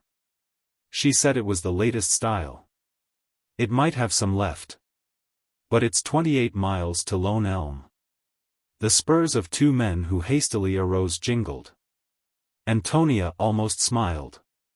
The nights, then, were not all turned to dust, nor were their rowels rust. "Of course," said Tonia, looking thoughtfully at a white gulf cloud sailing across the cerulean dome. "Nobody could ride to Lone Elm and back by the time the girls call by for me tomorrow. So, I reckon I'll have to stay at home this Easter Sunday." And then she smiled. "Well, Miss Tonia," said Pearson, reaching for his hat, as guileful as a sleeping babe. "I reckon I'll be trotting along back to Mucho Caller. There's some cutting out to be done on Dry Branch first thing in the morning, and me and Roadrunner has got to be on hand. It's too bad your hat got sidetracked. Maybe they'll get that trestle mended yet in time for Easter." "I must be riding, too, Miss Tonia," announced Burrows, looking at his watch. "I declare, it's nearly 5 o'clock. I must be out at my lambing camp in time to help pen those crazy ewes." Tonia's suitors seemed to have been smitten with a need for haste. They bade her a ceremonious farewell, and then shook each other's hands with the elaborate and solemn courtesy of the Southwesterner. "Hope I'll see you again soon, Mr. Pearson," said Burrows. "Same here," said the cowman, with the serious face of one whose friend goes upon a whaling voyage. "Be gratified to see you ride over to Mucho Caller any time you strike that section of the range." Pearson mounted Roadrunner, the soundest cowpony on the Frio, and let him pitch for a minute, as he always did on being mounted, even at the end of a day's travel. "What kind of a hat was that, Miss Tonia," he called, "that you ordered from San Antone? I can't help but be sorry about that hat." "A straw," said Tonia, "the latest shape, of course. Trimmed with red roses. That's what I like, red roses. There's no color more becoming to your complexion and hair," said Burrows, admiringly. "It's what I like," said Tonia. "And of all the flowers, give me red roses. Keep all the pinks and blues for yourself. But what's the use, when trestles burn and leave you without anything? It'll be a dry old Easter for me." Pearson took off his hat and drove Roadrunner at a gallop into the chaparral east of the Espinosa Ranch house. As his stirrups rattled against the brush, Burrows's long-legged sorrel struck out down the narrow stretch of open prairie to the southwest. Tonia hung up her quirt and went into the sitting room. "I'm mighty sorry, daughter, that you didn't get your hat," said her mother. "Oh, don't worry, mother," said Tonia, coolly. "I'll have a new hat, all right, in time tomorrow."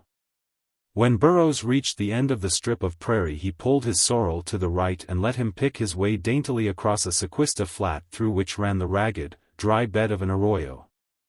Then up a gravelly hill, matted with bush, the horse scrambled, and at length emerged, with a snort of satisfaction, into a stretch of high, level prairie.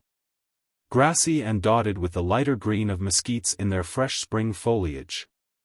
Always to the right Burrows bore, until in a little while he struck the old Indian trail that followed the Nueces southward, and that passed, 28 miles to the southeast, through Lone Elm. Here Burrows urged the sorrel into a steady lope. As he settled himself in the saddle for a long ride, he heard the drumming of hoofs, the hollow thwack of chaparral against wooden stirrups, the whoop of a Comanche. And Wells Pearson burst out of the brush at the right of the trail like a precocious yellow chick from a dark green Easter egg. Except in the presence of awing femininity, melancholy found no place in Pearson's bosom. In Tonia's presence his voice was as soft as a summer bullfrog's in his reedy nest. Now, at his gleesome yawp, rabbits, a mile away, ducked their ears, and sensitive plants closed their fearful fronds. "Moved your lambing camp pretty far from the ranch, haven't you, neighbor?" asked Pearson, as Roadrunner fell in at the sorrel's side. 28 miles, said Burrows, looking a little grim. Pearson's laugh woke an owl 1 hour too early in his water elm on the river bank, half a mile away. "All right for you, sheepman. I like an open game, myself. We're two locoed he-milliners hat-hunting in the wilderness. I notify you, Burr, to mind your corrals. We've got an even start, and the one that gets the headgear will stand some higher at the Espinosa." "You've got a good pony," said Burrows, eyeing Roadrunner's barrel-like body and tapering legs that moved as regularly as the piston rod of an engine. "It's a race, of course." But you're too much of a horseman to whoop it up this soon. Say we travel together till we get to the home stretch. I'm your company, agreed Pearson, and I admire your sense. If there's hats at Lone Elm, one of them shall set on Miss Tonia's brow tomorrow, and you won't be at the crowning. I ain't bragging, Burr, but that sorrel of yours is weak in the forelegs. My horse against yours, offered Burrows, that Miss Tonia wears the hat. I take her to Cactus tomorrow. I'll take you up, shouted Pearson. But oh, it's just like horse stealing for me. I can use that sorrel for a lady's animal when somebody comes over to Mucho Caller, and... Burrows' dark face glowered so suddenly that the cowman broke off his sentence. But Pearson could never feel any pressure for long. What's all this Easter business about, Burr? He asked, cheerfully. Why do the women folks have to have new hats by the almanac or bust all cinches trying to get them? It's a seasonable statute out of the Testaments, explained Burrows. It's ordered by the Pope or somebody. And it has something to do with the zodiac. I don't know exactly, but I think it was invented by the Egyptians. It's an all right jubilee if the heathens did put their brand on it, said Pearson, or else Tonia wouldn't have anything to do with it. And they pull it off at church, too. Suppose there ain't but one hat in the Lone Elm store, Burr. Then, said Burrows, darkly, the best man of us'll take it back to the Espinosa. Oh, man! Cried Pearson, throwing his hat high and catching it again, there's nothing like you come off the sheep ranges before. You talk good and collateral to the occasion. And if there's more than one? Then, said Burrows, we'll pick our choice and one of us'll get back first with his and the other won't. There never was two souls, proclaimed Pearson to the stars, that beat more like one heart than yourn and mine. Me and you might be riding on a unicorn and thinking out of the same peace of mind. At a little past midnight the riders loped into Lone Elm. The 100 houses of the big village were dark. On its only street the big wooden store stood barred and shuttered. In a few moments the horses were fastened and Pearson was pounding cheerfully on the door of old Sutton, the storekeeper. The barrel of a Winchester came through a cranny of a solid window shutter followed by a short inquiry. Wells Pearson, of the Mucho Caller, and Burrows, of Green Valley, was the response. We want to buy some goods in the store. Sorry to wake you up but we must have them. Come on out, Uncle Tommy, and get a move on you. Uncle Tommy was slow, but at length they got him behind his counter with a kerosene lamp lit, and told him of their dire need. Easter hats, said Uncle Tommy, sleepily. Why, yes, I believe I have got just a couple left. I only ordered a dozen this spring. I'll show 'em to you. Now, Uncle Tommy Sutton was a merchant, half asleep or awake. In dusty pasteboard boxes under the counter he had 2 leftover spring hats. But, alas! For his commercial probity on that early Saturday morn, they were hats of 2 springs ago, and a woman's eye would have detected the fraud at half a glance. But to the unintelligent gaze of the cowpuncher and the sheepman they seemed fresh from the mint of contemporaneous April. The hats were of a variety once known as cartwheels. They were of stiff straw, colored red, and flat-brimmed. Both were exactly alike, and trimmed lavishly around their crowns with full-blown, immaculate, artificial white roses. That all you got, Uncle Tommy? Said Pearson. All right. Not much choice here, Burr. Take your pick. They're the latest styles, lied Uncle Tommy. You'd see 'em on Fifth Avenue, if you was in New York. Uncle Tommy wrapped and tied each hat in 2 yards of dark calico for a protection. One Pearson tied carefully to his calfskin saddle thongs. And the other became part of Roadrunner's burden. They shouted thanks and farewells to Uncle Tommy, and cantered back into the night on the home stretch. The horsemen jockeyed with all their skill. They rode more slowly on their way back. The few words they spoke were not unfriendly. Burrows had a Winchester under his left leg slung over his saddle horn. Pearson had a 6-shooter belted around him. Thus men rode in the Frio country. At 7:30 in the morning they rode to the top of a hill and saw the Espinosa Ranch, a white spot under a dark patch of live oaks, 5 miles away. The sight roused Pearson from his drooping pose in the saddle. He knew what Roadrunner could do. The sorrel was lathered, and stumbling frequently. Roadrunner was pegging away like a donkey engine. Pearson turned toward the sheepman and laughed. "Goodbye, Burr," he cried, with a wave of his hand. "It's a race now. We're on the home stretch." He pressed Roadrunner with his knees and leaned toward the Espinosa. Roadrunner struck into a gallop, with tossing head and snorting nostrils, as if he were fresh from a month in pasture. Pearson rode 20 yards and heard the unmistakable sound of a Winchester lever throwing a cartridge into the barrel. He dropped flat along his horse's back before the crack of the rifle reached his ears. It is possible that Burroughs intended only to disable the horse. He was a good enough shot to do that without endangering his rider. But as Pearson stooped, the ball went through his shoulder and then through Roadrunner's neck. The horse fell and the cowman pitched over his head into the hard road, and neither of them tried to move. Burroughs rode on without stopping. In 2 hours Pearson opened his eyes and took inventory. He managed to get to his feet and staggered back to where Roadrunner was lying. Roadrunner was lying there, but he appeared to be comfortable. Pearson examined him and found that the bullet had creased him. He had been knocked out temporarily, but not seriously hurt. But he was tired, and he lay there on Miss Tonia's hat and ate leaves from a mesquite branch that obligingly hung over the road. Pearson made the horse get up. The Easter hat, loosed from the saddle thongs, lay there in its calico wrappings, a shapeless thing from its sojourn beneath the solid carcass of Roadrunner. Then Pearson fainted and fell headlong upon the poor hat again, crumpling it under his wounded shoulders. It is hard to kill a cowpuncher. In half an hour he revived, long enough for a woman to have fainted twice and tried ice cream for a restorer. He got up carefully and found Roadrunner, who was busy with the nearby grass. He tied the unfortunate hat to the saddle again, and managed to get himself there, too, after many failures. At noon a gay and fluttering company waited in front of the Espinosa Ranch. The Rogers girls were there in their new buckboard, and the Ankaro outfit and the Green Valley folks, mostly women.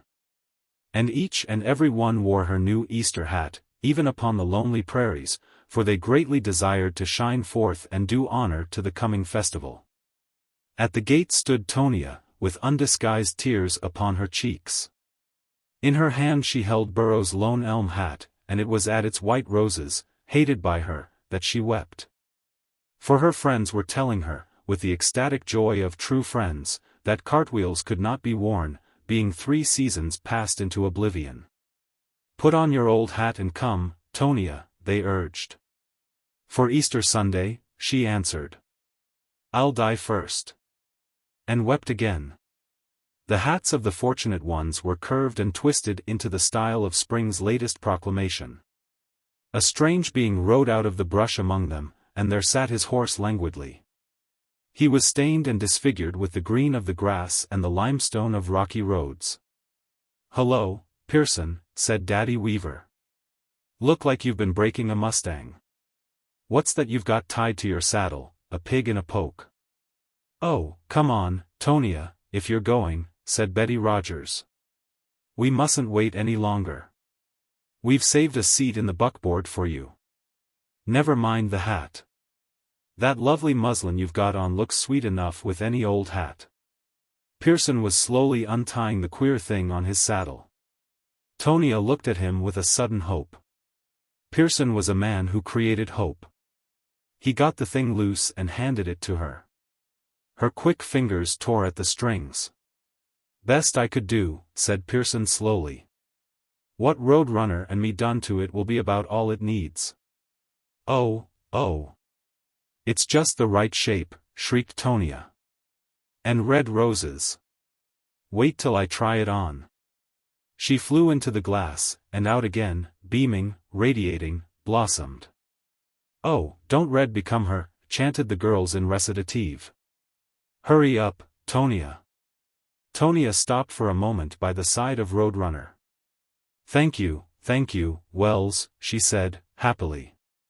It's just what I wanted. Won't you come over to Cactus tomorrow and go to church with me? If I can, said Pearson. He was looking curiously at her hat, and then he grinned weakly. Tonia flew into the buckboard like a bird. The vehicle sped away for Cactus. What have you been doing, Pearson? Asked Daddy Weaver. You ain't looking so well as common. Me? Said Pearson. I've been painting flowers. Them roses was white when I left Lone Elm. Help me down, Daddy Weaver, for I haven't got any more paint to spare. Springtime à la carte. It was a day in March. Never begin a story this way when you write one. No opening could possibly be worse. It is unimaginative, flat, dry, and likely to consist of mere wind. But in this instance it is allowable. For the following paragraph, which should have inaugurated the narrative, is too wildly extravagant and preposterous to be flaunted in the face of the reader without preparation.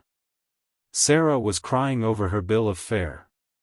Think of a New York girl shedding tears on the menu card. To account for this you will be allowed to guess that the lobsters were all out, or that she had sworn ice cream off during Lent, or that she had ordered onions. Or that she had just come from a Hackett matinee.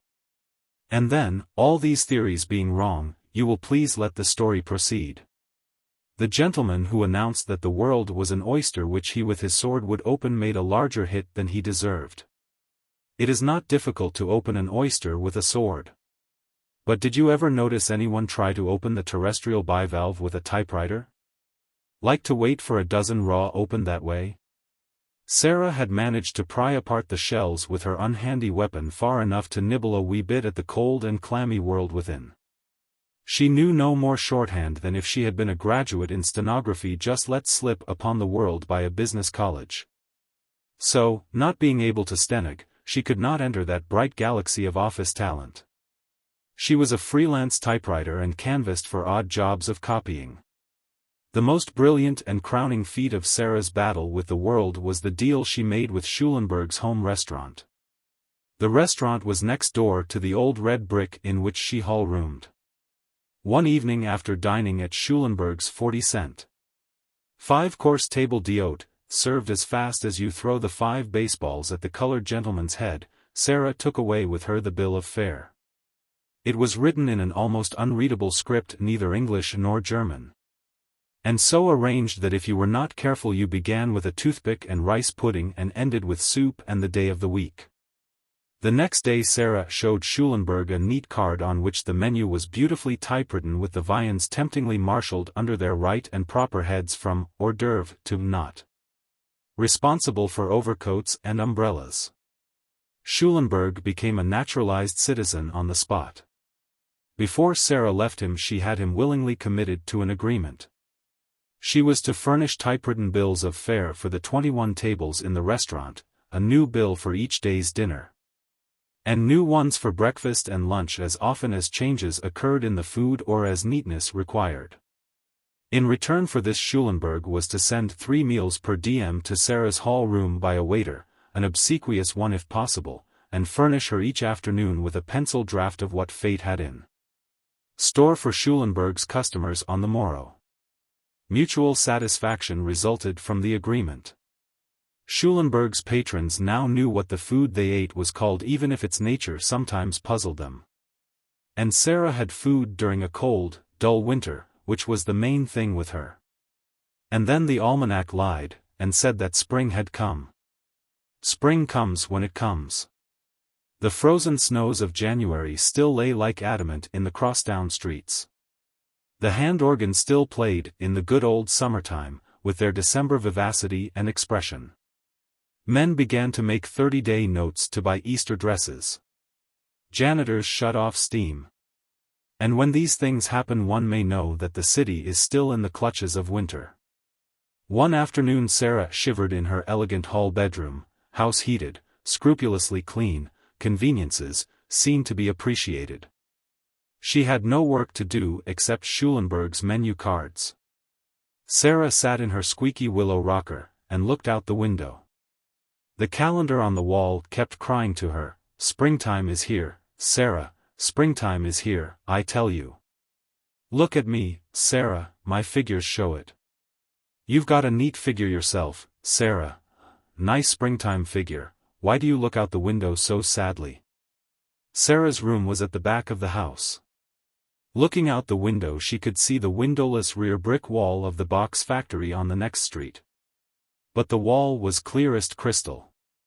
And Sarah was looking down a grassy lane shaded with cherry trees and elms and bordered with raspberry bushes and Cherokee roses.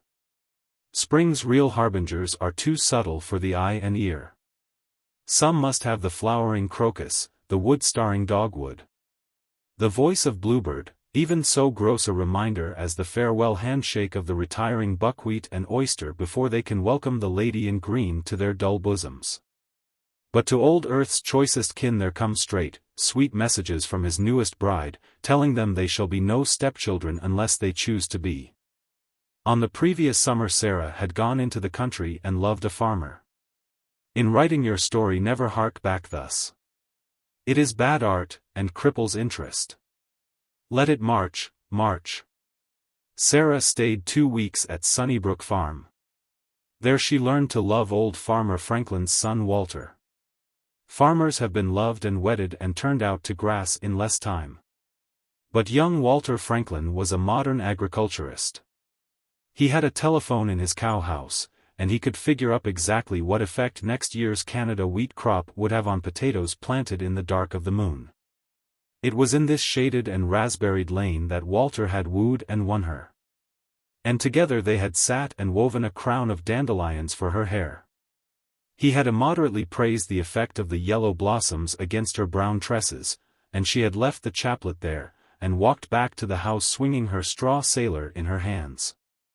They were to marry in the spring, at the very first signs of spring, Walter said. And Sarah came back to the city to pound her typewriter. A knock at the door dispelled Sarah's visions of that happy day. A waiter had brought the rough pencil draft of the home restaurant's next day fare in old Schulenberg's angular hand. Sarah sat down to her typewriter and slipped a card between the rollers. She was a nimble worker. Generally in an hour and a half the 21 menu cards were written and ready. Today there were more changes on the bill of fare than usual. The soups were lighter, pork was eliminated from the entrees, figuring only with Russian turnips among the roasts. The gracious spirit of spring pervaded the entire menu.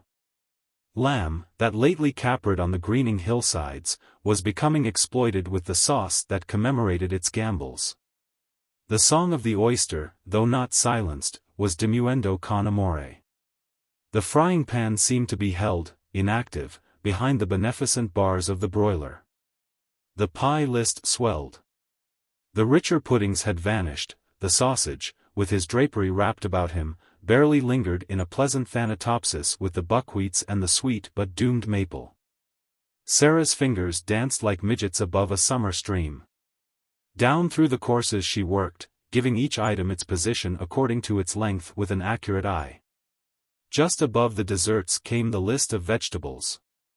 Carrots and peas, asparagus on toast, the perennial tomatoes and corn and succotash, lima beans, cabbage, and then. Sarah was crying over her bill of fare. Tears from the depths of some divine despair rose in her heart and gathered to her eyes. Down went her head on the little typewriter stand. And the keyboard rattled a dry accompaniment to her moist sobs. For she had received no letter from Walter in 2 weeks, and the next item on the bill of fare was dandelions with some kind of egg, but bother the egg.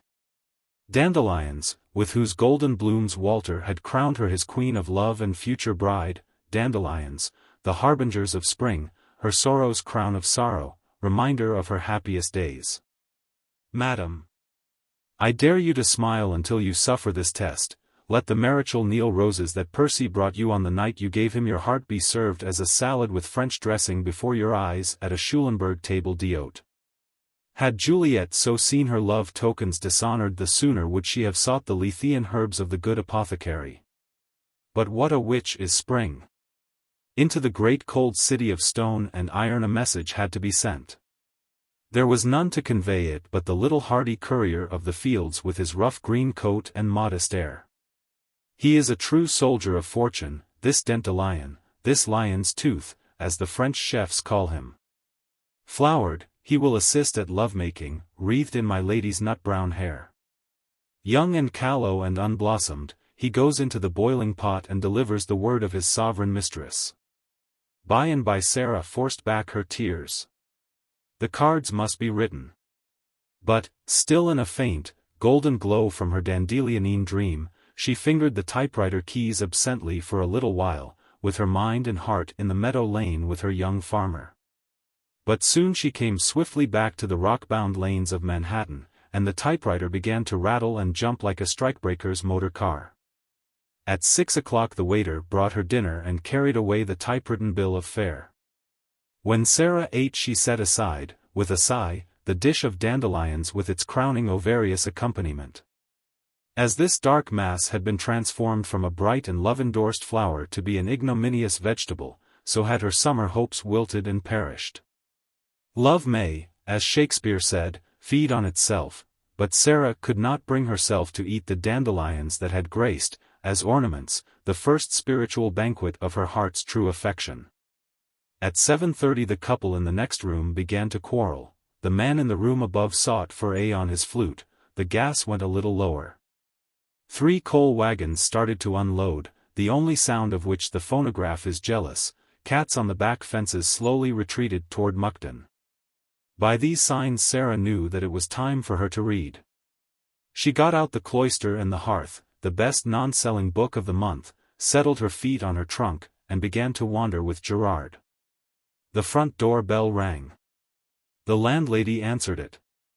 Sarah left Gerard and Dennis treed by a bear and listened. Oh, yes, you would, just as she did. And then a strong voice was heard in the hall below, and Sarah jumped for her door, leaving the book on the floor and the first round easily the bears. You have guessed it. She reached the top of the stairs just as her farmer came up, 3 at a jump, and reaped and garnered her, with nothing left for the gleaners. Why haven't you written? Oh, why, cried Sarah. New York is a pretty large town, said Walter Franklin. I came in a week ago to your old address. I found that you went away on a Thursday. That consoled some. It eliminated the possible Friday bad luck. But it didn't prevent my hunting for you with police and otherwise ever since. I wrote, said Sarah, vehemently. Never got it. Then how did you find me? The young farmer smiled a springtime smile. I dropped into that home restaurant next door this evening, said he. I don't care who knows it. I like a dish of some kind of greens at this time of the year. I ran my eye down that nice typewritten bill of fare looking for something in that line. When I got below cabbage I turned my chair over and hollered for the proprietor. He told me where you lived. I remember, sighed Sarah, happily. That was dandelions below cabbage. I'd know that cranky capital W, way above the line that your typewriter makes anywhere in the world, said Franklin. Why, there's no W in dandelions, said Sarah, in surprise. The young man drew the bill of fare from his pocket, and pointed to a line. Sarah recognized the first card she had typewritten that afternoon. There was still the raid splotch in the upper right-hand corner where a tear had fallen. But over the spot where one should have read the name of the meadow plant, the clinging memory of their golden blossoms had allowed her fingers to strike strange keys. Between the red cabbage and the stuffed green peppers was the item. Dearest Walter, with hard-boiled egg. Between rounds. The May moon shone bright upon the private boarding house of Mrs. Murphy. By reference to the almanac a large amount of territory will be discovered upon which its rays also fell. Spring was in its heyday, with hay fever soon to follow. The parks were green with new leaves and buyers for the western and southern trade. Flowers and summer resort agents were blowing. The air and answers to Lawson were growing milder, hand organs, fountains and pinnacle were playing everywhere. The windows of Mrs. Murphy's boarding house were open. A group of boarders were seated on the high stoop upon round, flat mats like German pancakes. In one of the second-floor front windows Mrs. McCaskey awaited her husband. Supper was cooling on the table. Its heat went into Mrs. McCaskey. At 9 Mr. McCaskey came. He carried his coat on his arm and his pipe in his teeth. And he apologized for disturbing the boarders on the steps as he selected spots of stone between them on which to set his size 9, width Ds. As he opened the door of his room he received a surprise. Instead of the usual stove lid or potato masher for him to dodge, came only words. Mr. McCaskey reckoned that the benign May moon had softened the breast of his spouse. "I heard ye," came the oral substitutes for kitchenware.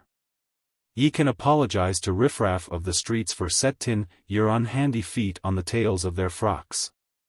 But ye'd walk on the neck of your wife the length of a clothesline without so much as a kiss me fut. And I'm sure it's that long from rubberin' out the windy for ye and the vittles cold such as there's money to buy after drinkin' up your wages at Gallagher's every Saturday evenin'. And the gas man here twice today for his." "Woman," said Mr. McCaskey, dashing his coat and hat upon a chair, "the noise of ye is an insult to me appetite. When ye run down politeness ye take the mortar from between the bricks of the foundations of society. 'Tis no more than exercisin' the acrimony of a gentleman when ye ask the descent of ladies' block kin, the way for steppin' between them. Will ye bring the pig's face of ye out of the windy and see to the food?" Mrs. McCaskey arose heavily and went to the stove. There was something in her manner that warned Mr. McCaskey. When the corners of her mouth went down suddenly like a barometer it usually foretold a fall of crockery and tinware. "Pig's face, is it?" said Mrs. McCaskey, and hurled a stewpan full of bacon and turnips at her lord. Mr. McCaskey was no novice at repartee. He knew what should follow the entree. On the table was a roast sirloin of pork, garnished with shamrocks. He retorted with this, and drew the appropriate return of a bread pudding in an earthen dish. A hunk of Swiss cheese accurately thrown by her husband struck Mrs. McCaskey below one eye. When she replied with a well-aimed coffee pot full of a hot, black, semi-fragrant liquid the battle, according to courses, should have ended. But Mr. McCaskey was number 50-cent table d'hôte. Let cheap bohemians consider coffee the end, if they would. Let them make that faux pas. He was foxier still. Finger bowls were not beyond the compass of his experience. They were not to be had in the Pension Murphy, but their equivalent was at hand. Triumphantly he sent the graniteware wash basin at the head of his matrimonial adversary. Mrs. McCaskey dodged in time. She reached for a flat iron, with which, as a sort of cordial, she hoped to bring the gastronomical duel to a close. But a loud, wailing scream downstairs caused both her and Mr. McCaskey to pause in a sort of involuntary armistice. On the sidewalk at the corner of the house Policeman Cleary was standing with one ear upturned, listening to the crash of household utensils. "'Tis John McCaskey and his missus at it again," meditated the policeman. "I wonder shall I go up and stop the row? I will not. Married folks they are, and few pleasures they have. 'Twill not last long. Sure, they'll have to borrow more dishes to keep it up with." And just then came the loud scream below stairs, betokening fear or dire extremity. "'Tis probably the cat," said Policeman Cleary, and walked hastily in the other direction. The boarders on the steps were fluttered. Mr. Toomey, an insurance solicitor by birth and an investigator by profession, went inside to analyze the scream. He returned with the news that Mrs. Murphy's little boy, Mike, was lost. Following the messenger, out bounced Mrs. Murphy, 200 pounds in tears and hysterics, clutching the air and howling to the sky for the loss of 30 pounds of freckles and mischief. Bathos, truly, but Mr. Toomey sat down at the side of Miss Purdy, millinery, and their hands came together in sympathy. The two old maids, Mrs. Walsh, who complained every day about the noise in the halls, inquired immediately if anybody had looked behind the clock. Major Grigg, who sat by his fat wife on the top step, arose and buttoned his coat. "The little one lost?" he exclaimed. "I will scour the city." His wife never allowed him out after dark. But now she said, "Go, Ludovic," in a baritone voice. Whoever can look upon that mother's grief without springing to her relief has a heart of stone. "Give me some 30 or 60 cents, my love," said the major. "Lost children sometimes stray far. I may need car fares."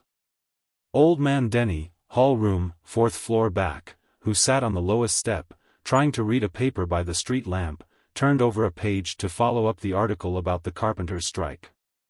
Mrs. Murphy shrieked to the moon, "Oh, arr Mike, fr God sake, where is me little bit av a boy? When ye see him last?" asked old man Denny, with one eye on the report of the Building Trades League. "Oh," wailed Mrs. Murphy, "'twas yesterday, or maybe 4 hours ago. I dunno. But it's lost he is, me little boy Mike. He was playin' on the sidewalk only this mornin', or was it Wednesday? I'm that busy with work, 'tis hard to keep up with dates. But I've looked the house over from top to cellar, and it's gone he is. Oh, for the love av heaven." Silent, grim, colossal, the big city has ever stood against its revilers. They call it hard as iron, they say that no pulse of pity beats in its bosom, they compare its streets with lonely forests and deserts of lava. But beneath the hard crust of the lobster is found a delectable and luscious food. Perhaps a different simile would have been wiser. Still, nobody should take offense. We would call no one a lobster without good and sufficient claws. No calamity so touches the common heart of humanity as does the straying of a little child. Their feet are so uncertain and feeble. The ways are so steep and strange. Major Griggs hurried down to the corner, and up the avenue into Billy's place. "Gimme a rye high," he said to the servitor. "Haven't seen a bow-legged, dirty-faced little devil of a 6-year-old lost kid around here anywhere, have you?" Mr. Toomey retained Miss Purdy's hand on the steps. "Think of that dear little babe," said Miss Purdy, lost from his mother's side, perhaps already fallen beneath the iron hoofs of galloping steeds. "Oh, isn't it dreadful? Ain't that right?" agreed Mr. Toomey, squeezing her hand. "Say I start out and help look for, Perhaps," said Miss Purdy, "you should. But, oh, Mr. Toomey, you are so dashing, so reckless, suppose in your enthusiasm some accident should befall you, then what?"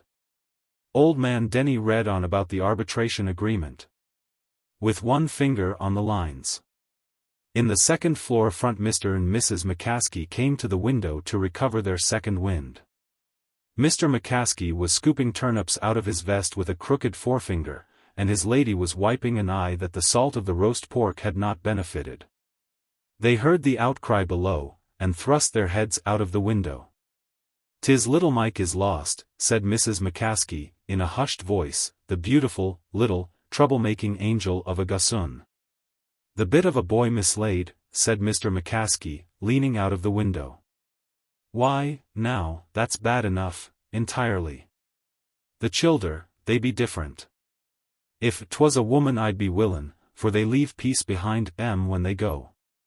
Disregarding the thrust, Mrs. McCaskey caught her husband's arm.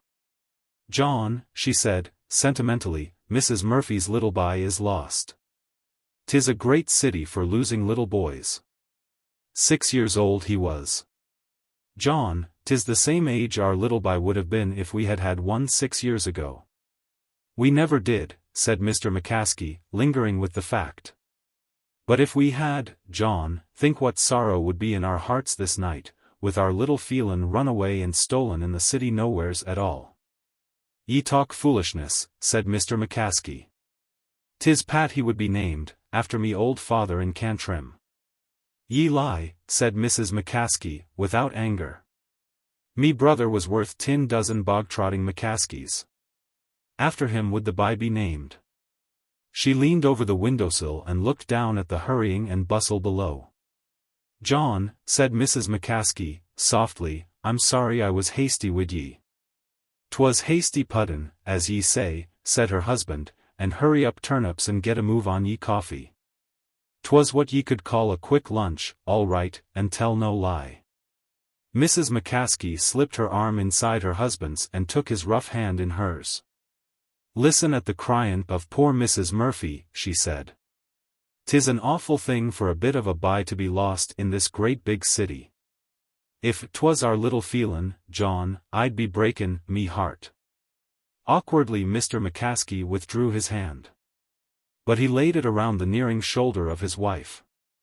"'Tis foolishness, of course," said he, roughly, "but I'd be cut up some myself if our little Pat was kidnapped or anything. But there never was any childer for us. Sometimes I've been ugly and hard with ye, Judy. Forget it." They leaned together, and looked down at the heart drama being acted below. Long they sat thus. People surged along the sidewalk, crowding, questioning, filling the air with rumors, and inconsequent surmises. Mrs. Murphy plowed back and forth in their midst, like a soft mountain down which plunged an audible cataract of tears. Couriers came and went. Loud voices and a renewed uproar were raised in front of the boarding-house. "What's up now, Judy?" asked Mr. McCaskey. "'Tis Mrs. Murphy's voice," said Mrs. McCaskey, harking. "She says she's after finding little Mike asleep behind the roll of old linoleum under the bed in her room." Mr. McCaskey laughed loudly. "That's your feelin'," he shouted, sardonically. "Divil a bit would a Pat have done that trick. If the bye we never had is strayed and stole, by the powers, call him feelin', and see him hide out under the bed like a mangy pup." Mrs. McCaskey arose heavily, and went toward the dish closet, with the corners of her mouth drawn down. Policeman Cleary came back around the corner as the crowd dispersed. Surprised, he upturned an ear toward the McCaskey apartment, where the crash of irons and chinaware and the ring of hurled kitchen utensils seemed as loud as before. Policeman Cleary took out his timepiece. "By the deported snakes," he exclaimed, "John McCaskey and his lady have been fightin' for an hour and a quarter by the watch. The missus could give him 40 pounds weight. Strength to his arm." Policeman Cleary strolled back around the corner. Old man Denny folded his paper and hurried up the steps just as Mrs. Murphy was about to lock the door for the night. Tommy's burglar. At 10:00 p.m. Felicia, the maid, left by the basement door with the policeman to get a raspberry phosphate around the corner. She detested the policeman and objected earnestly to the arrangement. She pointed out, not unreasonably, that she might have been allowed to fall asleep over one of St. George Rathbone's novels on the third floor, but she was overruled. Raspberries and cops were not created for nothing. The burglar got into the house without much difficulty. Because we must have action and not too much description in a 2,000-word story. In the dining room he opened the slide of his dark lantern.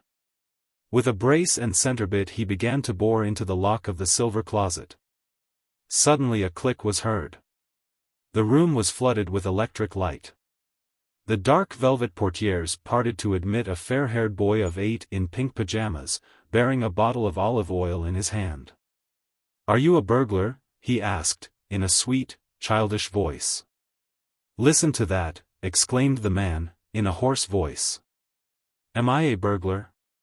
What do you suppose I have a 3 days' growth of bristly beard on my face for, and a cap with flaps? Give me the oil, quick, and let me grease the bit, so I won't wake up your mama, who is lying down with a headache, and left you in charge of Felicia who has been faithless to her trust." "Oh, dear," said Tommy, with a sigh. "I thought you would be more up to date. This oil is for the salad when I bring lunch from the pantry for you. And Mama and Papa have gone to the Metropolitan to hear Duresca. But that isn't my fault. It only shows how long the story has been knocking around among the editors. If the author had been wise he'd have changed it to Caruso in the proofs." "Be quiet," hissed the burglar, under his breath. "If you raise an alarm I'll wring your neck like a rabbit's." "Like a chicken's," corrected Tommy. "You had that wrong. You don't wring rabbits' necks." "Aren't you afraid of me, asked the burglar. You know I'm not, answered Tommy. Don't you suppose I know fact from fiction? If this wasn't a story I'd yell like an Indian when I saw you, and you'd probably tumble downstairs and get pinched on the sidewalk. I see, said the burglar, that you're on to your job. Go on with the performance. Tommy seated himself in an armchair and drew his toes up under him. Why do you go around robbing strangers, Mr. Burglar? Have you no friends? I see what you're driving at, said the burglar, with a dark frown. It's the same old story. Your innocence and childish insouciance is going to lead me back into an honest life. Every time I crack a crib where there's a kid around, it happens. Would you mind gazing with wolfish eyes at the plate of cold beef that the butler has left on the dining table, said Tommy. I'm afraid it's growing late. The burglar accommodated. Poor man, said Tommy. You must be hungry. If you will please stand in a listless attitude, I will get you something to eat. The boy brought a roast chicken, a jar of marmalade and a bottle of wine from the pantry. The burglar seized a knife and fork sullenly. It's only been an hour, he grumbled, since I had a lobster and a pint of musty ale up on Broadway.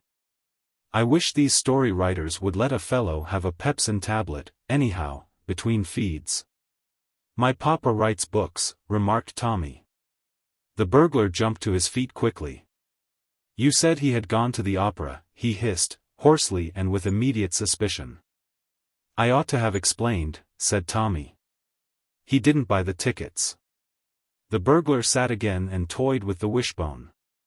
Why do you burgle houses? Asked the boy, wonderingly. Because, replied the burglar, with a sudden flow of tears. God bless my little brown-haired boy Bessie at home. Ah, said Tommy, wrinkling his nose, you got that answer in the wrong place. You want to tell your hard-luck story before you pull out the child stop. Oh, yes, said the burglar, I forgot. Well, once I lived in Milwaukee, and... Take the silver, said Tommy, rising from his chair. Hold on, said the burglar. But I moved away. I could find no other employment.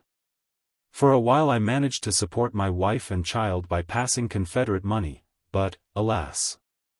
I was forced to give that up because it did not belong to the Union. I became desperate and a burglar. Have you ever fallen into the hands of the police? Asked Tommy. I said burglar, not beggar, answered the cracksman. After you finish your lunch, said Tommy, and experience the usual change of heart, how shall we wind up the story? Suppose, said the burglar, thoughtfully, that Tony Pastor turns out earlier than usual tonight, and your father gets in from Parsifal at 10:30. I am thoroughly repentant because you have made me think of my own little boy Bessie, and... Say, said Tommy, haven't you got that wrong? Not on your colored crayon drawings by B. Corey Kilvert, said the burglar. It's always a Bessie that I have at home, artlessly prattling to the pale-cheeked burglar's bride. As I was saying, your father opens the front door just as I am departing with admonitions and sandwiches that you have wrapped up for me. Upon recognizing me as an old Harvard classmate, he starts back in. Not in surprise, interrupted Tommy, with wide, open eyes. He starts back in the doorway, continued the burglar. And then he rose to his feet and began to shout, rah, rah, rah. Rah, rah, rah. Rah, rah, rah. Well, said Tommy, wonderingly, that's the first time I ever knew a burglar to give a college yell when he was burglarizing a house, even in a story. That's one on you, said the burglar, with a laugh. I was practicing the dramatization. If this is put on the stage, that college touch is about the only thing that will make it go. Tommy looked his admiration. You're on, all right, he said. And there's another mistake you've made, said the burglar. You should have gone some time ago and brought me the $9 gold piece your mother gave you on your birthday to take to Bessie. But she didn't give it to me to take to Bessie, said Tommy, pouting. Come, said the burglar, sternly. It's not nice of you to take advantage because the story contains an ambiguous sentence. You know what I mean. It's mighty little I get out of these fictional jobs, anyhow. I lose all the loot, and I have to reform every time.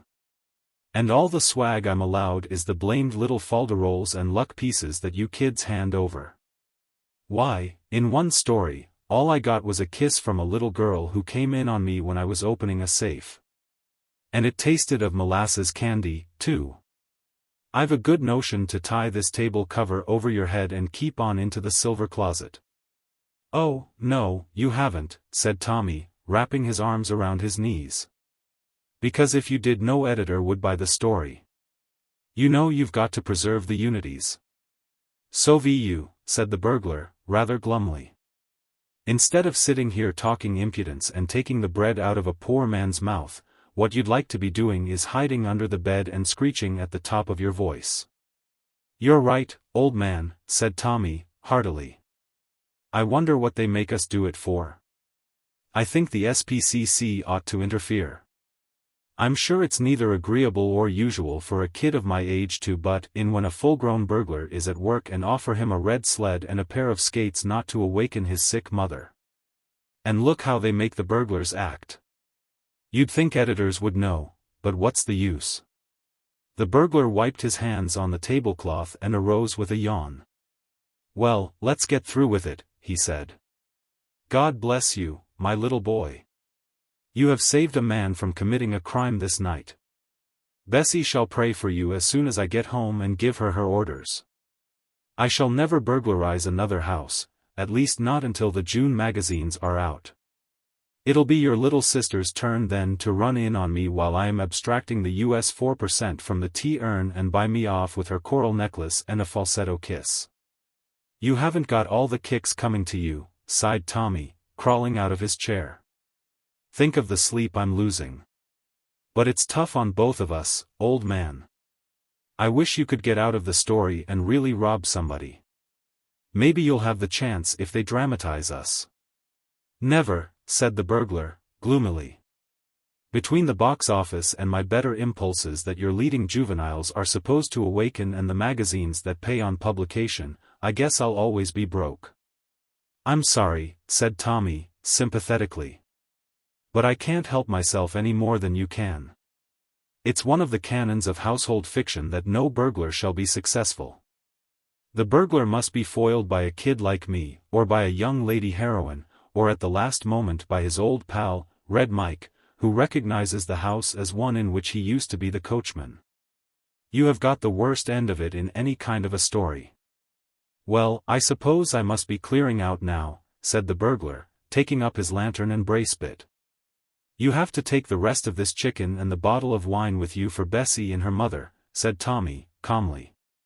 But confound it, exclaimed the burglar, in an annoyed tone, they don't want it. I've got 5 cases of Chateau de Bakesville at home that was bottled in 1853. That claret of yours is corked.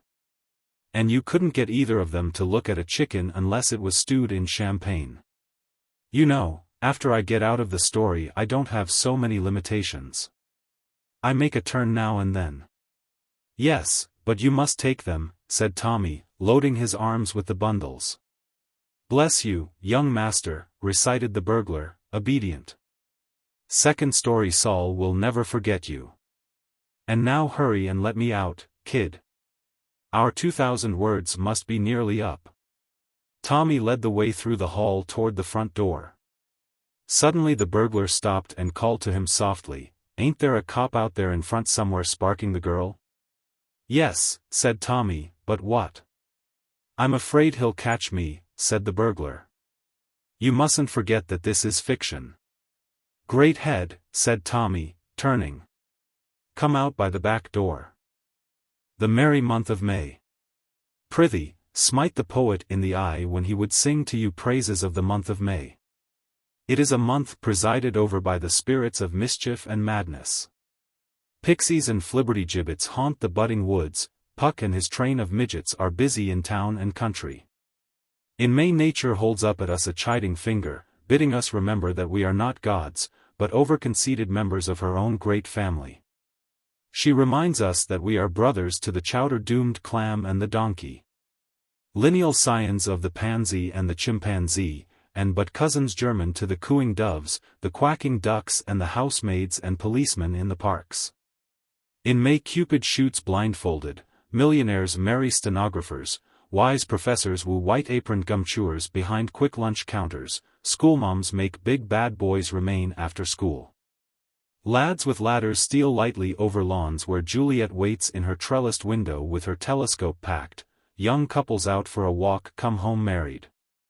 Old chaps put on white spats and promenade near the normal school, even married men, grown unwontedly tender and sentimental, whack their spouses on the back and growl, "How goes it, old girl?" This May, who is no goddess, but Circe, masquerading at the dance given in honor of the fair debutante, Summer, puts the kibosh on us all. Old Mr. Coulson groaned a little, and then sat up straight in his invalid's chair. He had the gout very bad in one foot, a house near Gramercy Park, $500,000 and a daughter. And he had a housekeeper, Mrs. Widdop. The fact and the name deserve a sentence each.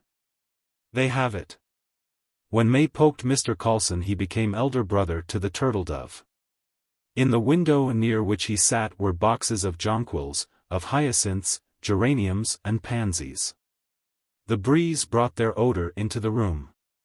Immediately there was a well-contested round between the breath of the flowers and the able and active effluvium from gout liniment. The liniment won easily. But not before the flowers got an uppercut to old Mr. Coulson's nose. The deadly work of the implacable, false enchantress May was done.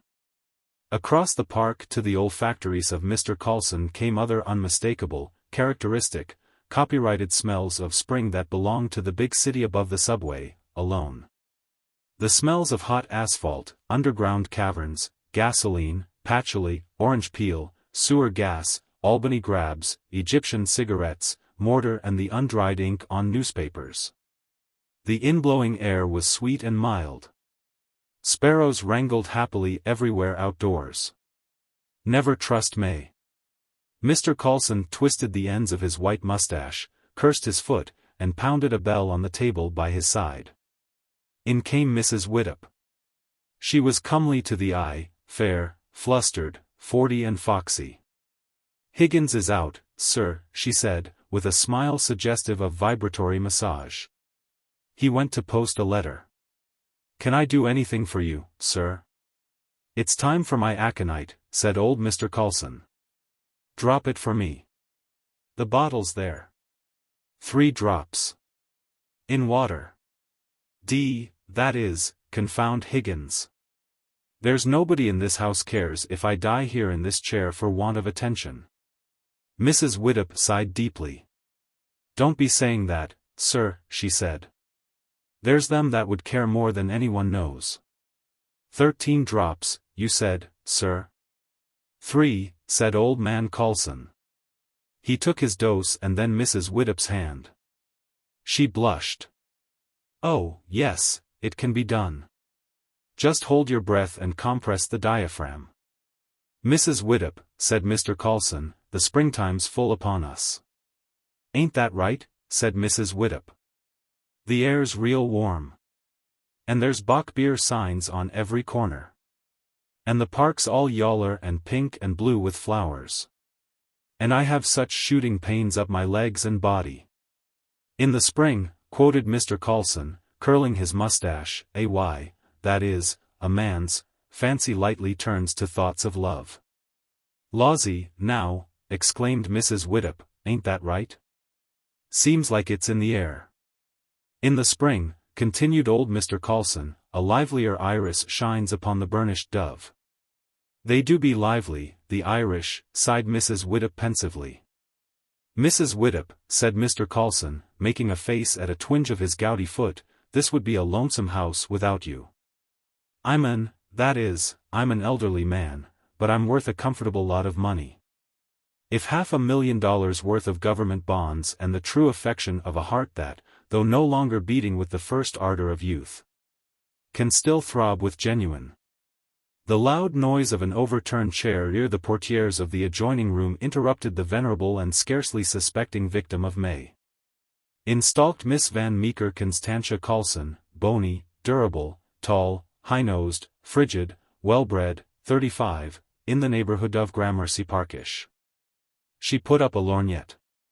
Mrs. Widdop hastily stooped and arranged the bandages on Mr. Coulson's gouty foot. "I thought Higgins was with you," said Miss Van Meeker Constantia. "Higgins went out," explained her father, and Mrs. Widdop answered the bell. "That is better now, Mrs. Widdop, thank you. No, there is nothing else I require." The housekeeper retired, pink under the cool, inquiring stare of Miss Coulson. "This spring weather is lovely, isn't it, daughter?" said the old man, consciously conscious. "That's just it," replied Miss Van Meeker Constantia Coulson, somewhat obscurely. "When does Mrs. Widdop start on her vacation, Papa?" "I believe she said a week from today," said Mr. Coulson. Miss Van Meeker Constantia stood for a minute at the window gazing toward the little park, flooded with the mellow afternoon sunlight. With the eye of a botanist she viewed the flowers, most potent weapons of insidious May. With the cool pulses of a virgin of Cologne she withstood the attack of the ethereal mildness. The arrows of the pleasant sunshine fell back, frostbitten, from the cold panoply of her unthrilled bosom. The odor of the flowers waked no soft sentiments in the unexplored recesses of her dormant heart. The chirp of the sparrows gave her a pain. She mocked at May. But although Miss Coulson was proof against the season, she was keen enough to estimate its power. She knew that elderly men and thick-waisted women jumped as educated fleas in the ridiculous train of May, the merry mocker of the months. She had heard of foolish old gentlemen marrying their housekeepers before. What a humiliating thing, after all, was this feeling called love. The next morning at 8 o'clock, when the iceman called, the cook told him that Miss Coulson wanted to see him in the basement. "Well, ain't I the Alcott and Depew?"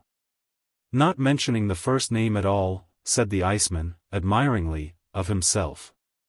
As a concession he rolled his sleeves down, dropped his ice hooks on a syringa and went back. When Miss Van Meeker Constantia Coulson addressed him he took off his hat. "There is a rear entrance to this basement," said Miss Coulson, "which can be reached by driving into the vacant lot next door, where they are excavating for a building. I want you to bring in that way within 2 hours 1,000 pounds of ice. You may have to bring another man or two to help you. I will show you where I want it placed. I also want 1,000 pounds a day delivered the same way for the next 4 days. Your company may charge the ice on our regular bill. This is for your extra trouble." Miss Coulson tendered a $10 bill. The iceman bowed, and held his hat in his 2 hands behind him. "Not if you'll excuse me, lady. It'll be a pleasure to fix things up for you nigh-way you please." Alas for May. About noon Mr. Coulson knocked 2 glasses off his table, broke the spring of his bell and yelled for Higgins at the same time. "Bring an axe," commanded Mr. Coulson, sardonically, "or send out for a quart of prussic acid, or have a policeman come in and shoot me. I'd rather that than be frozen to death." "It does seem to be getting cool, sir," said Higgins. "I hadn't noticed it before." "I'll close the window, sir." "Do," said Mr. Coulson. "They call this spring, do they? If it keeps up long I'll go back to Palm Beach. House feels like a morgue." Later Miss Coulson dutifully came in to inquire how the gout was progressing. "Stantia," said the old man, "how is the weather outdoors?" "Bright," answered Miss Coulson, "but chilly." "Feels like the dead of winter to me," said Mr. Coulson. "An instance," said Constantia, gazing abstractedly out the window, "of winter lingering in the lap of spring, though the metaphor is not in the most refined taste." A little later she walked down by the side of the little park and on westward to Broadway to accomplish a little shopping. A little later than that Mrs. Widdop entered the invalid's room. "Did you ring, sir?" she asked, dimpling in many places. "I asked Higgins to go to the drug store, and I thought I heard your bell." "I did not," said Mr. Coulson. "I'm afraid," said Mrs. Widdop, "I interrupted you, sir, yesterday when you were about to say something." "How comes it, Mrs. Widdop," said old man Coulson sternly, that I find it so cold in this house. Cold, sir, said the housekeeper, why, now, since you speak of it, it do seem cold in this room. But, outdoors it's as warm and fine as June, sir. And how this weather do seem to make one's heart jump out of one's shirt waist, sir. And the ivy all leaved out on the side of the house, and the hand organs playing, and the children dancing on the sidewalk, 'tis a great time for speaking out what's in the heart. You were saying yesterday, sir. Woman, roared Mr. Coulson, you are a fool. I pay you to take care of this house. I am freezing to death in my own room, and you come in and drivel to me about ivy and hand organs. Get me an overcoat at once. See that all doors and windows are closed below. An old, fat, irresponsible, one-sided object like you prating about springtime and flowers in the middle of winter. When Higgins comes back, tell him to bring me a hot rum punch. And now get out. But who shall shame the bright face of May? Rogue though she be and disturber of sane men's peace, no wise virgin's cunning nor cold storage shall make her bow her head in the bright galaxy of months. Oh, yes, the story was not quite finished. A night passed, and Higgins helped old man Coulson in the morning to his chair by the window. The cold of the room was gone. Heavenly odors and fragrant mildness entered. In hurried Mrs. Widdop, and stood by his chair. Mr. Coulson reached his bony hand and grasped her plump one. Mrs. Widdop, he said, this house would be no home without you. I have $500,000. If that and the true affection of a heart no lower in its youthful prime, but still not cold, could. I found out what made it cold, said Mrs. Widdop, leanin' against his chair. 'Twas ice, tons of it, in the basement and in the furnace room, everywhere. I shut off the registers that it was coming through into your room, Mr. Coulson, poor soul. And now it's Maytime again. A true heart, went on old man Coulson, a little wanderingly, that the springtime has brought to life again, but what will my daughter say, Mrs. Widdop? Never fear, sir, said Mrs. Widdop, cheerfully. Miss Coulson, she ran away with the iceman last night, sir. The girl and the graft. The other day I ran across my old friend Ferguson Pogue. Pogue is a conscientious grafter of the highest type. His headquarters is the Western Hemisphere, and his line of business is anything from speculating in town lots on the Great Staked Plains to selling wooden toys in Connecticut. Made by hydraulic pressure from nutmegs ground to a pulp. Now and then when Pogue has made a good haul he comes to New York for a rest. He says the jug of wine and loaf of bread and thou in the wilderness business is about as much rest and pleasure to him as sliding down the bumps at Coney would be to President Taft. Give me, says Pogue, a big city for my vacation. Especially New York. I'm not much fond of New Yorkers, and Manhattan is about the only place on the globe where I don't find any. While in the metropolis Pogue can always be found at one of two places. One is a little second-hand bookshop on 4th Avenue, where he reads books about his hobbies, Mohammedanism and taxidermy. I found him at the other, his hall bedroom in 18th Street, where he sat in his stocking feet trying to pluck the banks of the Wabash out of a small zither. For years he has practiced this tune without arriving near enough to cast the longest trout line to the water's edge. On the dresser lay a blued steel Colt's .45 and a tight roll of 10s and 20s large enough around to belong to the spring rattlesnake story class. A chambermaid with a room-cleaning air fluttered nearby in the hall, unable to enter or to flee, scandalized by the stocking feet, aghast at the Colts, yet powerless. With her metropolitan instincts, to remove herself beyond the magic influence of the yellow-hued roll. I sat on his trunk while Ferguson Pogue talked. No one could be franker or more candid in his conversation. Beside his expression the cry of Henry James for lacteal nourishment at the age of 1 month would have seemed like a Chaldean cryptogram. He told me stories of his profession with pride, for he considered it an art. And I was curious enough to ask him whether he had known any women who followed it. Ladies? Said Pogue, with Western chivalry.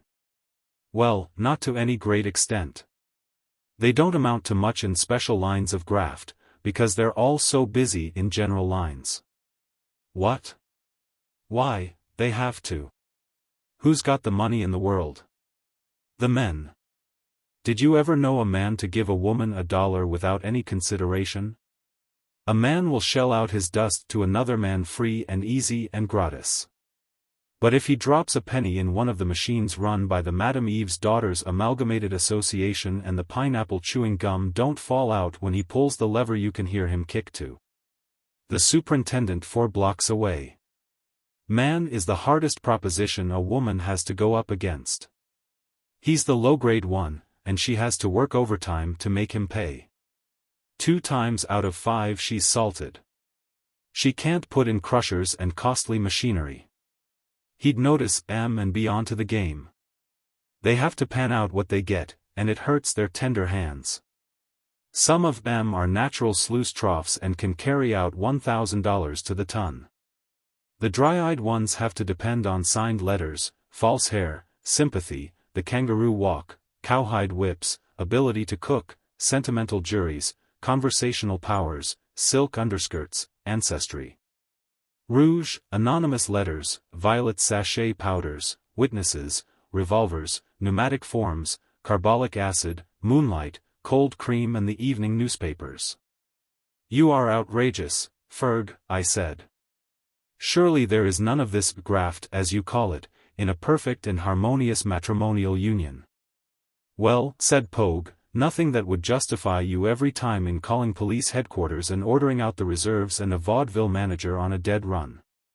But it's this way, suppose you're a Fifth Avenue millionaire, soaring high, on the right side of copper and cappers. You come home at night and bring a $9 million diamond brooch to the lady who staked you for a claim. You hand it over. She says, "Oh, George," and looks to see if it's backed. She comes up and kisses you. You've waited for it. You get it. All right. It's graft. But I'm telling you about Artemisia Bligh. She was from Kansas and she suggested corn in all of its phases. Her hair was as yellow as the silk, her form was as tall and graceful as a stalk in the low grounds during a wet summer. Her eyes were as big and startling as bunions, and green was her favorite color. On my last trip into the cool recesses of your sequestered city I met a human named Vaucross. He was worth, that is, he had $1 million. He told me he was in business on the street. A sidewalk merchant, says I, sarcastic. Exactly, says he, senior partner of a paving concern. I kind of took to him. For this reason, I met him on Broadway one night when I was out of heart, luck, tobacco and place. He was all silk hat, diamonds and front. He was all front. If you had gone behind him you would have only looked yourself in the face. I looked like a cross between Count Tolstoy and a June lobster. I was out of luck. I had, but let me lay my eyes on that dealer again. Vaucross stopped and talked to me a few minutes and then he took me to a high-toned restaurant to eat dinner. There was music, and then some Beethoven, and Bordelaise sauce, and cussing in French, and frangipangi, and some hauteur and cigarettes. When I am flush I know them places. I declare. I must have looked as bad as a magazine artist sitting there without any money and my hair all rumpled like I was booked to read a chapter from Elsie's School Days at a Brooklyn bohemian smoker. But Vaucross treated me like a bear hunter's guide. He wasn't afraid of hurting the waiter's feelings. Mr. Pogue, he explains to me, I am using you. Go on, says I. I hope you don't wake up. And then he tells me, you know, the kind of man he was. He was a New Yorker. His whole ambition was to be noticed. He wanted to be conspicuous. He wanted people to point him out and bow to him, and tell others who he was. He said it had been the desire of his life always. He didn't have but $1 million, so he couldn't attract attention by spending money. He said he tried to get into public notice one time by planting a little public square on the east side with garlic for free use of the poor. But Carnegie heard of it, and covered it over at once with a library in the Gaelic language. 3 times he had jumped in the way of automobiles. But the only result was 5 broken ribs and a notice in the papers that an unknown man, 5 feet 10, with 4 amalgam-filled teeth, supposed to be the last of the famous Red Leary gang, had been run over. "Ever try the reporters?" I asked him. "Last month," says Mr. Vaucross, "my expenditure for lunches to reporters was $124.80. Get anything out of that?" I asks. "That reminds me," says he, "add $8.50 for pepsin." "Yes, I got indigestion." "How am I supposed to push along your scramble for prominence?" I inquires. "Contrast?" "Something of that sort tonight," says Vaucross. "It grieves me, but I am forced to resort to eccentricity." And here he drops his napkin in his soup and rises up and bows to a gent who is devastating a potato under a palm across the room. "The police commissioner," says my climber, gratified. "Friend," says I, in a hurry, "have ambitions but don't kick a rung out of your ladder. When you use me as a stepping stone to salute the police, you spoil my appetite on the grounds that I may be degraded and incriminated. Be thoughtful. At the Quaker City squab en casserole the idea about Artemisia Bligh comes to me. Suppose I can manage to get you in the papers," says I, "a column or 2 every day in all of them and your picture in most of them for a week. How much would it be worth to you?" $10,000, says Vaucross, warm in a minute. "But no murder," says he, "and I won't wear pink pants at a cotilin." "I wouldn't ask you to," says I. "This is honorable, stylish and uneffeminate. Tell the waiter to bring a demi-tasse and some other beans, and I will disclose to you the opus moderandi." We close the deal an hour later in the Rococo Rouge et Noise room. I telegraphed that night to Miss Artemisia in Salina. She took a couple of photographs and an autograph letter to an elder in the 4th Presbyterian Church in the morning, and got some transportation and $80. She stopped in Topeka long enough to trade a flashlight interior and a valentine to the vice president of a trust company for a mileage book and a package of $5 notes with $250 scrawled on. The band. The 5th evening after she got my wire she was waiting, all décolleté and dressed up, for me and Vaucross to take her to dinner in one of these New York feminine apartment houses where a man can't get in unless he plays bezique and smokes depilatory powder cigarettes. "She's a stunner," says Vaucross when he saw her. "They'll give her a 2-column cut sure." This was the scheme the 3 of us concocted. It was business straight through. Vaucross was to rush Miss Bligh with all the style and display and emotion he could for a month. Of course, that amounted to nothing as far as his ambitions were concerned. The sight of a man in a white tie and patent leather pumps pouring greenbacks through the large end of a cornucopia to purchase nutriment and heartsease for tall, willowy blondes in New York is as common a sight as blue turtles in delirium tremens. But he was to write her love letters, the worst kind of love letters, such as your wife publishes after you are dead, every day. At the end of the month he was to drop her, and she would bring suit for $100,000 for breach of promise.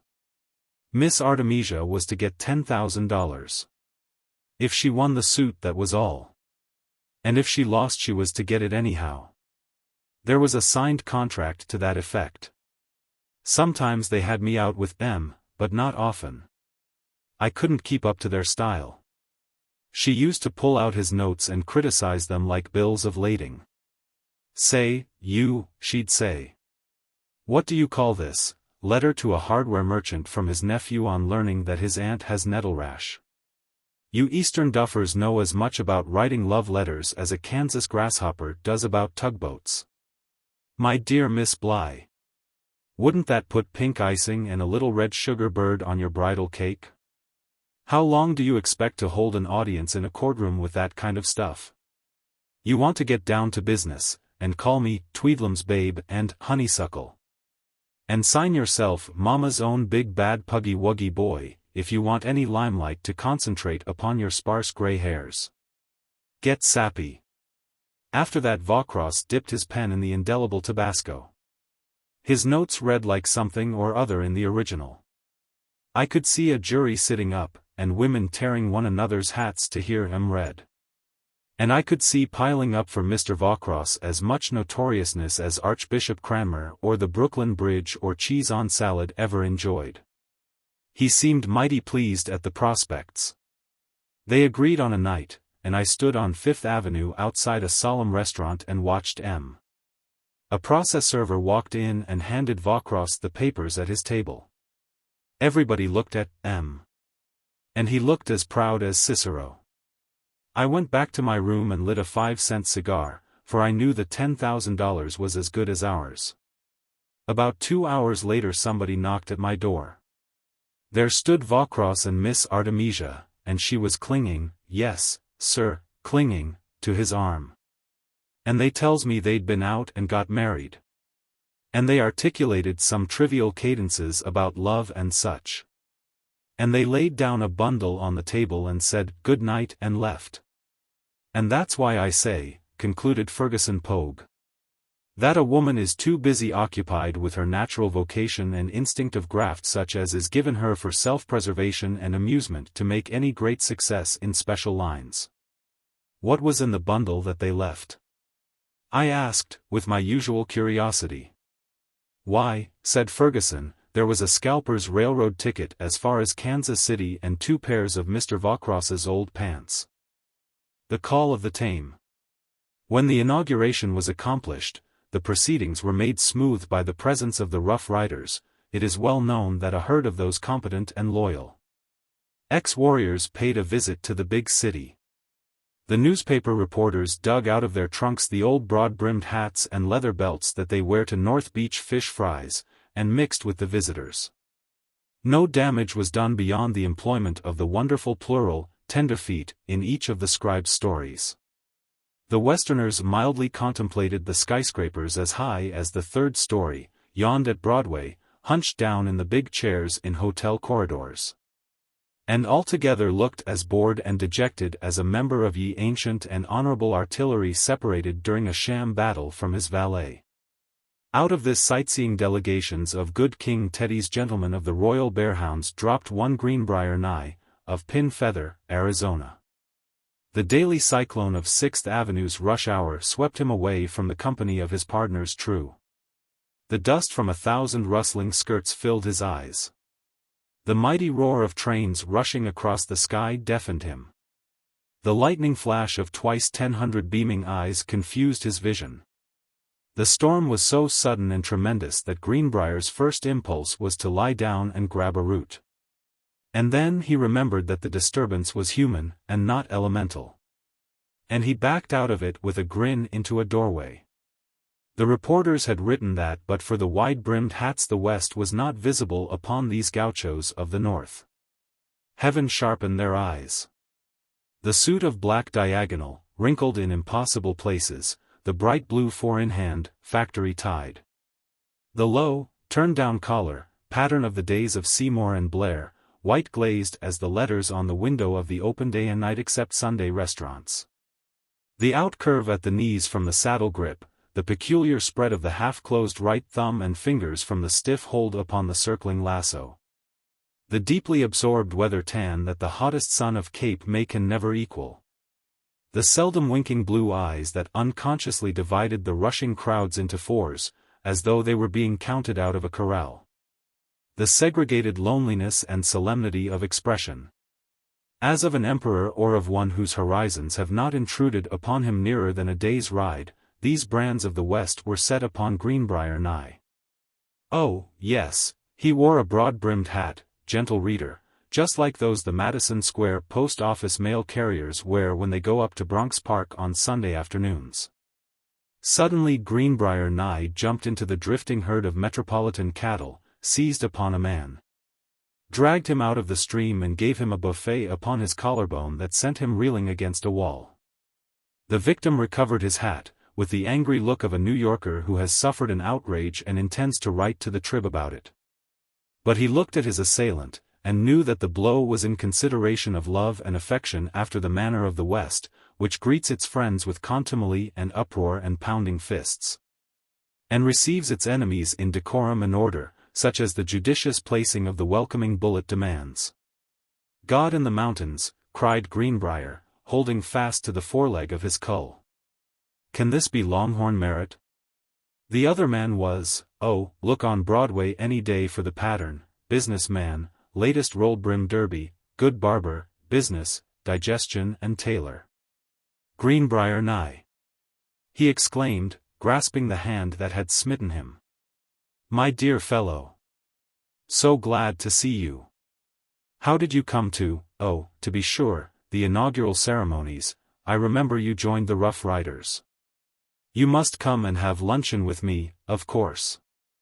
Greenbrier pinned him sadly but firmly to the wall with a hand the size, shape and color of a McClellan saddle. Lungy, he said, in a melancholy voice that disturbed traffic, what have they been doing to you? You act just like a citizen. They done made you into an inmate of the city directory. You never made no such Johnny Branch execration of yourself as that out on the Gila. Come and have lunching with me. You never defined grub by any such terms of reproach in them days. I've been living in New York 7 years, said Merritt. It's been 8 since we punched cows together in old man Garcia's outfit. Well, let's go to a café, anyhow. It sounds good to hear it called grub again. They picked their way through the crowd to a hotel, and drifted, as by a natural law, to the bar. Speak up, invited Greenbrier. A dry martini, said Merritt. Oh, Lord, cried Greenbrier, and yet me and you once saw the same pink Gila monsters crawling up the walls of the same hotel in Canyon Diablo. A dry, but let that pass. Whiskey straight, and they're on you. Merritt smiled, and paid. They lunched in a small extension of the dining room that connected with the café.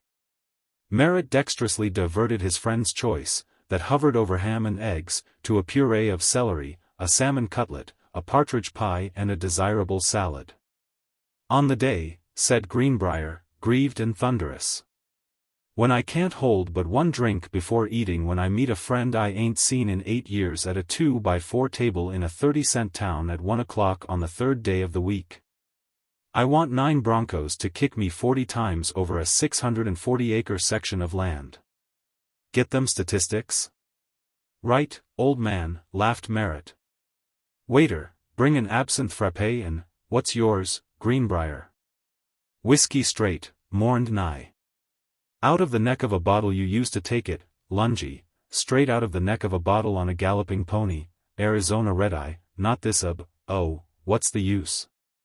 They're on you. Merritt slipped the wine card under his glass. All right. I suppose you think I'm spoiled by the city. I'm as good a Westerner as you are, Greenbrier. But, somehow, I can't make up my mind to go back out there. New York is comfortable. I make a good living, and I live it. No more wet blankets and riding herd in snowstorms, and bacon and cold coffee, and blowouts once in 6 months for me. I reckon I'll hang out here in the future. We'll take in the theater tonight, Greenbrier, and after that we'll dine at. I'll tell you what you are, Merritt, said Greenbrier, laying one elbow in his salad and the other in his butter. You are a concentrated, effete, unconditional, short-sleeved, gotch-eared Miss Sally Walker. God made you perpendicular and suitable to ride straddle and use cuss words in the original. Wherefore you have suffered his handiwork to elapse by removing yourself to New York and putting on little shoes tied with strings, and making faces when you talk. I've seen you rope and tie a steer in 42.5.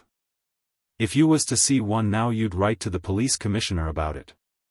And these flap-doodle drinks that you inoculate your system with, these little essences of cowslip with acorns in them, and paregoric flip, they ain't anyways in assent with the cordiality of manhood. I hate to see you this way. Well, Mr. Greenbrier, said Merritt, with apology in his tone, in a way you are right. Sometimes I do feel like I was being raised on the bottle. But, I tell you, New York is comfortable, comfortable. There's something about it, the sights and the crowds, and the way it changes every day, and the very air of it that seems to tie a 1-mile-long stake rope around a man's neck, with the other end fastened somewhere about 34th Street. I don't know what it is. God knows, said Greenbrier sadly, and I know. The East has gobbled you up. You was venison, and now you're veal. You put me in mind of a japonica in a window. You've been signed, sealed and discovered. Requiescat in hoc signo. You make me thirsty. A green chartreuse here, said Merritt to the waiter. Whiskey straight, sighed Greenbrier, and they're on you, you renegade of the roundups. Guilty, with an application for mercy, said Merritt. You don't know how it is, Greenbrier. It's so comfortable here that. Please loan me your smelling salts, pleaded Greenbrier. If I hadn't seen you once bluff 3 bluffers from Mazatzal City with an empty gun in Phoenix. Greenbrier's voice died away in pure grief.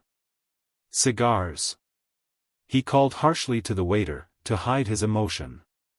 A pack of Turkish cigarettes for mine, said Merritt. They're on you, chanted Greenbrier, struggling to conceal his contempt. At 7 they dined in the Where to Dine Well column. That evening a galaxy had assembled there. Bright shone the lights o'er fair women and br, let it go, anyhow, brave men. The orchestra played charmingly. Hardly had a tip from a diner been placed in its hands by a waiter when it would burst forth into soniferousness. The more beer you contributed to it, the more Meyerbeer it gave you. Which is reciprocity. Merritt put forth exertions on the dinner. Greenbrier was his old friend, and he liked him. He persuaded him to drink a cocktail. I take the Horehound tea, said Greenbrier, for old time's sake. But I'd prefer whiskey straight. They're on you. Right, said Merritt. Now, run your eye down that bill of fare and see if it seems to hitch on any of these items. Lay me on my lava bed, said Greenbrier, with bulging eyes. All these specimens of nutriment in the grub wagon. What's this? Horse with the heaves. I pass. But look along. Here's truck for 20 roundups all spelled out in different directions. Wait till I see. The viands ordered, Merritt turned to the wine list. This Madoc isn't bad, he suggested. You're the doc, said Greenbrier. I'd rather have whiskey straight. It's on you. Greenbrier looked around the room. The waiter brought things and took dishes away. He was observing. He saw a New York restaurant crowd enjoying itself. How was the range when you left the Gila? Asked Merritt. Fine, said Greenbrier. You see that lady in the red speckled silk at that table? Well, she could warm over her beans at my campfire. Yes, the range was good. She looks as nice as a white Mustang I see once on Black River.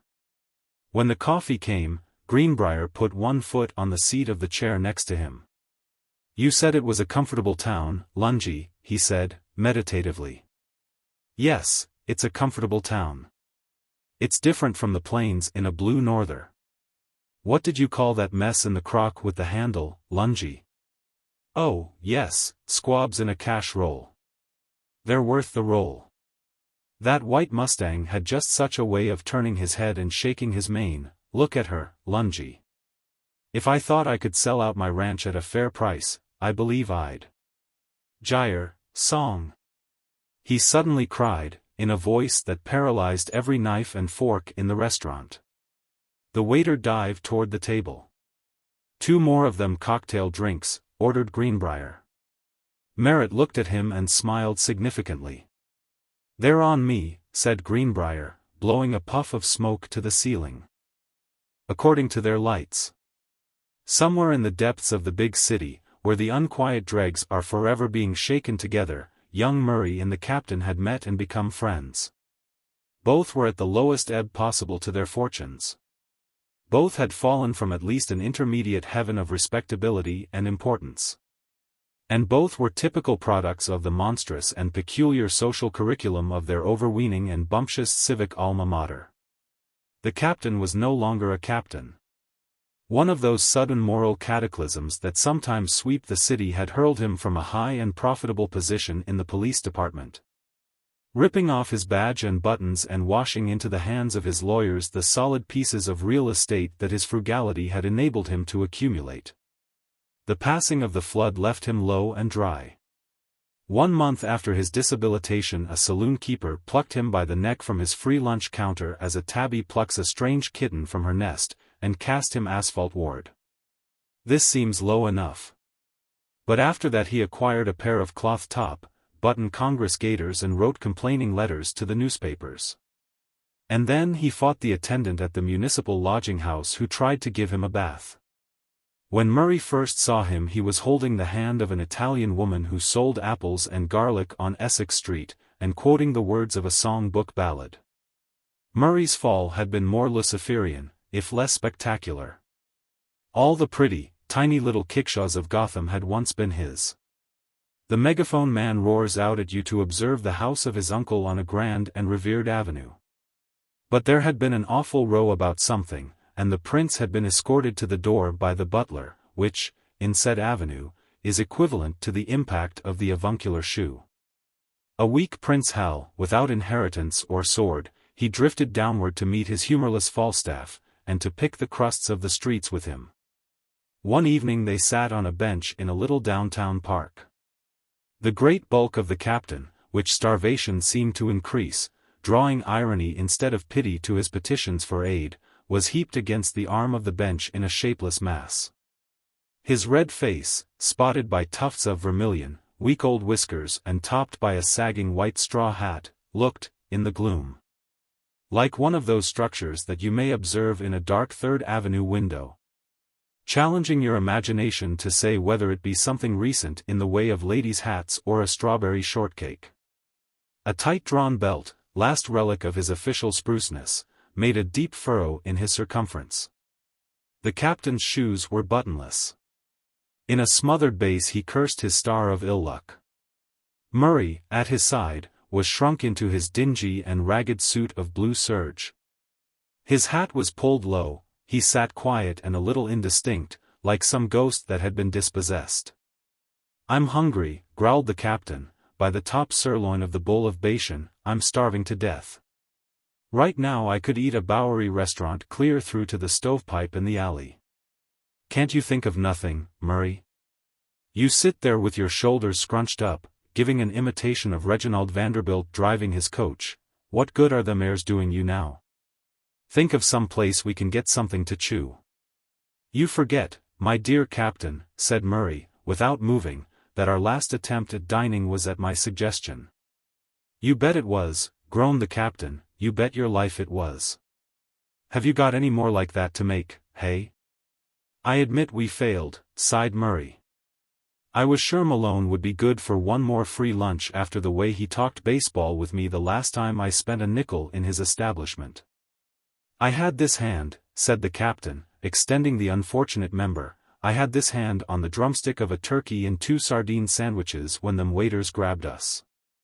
I was within 2 inches of the olives," said Murray. "Stuffed olives. I haven't tasted one in a year." "What'll we do?" grumbled the captain. "We can't starve." "Can't we?" said Murray quietly. "I'm glad to hear that. I was afraid we could." "You wait here," said the captain, rising, heavily and puffily to his feet. "I'm going to try to make one more turn. You stay here till I come back, Murray.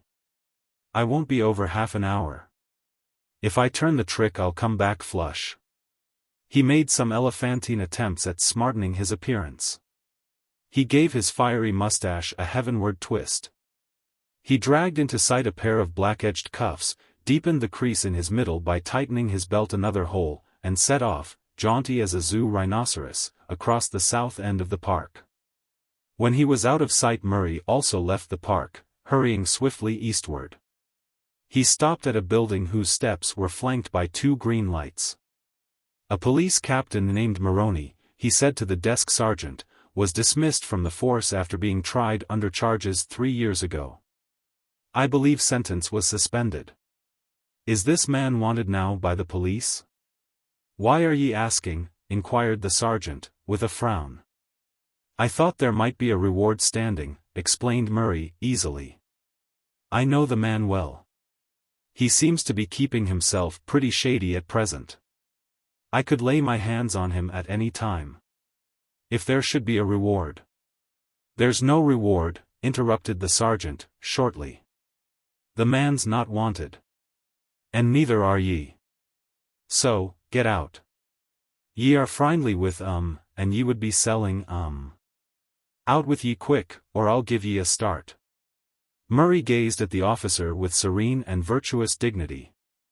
I would be simply doing my duty as a citizen and gentleman, he said, severely, if I could assist the law in laying hold of one of its offenders. Murray hurried back to the bench in the park. He folded his arms and shrank within his clothes to his ghost-like presentment.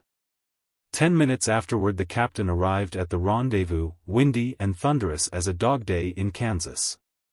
His collar had been torn away, his straw hat had been twisted and battered, his shirt with ox-blood stripes split to the waist. And from head to knee he was drenched with some vile and ignoble greasy fluid that loudly proclaimed to the nose its component leaven of garlic and kitchen stuff. For heaven's sake, Captain, sniffed Murray, I doubt that I would have waited for you if I had suspected you were so desperate as to resort to swill barrels. Cheese it, said the captain, harshly. I'm not hogging it yet. It's all on the outside. I went around on Essex and proposed marriage to that Katrina that's got the fruit shop there. Now, that business could be built up. She's a peach as far as a dago could be. I thought I had that Senorina mashed sure last week. But look what she done to me. I guess I got too fresh. Well, there's another scheme queered. You don't mean to say, said Murray, with infinite contempt, that you would have married that woman to help yourself out of your disgraceful troubles. Me? Said the captain. I'd marry the Empress of China for one bowl of chop suey. I'd commit murder for a plate of beef stew. I'd steal a wafer from a waif. I'd be a Mormon for a bowl of chowder. I think, said Murray, resting his head on his hands, that I would play Judas for the price of one drink of whiskey. For 30 pieces of silver I would. Oh, come now! Exclaimed the captain in dismay. You wouldn't do that, Murray. I always thought that Kike's squeal on his boss was about the lowest down play that ever happened. A man that gives his friend away is worse than a pirate. Through the park stepped a large man scanning the benches where the electric light fell. Is that you, Mac? He said, halting before the derelicts. His diamond stickpin dazzled. His diamond-studded fob chain assisted. He was big and smooth and well-fed. Yes, I see it's you, he continued. They told me at Mike's that I might find you over here. Let me see you a few minutes, Mac. The captain lifted himself with a grunt of alacrity. If Charlie Finnegan had come down in the bottomless pit to seek him, there must be something doing. Charlie guided him by an arm into a patch of shadow. You know, Mac, he said, they're trying Inspector Pickering on graft charges. He was my inspector, said the captain. O'Shea wants the job, went on Finnegan. He must have it. It's for the good of the organization. Pickering must go under. Your testimony will do it. He was your man higher up when you were on the force. His share of the boodle passed through your hands. You must go on the stand and testify against him. He was, began the captain. Wait a minute, said Finnegan. A bundle of yellowish stuff came out of his inside pocket. $500 in it for you. $250 on the spot, and the rest. He was my friend, I say, finished the captain. I'll see you and the gang, and the city, and the party in the flames of Hades before I'll take the stand against Dan Pickering. I'm down and out, but I'm no traitor to a man that's been my friend. The captain's voice rose and boomed like a split trombone. Get out of this park, Charlie Finnegan, where us thieves and tramps and boozers are your betters, and take your dirty money with you. Finnegan drifted out by another walk. The captain returned to his seat. I couldn't avoid hearing, said Murray, drearily. I think you are the biggest fool I ever saw. What would you have done? Asked the captain. Nailed Pickering to the cross, said Murray. Sonny, said the captain, huskily and without heat. You and me are different. New York is divided into two parts, above 42nd Street, and below 14th. You come from the other part. We both act according to our lights. An illuminated clock above the trees retailed the information that it lacked the half hour of 12. Both men rose from the bench and moved away together as if seized by the same idea. They left the park, struck through a narrow cross-street, and came into Broadway, at this hour as dark, echoing and depeopled as a byway in Pompeii. Northward they turned. And a policeman who glanced at their unkempt and slinking figures withheld the attention and suspicion that he would have granted them at any other hour and place. For on every street in that part of the city other unkempt and slinking figures were shuffling and hurrying toward a converging point, a point that is marked by no monument save that groove on the pavement worn by tens of thousands of waiting feet. At 9th Street a tall man wearing an opera hat alighted from a Broadway car and turned his face westward. But he saw Murray, pounced upon him and dragged him under a street light. The captain lumbered slowly to the corner, like a wounded bear, and waited, growling. Jerry, cried the hatted one. How fortunate. I was to begin a search for you tomorrow. The old gentleman has capitulated. You're to be restored to favor.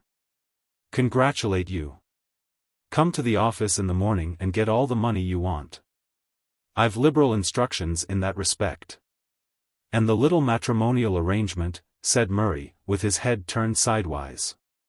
Why, well, of course, your uncle understands, expects that the engagement between you and Miss Vanderhurst shall be. Good night, said Murray, moving away. You madman! Cried the other, catching his arm. Would you give up 2 millions on account of? Did you ever see her nose, old man? Asked Murray, solemnly. But, listen to reason, Jerry. Miss Vanderhurst is an heiress, Anne. Did you ever see it?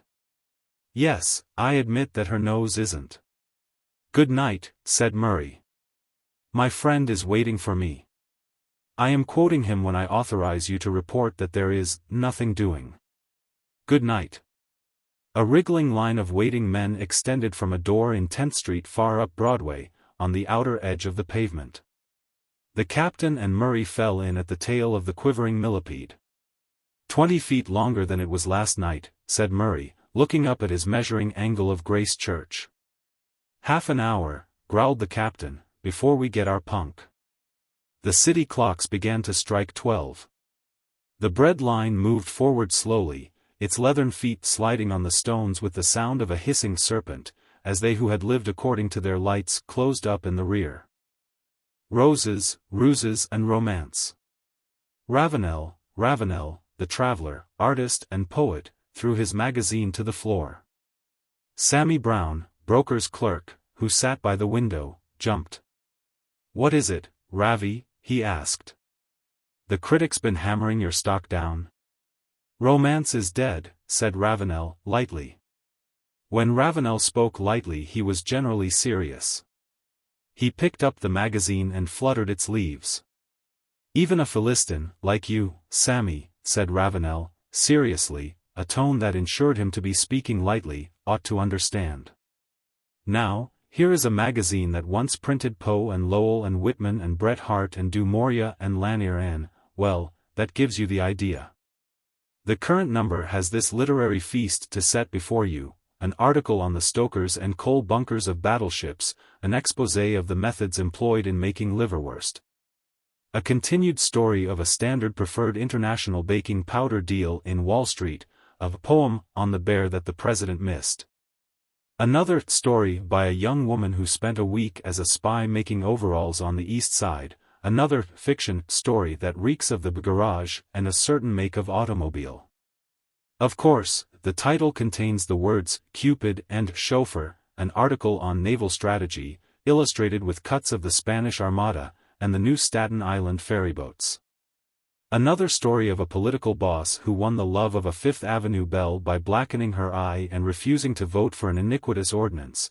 It doesn't say whether it was in the street cleaning department or Congress. And 19 pages by the editors bragging about the circulation. The whole thing, Sammy, is an obituary on romance. Sammy Brown sat comfortably in the leather armchair by the open window. His suit was a vehement brown with visible checks, beautifully matched in shade by the ends of 4 cigars that his vest pocket poorly concealed. Light tan were his shoes, gray his socks, sky blue his apparent linen, snowy and high and adamantine his collar, against which a black butterfly had alighted and spread his wings. Sammy's face, least important, was round and pleasant and pinkish, and in his eyes you saw no haven for fleeing romance. That window of Ravenel's apartment opened upon an old garden full of ancient trees and shrubbery. The apartment house towered above one side of it, a high brick wall fended it from the street. Opposite Ravenel's window an old mansion stood, half hidden in the shade of the summer foliage. The house was a castle besieged. The city howled and roared and shrieked and beat upon its double doors, and shook white, fluttering checks above the wall, offering terms of surrender.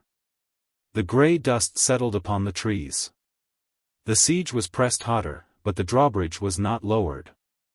No further will the language of chivalry serve. Inside lived an old gentleman who loved his home and did not wish to sell it. That is all the romance of the besieged castle. 3 or 4 times every week came Sammy Brown to Ravenel's apartment. He belonged to the Poets' Club, for the former Browns had been conspicuous, though Sammy had been vulgarized by business. He had no tears for departed romance. The song of the ticker was the one that reached his heart, and when it came to matters equine and batting scores he was something of a pink edition. He loved to sit in the leather armchair by Ravenel's window.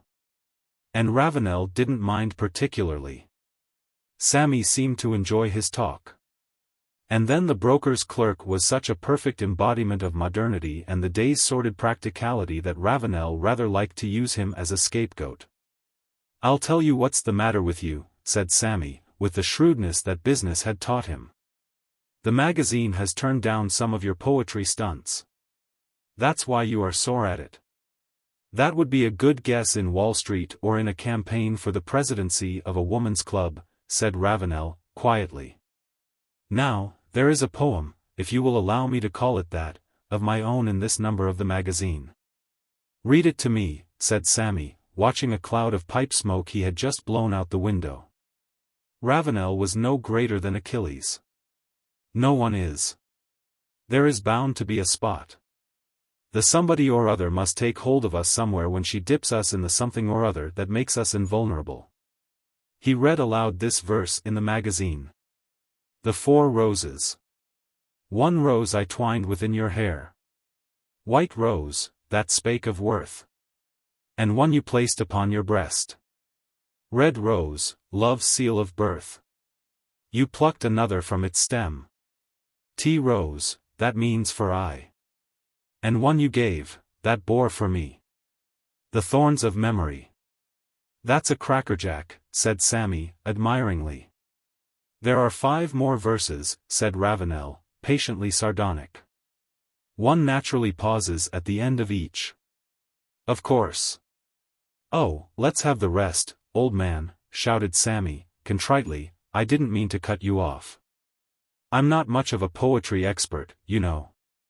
I never saw a poem that didn't look like it ought to have terminal facilities at the end of every verse. Reel off the rest of it." Ravenel sighed, and laid the magazine down. "All right," said Sammy, cheerfully, "we'll have it next time. I'll be off now. Got a date at 5 o'clock. He took a last look at the shaded green garden and left, whistling in an off-key and untuneful air from a roofless farce comedy.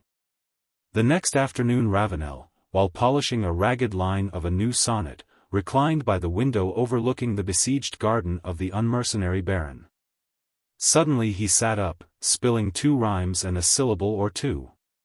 Through the trees one window of the old mansion could be seen clearly.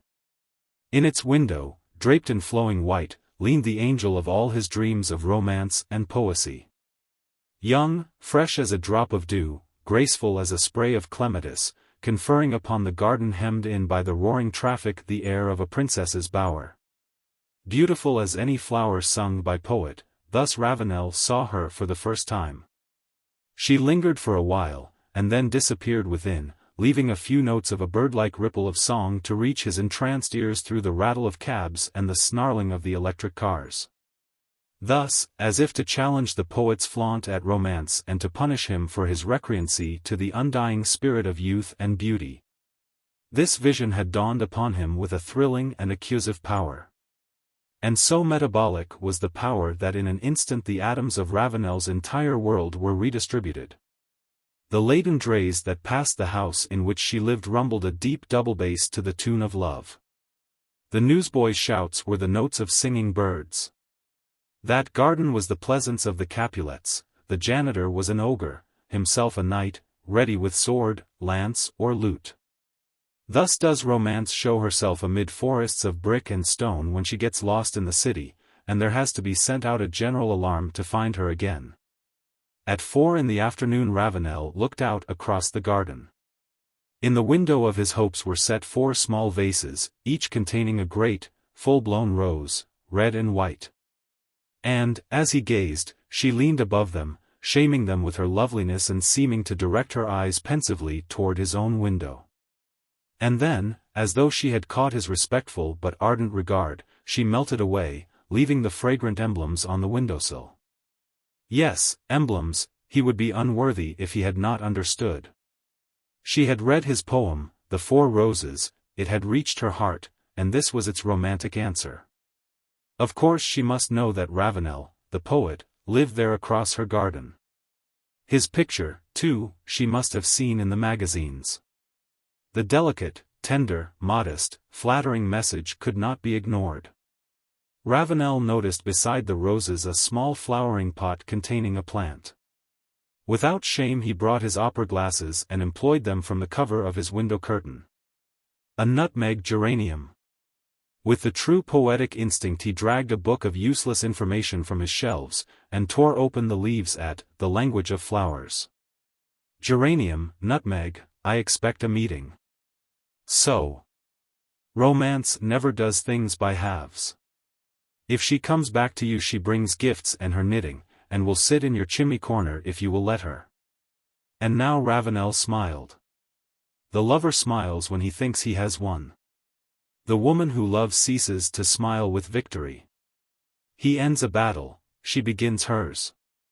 What a pretty idea to set the 4 roses in her window for him to see. She must have a sweet, poetic soul. And now to contrive the meeting. A whistling and slamming of doors prelude the coming of Sammy Brown. Ravenel smiled again. Even Sammy Brown was shone upon by the far-flung rays of the Renaissance. Sammy, with his ultra clothes, his horseshoe pin, his plump face, his trite slang, his uncomprehending admiration of Ravenel, the broker's clerk made an excellent foil to the new, bright unseen visitor to the poet's somber apartment. Sammy went to his old seat by the window, and looked out over the dusty green foliage in the garden.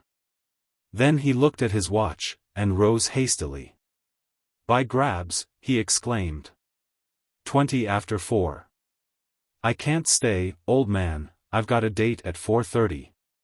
Why did you come, then? Asked Ravenel, with sarcastic jocularity, if you had an engagement at that time. I thought you businessmen kept better account of your minutes and seconds than that. Sammy hesitated in the doorway and turned pinker. Fact is, Ravi, he explained, as to a customer whose margin is exhausted, I didn't know I had it till I came. I'll tell you, old man, there's a dandy girl in that old house next door that I'm dead gone on. I put it straight, we're engaged. The old man says, knit, but that don't go. He keeps her pretty close. I can see Edith's window from yours here. She gives me a tip when she's going shopping, and I meet her. It's 4:30 today. Maybe I ought to have explained sooner, but I know it's all right with you, so long. How do you get your tip, as you call it? Asked Ravenel, losing a little spontaneity from his smile. Roses, said Sammy, briefly. 4 today. Means 4 o'clock at the corner of Broadway and 23rd. But the geranium? Persisted Ravenel, clutching at the end of Flying Romance's trailing robe. Means 1:30, shouted Sammy from the hall. See you tomorrow. The voice of the city. 25 years ago the school children used to chant their lessons. The manner of their delivery was a sing-song recitative between the utterance of an Episcopal minister and the drone of a tired sawmill. I mean no disrespect. We must have lumber and sawdust. I remember one beautiful and instructive little lyric that emanated from the physiology class. The most striking line of it was this. The shin bone is the longest bone in the human body. What an inestimable boon it would have been if all the corporeal and spiritual facts pertaining to man had thus been tunefully and logically inculcated in our youthful minds. But what we gained in anatomy, music and philosophy was meager. The other day I became confused. I needed a ray of light. I turned back to those school days for aid. But in all the nasal harmonies we whined forth from those hard benches I could not recall one that treated of the voice of agglomerated mankind. In other words, of the composite vocal message of massed humanity. In other words, of the voice of a big city. Now, the individual voice is not lacking. We can understand the song of the poet, the ripple of the brook, the meaning of the man who wants $5 until next Monday, the inscriptions on the tombs of the pharaohs, the language of flowers. The step lively of the conductor, and the prelude of the milk cans at 4 a.m. Certain large-eared ones even assert that they are wise to the vibrations of the tympanum produced by concussion of the air emanating from Mr. H. James. But who can comprehend the meaning of the voice of the city? I went out for to see. First, I asked Aurelia. She wore white Swiss and a hat with flowers on it, and ribbons and ends of things fluttered here and there. Tell me, I said, stammeringly, for I have no voice of my own, what does this big, enormous, whopping city say? It must have a voice of some kind. Does it ever speak to you? How do you interpret its meaning? It is a tremendous mass, but it must have a key. Like a Saratoga trunk? Asked Aurelia. No, said I, please do not refer to the lid. I have a fancy that every city has a voice. Each one has something to say to the one who can hear it. What does the big one say to you? All cities, said Aurelia, judicially, say the same thing. When they get through saying it there is an echo from Philadelphia. So, they are unanimous. Here are 4 million people, said I, scholastically, compressed upon an island, which is mostly land surrounded by Wall Street water. The conjunction of so many units into so small a space must result in an identity, or rather a homogeneity that finds its oral expression through a common channel. It is, as you might say, a consensus of translation, concentrating in a crystallized, general idea which reveals itself in what may be termed the voice of the city. Can you tell me what it is? Aurelia smiled wonderfully. She sat on the high stoop. A spray of insolent ivy bobbed against her right ear.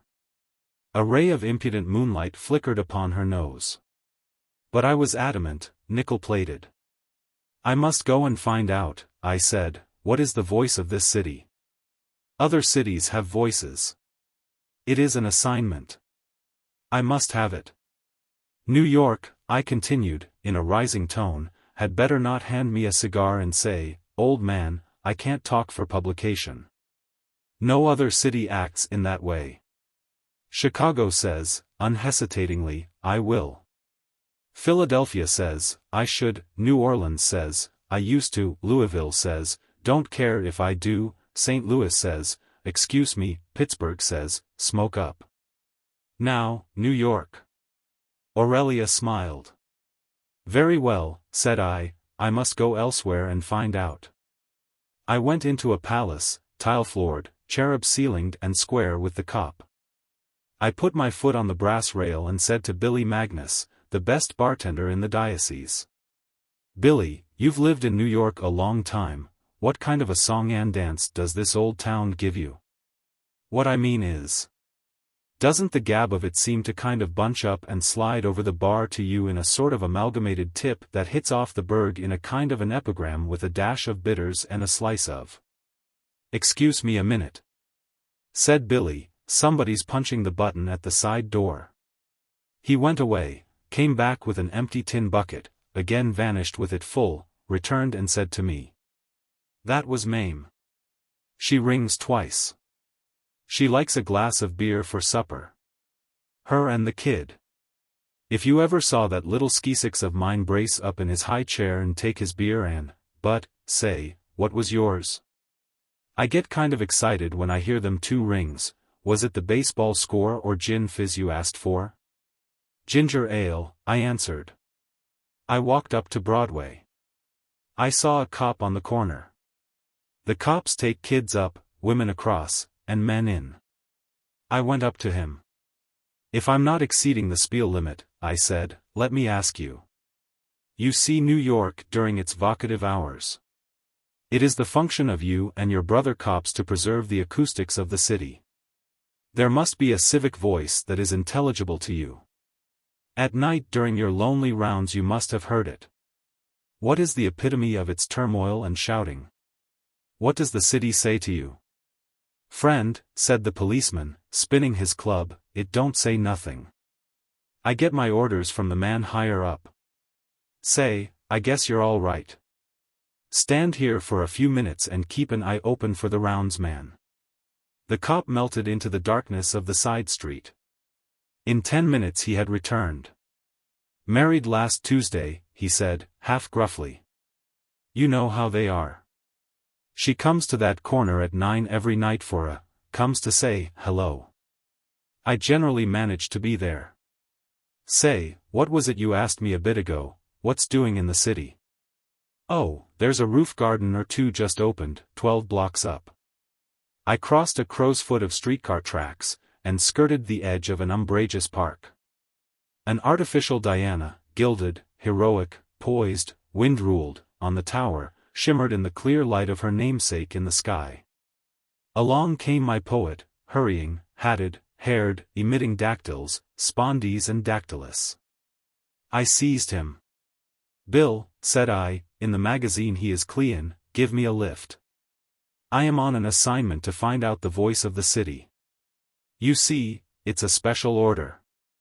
Ordinarily a symposium comprising the views of Henry Clues, John L.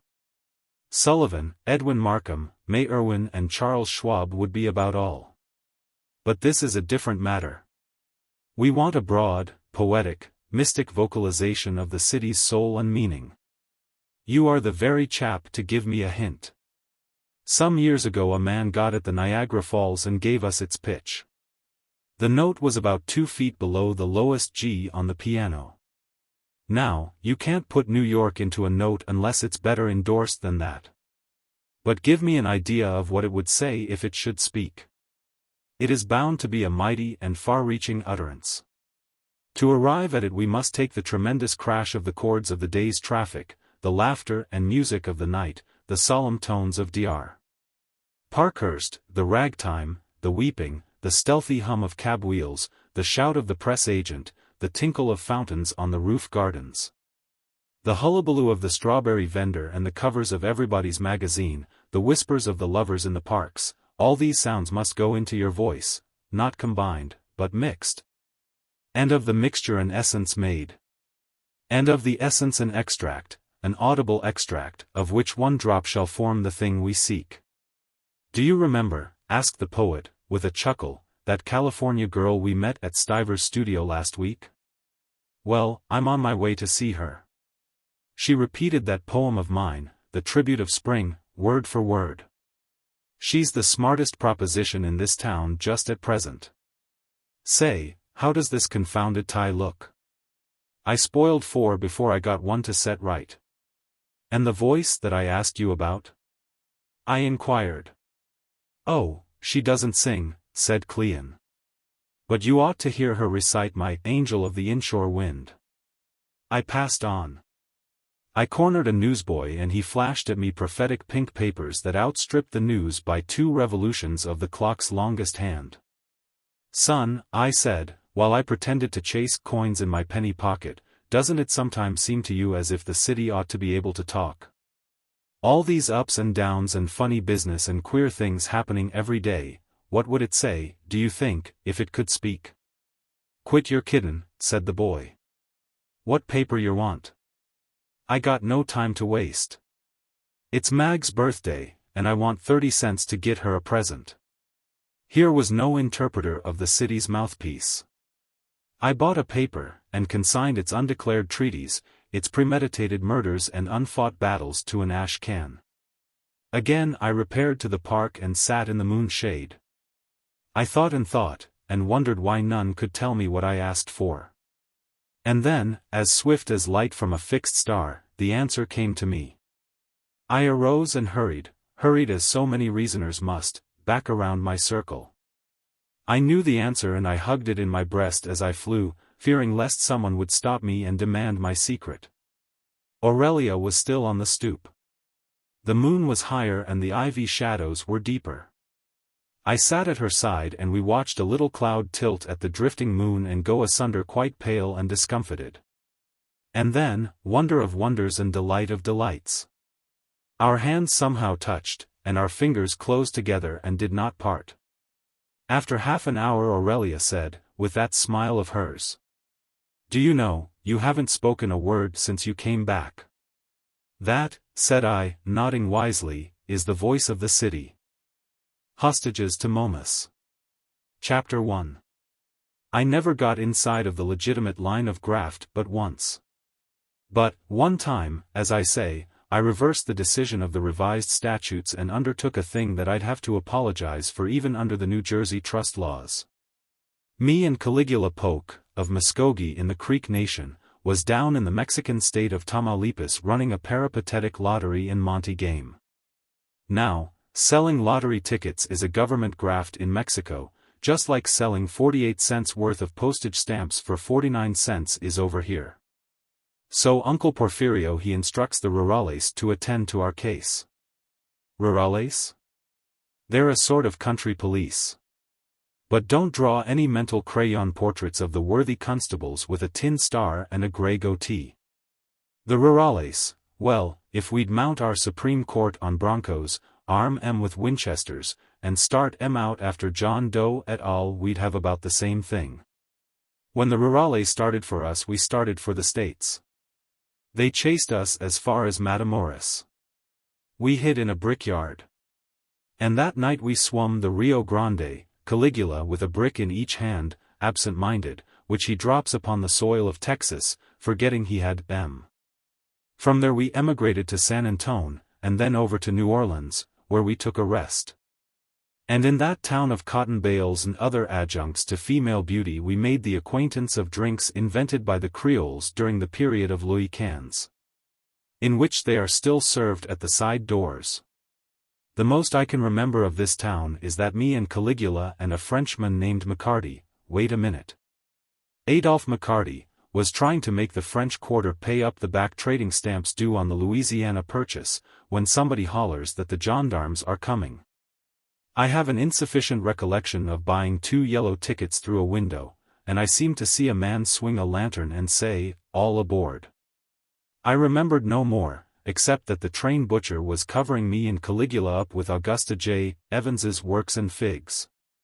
When we become revised, we find that we have collided up against the state of Georgia at a spot hitherto unaccounted for in timetables except by an asterisk. Which means that trains stop every other Thursday on signal by tearing up a rail. We was waked up in a yellow pine hotel by the noise of flowers and the smell of birds. Yes, sir, for the wind was banging sunflowers as big as buggy wheels against the weatherboarding and the chicken coop was right under the window. Me and Caligula dressed and went downstairs. The landlord was shelling peas on the front porch. He was 6 feet of chills and fever, and Hong Kong in complexion, though in other respects he seemed amenable in the exercise of his sentiments and features. Caligula, who is a spokesman by birth, and a small man, though red-haired and impatient of painfulness of any kind, speaks up. "Pardner," says he, "good morning, and be darned to you. Would you mind telling us why we are at? We know the reason we are where, but can't exactly figure out on account of at what place." "Well, gentlemen," says the landlord, "I reckoned you all would be inquiring this morning. You all dropped off of the 9:30 train here last night, and you was right tight. Yes, you was right smart in liquor. I can inform you that you are now in the town of Mountain Valley, in the state of Georgia. On top of that," says Caligula, "don't say that we can't have anything to eat. Sit down, gentlemen," says the landlord, "and in 20 minutes I'll call you to the best breakfast you can get anywhere in town."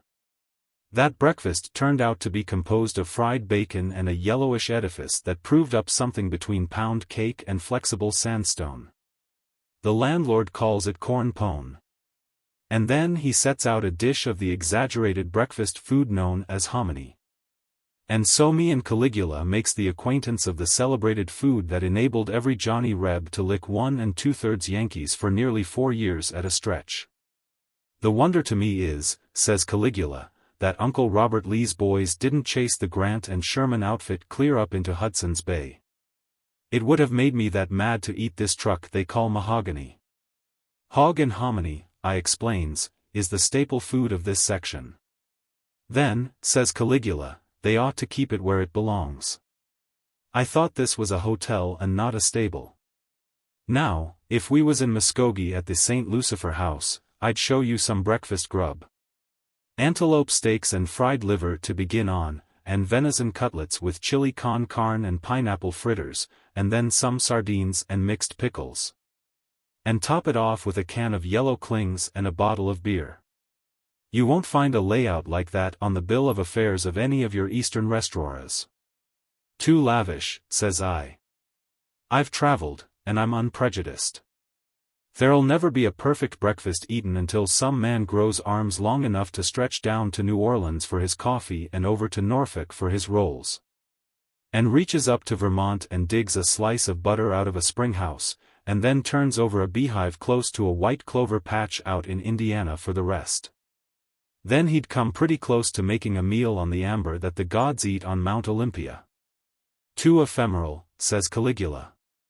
"I'd want ham and eggs, or rabbit stew, anyhow, for a chaser. What do you consider the most edifying and casual in the way of a dinner?" "I've been infatuated from time to time," I answers, "with fancy ramifications of grub such as terrapins, lobsters, reed birds, jambalaya, and canvas-covered ducks. But after all there's nothing less displeasing to me than a beefsteak smothered in mushrooms on a balcony in sound of the Broadway streetcars, with a hand organ playing down below. And the boys hollering extras about the latest suicide. For the wine, give me a reasonable Ponty Caney. And that's all, except a demitasse." "Well," says Caligula, "I reckon in New York you get to be a connoisseur. And when you go around with the demitasse you are naturally bound to buy stylish grub. It's a great town for epicures," says I. "You'd soon fall into their ways if you was there." "I've heard it was," says Caligula. "But I reckon I wouldn't. I can polish my fingernails all they need myself." Chapter 2. After breakfast we went out on the front porch, lighted up 2 of the landlord's Flor de Upas Perfectos, and took a look at Georgia.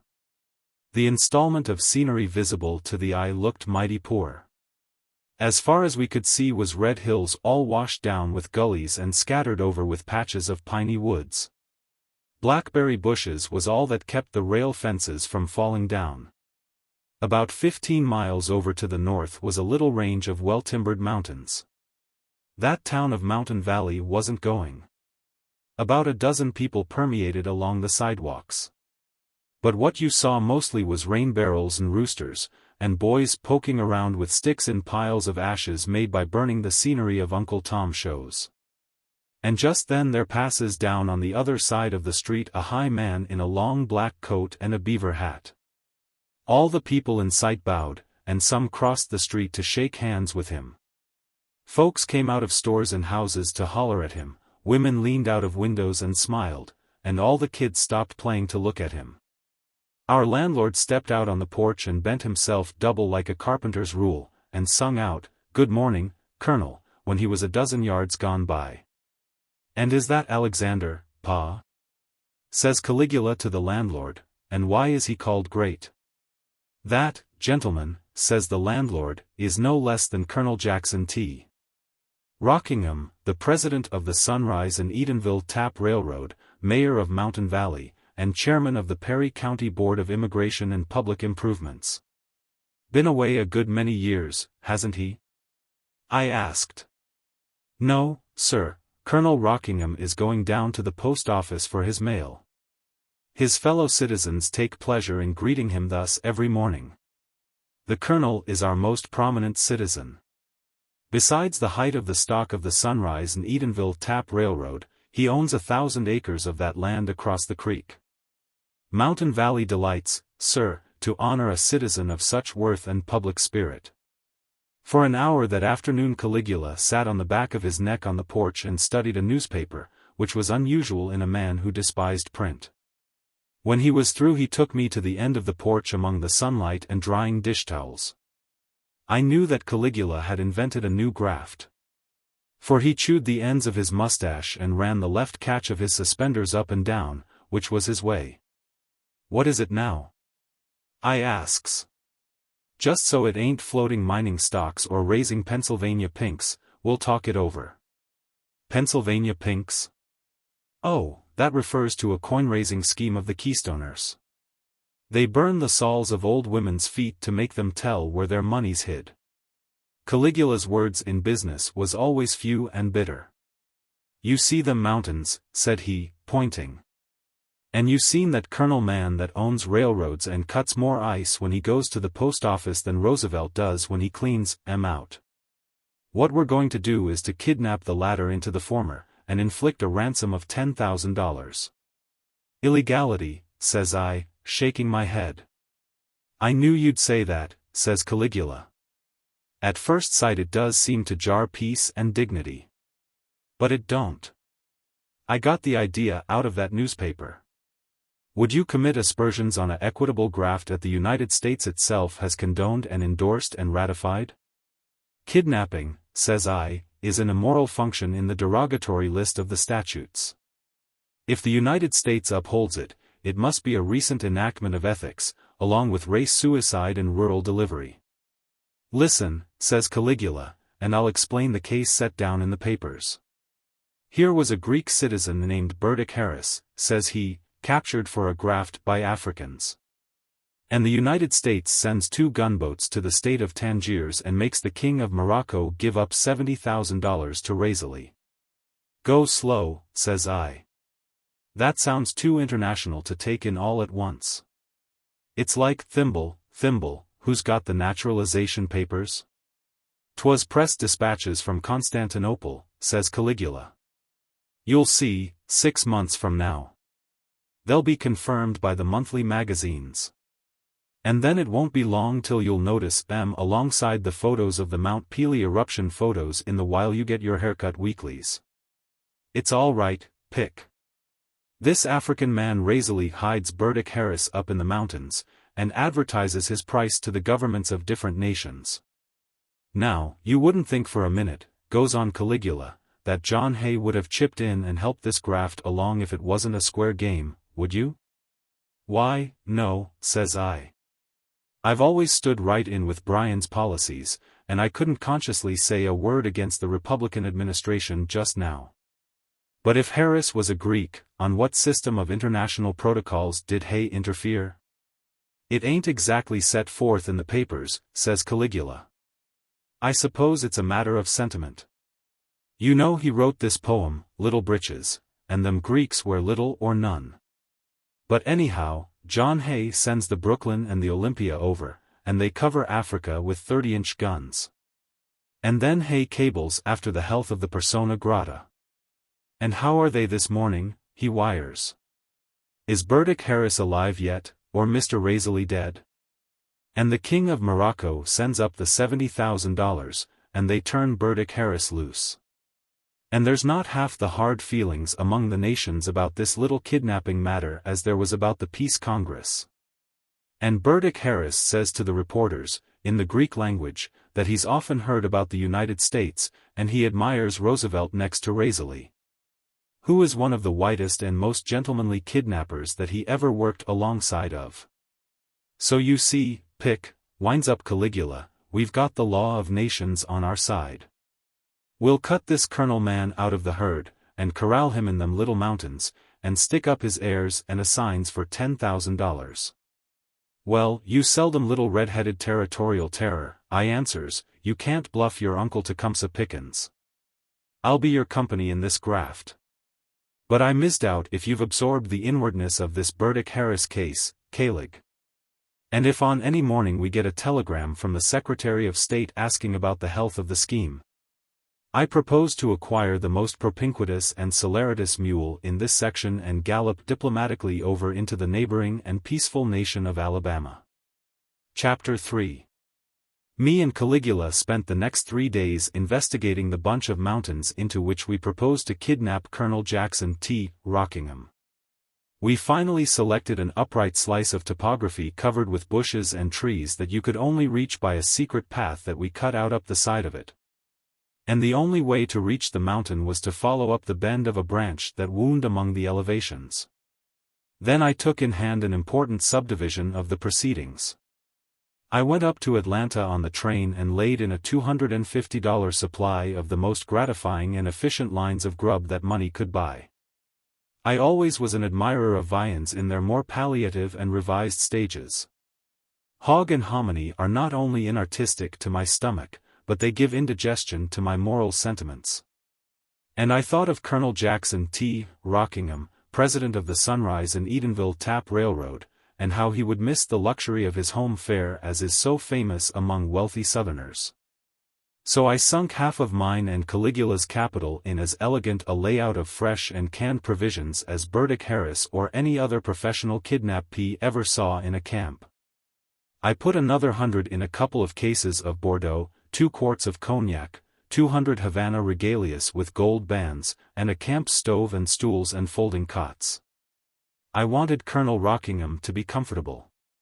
And I hoped after he gave up the $10,000 he would give me and Caligula as good a name for gentlemen and entertainers as the Greek man did the friend of his that made the United States his bill collector against Africa. When the goods came down from Atlanta, we hired a wagon, moved them up on the little mountain, and established camp. And then we laid for the colonel. We caught him one morning about 2 miles out from Mountain Valley, on his way to look after some of his burnt umber farm land. He was an elegant old gentleman, as thin and tall as a trout rod, with frazzled shirt cuffs and specs on a black string. We explained to him, brief and easy, what we wanted. And Caligula showed him, careless, the handle of his .45 under his coat. "What?" says Colonel Rockingham. "Bandits in Perry County, Georgia. I shall see that the Board of Immigration and Public Improvements hears of this. Be so unfoolhardy as to climb into that buggy," says Caligula, "by order of the Board of Perforation and Public Depravity. This is a business meeting, and we're anxious to adjourn sine qua non." We drove Colonel Rockingham over the mountain and up the side of it as far as the buggy could go. Then we tied the horse, and took our prisoner on foot up to the camp. "Now, Colonel," I says to him, "we're after the ransom, me and my partner, and no harm will come to you if the King of More, if your friends send up the dust. In the meantime we are gentlemen the same as you. And if you give us your word not to try to escape, the freedom of the camp is yours." "I give you my word," says the colonel. "All right," says I. And now it's 11 o'clock, and me and Mr. Polk will proceed to inculcate the occasion with a few well-timed trivialities in the way of grub. "Thank you," says the colonel. "I believe I could relish a slice of bacon and a plate of hominy." "But you won't," says I emphatic. "Not in this camp. We soar in higher regions than them occupied by your celebrated but repulsive dish. While the colonel read his paper, me and Caligula took off our coats and went in for a little luncheon de luxe just to show him. Caligula was a fine cook of the Western brand. He could toast a buffalo or fricassee a couple of steers as easy as a woman could make a cup of tea. He was gifted in the way of knocking together edibles when haste and muscle and quantity was to be considered. He held the record west of the Arkansas River for frying pancakes with his left hand, broiling venison cutlets with his right, and skinning a rabbit with his teeth at the same time. But I could do things en casserole and à la Creole, and handle the oil and Tabasco as gently and nicely as a French chef. So at 12 o'clock we had a hot lunch ready that looked like a banquet on a Mississippi River steamboat. We spread it on the tops of 2 or 3 big boxes, opened 2 quarts of the red wine, set the olives and a canned oyster cocktail and a ready-made martini by the colonel's plate, and called him to grub. Colonel Rockingham drew up his camp stool, wiped off his specs, and looked at the things on the table. Then I thought he was swearing. And I felt mean because I hadn't taken more pains with the victuals. But he wasn't, he was asking a blessing. And me and Caligula hung our heads, and I saw a tear drop from the colonel's eye into his cocktail. I never saw a man eat with so much earnestness and application, not hastily, like a grammarian, or one of the canal, but slow and appreciative, like a anaconda, or a real vive bonjour. In an hour and a half the colonel leaned back.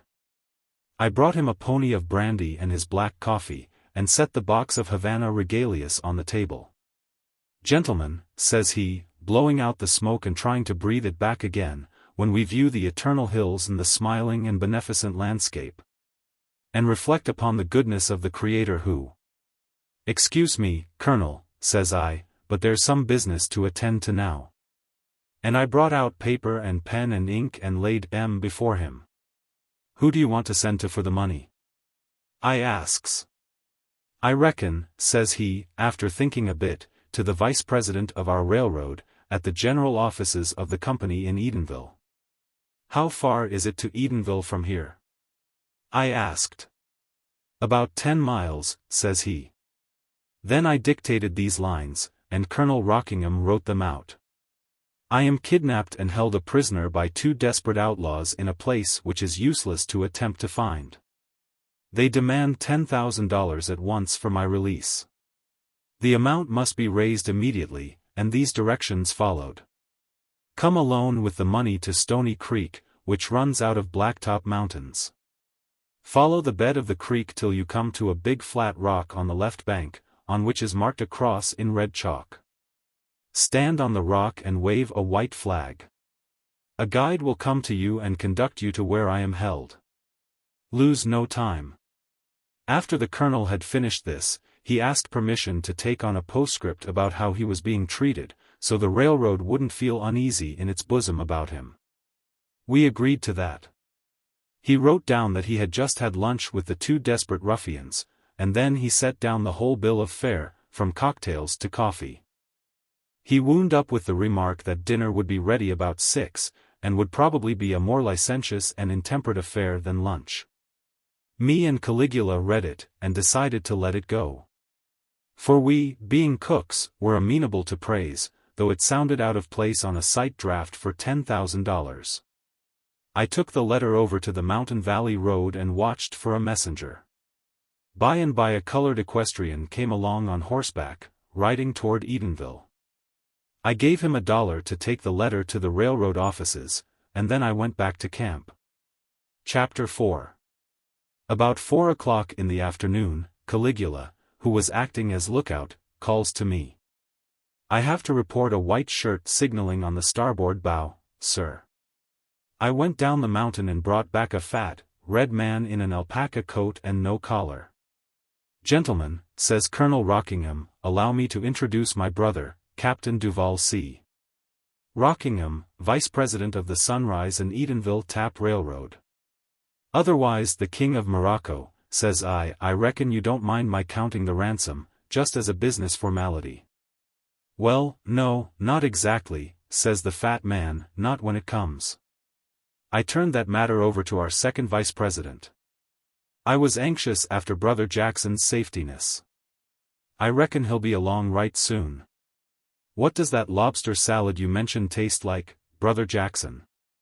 Mr. Vice President, says I, you'll oblige us by remaining here till the second VP arrives. This is a private rehearsal, and we don't want any roadside speculators selling tickets. In half an hour Caligula sings out again. Sail ho! Looks like an apron on a broomstick. I perambulated down the cliff again, and escorted up a man 6'3", with a sandy beard and no other dimension that you could notice.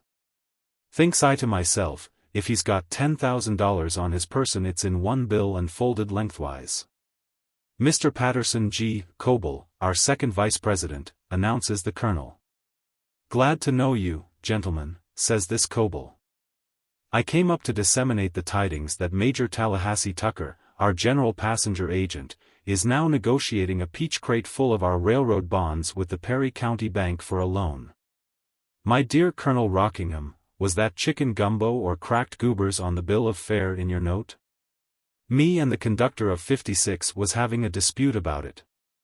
Another white wings on the rocks, hollers Caligula. If I see any more I'll fire on them and swear they was torpedo boats. The guide goes down again, and convoys into the lair a person in blue overalls carrying an amount of inebriety and a lantern. I am so sure that this is Major Tucker that I don't even ask him until we are up above. And then I discover that it is Uncle Timothy, the yard switchman at Edenville, who is sent ahead to flag our understandings with the gossip that Judge Pendergast, the railroad's attorney, is in the process of mortgaging Colonel Rockingham's farming lands to make up the ransom.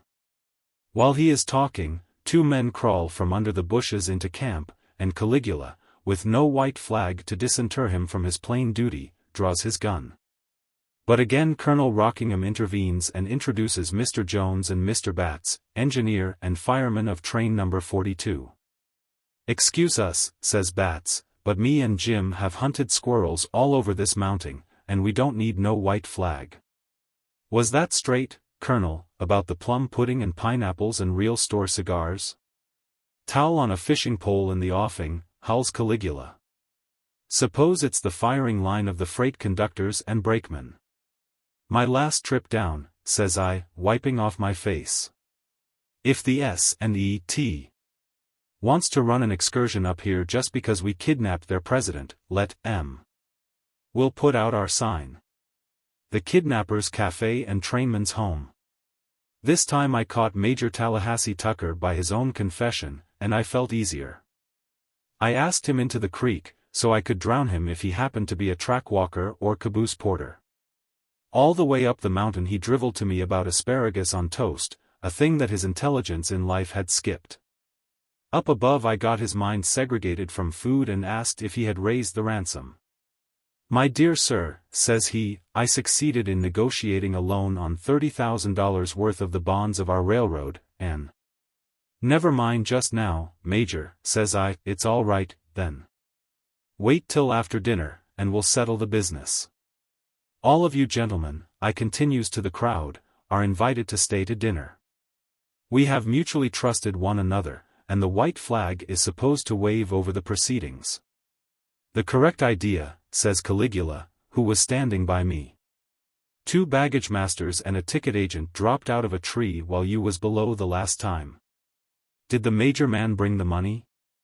He says, I answered, that he succeeded in negotiating the loan. If any cooks ever earned $10,000 in 12 hours, me and Caligula did that day.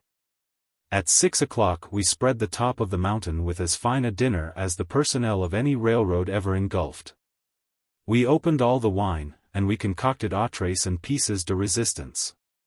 And stirred up little savory chef de cuisines and organized a mass of grub such as has been seldom instigated out of canned and bottled goods. The railroad gathered around it, and the wassail and diversions was intense. After the feast me and Caligula, in the line of business, takes Major Tucker to one side and talks ransom. The Major pulls out an agglomeration of currency about the size of the price of a town lot in the suburbs of Rabbitville, Arizona, and makes this outcry.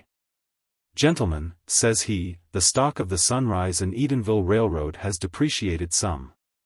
The best I could do with $30,000 worth of the bonds was to secure a loan of $87.50. On the farming lands of Colonel Rockingham, Judge Pendergast was able to obtain, on a 9th mortgage, the sum of $50. You will find the amount, $137.50, correct." "A railroad president," said I, looking this Tucker in the eye, "and the owner of 1,000 acres of land, and yet—" "Gentlemen," says Tucker, "the railroad is 10 miles long.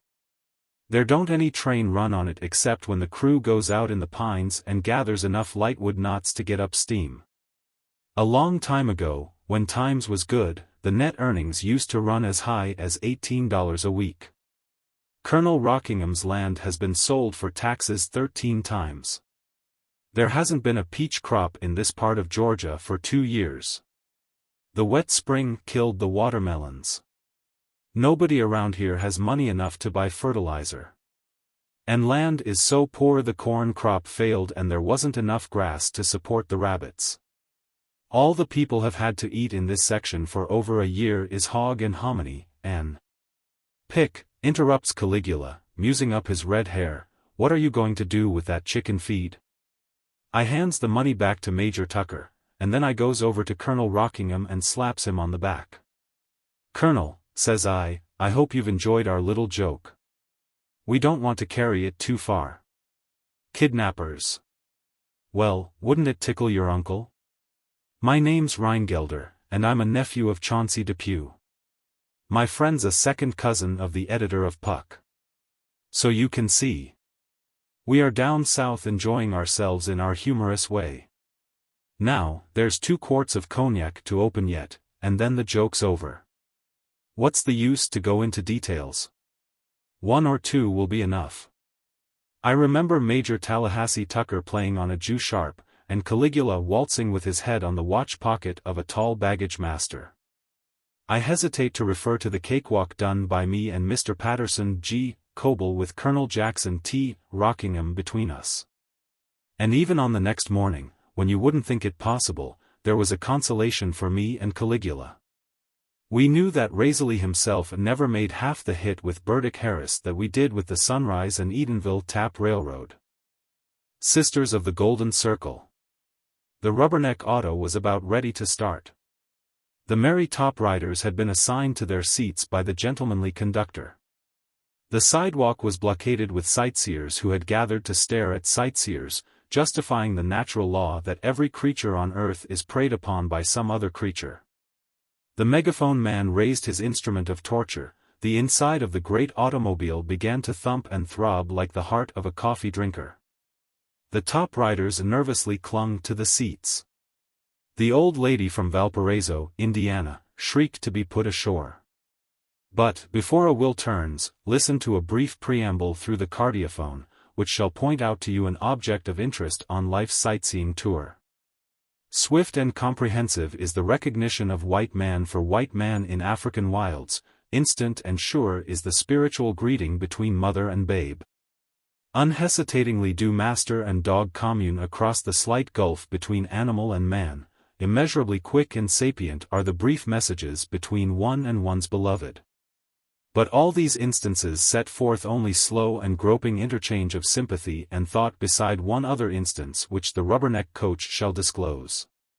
You shall learn, if you have not learned already, what 2 beings of all Earth's living inhabitants most quickly look into each other's hearts and souls when they meet face to face. The gong word, and the glaring at Gotham car moved majestically upon its instructive tour. On the highest, rear seat was James Williams, of Cloverdale, Missouri, and his bride. Capitalize it, friend typo, that last word of words in the epiphany of life and love. The scent of the flowers, the booty of the bee, the primal drip of spring waters, the overture of the lark, the twist of lemon peel on the cocktail of creation, such is the bride. Holy is the wife. Revered the mother, Galiptious is the summer girl, but the bride is the certified check among the wedding presents that the gods send in when man is married to mortality. The car glided up the golden way. On the bridge of the great cruiser the captain stood, trumpeting the sights of the big city to his passengers. Wide-mouthed and open-eared, they heard the sights of the metropolis thundered forth to their eyes. Confused, delirious with excitement and provincial longings, they tried to make ocular responses to the megaphonic ritual.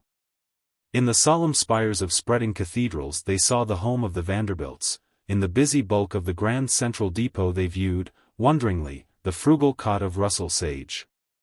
Bidden to observe the highlands of the Hudson, they gaped, unsuspecting, at the upturned mountains of a new-laid sewer. To many the elevated railroad was the Rialto, on the stations of which uniformed men sat and made chop suey of your tickets. And to this day in the outlying districts many have it that Chuck Connors, with his hand on his heart, leads reform. And that but for the noble municipal efforts of one Parkhurst, a district attorney, the notorious Bishop Potter gang would have destroyed law and order from the Bowery to the Harlem River. But I beg you to observe Mrs. James Williams, Hattie Chalmers that was, once the belle of Cloverdale. Pale blue is the bride's, if she will, and this color she had honored. Willingly had the moss rosebud loaned to her cheeks of its pink, and as for the violet, her eyes will do very well as they are, thank you.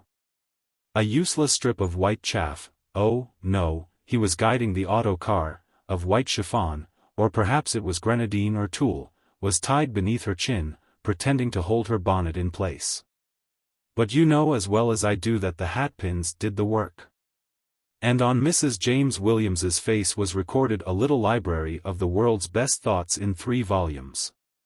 Volume No. 1 contained the belief that James Williams was about the right sort of thing. Volume number 2 was an essay on the world, declaring it to be a very excellent place. Volume No. 3 disclosed the belief that in occupying the highest seat in a rubberneck auto they were traveling the pace that passes all understanding. James Williams, you would have guessed, was about 24. It will gratify you to know that your estimate was so accurate. He was exactly 23 years, 11 months and 29 days old. He was well-built, active, strong-jawed, good-natured and rising. He was on his wedding trip. Dear kind fairy, please cut out those orders for money and 40 horsepower touring cars and fame and a new growth of hair and the presidency of the boat club. Instead of any of them turn backward, oh, turn backward and give us just a teeny-weeny bit of our wedding trip over again. Just an hour, dear fairy, so we can remember how the grass and poplar trees looked, and the bow of those bonnet strings tied beneath her chin, even if it was the hatpins that did the work. Can't do it? Very well, hurry up with that touring car and the oil stock, then. Just in front of Mrs. James Williams sat a girl in a loose tan jacket and a straw hat adorned with grapes and roses. Only in dreams and milliners' shops do we, alas, gather grapes and roses at one swipe. This girl gazed with large blue eyes, credulous, when the megaphone man roared his doctrine that millionaires were things about which we should be concerned. Between blasts she resorted to Epictetan philosophy in the form of pepsin chewing gum. At this girl's right hand sat a young man about 24. He was well-built, active, strong-jawed and good-natured. But if his description seems to follow that of James Williams, divested of anything Cloverdalian. This man belonged to hard streets and sharp corners. He looked keenly about him, seeming to begrudge the asphalt under the feet of those upon whom he looked down from his perch. While the megaphone barks at a famous hostelry, let me whisper you through the low-tuned cardiophone to sit tight. For now things are about to happen, and the great city will close over them again as over a scrap of ticker tape floating down from the den of a Broad Street bear. The girl in the tan jacket twisted around to view the pilgrims on the last seat. The other passengers she had absorbed, the seat behind her was her Bluebeard's chamber. Her eyes met those of Mrs. James Williams. Between 2 ticks of a watch they exchanged their life's experiences, histories, hopes and fancies. And all, mind you, with the eye, before 2 men could have decided whether to draw steel or borrow a match. The bride leaned forward low. She and the girl spoke rapidly together, their tongues moving quickly like those of 2 serpents, a comparison that is not meant to go further. 2 smiles and a dozen nods closed the conference. And now in the broad, quiet avenue in front of the rubberneck car a man in dark clothes stood with uplifted hand. From the sidewalk another hurried to join him. The girl in the fruitful hat quickly seized her companion by the arm and whispered in his ear. That young man exhibited proof of ability to act promptly. Crouching low, he slid over the edge of the car, hung lightly for an instant, and then disappeared. Half a dozen of the top riders observed his feat, wonderingly, but made no comment. Deeming it prudent not to express surprise at what might be the conventional manner of alighting in this bewildering city. The truant passenger dodged a hansom and then floated past, like a leaf on a stream between a furniture van and a florist's delivery wagon. The girl in the tan jacket turned again, and looked in the eyes of Mrs. James Williams. Then she faced about and sat still while the rubberneck auto stopped at the flash of the badge under the coat of the plainclothes man. "What's eatin' you?" demanded the megaphonist, abandoning his professional discourse for pure English. "Keep her at anchor for a minute," ordered the officer. "There's a man on board we want, a Philadelphia burglar called Pinky McGuire. There he is on the back seat. Look out for the side, Donovan." Donovan went to the hind wheel and looked up at James Williams. "Come down, old sport," he said, pleasantly. "We've got you. Back to Sleepytown for yours. It ain't a bad idea, hidin' on a rubberneck, though. I'll remember that." Softly through the megaphone came the advice of the conductor. "Better step off, sir, and explain. The car must proceed on its tour." James Williams belonged among the level heads. With necessary slowness he picked his way through the passengers down to the steps at the front of the car. His wife followed, but she first turned her eyes and saw the escaped tourist glide from behind the furniture van and slip behind a tree on the edge of the little park, not 50 feet away. Descended to the ground, James Williams faced his captors with a smile.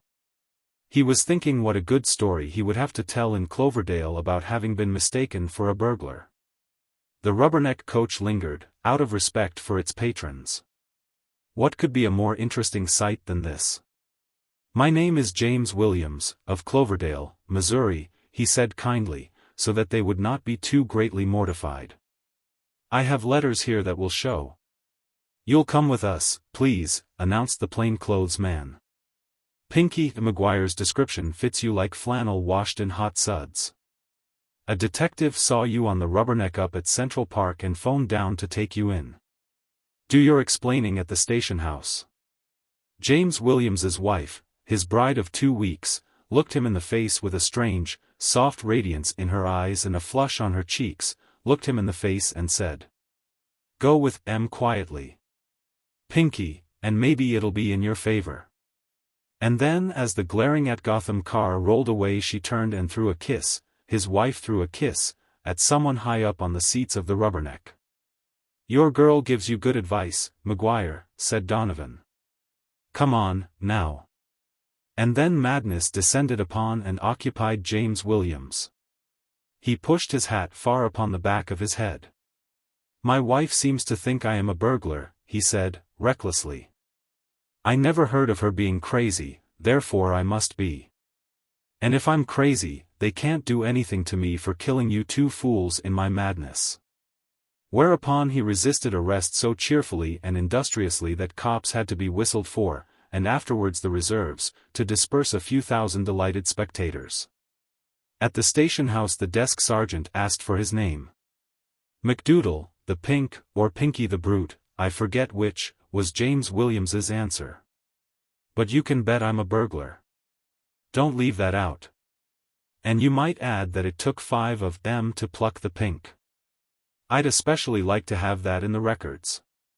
In an hour came Mrs. James Williams, with Uncle Thomas, of Madison Avenue. In a respect-compelling motor car and proofs of the hero's innocence, for all the world like the third act of a drama backed by an automobile MFG. Co. After the police had sternly reprimanded James Williams for imitating a copyrighted burglar and given him as honorable a discharge as the department was capable of, Mrs. Williams rearrested him and swept him into an angle of the station house. James Williams regarded her with one eye. He always said that Donovan closed the other while somebody was holding his good right hand. Never before had he given her a word of reproach or of reproof. "If you can explain," he began rather stiffly, "why you—" "Dear," she interrupted, "listen. It was an hour's pain and trial to you. I did it for her, I mean the girl who spoke to me on the coach. I was so happy, Jim, so happy with you that I didn't dare to refuse that happiness to another. Jim, they were married only this morning, those two, and I wanted him to get away. While they were struggling with you I saw him slip from behind his tree and hurry across the park. That's all of it, dear, I had to do it. Thus does one sister of the plain gold band know another who stands in the enchanted light that shines but once and briefly for each one. By rice and satin bows does mere man become aware of weddings. But bride knoweth bride at the glance of an eye. And between them swiftly passes comfort and meaning in a language that man and widows wot not of. The dog and the playlet. Usually it is a cold day in July when you can stroll up Broadway in that month and get a story out of the drama. I found one a few breathless, parboiling days ago, and it seems to decide a serious question in art. There was not a soul left in the city except Hollis and me, and 2 or 3 million sun worshippers who remained at desks and counters. The elect had fled to seashore, lake, and mountain, and had already begun to draw for additional funds.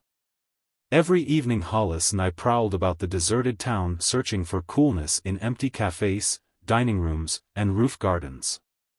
We knew to the 10th part of a revolution the speed of every electric fan in Gotham, and we followed the swiftest as they varied. Hollis's fiancée, Miss Loris Sherman, had been in the Adirondacks, at Lower Saranac Lake, for a month. In another week he would join her party there. In the meantime, he cursed the city cheerfully and optimistically, and sought my society because I suffered him to show me her photograph during the black coffee every time we dined together. My revenge was to read to him my one-act play. It was one insufferable evening when the overplus of the day's heat was being hurled quiveringly back to the heavens by every surcharged brick and stone and inch of iron in the panting town. But with the cunning of the two-legged beasts we had found an oasis where the hoofs of Apollo's steed had not been allowed to strike. Our seats were on an ocean of cool, polished oak. The white linen of 50 deserted tables flapped like seagulls in the artificial breeze.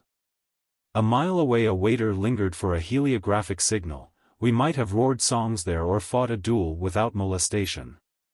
Out came Miss Loris's photo with the coffee, and I once more praised the elegant poise of the neck, the extremely low-coiled mass of heavy hair, and the eyes that followed one, like those in an oil painting. "She's the greatest ever," said Hollis, with enthusiasm. "Good as Great Northern preferred, and a disposition built like a watch. 1 week more and I'll be happy Johnny on the spot. Old Tom Tolliver, my best college chum, went up there 2 weeks ago. He writes me that Loris doesn't talk about anything but me. Oh, I guess Rip Van Winkle didn't have all the good luck." Yes, said I, hurriedly, pulling out my typewritten play. "She's no doubt a charming girl. Now, here's that little curtain raiser you promised to listen to. Ever been tried on the stage?" asked Hollis. "Not exactly," I answered. "I read half of it the other day to a fellow whose brother knows Robert Edeson, but he had to catch a train before I finished." "Go on," said Hollis, sliding back in his chair like a good fellow. "I'm no stage carpenter, but I'll tell you what I think of it from a first-row balcony standpoint. I'm a theater bug during the season, and I can size up a fake play almost as quick as the gallery can. Flag the waiter once more, and then go ahead as hard as you like with it. I'll be the dog." I read my little play lovingly, and, I fear, not without some elocution. There was one scene in it that I believed in greatly. The comedy swiftly rises into thrilling and unexpectedly developed drama. Captain Marchmont suddenly becomes cognizant that his wife is an unscrupulous adventuress, who has deceived him from the day of their first meeting.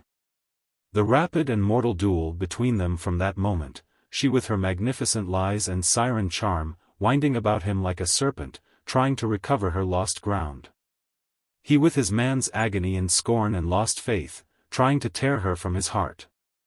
That scene I always thought was a crackerjack.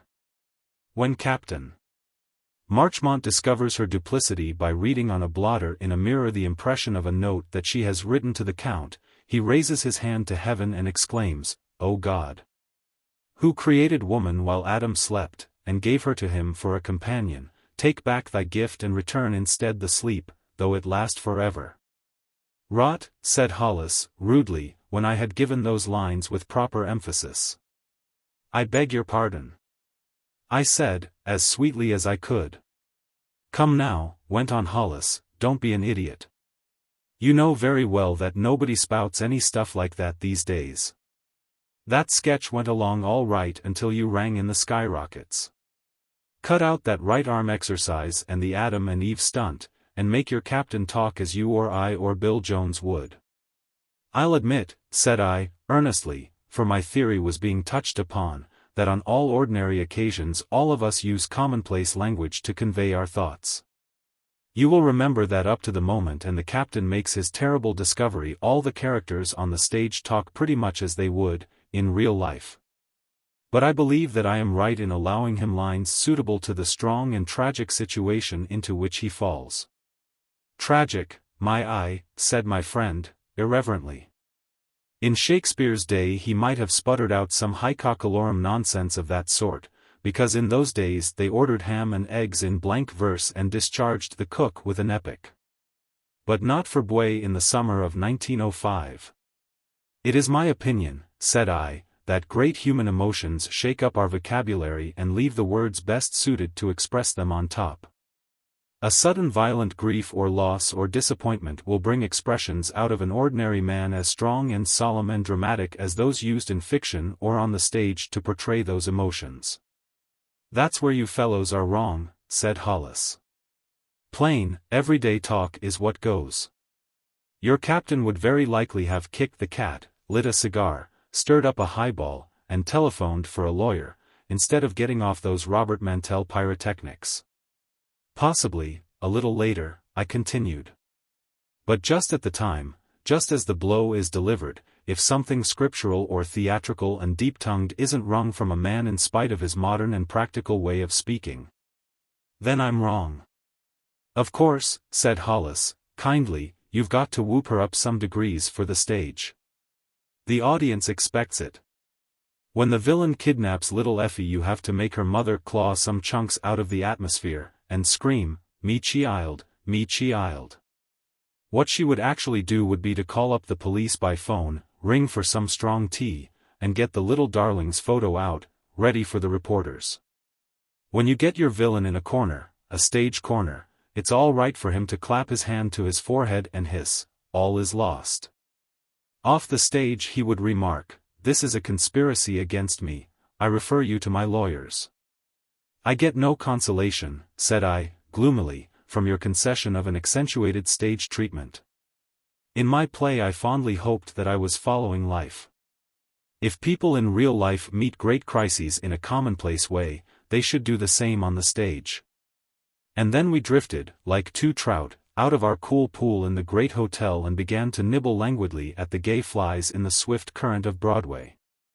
And our question of dramatic art was unsettled. We nibbled at the flies, and avoided the hooks, as wise trout do, but soon the weariness of Manhattan in summer overcame us. 9 stories up, facing the south, was Hollis's apartment, and we soon stepped into an elevator bound for that cooler haven.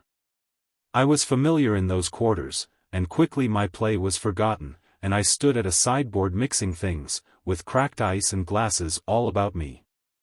A breeze from the bay came in the windows not altogether blighted by the asphalt furnace over which it had passed. Hollis, whistling softly, turned over a late-arrived letter or two on his table, and drew around the coolest wicker armchairs. I was just measuring the vermouth carefully when I heard a sound. Some man's voice groaned hoarsely, "False, oh, God, false, and love is a lie and friendship but the byword of devils." I looked around quickly. Hollis lay across the table with his head down upon his outstretched arms. And then he looked up at me and laughed in his ordinary manner. I knew him, he was poking fun at me about my theory. And it did seem so unnatural, those swelling words during our quiet gossip, that I half began to believe I had been mistaken, that my theory was wrong. Hollis raised himself slowly from the table. "You were right about that theatrical business, old man," he said, quietly, as he tossed a note to me. I read it. Loris had run away with Tom Tolliver. An adjustment of nature. In an art exhibition the other day I saw a painting that had been sold for $5,000. The painter was a young scrub out of the West named Kraft, who had a favorite food and a pet theory. His pabulum was an unquenchable belief in the unerring artistic adjustment of nature. His theory was fixed around corned beef hash with poached egg. There was a story behind the picture, so I went home and let it drip out of a fountain pen. The idea of Kraft, but that is not the beginning of the story. 3 years ago Kraft, Bill Judkins, a poet, and I took our meals at Cypher's, on 8th Avenue. I say, took. When we had money, Cypher got it, off of us, as he expressed it. We had no credit, we went in, called for food and ate it. We paid or we did not pay. We had confidence in Cypher's sullenness and smoldering ferocity. Deep down in his sunless soul he was either a prince, a fool or an artist. He sat at a worm-eaten desk, covered with files of waiters' checks so old that I was sure the bottomest one was for clams that Hendrik Hudson had eaten and paid for. Cypher had the power, in common with Napoleon III and the goggle-eyed Perch, of throwing a film over his eyes, rendering opaque the windows of his soul. Once when we left him unpaid, with egregious excuses, I looked back and saw him shaking with inaudible laughter behind his film. Now and then we paid up back scores. But the chief thing at Cypher's was Millie. Millie was a waitress. She was a grand example of Kraft's theory of the artistic adjustment of nature. She belonged, largely, to waiting, as Minerva did to the art of scrapping, or Venus to the science of serious flirtation.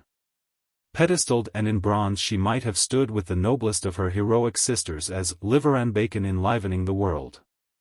She belonged to Cypher's. You expected to see her colossal figure loom through that reeking blue cloud of smoke from frying fat just as you expect the Palisades to appear through a drifting Hudson River fog. There amid the steam of vegetables and the vapors of acres of ham and the crash of crockery, the clatter of steel, the screaming of short orders. The cries of the hungering and all the horrid tumult of feeding man, surrounded by swarms of the buzzing winged beasts bequeathed us by Pharaoh. Millie steered her magnificent way like some great liner cleaving among the canoes of howling savages. Our goddess of grub was built on lines so majestic that they could be followed only with awe. Her sleeves were always rolled above her elbows. She could have taken us 3 musketeers in her 2 hands and dropped us out of the window. She had seen fewer years than any of us, but she was of such superb evehood and simplicity that she mothered us from the beginning. Cypher's store of eatables she poured out upon us with royal indifference to price and quantity, as from a cornucopia that knew no exhaustion. Her voice rang like a great silver bell. Her smile was many-toothed and frequent, she seemed like a yellow sunrise on mountain tops. I never saw her but I thought of the Yosemite. And yet, somehow, I could never think of her as existing outside of Cypher's. Their nature had placed her, and she had taken root and grown mightily. She seemed happy, and took her few poor dollars on Saturday nights with the flushed pleasure of a child that receives an unexpected donation. It was Kraft who first voiced the fear that each of us must have held latently. It came up apropos, of course, of certain questions of art at which we were hammering. One of us compared the harmony existing between a Haydn symphony and pistak ice cream to the exquisite congruity between Millie and Cyphers. "There is a certain fate hanging over Millie," said Kraft, "and if it overtakes her she is lost to Cyphers and to us." "She will grow fat?" asked Judkins, fearsomely. "She will go to night school and become refined?" I ventured anxiously.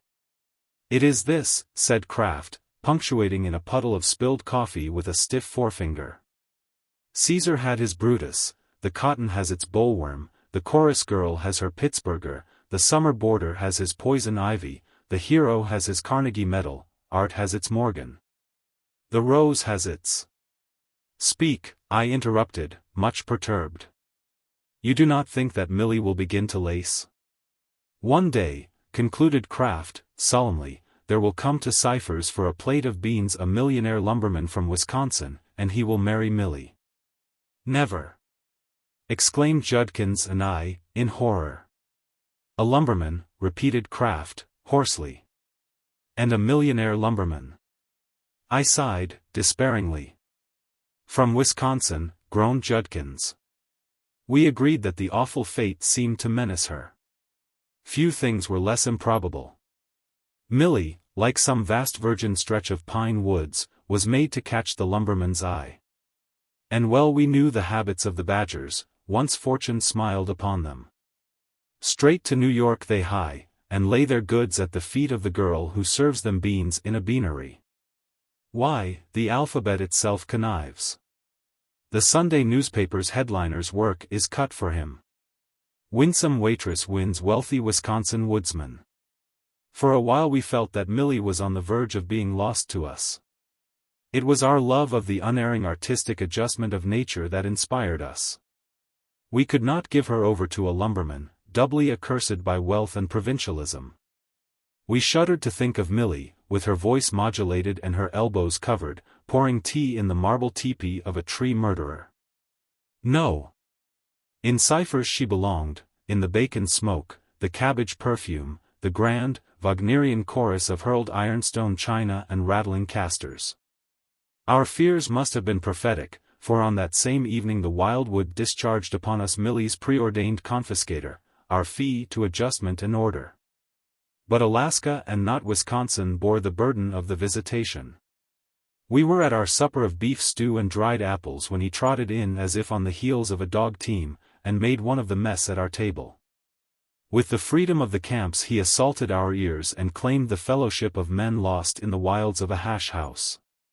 We embraced him as a specimen, and in 3 minutes we had all but died for one another as friends. He was rugged and bearded and wind-dried. He had just come off the trail, he said, at one of the North River ferries. I fancied I could see the snow dust of Chilkoot yet powdering his shoulders. And then he strewed the table with the nuggets, stuffed ptarmigans, bead-work and seal pelts of the returned Klondiker, and began to prate to us of his millions. Bank drafts for 2 millions, was his summing up, and 1,000 a day piling up for my claims. And now I want some beef stew and canned peaches. I never got off the train since I mushed out of Seattle, and I'm hungry. The stuff the niggers feed you on Pullmans don't count. You gentlemen order what you want. And then Millie loomed up with 1,000 dishes on her bare arm, loomed up big and white and pink and awful as Mount St. Elias, with a smile like day breaking in a gulch. And the Klondiker threw down his pelts and nuggets as dross, and let his jaw fall halfway, and stared at her. You could almost see the diamond tiaras on Millie's brow and the hand-embroidered silk Paris gowns that he meant to buy for her. At last the bollworm had attacked the cotton, the poison ivy was reaching out its tendrils to entwine the summer boarder, the millionaire lumberman, thinly disguised as the Alaskan miner, was about to engulf our Millie and upset nature's adjustment.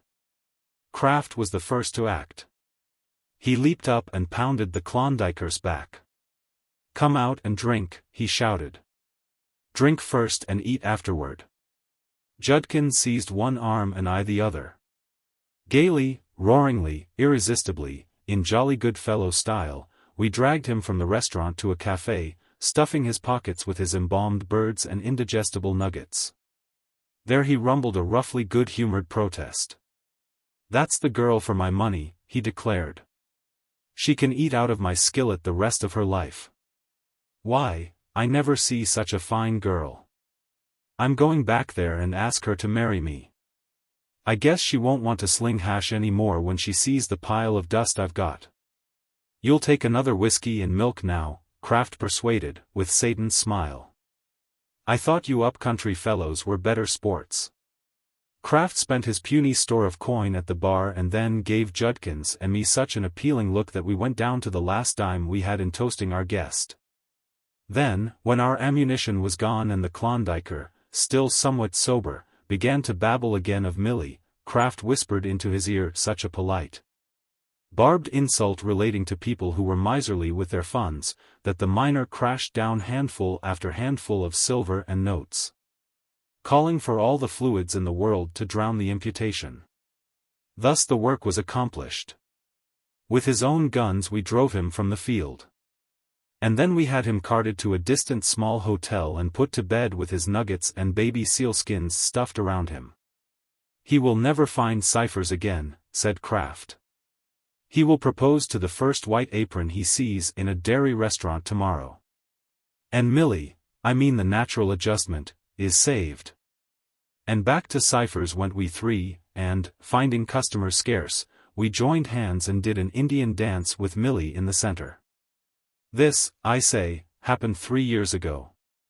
And about that time a little luck descended upon us three, and we were enabled to buy costlier and less wholesome food than ciphers. Our paths separated, and I saw Kraft no more and Judkins seldom. But, as I said, I saw a painting the other day that was sold for $5,000. The title was Boadicea, and the figure seemed to fill all out of doors. But of all the picture's admirers who stood before it, I believe I was the only one who longed for Boadicea to stalk from her frame, bringing me corned beef hash with poached egg.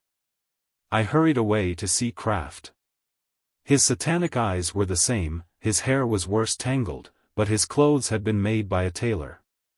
"I didn't know," I said to him. "We've bought a cottage in the Bronx with the money," said he. "Any evening at 7. "Then," said I, "when you led us against the lumberman, the Klondiker, it wasn't altogether on account of the unerring artistic adjustment of nature?" "Well, not altogether," said Kraft, with a grin. "A Midsummer Night's Dream. The knights are dead. Their swords are rust. Except a few who have to hust. Lo all the time. To raise the dust." Dear reader, it was summertime. The sun glared down upon the city with pitiless ferocity. It is difficult for the sun to be ferocious and exhibit compunction simultaneously. The heat was, oh, bother thermometers. Who cares for standard measures, anyhow? It was so hot that the roof gardens put on so many extra waiters that you could hope to get your gin fizz now, as soon as all the other people got theirs. The hospitals were putting in extra cots for bystanders. For when little, woolly dogs loll their tongues out and say, "Woof, woof," at the fleas that bite and nervous old black bombazine ladies screech, "Mad dog," and policemen begin to shoot, somebody is going to get hurt. The man from Pompton, NJ, who always wears an overcoat in July, had turned up in a Broadway hotel drinking hot scotches and enjoying his annual ray from the calcium. Philanthropists were petitioning the legislature to pass a bill requiring builders to make tenement fire escapes more commodious, so that families might die altogether of the heat instead of 1 or 2 at a time. So many men were telling you about the number of baths they took each day that you wondered how they got along after the real lessee of the apartment came back to town and thanked M for taking such good care of it. The young man who called loudly for cold beef and beer in the restaurant, protesting that roast pullet and burgundy was really too heavy for such weather, blushed when he met your eye. For you had heard him all winter calling, in modest tones, for the same ascetic viands. Soup, pocketbooks, shirt-waists, actors and baseball excuses grew thinner. Yes, it was summertime. A man stood at 34th Street waiting for a downtown car. A man of 40, gray-haired, pink-faced, keen, nervous, plainly dressed, with a harassed look around the eyes. He wiped his forehead and laughed loudly when a fat man with an outing look stopped and spoke with him. "No, siree," he shouted with defiance and scorn. "None of your old mosquito-haunted swamps and skyscraper mountains without elevators for me. When I want to get away from hot weather I know how to do it. New York, sir, is the finest summer resort in the country. Keep in the shade and watch your diet, and don't get too far away from an electric fan. Talk about your Adirondacks and your Catskills. There's more solid comfort in the borough of Manhattan than in all the rest of the country together. No, siree. No tramping up perpendicular cliffs and being waked up at 4 in the morning by a million flies, and eating canned goods straight from the city for me. Little old New York will take a few select summer boarders, comforts and conveniences of homes. That's the ad that I answer every time." "You need a vacation," said the fat man, looking closely at the other. "You haven't been away from town in years. Better come with me for 2 weeks, anyhow. The trout in the Beaverkill are jumping at anything now that looks like a fly. Harding writes me that he landed a 3-pound brown last week." "Nonsense," cried the other man. "Go ahead, if you like, and boggle around in rubber boots wearing yourself out trying to catch fish. When I want one I go to a cool restaurant and order it. I laugh at you fellows whenever I think of you hustling around in the heat in the country thinking you are having a good time. For me Father Knickerbocker's little improved farm with the big shady lane running through the middle of it." The fat man sighed over his friend and went his way. The man who thought New York was the greatest summer resort in the country boarded a car and went buzzing down to his office. On the way he threw away his newspaper and looked up at a ragged patch of sky above the housetops. £3, he muttered, absently. "And Harding isn't a liar. I believe, if I could, but it's impossible, they've got to have another month at least."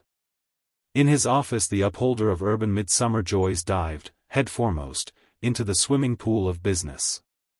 Adkins, his clerk, came and added a spray of letters, memoranda and telegrams.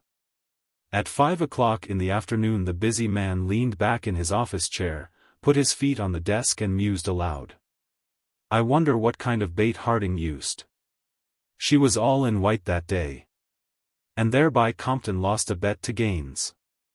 Compton had wagered she would wear light blue, for she knew that was his favorite color, and Compton was a millionaire's son, and that almost laid him open to the charge of betting on a sure thing. But white was her choice, and Gaines held up his head with 25's lordly air. The little summer hotel in the mountains had a lively crowd that year. There were 2 or 3 young college men and a couple of artists and a young naval officer on one side. On the other there were enough beauties among the young ladies for the correspondent of a society paper to refer to them as a bevy. But the moon among the stars was Mary Sewell. Each one of the young men greatly desired to arrange matters so that he could pay her millinery bills, and fix the furnace, and have her do away with the Sewell part of her name forever. Those who could stay only a week or 2 went away hinting at pistols and blighted hearts. But Compton stayed like the mountains themselves, for he could afford it. And Gaines stayed because he was a fighter and wasn't afraid of millionaires' sons, and, well, he adored the country. "What do you think, Miss Mary?" he said once. "I knew a duffer in New York who claimed to like it in the summer time. Said you could keep cooler there than you could in the woods. Wasn't he an awful silly? I don't think I could breathe on Broadway after the 1st of June. Mama was thinking of going back week after next," said Miss Mary with a lovely frown. "But when you think of it," said Gaines, "there are lots of jolly places in town in the summer. The roof gardens, you know, and the roof gardens." Deepest blue was the lake that day, the day when they had the mock tournament, and the men rode clumsy farm horses around in a glade in the woods and caught curtain rings on the end of a lance. Such fun! Cool and dry as the finest wine came the breath of the shadowed forest. The valley below was a vision seen through an opal haze. A white mist from hidden falls blurred the green of a hand's breadth of tree tops halfway down the gorge. Youth made merry hand in hand with young summer. Nothing on Broadway like that. The villagers gathered to see the city folks pursue their mad drollery. The woods rang with the laughter of pixies and naiads and sprites. Gaines caught most of the rings. His was the privilege to crown the queen of the tournament. He was the conquering knight, as far as the rings went. On his arm he wore a white scarf. Compton wore light blue. She had declared her preference for blue, but she wore white that day. Gaines looked about for the queen to crown her. He heard her merry laugh, as if from the clouds. She had slipped away and climbed Chimney Rock, a little granite bluff, and stood there, a white fairy among the laurels, 50 feet above their heads. Instantly he and Compton accepted the implied challenge. The bluff was easily mounted at the rear, but the front offered small hold to hand or foot. Each man quickly selected his route and began to climb. A crevice, a bush, a slight projection, a vine or tree branch, all of these were aids that counted in the race. It was all foolery, there was no stake, but there was youth in it, cross-reader, and light hearts, and something else that Miss Clay writes so charmingly about. Gaines gave a great tug at the root of a laurel and pulled himself to Miss Mary's feet. On his arm he carried the wreath of roses. And while the villagers and summer boarders screamed and applauded below, he placed it on the queen's brow. "You are a gallant knight," said Miss Mary.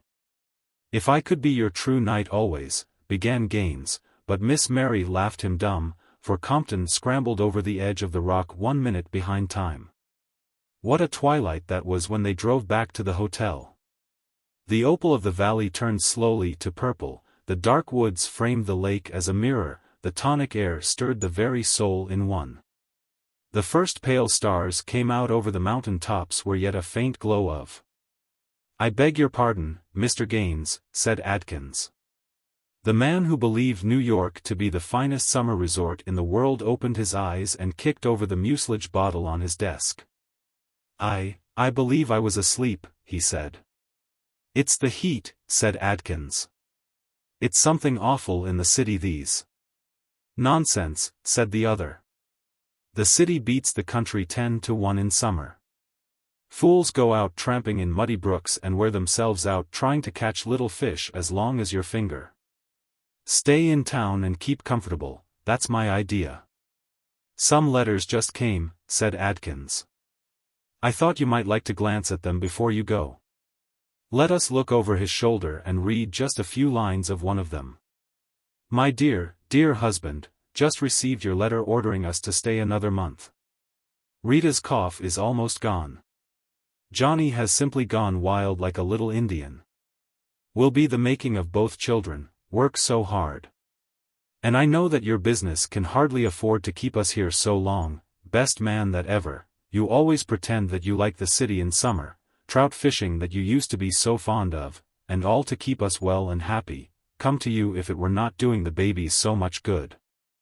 I stood last evening on Chimney Rock in exactly the same spot where I was when you put the wreath of roses on my head, through all the world, when you said you would be my true knight, 15 years ago.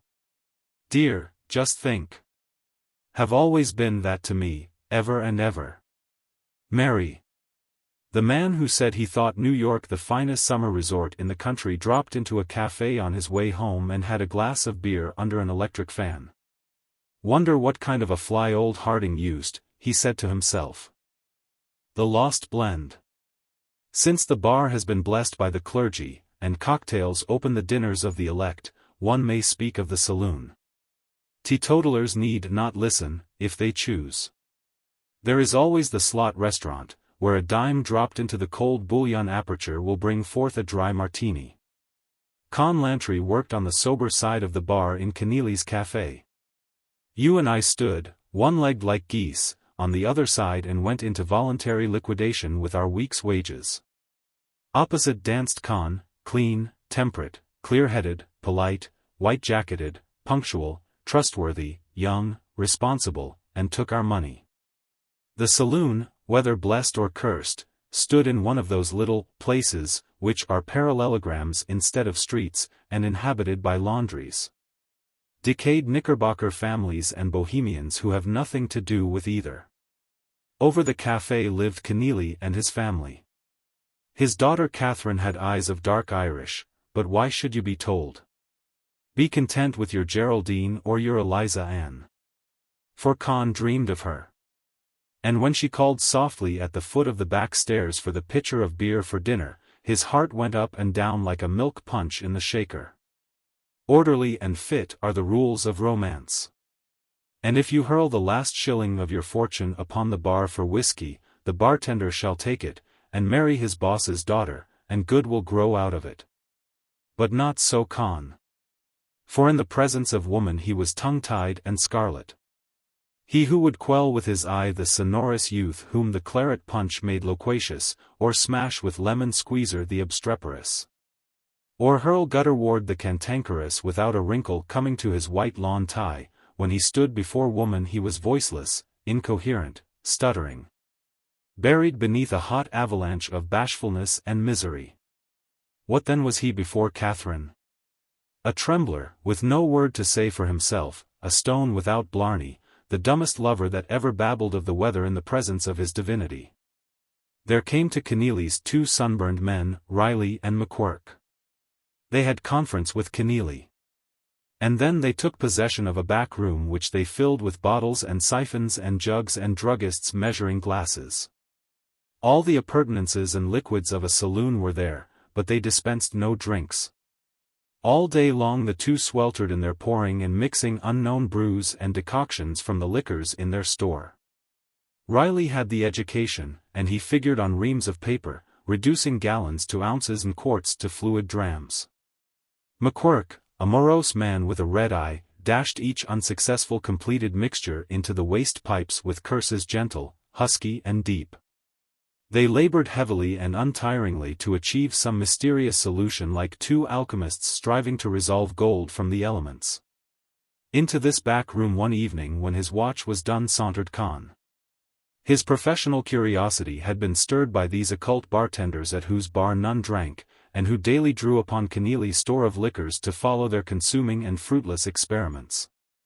Down the back stairs came Catherine with her smile like sunrise on Guibera Bay. "Good evening, Mr. Lantry," says she. "And what is the news today, if you please?" "It looks like our rain," stammered the shy one, backing to the wall. "It couldn't do better," said Catherine. "I'm thinking there's nothing the worse off for a little water." In the back room Riley and McQuirk toiled like bearded witches over their strange compounds. From 50 bottles they drew liquids carefully measured after Riley's figures, and shook the whole together in a great glass vessel. Then McQuirk would dash it out, with gloomy profanity, and they would begin again. "Sit down," said Riley to Con, "and I'll tell you. Last summer me and Tim concludes that an American bar in this nation of Nicaragua would pay.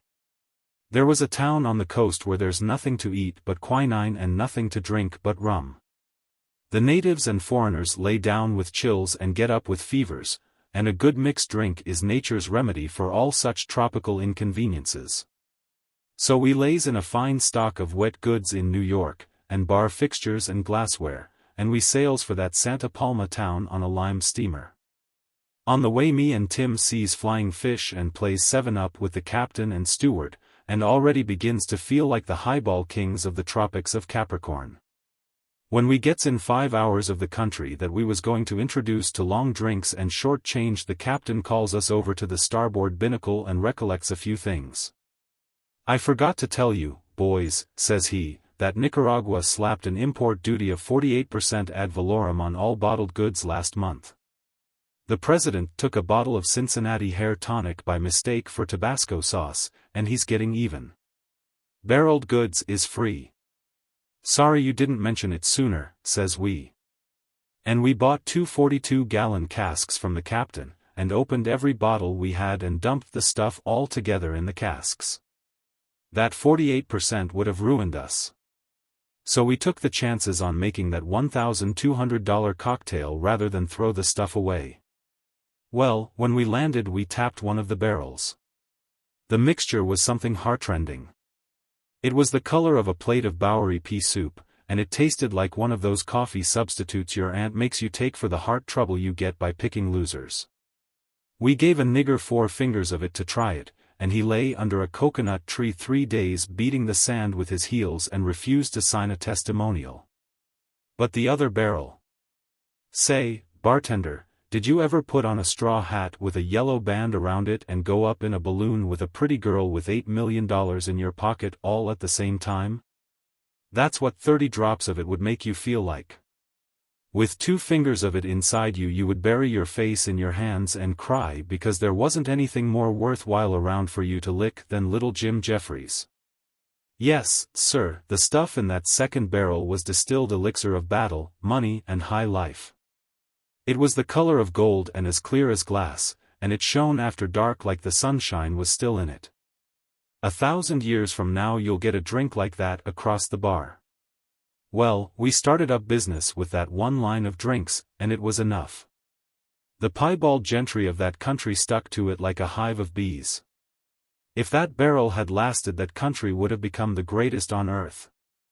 When we opened up of mornings, we had a line of generals and colonels and ex-presidents and revolutionists a block long waiting to be served. We started in at 50 cents silver a drink. The last 10 gallons went easy at $5 a gulp. It was wonderful stuff. It gave a man courage and ambition and nerve to do anything. At the same time, he didn't care whether his money was tainted or fresh from the ice trust. When that barrel was half gone, Nicaragua had repudiated the national debt, removed the duty on cigarettes, and was about to declare war on the United States and England. 'Twas by accident we discovered this king of drinks, and 'twill be by good luck if we strike it again. For 10 months we've been trying. Small lots at a time, we've mixed barrels of all the harmful ingredients known to the profession of drinking. Ye could have stocked 10 bars with the whiskies, brandies, cordials, bitters, gins and wines me and Tim have wasted. A glorious drink like that to be denied to the world. 'Tis a sorrow and a loss of money. The United States as a nation would welcome a drink of that sort, and pay for it. All the while McQuirk had been carefully measuring and pouring together small quantities of various spirits, as Riley called them, from his latest penciled prescription. The completed mixture was of a vile, mottled chocolate color. McQuirk tasted it, and hurled it, with appropriate epithets, into the waste sink. "'Tis a strange story, even if true," said Con. "I'll be going now along to my supper." "Take a drink," said Riley. "We've all kinds except the Lost Blend." "I never drink," said Con, "anything stronger than water. I am just after meeting Miss Catherine by the stairs. She said a true word. 'There's not anything,' says she, 'but is better off for a little water.'" When Con had left them, Riley almost felled McQuirk by a blow on the back. "Did ye hear that?" he shouted. "2 fools are we. The 6 dozen bottles of Apollinaris we had on the ship, ye opened them yourself. Which barrel did ye pour them in, which barrel, ye mudhead?" "I mind," said McQuirk, slowly, "'twas in the second barrel we opened. I mind the blue piece of paper pasted on the side of it." "We've got it now," cried Riley. "'Twas that we lacked. 'Tis the water that does the trick. Everything else we had right. Hurry, man, and get 2 bottles of Apollinaris from the bar, while I figure out the proportionments with me pencil."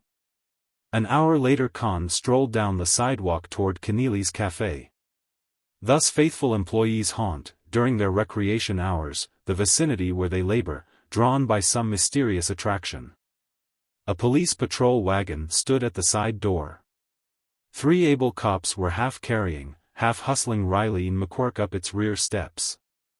The eyes and faces of each bore the bruises and cuts of sanguinary and assiduous conflict. Yet they whooped with strange joy, and directed upon the police the feeble remnants of their pugnacious madness.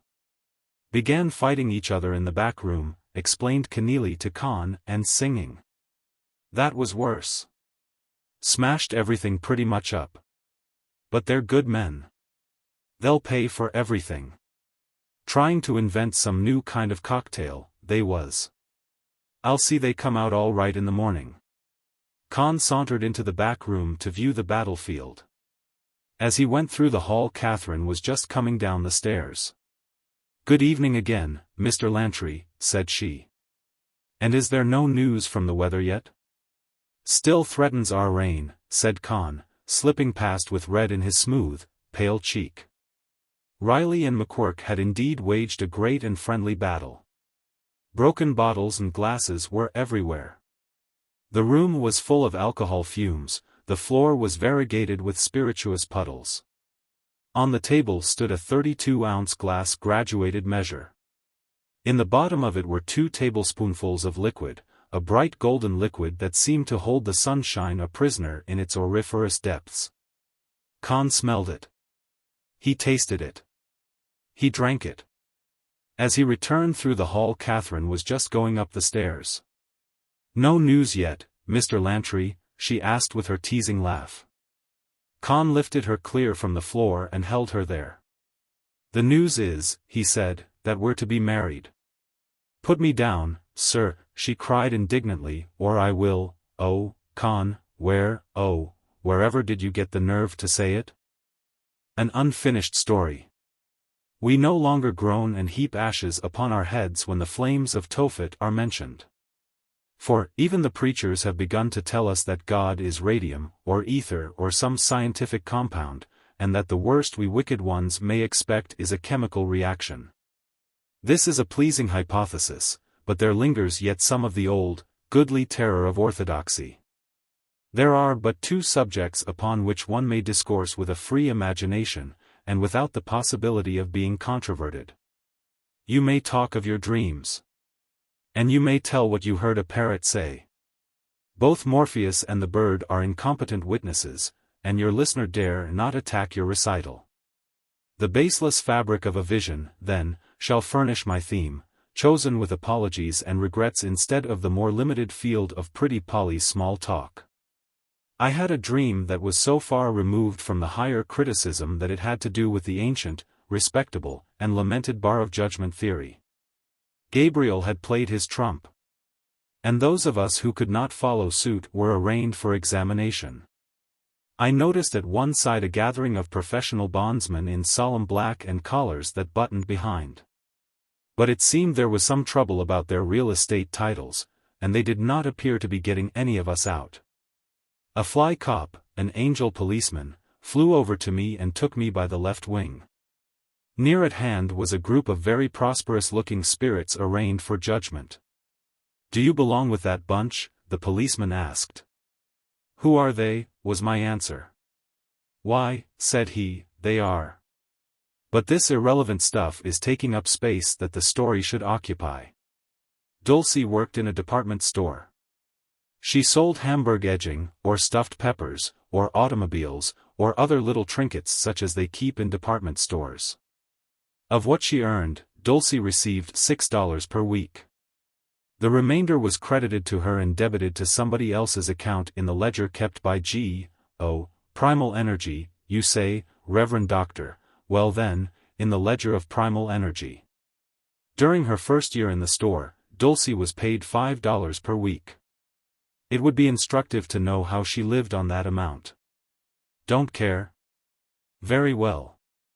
Probably you are interested in larger amounts.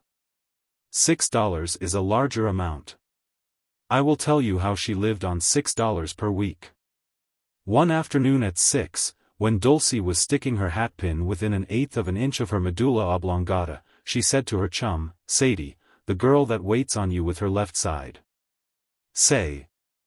Sod, I made a date for dinner this evening with Piggy. You never did, exclaimed Sadie admiringly. Well, ain't you the lucky one? Piggy's an awful swell, and he always takes a girl to swell places. He took Blanche up to the Hoffman house one evening, where they have swell music, and you see a lot of swells. You'll have a swell time, Dulce. Dulcie hurried homeward.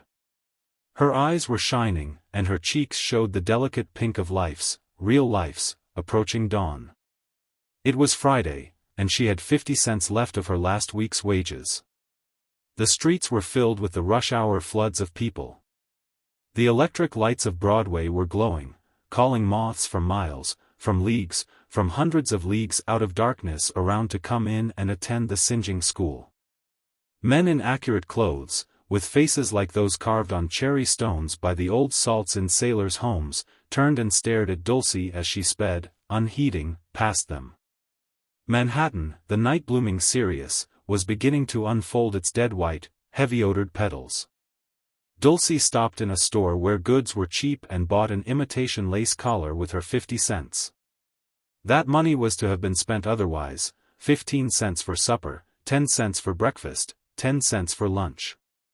Another dime was to be added to her small store of savings. And 5 cents was to be squandered for licorice drops, the kind that made your cheek look like the toothache, and last as long. The licorice was an extravagance, almost a carouse, but what is life without pleasures? Dulcie lived in a furnished room. There is this difference between a furnished room and a boarding house.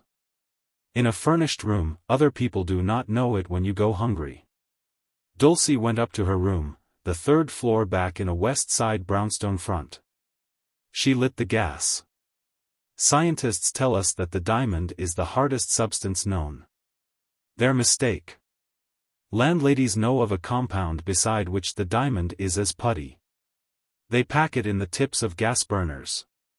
And one may stand on a chair and dig at it in vain until one's fingers are pink and bruised. A hairpin will not remove it, therefore let us call it immovable. So Dulcie lit the gas. In its 1/4 candle power glow we will observe the room. Couch, bed, dresser, table, washstand, chair, of this much the landlady was guilty. The rest was Dulcie's. On the dresser were her treasures: a gilt china vase presented to her by Sadie, a calendar issued by a pickle works, a book on the divination of dreams, some rice powder in a glass dish, and a cluster of artificial cherries tied with a pink ribbon. Against the wrinkly mirror stood pictures of General Kitchener, William Muldoon, the Duchess of Marlborough, and Benvenuto Cellini. Against one wall was a plaster of Paris plaque of an O'Callaghan in a Roman helmet. Near it was a violent oleograph of a lemon-colored child assaulting an inflammatory butterfly. This was Dulcie's final judgment in art, but it had never been upset. Her rest had never been disturbed by whispers of stolen copes. No critic had elevated his eyebrows at her infantile entomologist. Piggy was to call for her at 7. While she swiftly makes ready, let us discreetly face the other way and gossip. For the room, Dulcie paid $2 per week. On weekdays her breakfast cost 10 cents, she made coffee and cooked an egg over the gaslight while she was dressing. On Sunday mornings she feasted royally on veal chops and pineapple fritters at Billy's restaurant, at a cost of 25 cents, and tipped the waitress 10 cents. New York presents so many temptations for one to run into extravagance. She had her lunches in the department store restaurant at a cost of 60 cents for the week. Dinners were $1.05. The evening papers, Show Me a New Yorker Going Without His Daily Paper, came to 6 cents, and 2 Sunday papers, one for the personal column and the other to read, were 10 cents. The total amounts to $4.76. Now, one has to buy clothes, and I give it up. I hear of wonderful bargains in fabrics, and of miracles performed with needle and thread, but I am in doubt. I hold my pen poised in vain when I would add to Dulcie's life some of those joys that belong to woman by virtue of all the unwritten, sacred, natural, inactive ordinances of the equity of heaven. Twice she had been to Coney Island and had ridden the hobby horses. 'Tis a weary thing to count your pleasures by summers instead of by hours. Piggy needs but a word. When the girls named him, an undeserving stigma was cast upon the noble family of swine. The words of 3 letters lesson in the old blue spelling book begins with Piggy's biography. He was fat. He had the soul of a rat, the habits of a bat, and the magnanimity of a cat. He wore expensive clothes, and was a connoisseur in starvation. He could look at a shopgirl and tell you to an hour how long it had been since she had eaten anything more nourishing than marshmallows and tea. He hung about the shopping districts, and prowled around in department stores with his invitations to dinner. Men who escort dogs upon the streets at the end of a string look down upon him. He is a type, I can dwell upon him no longer, my pen is not the kind intended for him, I am no carpenter. At 7:10 Dulcie was ready. She looked at herself in the wrinkly mirror. The reflection was satisfactory. The dark blue dress, fitting without a wrinkle, the hat with its jaunty black feather, the but slightly soiled gloves, all representing self-denial, even of food itself, were vastly becoming. Dulcie forgot everything else for a moment except that she was beautiful, and that life was about to lift a corner of its mysterious veil for her to observe its wonders. No gentleman had ever asked her out before. Now she was going for a brief moment into the glitter and exalted show. The girl said that Piggy was a spender. There would be a grand dinner, and music, and splendidly dressed ladies to look at, and things to eat that strangely twisted the girls' jaws when they tried to tell about them. No doubt she would be asked out again. There was a blue pongee suit in a window that she knew, by saving 20 cents a week instead of 10, let's see, it would run into years. But there was a second-hand store in 7th Avenue where somebody knocked at the door. Dulcie opened it. The landlady stood there with a spurious smile, sniffing for cooking by stolen gas. "A gentleman's downstairs to see you," she said. "Name is Mr. Wiggins." By such epithet was Piggy known to unfortunate ones who had to take him seriously. Dulcie turned to the dresser to get her handkerchief, and then she stopped still, and bit her underlip hard. While looking in her mirror she had seen fairyland in herself, a princess, just awakening from a long slumber. She had forgotten one that was watching her with sad, beautiful, stern eyes, the only one there was to approve or condemn what she did. Straight and slender and tall, with a look of sorrowful reproach on his handsome, melancholy face, General Kitchener fixed his wonderful eyes on her out of his gilt photograph frame on the dresser. Dulcie turned like an automatic doll to the landlady. "Tell him I can't go," she said dully. "Tell him I'm sick, or something. Tell him I'm not going out." After the door was closed and locked, Dulcie fell upon her bed, crushing her black tip, and cried for 10 minutes. General Kitchener was her only friend. He was Dulcie's ideal of a gallant knight. He looked as if he might have a secret sorrow, and his wonderful mustache was a dream, and she was a little afraid of that stern yet tender look in his eyes. She used to have little fancies that he would call at the house sometime, and ask for her, with his sword clanking against his high boots. Once, when a boy was rattling a piece of chain against a lamppost, she had opened the window and looked out. But there was no use. She knew that General Kitchener was away over in Japan, leading his army against the savage Turks, and he would never step out of his gilt frame for her. Yet one look from him had vanquished Piggy that night. Yes, for that night. When her cry was over, Dulcie got up and took off her best dress, and put on her old blue kimono. She wanted no dinner. She sang 2 verses of Sammy. Then she became intensely interested in a little red speck on the side of her nose. And after that was attended to, she drew up a chair to the rickety table, and told her fortune with an old deck of cards. "The horrid, impudent thing," she said aloud. "And I never gave him a word or a look to make him think it." At 9 o'clock Dulcie took a tin box of crackers and a little pot of raspberry jam out of her trunk, and had a feast. She offered General Kitchener some jam on a cracker, but he only looked at her as the Sphinx would have looked at a butterfly, if there are butterflies in the desert. "Don't eat it if you don't want to," said Dulcie. "And don't put on so many airs and scold so with your eyes. I wonder if you'd be so superior and snippy if you had to live on $6 a week." It was not a good sign for Dulcie to be rude to General Kitchener. And then she turned Benvenuto Cellini face downward with a severe gesture. But that was not inexcusable. For she had always thought he was Henry VIII, and she did not approve of him. At 9:30 Dulcie took a last look at the pictures on the dresser, turned out the light, and skipped into bed. It's an awful thing to go to bed with a good-night look at General Kitchener, William Muldoon, the Duchess of Marlborough, and Benvenuto Cellini. This story really doesn't get anywhere at all. The rest of it comes later, sometime when Piggy asks Dulcie again to dine with him, and she is feeling lonelier than usual, and General Kitchener happens to be looking the other way. And then, as I said before, I dreamed that I was standing near a crowd of prosperous-looking angels, and a policeman took me by the wing and asked if I belonged with them. "Who are they?" I asked. "Why," said he, "they are the men who hired working girls, and paid $5 or $6 a week to live on." "Are you one of the bunch?" "Not on your immortality," said I. "I'm only the fellow that set fire to an orphan asylum, and murdered a blind man for his pennies."